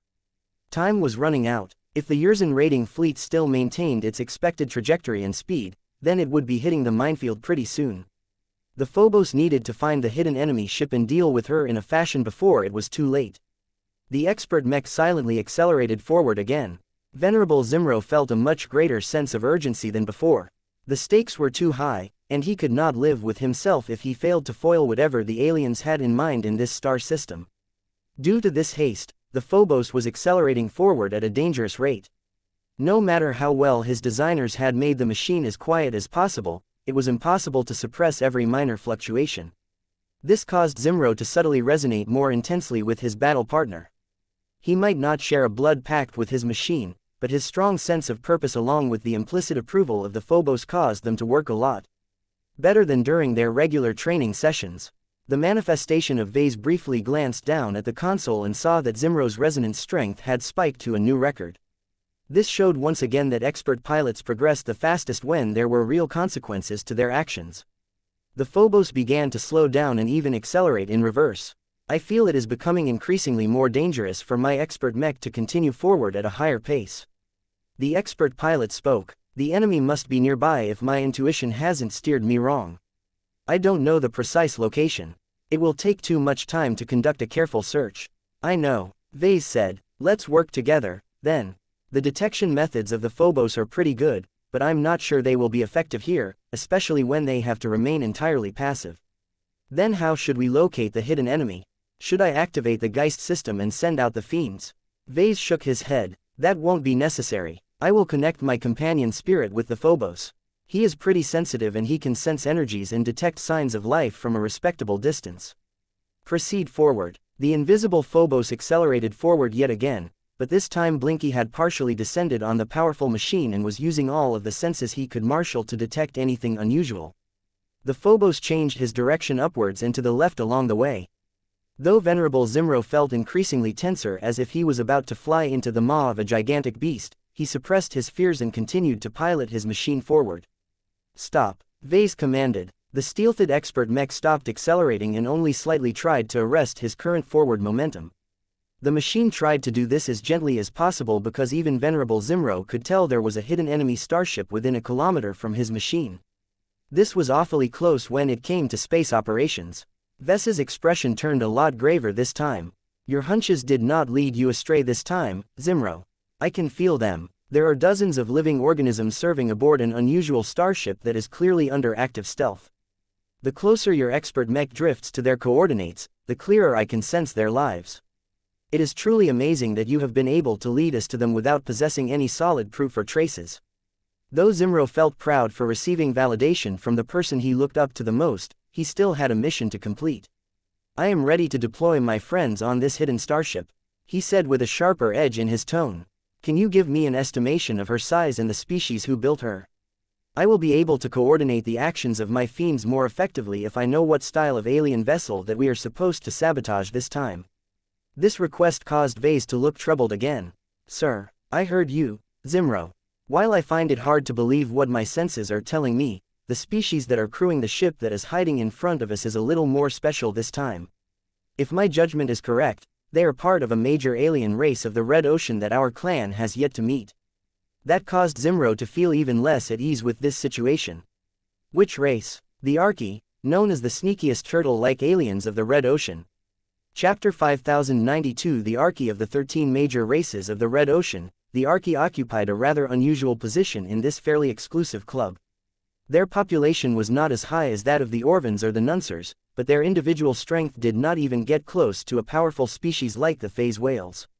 Nonetheless, the Archi managed to overcome their initial pressures and produced a civilization that might not be as prominent as many other major races, but enabled them to stay on top of other minor races. The Archi was a typical race that emphasized quality over quantity. This went right back to their biologies. Due to convergent evolution, they shared a decent resemblance to the turtles of old Earth. Each member of the Archi race grew thick and resilient turtle shells that accompanied them throughout their entire lives. What made the Archi different from the turtles that humans were familiar with was that the Archi had evolved to incorporate a large variety of exotic materials in their shells. The Archi could absorb a wide variety of strong and special materials and grow them into their shells in a way that preserved these properties. This was the most exceptional part about their biologies. Their tolerance for materials that many other species considered toxic was quite generous. The shells they grew and expanded over their lifetimes also functioned as effective bio-armor. Phase water was no exception, although their tolerance for phase water was not high. As long as they incorporated it into their shells, they essentially created their own individual forms of transphasic bio-armor, making them practically impervious to all small arms fire. Relying on their natural advantages, the Archi had been one of the few races that managed to resist a Vorabug invasion of their home star system. They not only defeated the Vorabugs and turned them all into their latest delicacies, but also developed an awareness that there was life beyond their own limited planets. The Archi eventually utilized their unusual aptitude towards certain technologies to construct their own starships and travel the stars for the first time. Their motivation? To find new kinds of food, and eat the diverse species that had evolved on other planets. As the Archi came into contact with many other local alien civilizations in the Red Ocean, they began to have their fair share of advances and setbacks. It soon became clear that the technology developed by the Archi was out of tune with the rest of the local galactic community. This was because the turtle-like aliens derived much of their technology from the functioning of their own intricate biologies. They did not even utilize normal electronics and circuitry like other technology-based races like the Puelmers. Instead, all of the tech developed by the Archie consisted of solid metallic components that were powered through a strange phenomenon that the Red 2 has labeled as electronic resonance. It was basically a fancy and more advanced version of wireless power transmission. It was directly derived from how the Archie powered the more extraordinary abilities from their own powerful shells. With entire ships built like gigantic exotic-laden shells, the Archie enjoyed a powerful defensive advantage compared to other starfaring races. However, the incredible expense needed to construct these ships heavily limited their production volume. The Archie also weren't that numerous to begin with. Their libidos weren't that high and their mating customs were restricted by the fact that only the Archie with more impressive shells received the opportunity to procreate. All of this caused the Archie to turn into prized targets by the other native races of the Red Ocean. The shells of the Archie along with the exceptional materials that made up their highly resilient starships were all considered treasures. Whether other races wanted to use the archimetal as rare trophies, exceptionally resilient hull plating for their own home ships or components of their own protective suits of armor, the demand for any form of archimetal had always remained high. This caused the attempts of the Archie to roam around the dwarf galaxy in order to eat tastier delicacies to turn into an existential threat towards their race.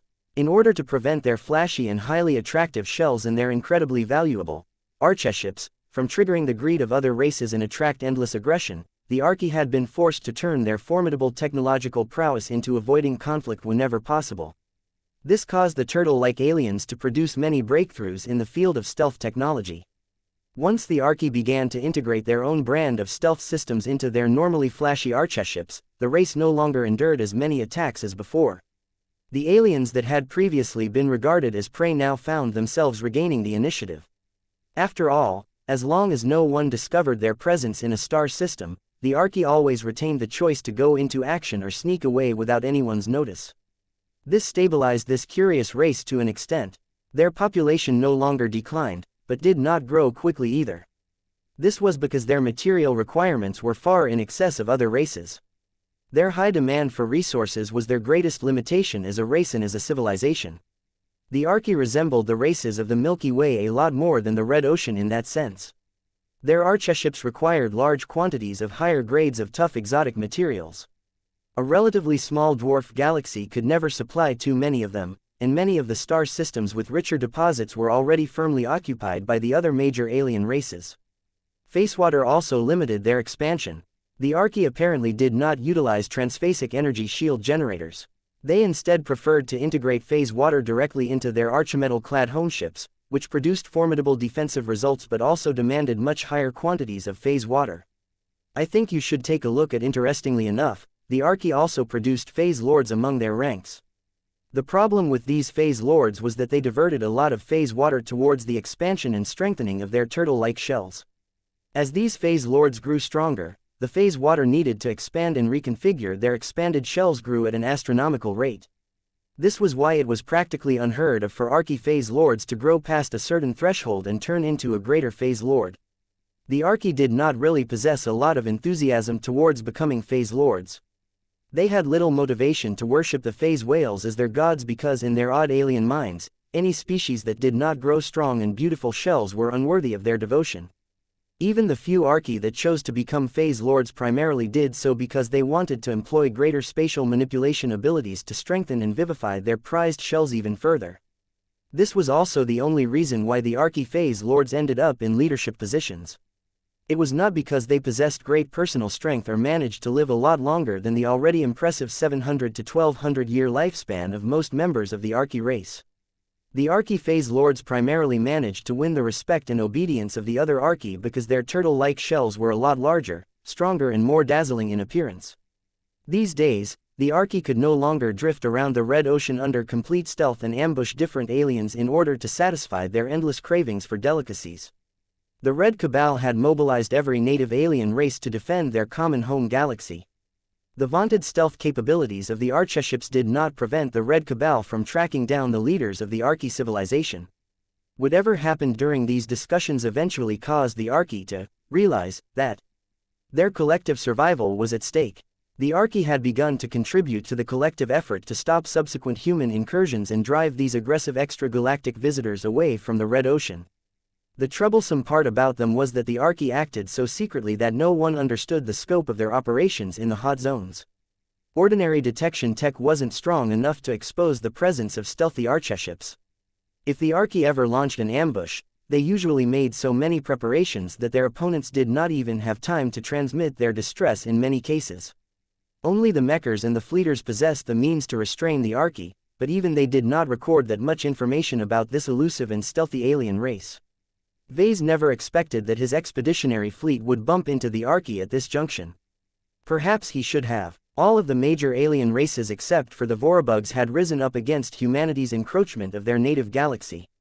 Each of them had made their presence felt in one way or another in the later stages of the invasion war. As Vase had accidentally discovered the presence of a hidden archship in the vicinity of a minefield, he began to entertain a lot of questions. Was this archship alone, or was she accompanied by other ships of her kind? Had the aliens been paying greater attention to his expeditionary fleet and laid a deliberate ambush, or was this merely a solitary initiative organized by a single enterprising Archi leader?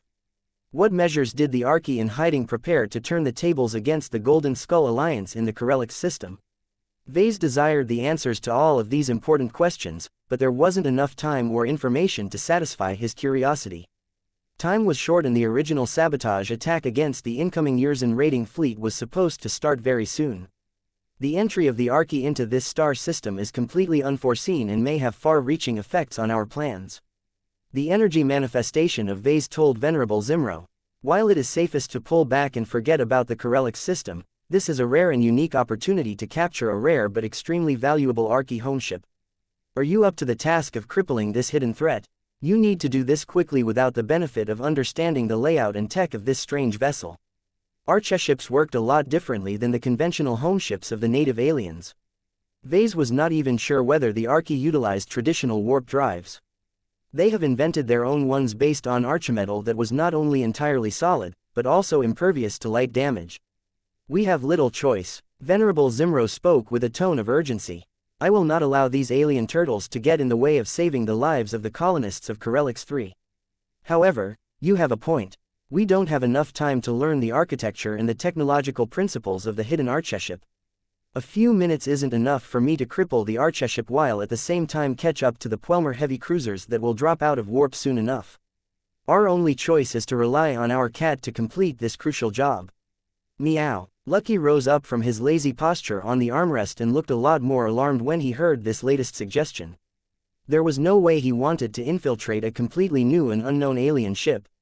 What if the Archi possessed powerful tech that could instantly expose his presence and lead to his capture? Vase directed a disapproving glance towards his cat. You're going on a trip, Lucky. It will be fine. The Archi may be strong in certain areas, but their tech is too uneven compared to the Pelmers.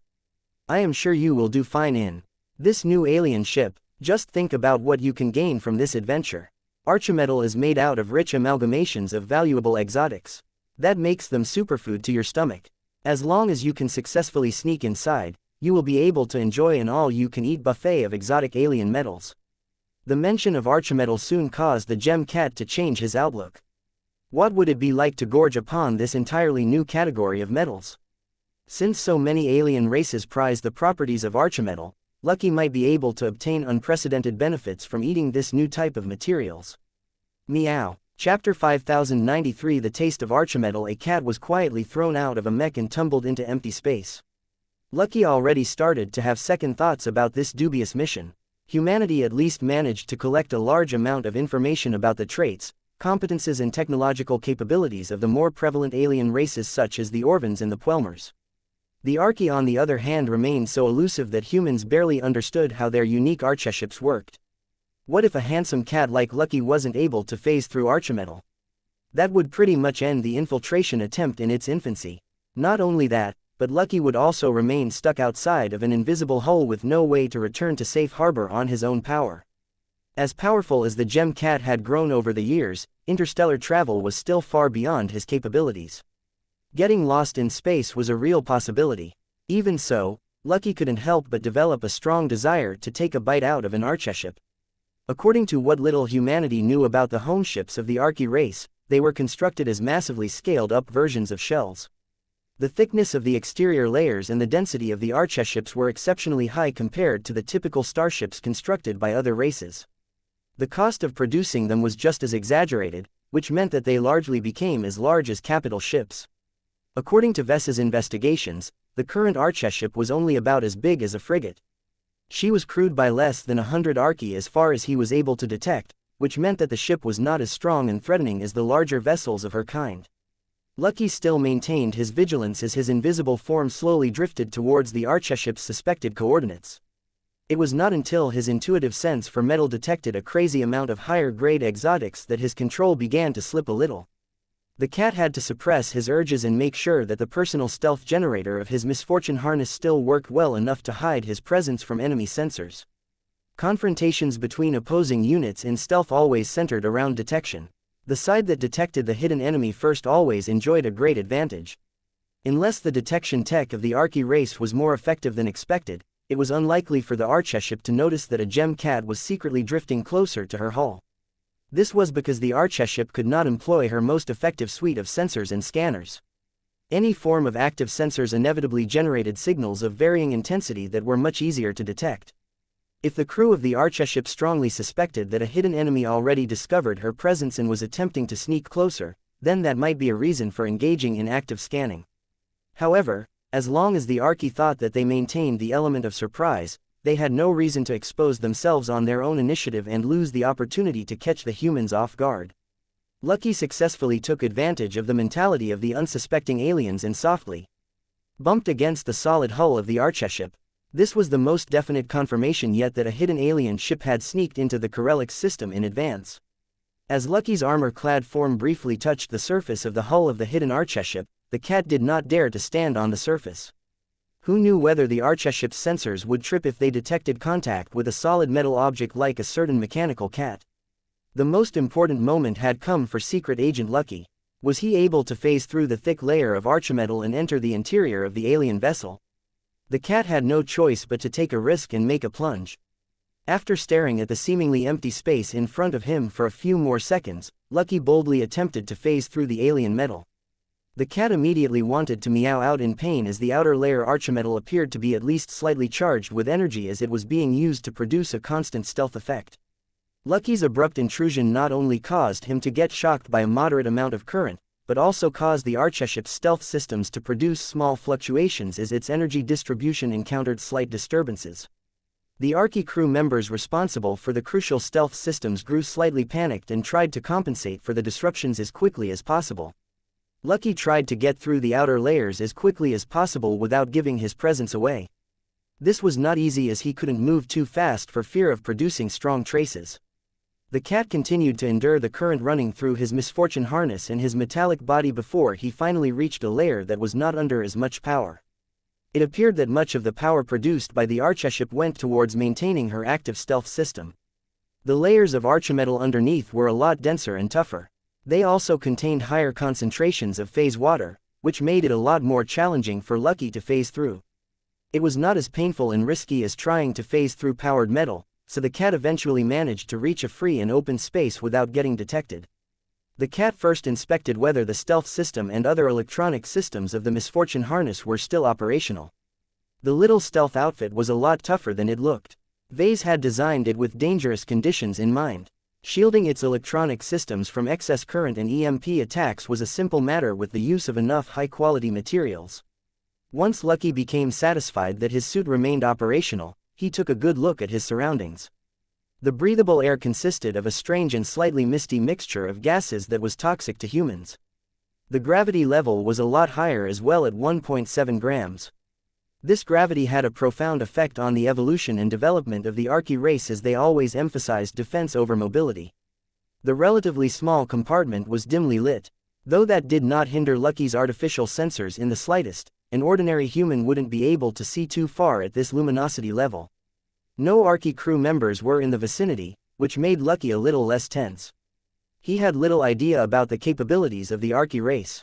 He learned that their shells could not only function as armor, but also possess many other functions depending on how extensively they had been developed.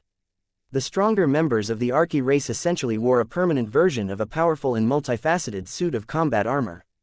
Lucky did not know whether he could keep himself hidden from these tricky aliens, so he wanted to stay away from them as much as possible. I think you should take a look at. He soon recalled his main goal. Before he could do anything else, he needed to cripple the warp drives of the xianxia ship. The cat still did not have a clear idea of the layout of this hidden vessel, but he could make vague guesses about where they might be located based on the patterns of other alien home ships. The cat steadily phased through the deck and continued to make his way to the lower levels of the alien ship. He came across various weird-looking compartments and corridors that were covered by strange and constantly changing mixtures of archimetal. Though Lucky occasionally encountered archimetal that smelled incredibly enticing to his nose, he resisted the urge to take a bite in order to maintain his secrecy as much as possible. It did not take long before the gem cat caught sight of the first alien serving on this ship. The Archie was apparently preoccupied with controlling one of the systems of the xianxia ship. The method of control was much different from the methods employed by humans.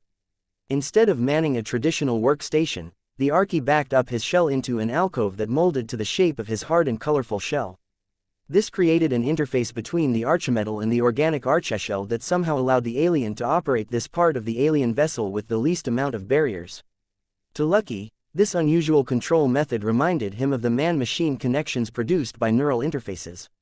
The gem cat inwardly meowed before he proceeded further downwards. The home ships of many alien races of the Red Ocean possessed a vertical layout, so they could stand like towers when landing on planets. The xianxia ship possessed a horizontal layout as her overall shape was basically derived from the quadruped form of her builders. Lucky made a guess that the warp drives were located in the lower center of the hull. This was where the amount of protection from the surrounding compartments was the thickest. He eventually phased into a large compartment that vaguely resembled an engineering bay but lacked any obvious power generators. Instead, the space held two solid metal constructs that somewhat resembled warp drives but looked a lot more alien. From the way that an alien was interfacing with each metal device, they definitely played an important role in the functioning of the hidden vessel. If Lucky was visible, people would have been able to notice a devious grin on his feline face. The cat slowly floated closer to the nearest archimetal construct. His impressive sensitivity towards all things metal told him that this device incorporated a lot of exotic materials that were typically used to construct alien warp drives. Not only that, it incorporated higher concentrations of phase water than normal. This was definitely the Archie version of a warp drive. It was completely solid and looked a lot tougher than any warp drive that Lucky had encountered up until this point. This presented the cat with a problem. How could he sabotage it without exposing his presence too soon and risk getting captured? Lucky put his mind to use and tried to identify the most critical pieces of solid archimetal that were necessary to make the warp drive work. If he ended up eating less important pieces of archimetal, then he wouldn't be able to complete his goal. If the Archie became alerted to his intrusion and activated powerful defensive measures that prevented the cat from engaging in any further sabotage, then that would be extremely bad for Lucky. The worst-case scenario would be if the Archie got cold feet and decided to warp away from the Corelix system. If that happened, then Lucky would turn into a stowaway on an alien ship that was traveling all the way back to alien-occupied space.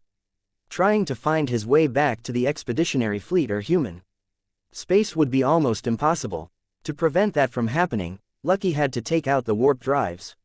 His invisible eyes eventually grew more determined. His limited technical understanding did not give him much of a clue on how to effectively sabotage this weird warp drive, but the cat made a rough guess that the phase water-rich pieces of archimetal at the center were crucial to its functioning. The cat quietly dove inside the complicated metal construct and felt glad that it wasn't currently used at this time. Once Lucky reached the center, he began to take solid bites at whatever phase water-enriched archimetal reached his maw. Meow. The taste of archimetal was indescribable. It was like entering into a completely foreign country and trying out the local dishes for the first time. Many of the exotics that comprised of archimetal were fairly familiar to a connoisseur like Lucky, but the way the Archie processed the materials and combined them into unique biometal alloys capable of producing electronic resonance was both novel and tasty. Meow meow meow. Lucky almost went mad with desire and hunger as he bit through the abnormally tough metals with ease. Alarms began to sound inside the alien warp drive chamber. The Archie engineers began to show signs of distress and alarms. They used the connections between their arches hells and the archimetal to perform scans and activate a few emergency safety measures, but none of their actions were able to stop Lucky from creating a hollow space inside what used to be a solid and reliable alien warp drive. Meow. As the Archie engineers continued to remain bewildered, the gem cat phased into the deck and sneakily made his way over to the other suspected warp drive and began to repeat his earlier feat. Meow meow meow. Archimetal was so tasty to Lucky that he didn't want to stop. Once he finished off the second warp drive, he fully intended to gnaw at the other parts of the archeship. Perhaps he might even try to take a bite out of the colorful arches hells of the funny-looking turtle aliens. Chapter 5094 High Alert. As a certain hidden alien starship was beginning to suffer from a severe case of gem cat infestation, the Phobos had already moved on from the immediate area. Just as the Diva crew members of the Hidden Smile had planned, the transphasic mines planted at a specific set of coordinates managed to strike true. Each of them exploded as soon as their sensors detected even the tiniest hint of a warp bubble. By the time the mines actually exploded, the alien fleet in transit failed to move away in time to escape the abrupt destabilization of the local fabric in space. The violent spatial activity immediately threw just over 63% of the alien starships out of warp.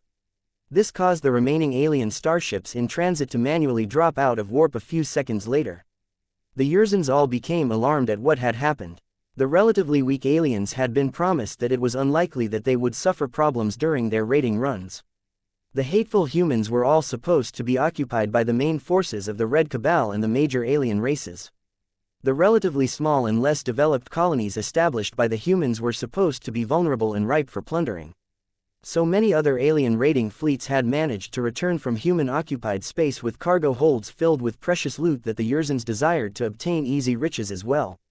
The fact that their fleet had bumped into a small minefield quickly caused them to have second thoughts about this race. What if the humans discovered their movements and laid an ambush in advance?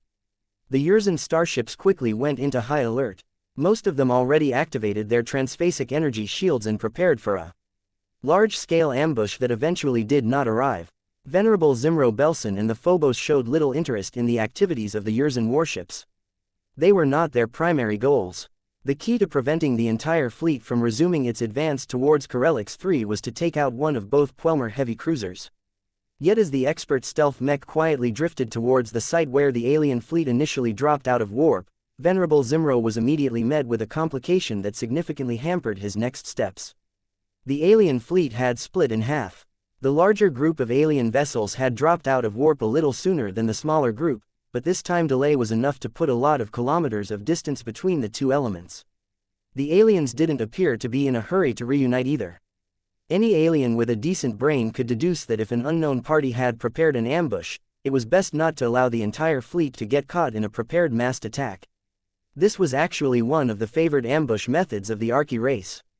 In response to that, the aliens had eventually determined that it was best to split up their starships a bit so that they could cover each other from multiple angles.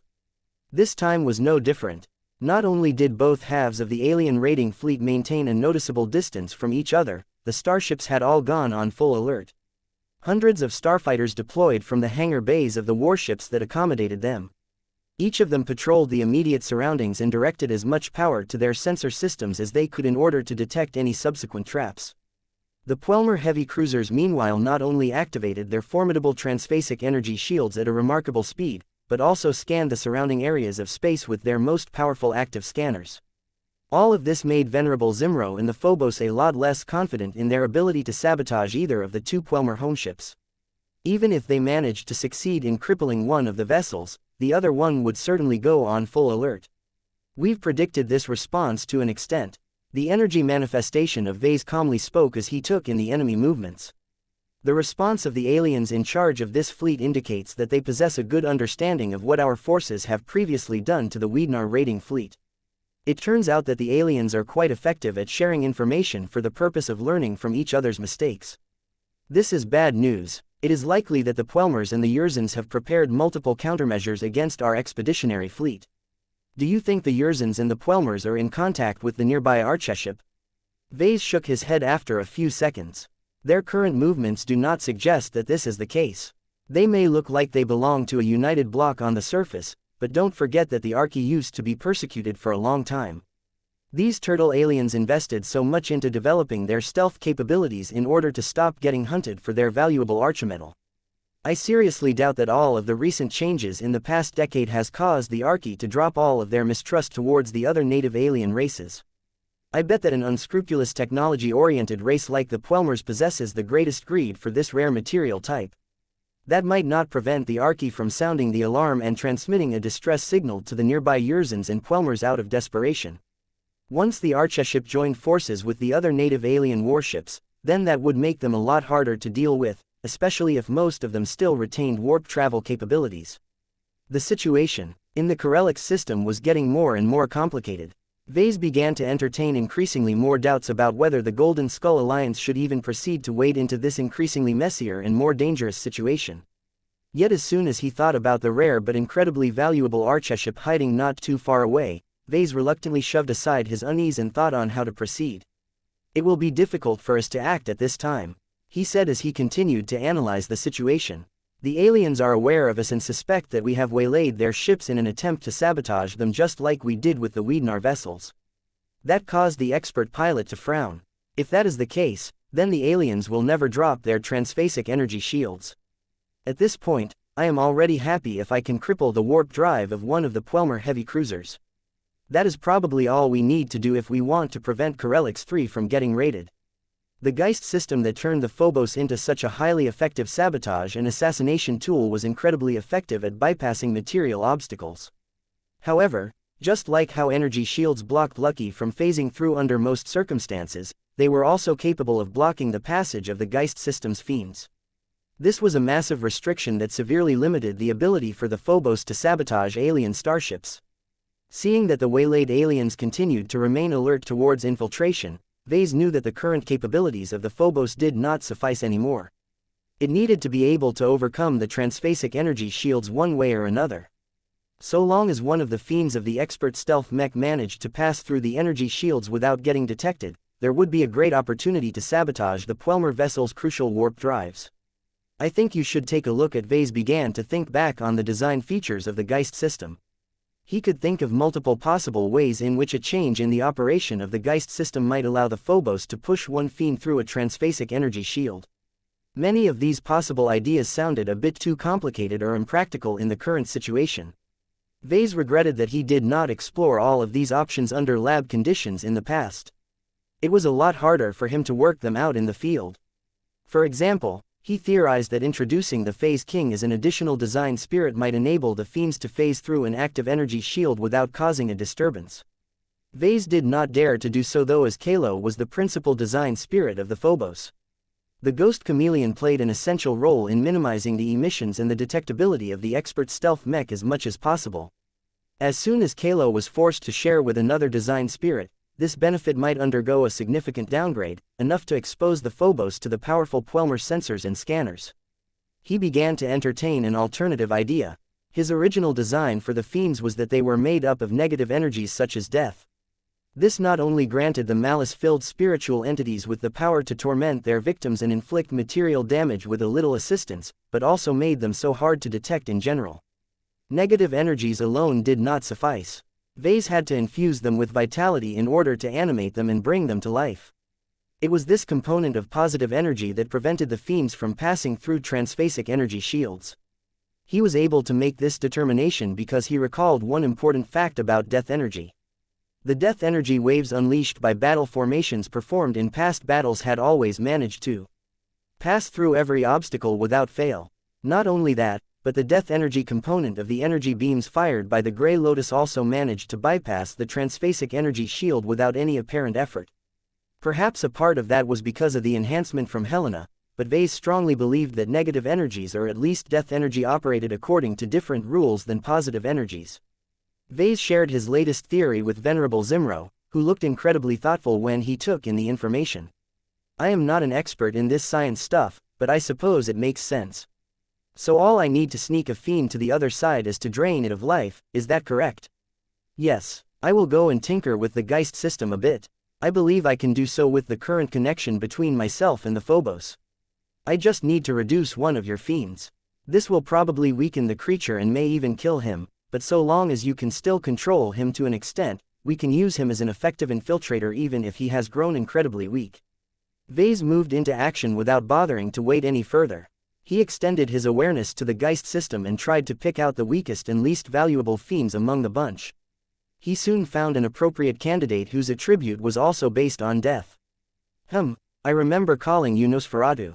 Well, you shall be my latest test subject. Before the fiend knew it, his life was passing away at the hands of his distant progenitor. The creature let out a wordless cry as he quickly lost all of his vitality and died. When Vase looked at the state of the fiend that he had just drained, he noticed with some satisfaction that the fiend still maintained a certain degree of cohesion. Maybe it was because Nosferatu was mainly formed out of death energy, but he still retained a tiny semblance of life. It's like I accidentally created an undead spirit, Vase muttered. Nosferatu had not only lost a lot of strength, but developed a strong hunger towards the vitality that originally sustained his life. This was enough. What do we do next, sir? Venerable Zimro frowned. It is all well and good to sneak a crippled fiend through a transphasic energy shield, but we won't be able to bring it back to life. That means that it won't have the strength to sabotage the Puelmer homeship's warp drives. I already thought about that. Vase smirked. What the fiend needs the most is life energy. We may not be able to supply it from the other side of a transphasic energy shield, but don't forget what these intangible monsters are good at. As long as Nosferatu here can approach a Puelmer and drain the alien of his vitality, our sneaky fiend will regain at least a part of the vitality he needs to gain material strength. Will that work? I don't know, Vase honestly admitted. Let's try it out. Though Venerable Zimro was in favor of taking action, he took another glance at the two separated alien fleet elements that were still on high alert. It will not be easy for the Phobos to get close to a Puelmer warship when the aliens are doing all they can to sweep for invisible intruders. He reluctantly said, the chance of getting detected is considerable. Is that enough to deter you from proceeding forward? Vase asked with a knowing smile. No, it is not enough. I have to go forward. I have to do something. If we cannot stop these ships from approaching Corellix 3, then I will have to live with the knowledge that I could have saved the lives of hundreds of thousands of colonists, but ultimately did not do so due to my own incompetence. With so many lives riding at stake, Venerable Zimro Belson was more than willing to risk his own life and that of his battle partner in order to complete a noble goal. Chapter 5095 Wild Cat Chase. Within the hull of an archeship that was still in hiding, a certain striped metallic gem cat phased through the bulkheads like crazy. Whenever the cat could do so, he took a few bites out of the solid pieces of archimetal here and there. Despite having ingested tons of compacted and specially processed materials already, the small intruder showed no signs of reaching satiation. In the face of the yummiest and most delectable metals that Lucky had ever tasted, there was no way that the cat would allow his limitations to get in the way of absorbing large amounts of archimetal. What made the alien metal so special to the gem cat was that it was a substantially different and more ingenious arrangement of matter than anything else he had encountered in the past. The alloys based on the biometal arrangements of the major alien races' distinct arches hells possessed too many advantages to count. Two different machines constructed from the exact same types and quantities of materials could perform in drastically different ways depending on how they were made. A machine made out of conventional parts was fairly easy to produce and offered good performance. Humanity had been working with these kinds of technological components for enough millennia to optimize their design and usage to a high degree. However, it had become clear that humans had already reached the limits of what they could do with the conventional model. Even the use of materializers, which enabled people to produce parts that were practically impossible to produce by other means, did not alter the physical limitations that restricted the nature of matter in the universe.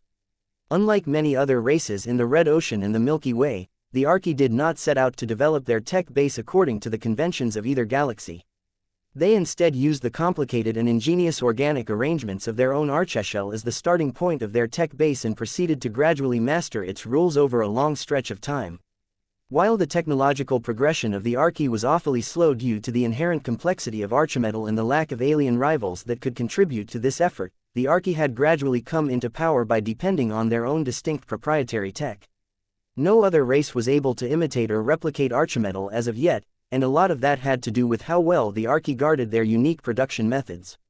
This had led to a situation where most residents of the Red Ocean never managed to catch sight of archimetal and gain the privilege to learn about its amazing properties. The few native aliens that did manage to encounter an archeship constructed of this special type of metals would usually get blown to pieces after getting ambushed by the sneaky turtle-like aliens. These incidents took place far more frequently than most aliens realized. It was just that the Archi were so damn good at ambush tactics that the demise of much of their prey was attributed to other reasons. Throughout the long and bumpy history of the Archi race, there had rarely been a case where their adversaries turned the table against them and successfully launched an ambush against one of their own hidden archships. In the first few minutes after the alarms had started to shock the Archi crew members from their routines, the aliens had slowly come around to the fact that the humans had somehow managed to deploy one of their secret weapons onto their own ship without any notice. This completely shocked the Archi officers, who assumed that they had everything under control. After the Archi had managed to develop their stealth technology and turned it into one of their great strengths, they rarely if ever managed to get discovered by others anymore. Even if the Puelmers had constantly tried to beat the Archi at their own game, the even smaller aliens never managed to succeed due to their scattered research focus and lack of original research ability. Even the humans were not able to detect the Archi all of the time. The Archi had long learned that as long as their difficult-to-detect archships stayed away from anything that belonged to the top forces of the human race, their vessels could stalk the weaker forces of the extragalactic invaders with impunity. To acknowledge that they had failed against one such opponent was a difficult pill to swallow for the Archi. Nonetheless, they had no choice but to admit that they had screwed up in the most horrible way. Ria, Krua, Yi. The Archi could not allow the foreign intruder to keep sabotaging their precious archship. Many crew members began to lock down various parts of the ship while taking control of various internal defensive measures. Every archship was filled with a lot of flexible and multi-purpose archimetal segments. Each of them could be used to produce energy shields or transformed into impromptu weapons. This was why Lucky frequently started to encounter obstacles and traps throughout his exploration of the archship. In 1 second, the bulkhead to the side looked completely smooth and empty. In the next second, a small energy turret quietly poked out and tried to sting Lucky with X-ray beams. Meow. The only fault with all of these morphing archimetal parts was that there was a significant time delay to switch to different functions and configurations. Lucky was able to outpace most of them by continually taking advantage of his excellent mobility. The fact that he could keep himself hidden by phasing through archimetal most of the time posed a great hindrance to the defenders of the archship. If not for the fact that the aliens had eventually found out that they could restrain the intruder to an extent by energizing the archimetal at a higher level, Lucky would have been able to phase through the solid decks and bulkheads a lot faster. It wasn't until a hunting squad of 5 powerful aliens arrived that the gem cat truly started to feel the pressure. Yuaha. The arch's hells of the 4 Archi soldiers looked a lot thicker and more developed than that of other aliens. Despite their added bulk, they moved a lot faster even under the 1.7 grams environment of the interior of the archship. Bang! Organic boosters built into the rear of their shells literally enabled them to charge forward like rockets and collide against anything in their path with great force. If that was not enough, the small amounts of phase water integrated into their shells sped up their forward movements to a surprising degree by forming small warp bubbles around their forms. Lucky did not want to get smacked by any of these Archi warriors. Despite their relatively lackluster heights, the aliens were incredibly dense and heavy. Meow meow, I think you should take a look at. As the hunt continued, the Archi warriors not only relied on their tyrannical bodies to drive the annoying cat away from the most sensitive portions of the ship, but also made use of the energy guns grown from their arch's hells to put further pressure on the intruder. The Archi turned out to be quite accurate with the aiming of these miniature biometal cannons. This was especially when they fired wide-area plasma blasts or gouts of sticky flames. These attacks inflicted surprisingly little damage against the archship's resilient interior, but they posed a real threat against Lucky. His misfortune harness had been struck by these potent attacks a few times whenever the cat thought that he was in the clear. The main reason why Lucky failed to outpace the deadly Arce warriors and couldn't resort to his phasing ability to get away from all 4 of these persistent pursuers was because of the might of their leader. The Archi Lord was not only the master of the archship, but also developed a much greater control over the archimetal in his surroundings. Whenever the Archi Lord needed to command his archship, there was no need for the alien with the large, imposing and strangely beautiful archshell to make physical contact with his vessel.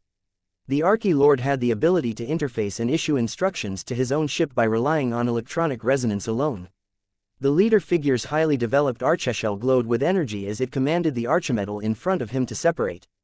The bulkhead parted away like they were building blocks that a large pair of hands had forcefully shifted aside. This immediately exposed the beleaguered gem cat that had been in the process of taking yet another bite out of the delectable archimetal.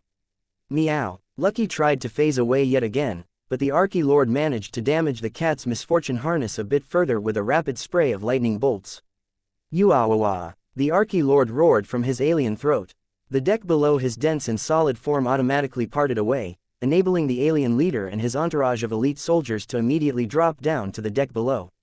The chase continued for many more minutes. Though Lucky managed to take a bite out of a lot of archimetal, the functionality of the archeship barely dropped. The archeship featured a surprising degree of redundancy. A lot of less essential archimetal parts could easily fulfill the responsibilities of more important archimetal parts. Although the overall performance of the archeship was steadily dropping due to the persistent sabotage, many of her core systems still functioned properly more or less.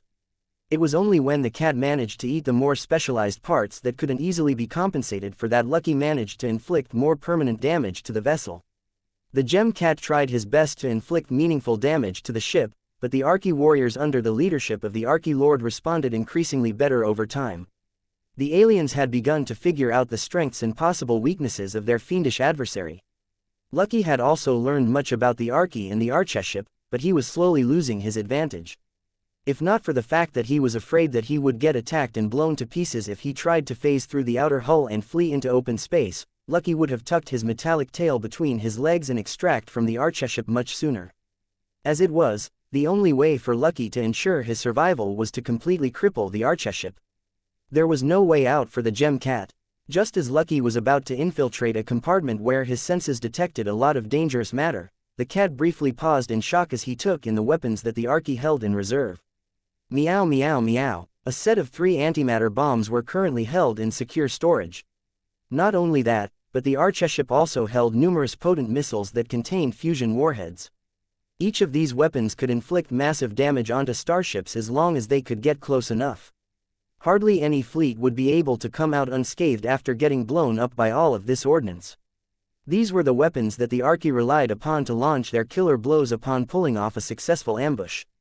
So long as the archeship maintained this deadly arsenal of weapons of mass destruction, the Archi could easily cripple the entire expeditionary fleet, especially if they managed to deploy these superbombs without warning. Just as Lucky was about to phase through the nearest antimatter bomb in an attempt to neutralize it, a strong transphasic energy shield suddenly barred his path. Not only that, but many different cages of transphasic energy shields formed throughout the entire compartment. Meow. The gem cat was trapped. Given the extreme danger posed by the alien weapons of mass destruction, it made sense that the Archi had installed much more extensive defensive arrangements in this critical space. Though Lucky tried to overpower a transphasic energy shield by attacking it with his powerful energy claws, another layer soon appeared in front of the cornered cat. Yavaow! The Archi-Lord and his troops had finally caught up again.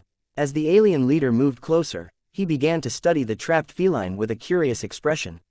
Though the Archi-Lord found Lucky to be rather weak and ugly due to his mechanical shortcomings, he expressed curiosity at the gem cat's ability to phase through solid matter. The Archi needed to acquire this technology. Chapter 5096 Cat in Distress, we've arrived in the Corelix system, sir. Understood. Vase responded as he sat on his command throne in the middle of the bridge of his flagship. Be vigilant about the possible presence of more archeships than the one that the Phobos has coincidentally discovered. There is no guarantee that these tricky aliens only sent one of their special vessels to this star system. The unexpected discovery of an archeship came as an unpleasant surprise to the Golden Skull Alliance. Though it was difficult to believe to the others that these rare and elusive aliens had laid in wait for the arrival of the expeditionary fleet, Vase possessed enough credibility among his clan and allies that he did not need to provide proof in order for the others to accept his claims. Perhaps plenty of leaders had already thought that the situation in this warzone had been going a little too smoothly as of late. The aliens might be able to mobilize a lot of cannon fodder among the minor races of the Red Ocean, but that did not mean they were wasteful enough to throw them into the grinder without obtaining any significant benefits in return. The discovery of an archeship lurking in the Corelix system jolted Vase and many others out of their complacency and caused them to pay much closer attention to their perimeter defenses. Thousands of mechs deployed from their respective carriers and began to sweep the surroundings at every angle. The flagrant vandals took up the main responsibility for scouting the surrounding areas of space. Their combat carriers and scout mechs such as the light hunters were generally faster and equipped with much more extensive sensor systems than usual. The light hunter was extraordinarily effective at its job. While its effective range was rather short, With the support and empowerment of the illustrious one, its Samase Orb directional scanning module was able to penetrate damn near anything that tried to remain hidden. Even the Phobos might not be able to pass through unnoticed if he strayed too close to an active light hunter. Aside from all of the scout mechs, the blinding Blanchie also pitched in by deploying her formidable sensor and scanning arrays to regularly sweep the center of the expeditionary fleet for any approaching stealth craft. Although the tech level of her extensive detection systems had fallen behind the times, the sheer amount of power of the narrow espionage-oriented capital ship made them quite effective so long as they remained active. The only downside was that channeling a lot of energy through the blinding Banshee's scanning systems wore them out a lot faster, but the Larkinson clan did not particularly care about this. The damaged and worn-out components could easily be fixed after the immediate danger had passed. It was much more preferable to replace the damaged and burnt-out scanning modules than to suffer a loss of multiple starships and thousands of mechs due to negligence. On top of all of these security measures, an ace mech patrolled around the main fleet at all times. The ace pilots considered a possible ambush attack from the mysterious Archie race to be serious enough to agree to patrol the perimeter in person. They had agreed to stick to a rotation that ensured at least one of them was deployed in the field at all times. Their exceptional intuitions and their incredibly useful Saint Kingdom served as a final guarantee against covert intrusions. Not even the largest and most technologically advanced archeships should be able to sneak past the ace mechs without setting off alarms. In fact, the much greater threat posed by more powerful adversaries would trip the danger instincts of ace pilots even more. Saints were just that amazing.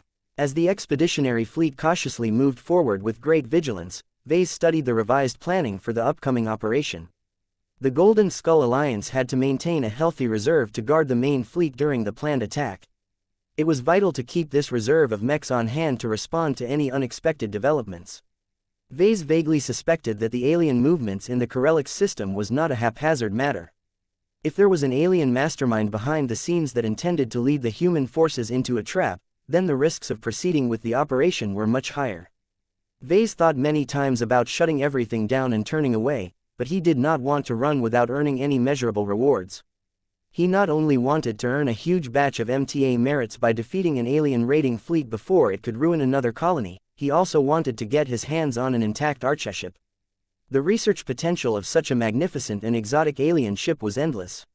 Even if Lucky ate a lot of holes throughout her hull, a damaged archeship could still provide him with a lot of invaluable inspiration and research data.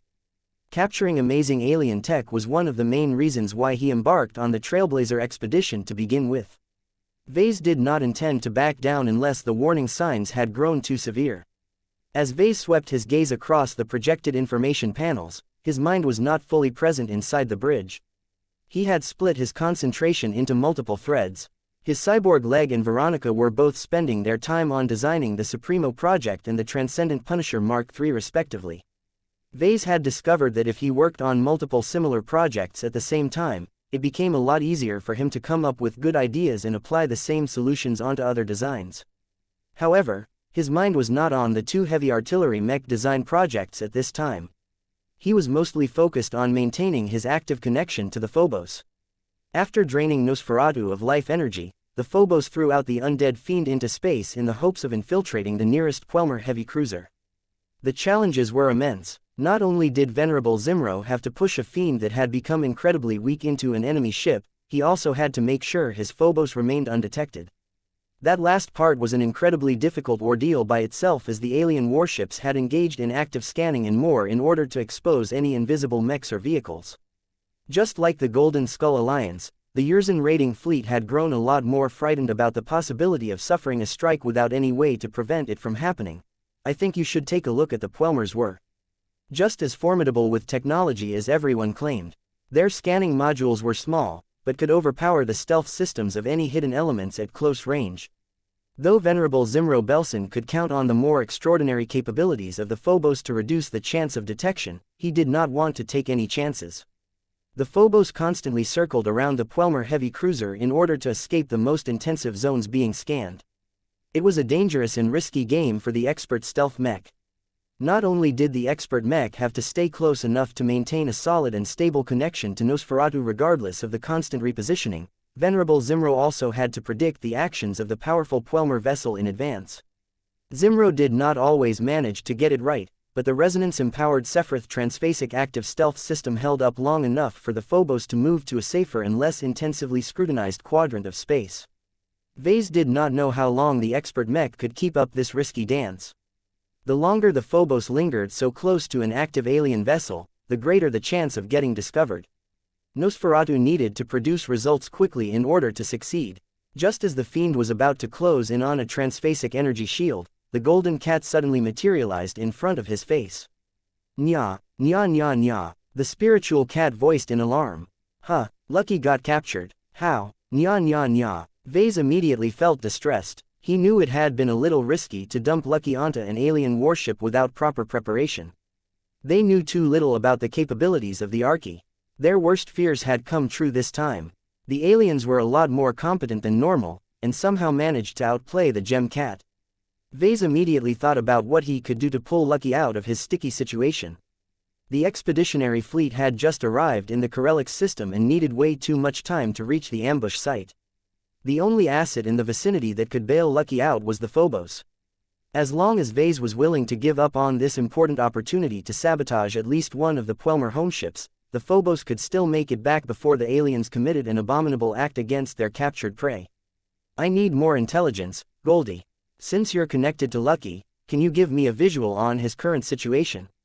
NYA. The golden cat channeled a small part of her energies to form a golden projection that displayed a highly secure chamber deep inside the archeship.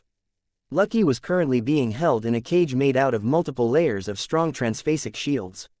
His misfortune harness was nowhere to be seen, which meant that the aliens had almost certainly destroyed it or stripped it away. Despite his dire state, Lucky did not stop trying to get out of the cage. His paws regularly struck the closest energy shield in an attempt to test its strength. Though the cat could inflict substantial damage against the energy shield, he could not exhaust the energy reserves of an entire starship by himself. Several members of the Archie race were standing behind the dense array of energy shields. They all appeared to be examining Lucky as if he was an alien test subject. What was important to Vase was that he did not sense any immediate urgency of intent to harm from these Archie. This caused Vase to relax to an extent. Do you think the aliens are in a hurry to disassemble Lucky and poke into his internals? Nya, yeah, I don't think so either. Vase settled back into his imposing throne. We will see what we can do once the Phobos has completed his main objectives. Goldie did not like the sudden lack of concern expressed by Vase. Why wasn't he ordering Venerable Zimro to turn his expert stealth mech around right away? Nya, I have known him for many years. Lucky will be fine. He's more resourceful than he looks. Don't be fooled by his sorry and distressed appearance. Nya, the golden cat still felt a lot of concern about what the aliens might do to Lucky, but Vase already figured out the Archie to an extent. The aliens succeeded in capturing the infiltrator. They probably became impressed by the tricks that Lucky pulled off during his sabotage spree. There was not much point in destroying Lucky right away. The best way to learn the principles behind his mechanisms was to preserve him as best as possible and find the least destructive manner to dismantle his exterior, all without triggering any possible self-destruct safeguards. Such operations required a lot of planning and preparation. The archeship might not have the proper facilities to conduct such a difficult examination. The aliens were in no hurry now that they had regained control. Now that the destructive cat was completely contained, the Archie were probably not in a hurry to finish off Lucky, not when he was much more valuable to them intact. It was always risky for humans to predict alien behavior, but Vase was willing to bet that the Archie followed proper logic as well. So long as these aliens did not make any irrational decisions, it was not too late to save Lucky's life. It will be okay, Goldie. Vase tried to console the ancestral spirit. Lucky has remained complacent for too long. He needs a setback like this in order to regain his focus. Let's just hope the Archie won't be able to repair their broken warp drives quickly. It will be a lot more difficult to get him back if the archeship manages to get away. Chapter 5097 Fiendishly weak. Just as Vase dismissed the danger his cat was in, Venerable Zimro Belson grew incredibly nervous as he awaited the most critical step of the new plan. He did not know whether to believe in the claims of his patriarch. He may have grown a lot more familiar with the Phobos and the Geist system in the months since he became a proper expert pilot, but he did not understand anything about how his fiends worked. Zimro couldn't even control them that much. The Geist system might restrain them and force them to act according to orders, but it was not capable of giving the expert pilot direct control over the actions of his own army of nefarious ghosts. At most, Zimro was able to exert a bit of influence over them by using his true resonance as leverage. "Do you think that Nosferatu will be able to pass through?" the pilot asked. "He will," the energy manifestation of Vase said in a fairly confident tone. "I am more concerned about what comes next. He will be on his own from this point onwards. Will he have the strength to drain the vitality of a Puelmer, or will he get defeated in the end?" Nosferatu had slowly drifted close enough to attempt the crossing. As his form slowly passed through the powerful transphasic energy shield in front, his shape quickly grew fuzzier while his spike-filled mouth uttered a silent cry of pain. "Damn, it's not working as well as I hoped." Vase frowned. "It turns out that death energy can't completely pass through transphasic energy shields after all. Compared to the more powerful and concentrated death energy attacks, Nosferatu is a lot weaker and less fragile. It doesn't take as much effort to destabilize his intangible form." The state of the poor fiend had deteriorated a lot all of a sudden. Nosferatu's responsiveness had dropped a lot since he was drained of life, but the damage dealt by the transphasic energy shield to his intangible form seemed to kick in his drive to survive. The spiritual fiend sped up his passage and managed to make it to the other side intact. The only problem was that the fiend had lost a lot of strength in the process. The undead fiend had grown so weak and feeble that it looked as if a single gust of wind could cause him to break apart and drift away. Venerable Zimro tried to resonate harder with the Geist system, but there was a limit to how extensively this weird module could reinforce the strength of a fiend. "You can't do much to boost Nosferatu on this end," Vase told the expert pilot. "Perhaps the story might be different if you have invested an Ascension rune in the path of the Ghost King or the path of the Soul Reaper. I can understand why you chose to prioritize the path of the Hidden Stalker first. If the Phobos hadn't become so good at hiding himself, the Puelmer heavy cruiser may have captured the expert Mech's traces by this time." Vase would have never allowed his precious stealth asset to stray so close to a technologically sophisticated warship if he did not have sufficient confidence in the cloaking effectiveness of his latest masterwork Mech. However, an expert stealth Mech that was only good at hiding himself and nothing more was ultimately not that useful.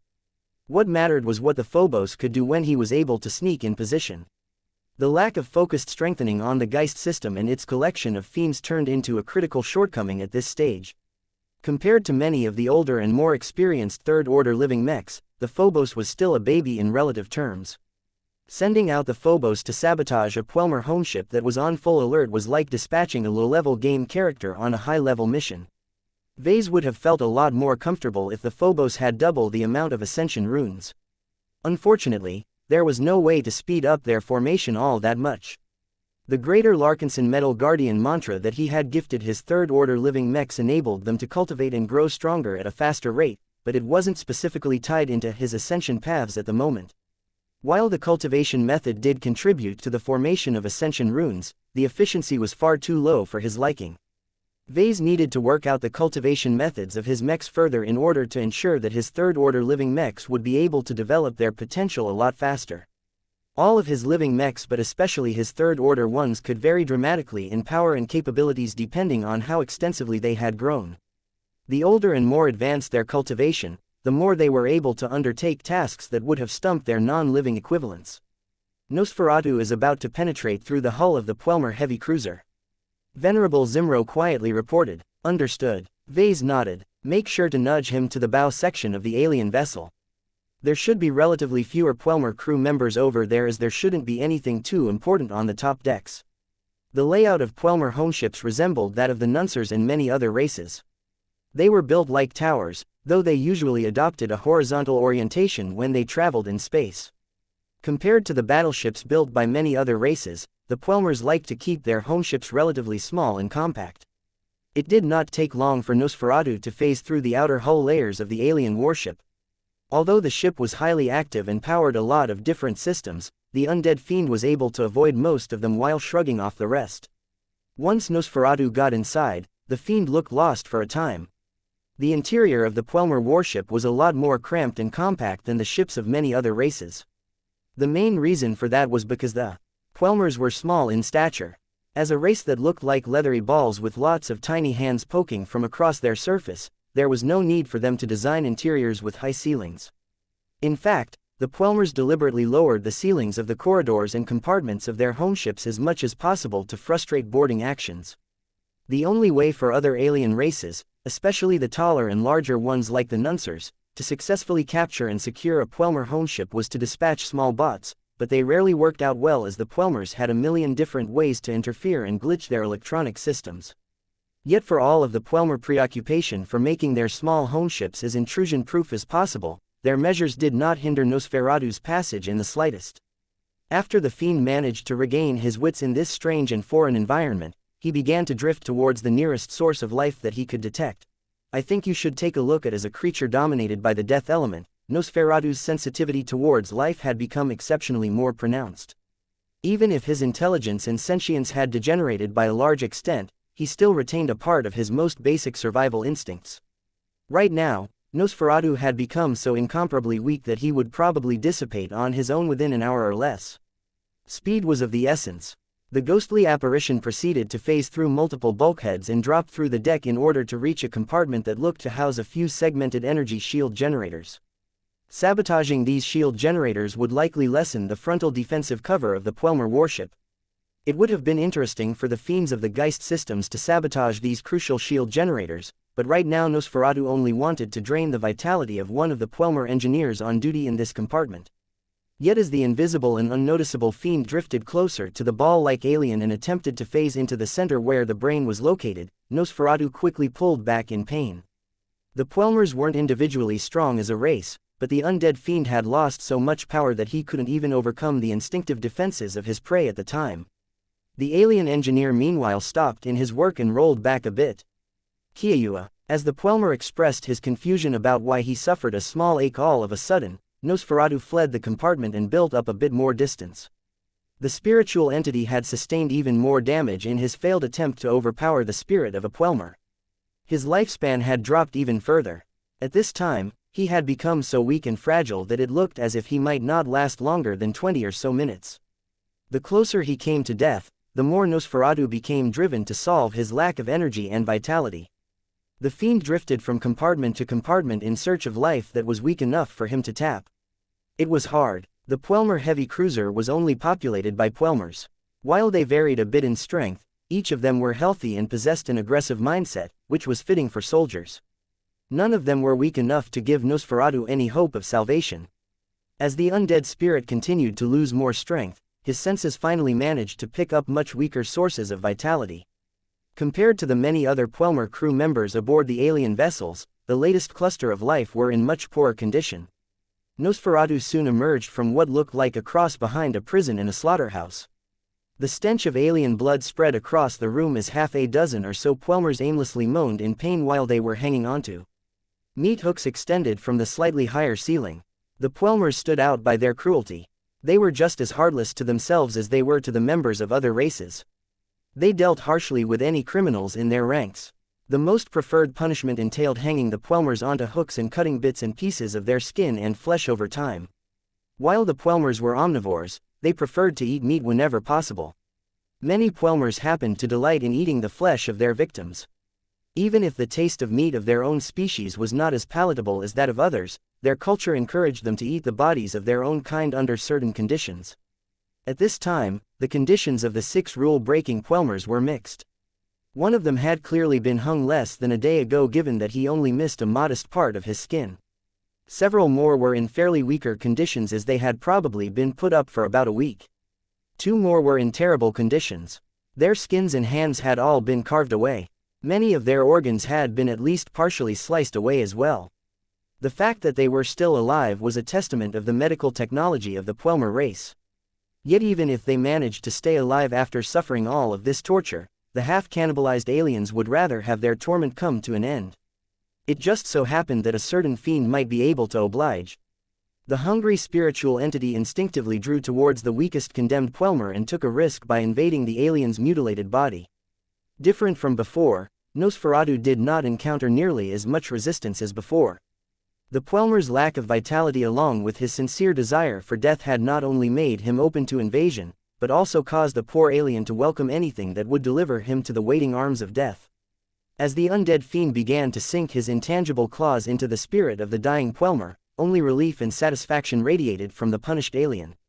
Meanwhile, Nosferatu immediately gained a substantial boost of strength. The injection of just a minor amount of vitality was enough to undo a modest amount of damage and amplify his meager strength to an impressive degree. When Nosferatu finally sucked the Puelmer dry, his senses already shifted to the 5 other prisoners hanging from their own hooks. The buffet had just begun. Chapter 5098 Shadow Warrior. 2 powerful warriors faced each other in a high-tech sparring ring. The male warrior wore a fairly thin protective suit that offered decent protection and reinforcement. He held a pair of extremely tough and thin practice knives in his hands. The man jumped on his feet and kept twitching his limbs as if he was about to make a lot of strenuous movements. His flighty demeanor and the loose smile on his face gave off the suggestion that he was not taking this bout too seriously. The larger and more athletic female warrior opposite to him was not fooled. She had tangled against him multiple times over the years and learned that the man could hide quite a sharp edge beneath his casual facade. She was an experienced enough warrior to deal with all sorts of opponents and situations. She had honed her swordsmanship since her teens and refined it into an art of its own. She had shed the blood of many humans and aliens with her, but her bloodsinger still yearned for more. There was no need for her to bring out the big guns for today. Given that she was about to spar against a fellow Larkinson, Kedis had opted to leave her bloodsinger behind and opt to wield a pair of ordinary practice swords. The smaller weapons also made it a lot easier for her to control her strength against a dual knife wielder. Heaven, heaven! Sharpie emerged from her head and dove into one of the swords, causing it to exude a much greater sense of threat. As Kedis assumed a combat mentality and tensed up her body, she carefully evaluated her current adversary. "Are you ready?" "Almost." Tusa spoke as he furrowed his brows for a moment. "This isn't as easy for me as it is for you. Resonating with these tiny blades is a huge pain, especially when they aren't made of resonating materials. Resonance is a crutch if you rely on it so much," the swordmaster admonished. "I know it is important to expert pilots such as yourself, but skill and willpower are the root of your strength. Resonance will automatically come as long as you are confident enough in your skill."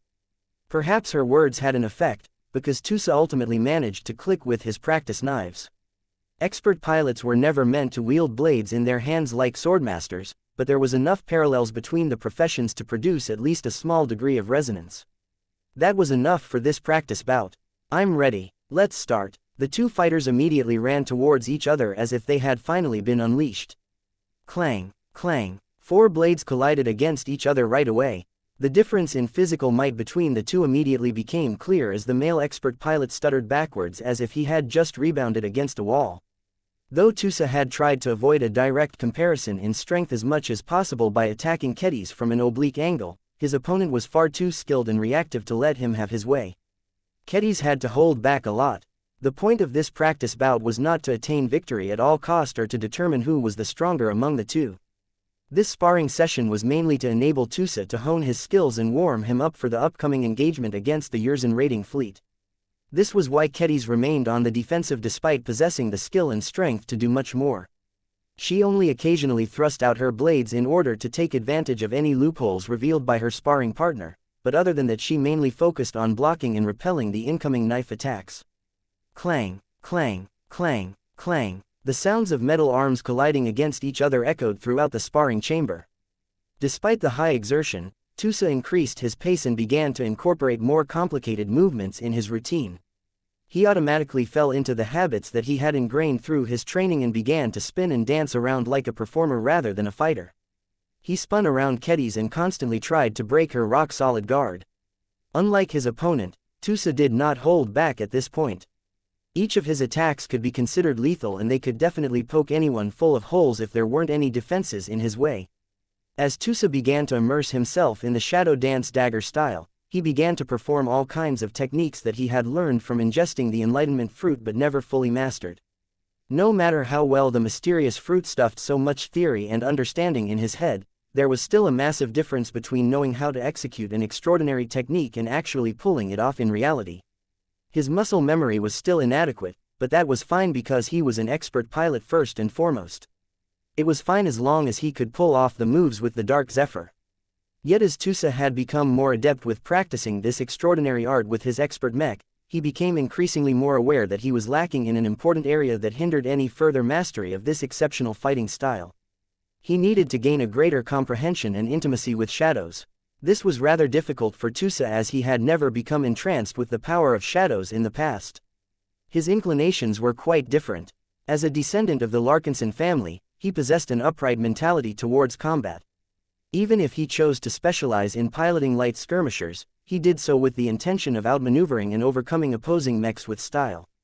It was not until the fruit abruptly caused him to gain a talent in shadows that he had begun to grapple with this element and its traits. Before the great severing had occurred, Tusa had made relatively limited progress in increasing his understanding of shadows beyond the initial boost.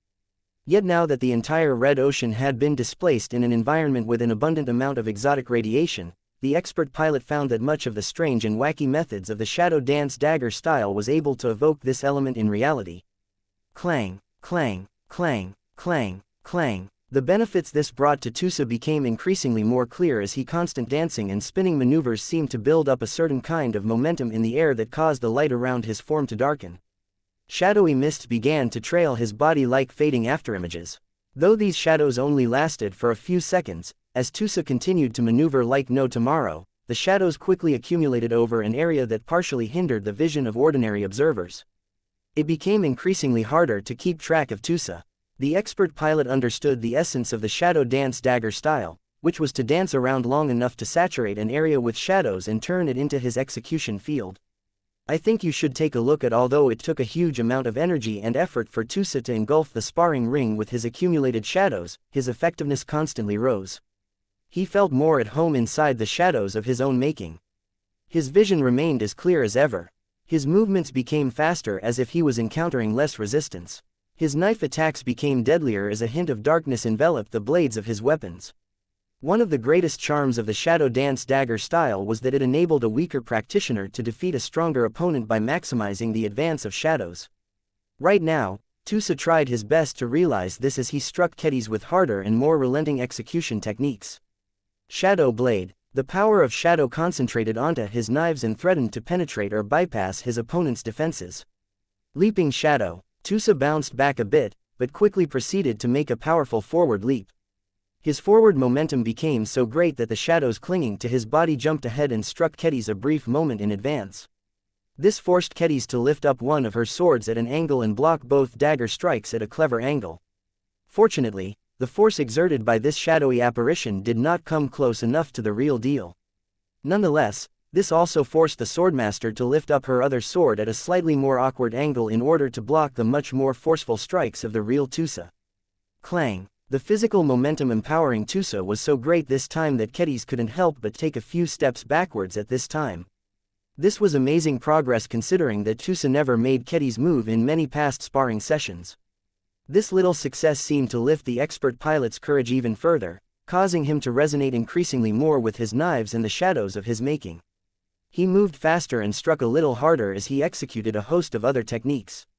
It was not until his momentum had surpassed a certain threshold that he felt ready to pull his ultimate move.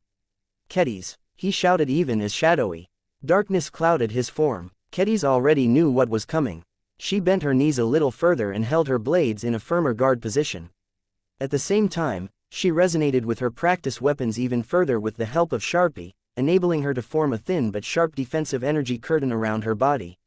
Come, she roared. As Tusa danced around, his eyes abruptly grew sharper. At the same time, he finally evoked his companion spirit for the first time since this sparring session commenced.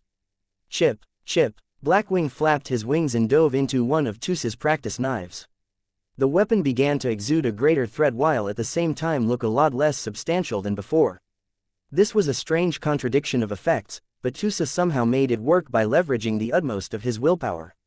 As his will and focus started to condense, he swept both of his arms back before he surged forward while swiping both of his knives at once. The finale. Clong. Ah! Tusa fell back while crying out in pain. The surrounding shadows swept away as his momentum was completely lost. As his body bounced onto the sparring ring floor, Tusa tried his best to suppress his pain. He shook his hands in order to rid himself of the aches that came about when his weapons had been forcefully wrenched away. The sparring session had come to an end. You failed. Kedis plainly spoke as she wound down with ease and placed the flat of her blades onto both of her shoulders. She hardly looked like she had gotten any exercise at all during the clashes. Tusa's expression fell. I was sure it would work this time. I trained so hard to perfect this ultimate execution technique. I thought that Blackwing would help me turn into shadow and phase through your resonance barrier. It's not the technique that is at fault, the Swordmaster declared. The strange and powerful fighting style that you have learned has a lot of potential. You're just not the right person for the job. You're not an assassin, Tusa. You're a duelist more than anything. You are not playing to your strengths by continuing to master this dagger style. I have noticed that you have been trying to modify and adapt the techniques that you have learned, but you have not gone far enough in trying to develop your own fighting style. I know, Tusa sighed. I often get stuff wrong. I truly want to find a way to overcome my greatest shortcoming and make myself more useful in the battles to come. If I can't find a way to phase through transphasic energy shields, my Dark Zephyr will never be able to make a significant impact in our future battles against those alien fleets. Kedis understood his difficulties. He was hardly the only expert pilot who was trying to resolve this common problem. Keep trying, she advised. I am not telling you to give up on leveraging the power of shadows, but I think you have already spent more than enough time on perfecting the shadow dance and its many techniques. What you need to do at this stage is to go back to your roots and remember how you originally fought. I think you will have a much better chance of succeeding in your goal if you leverage your original strengths instead. Fight with your heart, not with your mind. Fight with my heart, not with my mind. Normally, Tusa would never think twice after hearing this phrase, but now that his state of mind was different, he truly began to understand what Kedis tried to convey. Maybe, Kedis was right. Chapter 5099 Super Secret Method. Aren't you scared, Great-Grandpa? I am, Venerable Benjamin Larkinson gently said as he placed his palm against the solid metal foot of his battle partner. Every time I deploy onto the battlefield, I do so with the knowledge that I might never come back home again. I am scared that I will never be able to see my sons again.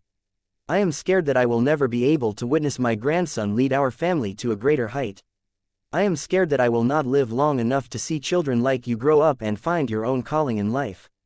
Young Andraste stood next to her great-grandfather and looked up at the old man with a mixture of concern and admiration. If you are so scared, why don't you wait until my papa upgrades your blood star into a high-tier expert mech? That is what other expert pilots do when they don't have access to a powerful machine. It is not as if you can make much of a difference when you are stuck piloting a standard mech. The old man let out a tired sigh. That is true for other pilots, but I am different. I am already old. Due to special reasons, my lifespan is tied to my fighting ability. If your father did not tie my life to the blood star, you would have already witnessed my funeral by now. Do you understand now, dear? I fight not just because I enjoy the thrill of combat, but because it is the only way for me to live and see you grow into a lovely woman. You'll also be able to grow stronger in the process. Andraste chirped. People are saying that you and Uncle Ark have the highest chance of becoming the first ace pilot of our clan. Between the two of you, who will break through first? Benjamin shook his head. He lowered himself to his knees so that he could look at his great-granddaughter straight into her eyes. Mech piloting is not a race.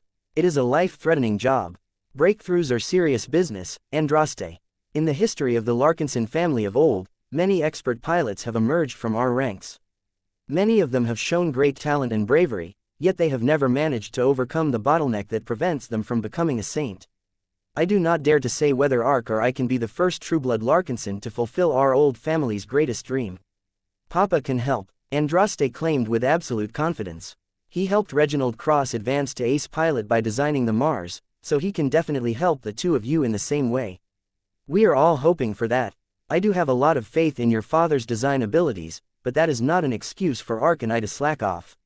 A strong mech will never enable a weak pilot to exceed his limit. This is another reason why I voluntarily participate in battles despite knowing that my mech can be destroyed by a single direct hit from a warship cannon. I have too many shortcomings as a recently recovered expert pilot who has been sitting in retirement for over half a century. If I can't be as skilled and experienced as my peers, then I will just have to be braver than everyone else. It may be an exceedingly reckless way to test my limits, but it has been proven to work. What Benjamin didn't tell his great-granddaughter was that the death rates of pilots who chose to embrace this method of pursuing greater strength was distressingly high. People always tended to fixate on the few brilliant success stories, but this caused them to overlook the countless bodies of deceased mech pilots. All of these poor souls ultimately sacrificed everything in exchange for becoming a forgotten footnote in humanity's history. Fortunately, Andraste was still a young girl for the most part. All she thought right now was that the grandfather of her father was an awesome expert pilot. Andraste developed a liking for every Larkinson expert pilot. She especially looked up to Venerable Dice due to how the Sword Maiden expert pilot exquisitely leveraged her excellent swordsmanship to overcome greater challenges.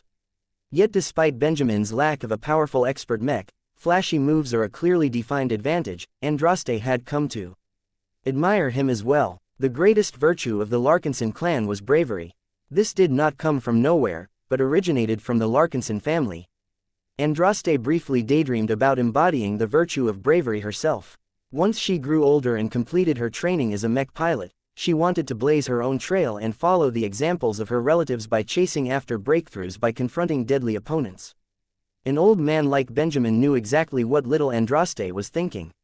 He had seen far too many Larkinson children indulge in the same fantasies. It was a pity that the majority of them never had a chance to fulfill their wishes. From the moment a child celebrated their 10th birthday, their aptitude of piloting became clear. Benjamin did not want Andraste to develop too many unrealistic expectations. He reached out and embraced the girl in his arms. Piloting mechs is a noble profession, but it is not the only way for girls like you to excel. There are many other ways for people to attain greatness. Your father has built up our entire clan from nothing by excelling in mech design. General Verl commands an entire mech army. I know, great-grandpa. I know they are all awesome in their own way. I heard it a million times before. The little girl whined. I don't want to sit behind a desk all day and let others fight on my behalf. I want to grab a weapon and beat our enemies myself. Aurelia and Marvane can go off and do all of the boring stuff. What I want is to become the greatest mech pilot ever, and if that is not possible, the greatest swordmaster, aside from Keddies of course. Benjamin's mouth twitched when he heard the boundless desire and enthusiasm from the girl. That is nice to hear, Andraste. It is fine for you to have aspirations as a child, but I hope that you will not fixate on them too much if there are better professions for you out there. You are not an ordinary Larkinson, you know. You are a princess of a powerful clan. Leadership is your birthright. It is not that hard for our clan to train hundreds of mech pilots a year, but it is much harder for us to raise qualified and responsible leaders. Mama and Papa are already raising Aurelia to become the next matriarch of the clan. I don't want to steal my older sister's job. Andraste flatly said. As for me, I'm supposed to grow into her protector. How can I do that if I can't become good at fighting? If I can't become a mech pilot, I will never be as good as others. Try as he might, Benjamin couldn't temper Andraste's determination to become an expert pilot. This was bad as children like her tended to suffer the greatest psychological blows if their genetic aptitudes ultimately weren't good enough to support their dreams. Though Benjamin knew from his grandson that the Karman system might be powerful enough to give those without the right genetic aptitudes a chance to pilot a mech anyway, this experimental tech was still in early development. It may have been fine for the Karman system to augment the control of existing expert pilots such as Venerable Janzi or restore the piloting ability of veteran expert pilots such as himself, but even Vase did not dare to test his new invention on a young and weak 10-year-old child. Vase might have to invest decades worth of research into the Karman system in order to refine the tech and make it safe enough to be used by the general public. Until he reached that point, there was no way he would risk the life of his precious daughter by treating her as a test subject. I think you should take a look at Andraste suddenly smirked. I'm definitely becoming a mech pilot, great-grandpa. Oh, what makes you sound so confident, young lady? Hee. I have a little secret, she teased before she lifted her arm and activated her comm. Look at this. I found this super secret method a few weeks ago when I browsed the galactic net on how to increase the chances of developing the right genetic aptitude. The poster claimed that it would definitely turn a kid like me into a potentate as long as I follow all of the steps. Venerable Benjamin grew perplexed when a projection of a sketchy virtual document appeared in front of Andraste. What? That can't be true. Hasn't your mother or father told you to always remain skeptical and never believe in the nonsense spouted by people on the galactic net? This isn't nonsense, great-grandpa. It really works. I know it since I tried it out myself. The old man frowned deeper and deeper as he quickly skimmed over the text. The contents reminded him of the meditation manuals that he used to read and practice after he had lost the ability to pilot a mech. The meditation helped him get over his trauma and look forward to living out the rest of his life as a simple family man. Yet as Benjamin continued to read through this parody of a meditation method, he did not find it credible in the slightest. According to the exaggerated claims of its anonymous writer, practicing this specific meditation recipe would definitely encourage the formation of better genetic aptitude in the brains of developing children. The galactic net is becoming more and more messy ever since we have been cut off from the Milky Way. Benjamin grumbled. The Red 2 and the local comm consortium have become too short-handed to clean up all of this harmful nonsense. Hey, Andraste wanted to kick the old man's foot. It's not harmful and it's not nonsense. Let me show you how it works. The impulsive girl immediately dropped into a lotus position on the deck. She proceeded to close her eyes and began to whisper a mantra under her breath. She did all of this while still remaining under the influence of the blood star's glow. Fortunately, the offensive knight Mech was directly tied to the golden cat, so the glow hardly bothered Andraste. Though Andraste looked incredibly endearing at the moment, Benjamin did not want the foolish girl to get her hopes up by indulging in this superstition. How could mediation possibly increase one's genetic aptitude? People had tried out a lot of different methods to increase their probability of becoming a potentate during the age of mechs. From participating in brutal survival camps to practicing musical instruments to a professional level, they had done so many different things, yet hardly managed to affect their chances in the end. Venerable Benjamin firmly believed, like every other human, that developing genetic aptitude was completely out of their hands. It was for that reason that he wanted to pull her great-granddaughter from her delusions. Yet just before he tried to lift her up to her feet, he paused in his motion. This was because Andraste's actions produced a reaction.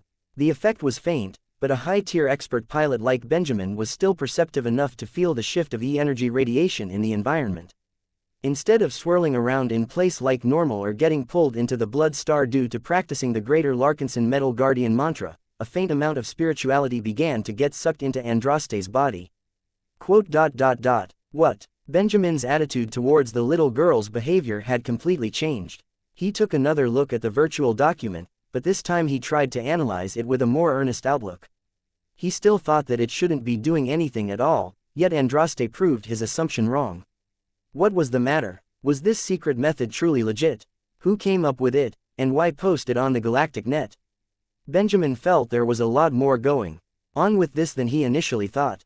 Chapter 5100. Fueled by animosity, Nosferatu indulged in the sweetness of life. Relief shone on his distorted face as the intangible fiend stole the vitality of another dying Quelmer. The mutilated alien that had been hanging on a meat hook did not offer much resistance against Nosferatu's attack. Though the condemned Quelmer had no idea what was happening to him, his resistance quickly ceased when he felt that he was moving closer towards death. After losing an internal power struggle and seeing his own compatriots feed on his own flesh, the Quelmer crew member did not want to prolong his torture any further. All he wished for at this point was to end his suffering and to pray for revenge against the Quelmers who ultimately betrayed him and let him down. Kiwa. The Quelmer was too weak to speak. Please like and follow the Cultivation Audiobooks channel. More alien words, but he hoped that his words or the emotions behind them was enough to send the right across. Hardly any Quelmer was stupid. The alien that had already been dying for a long time knew that his former alien colleagues would never allow him to die so soon. He still had plenty of organs and pieces of flesh left on his body to grant him mercy at this time. The Quelmers delighted in the suffering of others. Cannibalizing the flesh of their own just wasn't enjoyable enough if they couldn't taunt the victim in the process. The dying alien should know, because he participated in this barbaric custom several times himself. He just never imagined that he would be the one to hang on the dreaded hook this time. As he felt his life fading away, the Quelmer hoped with all of his meager consciousness that whoever was responsible for sapping his strength would do the same to the rest of the Quelmers on this homeship. The mutilated ball of alien flesh twitched a final time as the dying Quelmer seemed to regain a touch of clarity before death. As the alien quickly thought about all of the events leading to this regrettable outcome, the Quelmer became incredibly enraged. With the last fiber of his being, he pushed out all of his hatred and all of his animosity towards his own kind and hoped that he would still be able to enjoy his revenge after his passing. The crippled collection of alien meat finally died. As Nosferatu digested the life energies he had taken from his latest victim, he also absorbed a lot of additional stuff that came along with his food. The hatred and all of the other desires and emotions the Puelmer felt before his death turned into different kinds of negative energy that seemed to acquire a power of their own. These resentments inadvertently merged with the spiritual fiend and contaminated his soul. As Nosferatu moved on to drain the life of his next victim, the Puelmer reacted not much differently from the last one. Each Puelmer that had been hung on these punishment hooks had already given up on life to an extent. Whoever or whatever was causing them to meet their deaths in advance was doing them all a favor. As the fourth condemned Puelmer lost his life, alarms began to ring inside the slightly cramped compartment.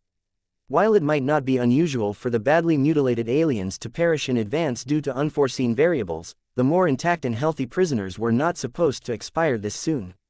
Nosferatu did not care about whether he had possibly alerted the crew of the ship of his presence.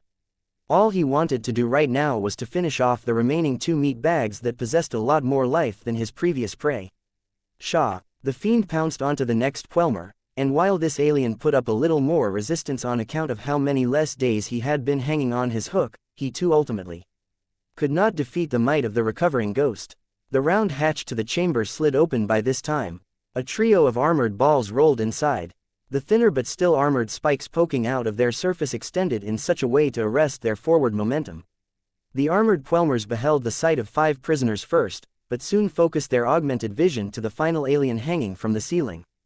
The poor alien twitched a number of times before his many tiny hands finally drooped and lost all movement. Behind this alien was a faint shadow of a humanoid ghost. Nosferatu had finally restored a respectable measure of his original strength. Though he was still far from regaining his prime, he was no longer under threat of dissipating any longer. What was even better was that he regained a lot more cognition and awareness than before. He was no longer operating largely on instinct anymore. Yet all was not entirely well for the spiritual fiend. By feeding on the life of other organisms when he was at his weakest, Nosferatu became far more susceptible to the spiritual contamination of his prey. This produced unforeseen consequences. His toothy mouth cried out in silent pain as his entire shadowy shape started to grow less and less stable. Before the uncomprehending gaze of the 3 Puelmer security troopers, Nosferatu's shadowy energy form suddenly began to sprout over 24 tiny arms. These tiny limbs shared a great resemblance to the hands surrounding the ball-like forms of the Puelmer race. The only difference was that it looked extremely disturbing and discordant when they emerged from the body of a humanoid. The Puelmer security troopers no longer remained frozen at this bizarre sight. They were all smart enough to know that this strange intruder was not only supposed to be here, but also posed an unknown but most certainly considerable threat towards the rest of the ship. Hua, Kakakaul, Yuzha. The aliens quickly reported what had happened while at the same time opened fire at the ghost. Their advanced suits of armor incorporated a range of highly compact weapon systems. An intense volley of laser beams, positron beams, plasma bolts and other dangerous ordnance quickly blasted the dead bodies hanging from the hooks as they saturated the entire space above. A few of the weapons happened to be transphasic, so they penetrated the ceiling and bulkheads and left more severe marks of damage behind. I think you should take a look at yet for all of this intensive firepower, Nosferatu remained almost completely unaffected. He was a completely different enemy than the Puelmer troopers had ever encountered before. Weapons that were proven to be highly effective against other races produced no discernible results when employed against the humanoid fiend with Puelmer arms sticking out of his body. Hisha. Of course, Nosferatu wasn't going to allow these aliens to fire at his form forever. He quickly dove down in an attempt to sap the relatively weaker and younger of the 3 alien guards of life. Kohaya. All 3 spherical suits of armor began to project multiple transphasic energy shields that happened to layer on top of each other. This was a common tactic of the Puelmers and several other advanced alien races. By combining the defenses of multiple individual soldiers together, they could resist the attacks of hostiles, especially when they enjoyed a numbers advantage. As Nosferatu clashed against the first transphasic energy shield in his path, the fiend screamed in pain and frustration, but only for a short amount of time. As the fiend faced the armored Puelmer soldiers, his chaotic mind began to recall all of the hatreds and the resentments that his previous prey held towards the former comrades who had condemned them to death. The surge of animosity welling from the depths of Nosferatu's spirit seemed to give him an additional boost of strength. The fiend uttered a silent roar before his intangible form overcame the resistance of not just the first layer of transphasic energy shields, but also the other 2 layers. Compared to the main shields of the Puelmer homeship, the weaker ones projected by the armor of the alien soldiers were much less capable of stopping the fiend from reaching his next victims. The fiend immediately phased through the armor of the first Quelmer trooper and began to prey on the alien's healthy spirit. Despite the much greater strength of this relatively strong soldier, Nosferatu attacked with much greater fervor than before. Not only that, but his unusual Quelmer arms grabbed and clawed at the alien's spirit and body as if that would help inflict additional damage. Haka! The tormented Quelmer soldier lost his concentration and even began to roll around in panic, causing him to collide against the bulkhead and the armor of one of his colleagues. Though he put up a lot of resistance, Nosferatu's greater strength and familiarity with the Quelmer psyche finally enabled him to gain the upper hand. As the soldier slowly lost his life, the spiritual fiend gained his largest boost of strength since he infiltrated the Quelmer heavy cruiser. It took a lot less time and effort for Nosferatu to finish off the remaining 2 Quelmer soldiers. However, the Quelmer crew had become much more aware of the threat that had somehow sneaked aboard the homeship. Many Quelmers became more alert and a lot of security systems came online. It was a pity that few if any of these measures were effective at killing or repelling the spiritual intruder. While Nosferatu deeply wanted to move towards the nearest cluster of Quelmer lives, his orders were clear. His main priority was to destroy the warp drives of the Quelmer heavy cruiser. If he did not complete this order, then he would probably die regardless of how many Quelmers he was able to drain. Hisha! Finding the warp drives of a fairly large alien ship was extremely difficult. Even if the Quelmer vessel was not as large as a human capital ship, her volume was still large enough to make the search difficult. Normally, the Phobos was supposed to send out dozens of fiends, but now that Nosferatu was on his own, he wasn't able to cover as much ground. It just so happened that the fiend just happened to absorb a lot of scattered thoughts from a bunch of Quelmers. As soon as the spiritual entity thought about this topic, he gained a faint and almost subconscious idea where they might be located. Nosferatu's eyes gained more purpose. The fiend immediately sunk down the decks and moved towards the center of the massive ship. Soon enough, he reached the primary engineering bay where at least one of the warp drives were located. The Quelmers were prepared for his arrival this time. 24 armored Quelmer troops immediately opened fire as soon as they spotted the faintest hint of a shadow that didn't belong. None of the attacks dealt any substantial damage to Nosferatu. When the Quelmers saw that their massed attacks didn't produce the results they desired, they quickly tried to block Nosferatu's passage instead. A large grid of transphasic energy shields came online in order to protect the warp drive and isolate any possible enemies. While they may have been strong enough to block the phasing ability of Lucky, Nosferatu was a different kind of life. He did not possess a physical body to begin with, and his odd experiences had somehow made him a lot more effective at forcing his way through the weaker interior transphasic energy shields generated by the Quelmer homeship. The alien soldiers all uttered angry noises as Nosferatu successfully managed to reach the alien warp drive. The device was considerably tougher and more resistant against tampering than ordinary drives. Yet for all of its advanced design, it could do little to stop a reinvigorated fiend tearing apart the more delicate and fragile internal components. The warp drive quickly lost the ability to function properly as the fiend inflicted damage without encountering any effective opposition. Though Nosferatu found to his annoyance that he couldn't finish off the Quelmer warp drive entirely due to its more advanced design and better construction, it would still take a fair amount of time for the Quelmers to undo the damage.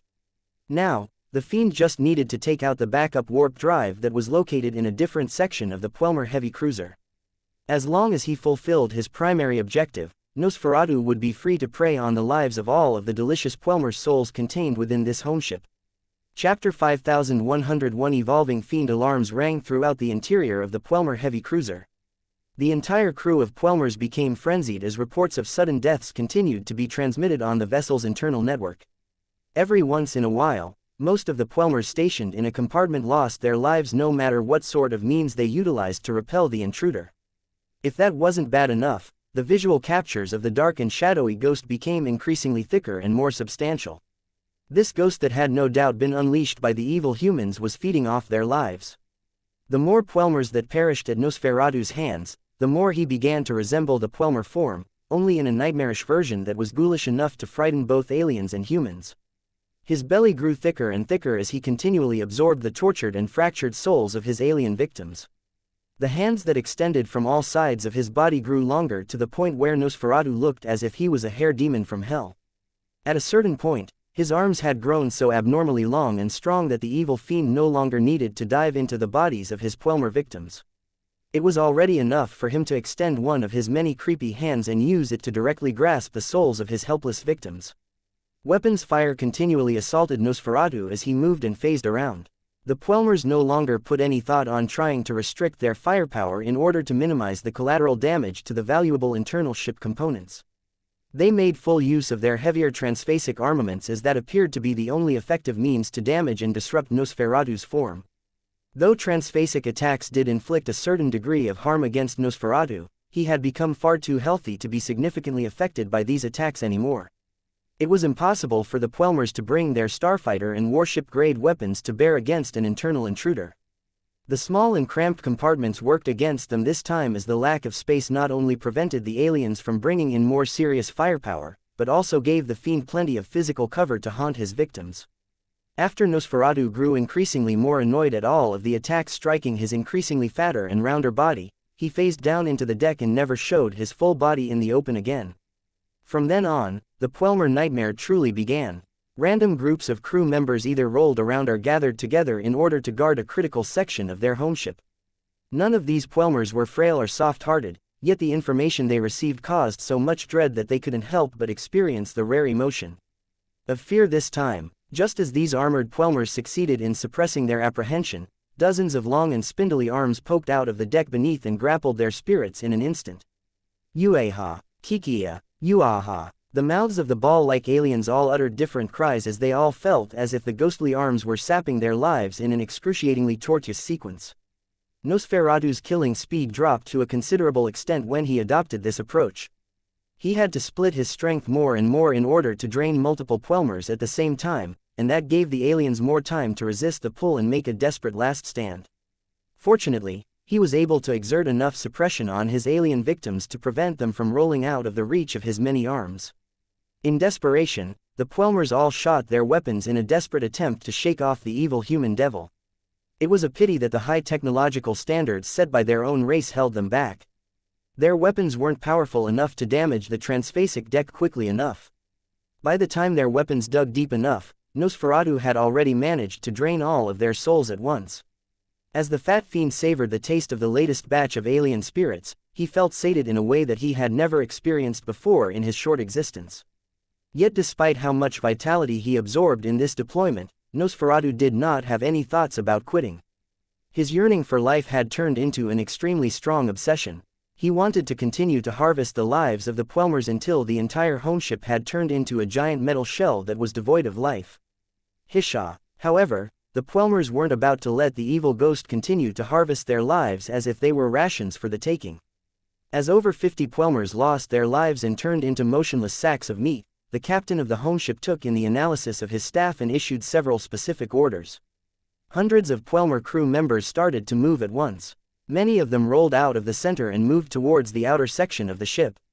Although their intentions were obvious to those with an outsider's perspective, Nosferatu couldn't think so much anymore. He did not have any time to properly digest all of the scattered and messy Puelmer thoughts and emotions that he absorbed during this time. This caused his entire spirit and mentality to become extremely distorted. The exotic radiation in the air did not help matters either. I think you should take a look at as the fiend continued to grow stronger. He was able to draw more strength from the environment, but the problem was that the only energies that responded to him at this time amplified his evil and chaotic tendencies. From the moment Nosferatu sensed a large group of delectable Puelmer souls within his range, he completely ignored all other considerations and phased through the decks in order to catch up to all of the juicy alien prey. His greedy actions did not escape the perception of the Phobos and his occupants. "This fool," Venerable Zimro uttered with a frown. "Can't Nosferatu see that the aliens are leading him to a trap? His job still isn't done. There are many more powerful ship systems that he needs to sabotage. It is not enough to disable the alien warp drives, especially when the damage is rather superficial. Phobos, is there any way you can rein him in again?" "No," the living mech's artificial voice softly replied. "The Geist system does not come with that feature. If you want to know more, you should ask its designer. The only action I can take is to forcefully call him back, but doing so will definitely inflict great damage so long as the Puelmer homeship maintains her transphasic energy shield cover." The energy manifestation of Vase did not look pleased either. The Geist system is a first-generation product. He briefly explained. It is not a surprise that it has a lot of shortcomings because I was pretty much groping in the dark when I developed it. I don't have any readily available solutions at hand. It was at this time that the Phobos detected a lot of movements from the alien forces. The Jurgens are sending over hundreds of starfighters. Zimro noted with notably greater concern. It looks like the aliens are pretty certain that there is an active stealth mech or vessel hovering in the vicinity. Since this homeship isn't able to sniff us out on her own power, the Puelmers have finally condescended to asking for assistance from their Jurzen subjects. This was not a positive development. Venerable Zimro was already busy trying to maneuver his expert stealth mech around to prevent the Puelmer heavy cruiser from detecting the source of her current troubles. It would become exponentially more difficult for the Phobos to remain hidden around the Puelmer vessel with hundreds of alien starfighters buzzing around. The starfighters did not possess particularly powerful sensor systems, but just flying around was enough to exert a lot of pressure on the expert stealth mech. This was because a single collision was already enough to expose the Phobos to the aliens. The range of the Geist system is too limited. Vase remarked with an annoyed tone. If you are able to maintain a distance of at least 10 kilometers from the target ship, a trick like this wouldn't pose that much of a threat to you. There has to be a way to extend the range, but I haven't figured it out as of yet. So long as that is the case, risks like this will continue to exist. He previously assumed that he would be able to use the Phobos to weaken and mess around with all of his adversaries. That was still true so long as his targets did not expect to be infiltrated by hostile covert elements. However, once the Larkinson clan dispatched the Phobos multiple times against the same group of enemies, it was inevitable for the latter to grow suspicious and enact targeted countermeasures to prevent the expert stealth mech from exploiting their weaknesses again. The only ways that Vase could mitigate this were to dispatch the Phobos against substantially different groups or to reduce the frequency of his deployments. As long as the Phobos did not hit the same enemies multiple times in quick succession, it became a lot more difficult for the Red Cabal and its vassals to maintain their guard all of the time. Still, Vase had no intentions of turning the Phobos into a rarely used trump card. His capabilities were far too useful and he could assist the Larkinson clan in many different ways. The expert stealth mech also needed to undergo many different experiences and battles in order to grow quickly and form more ascension runes.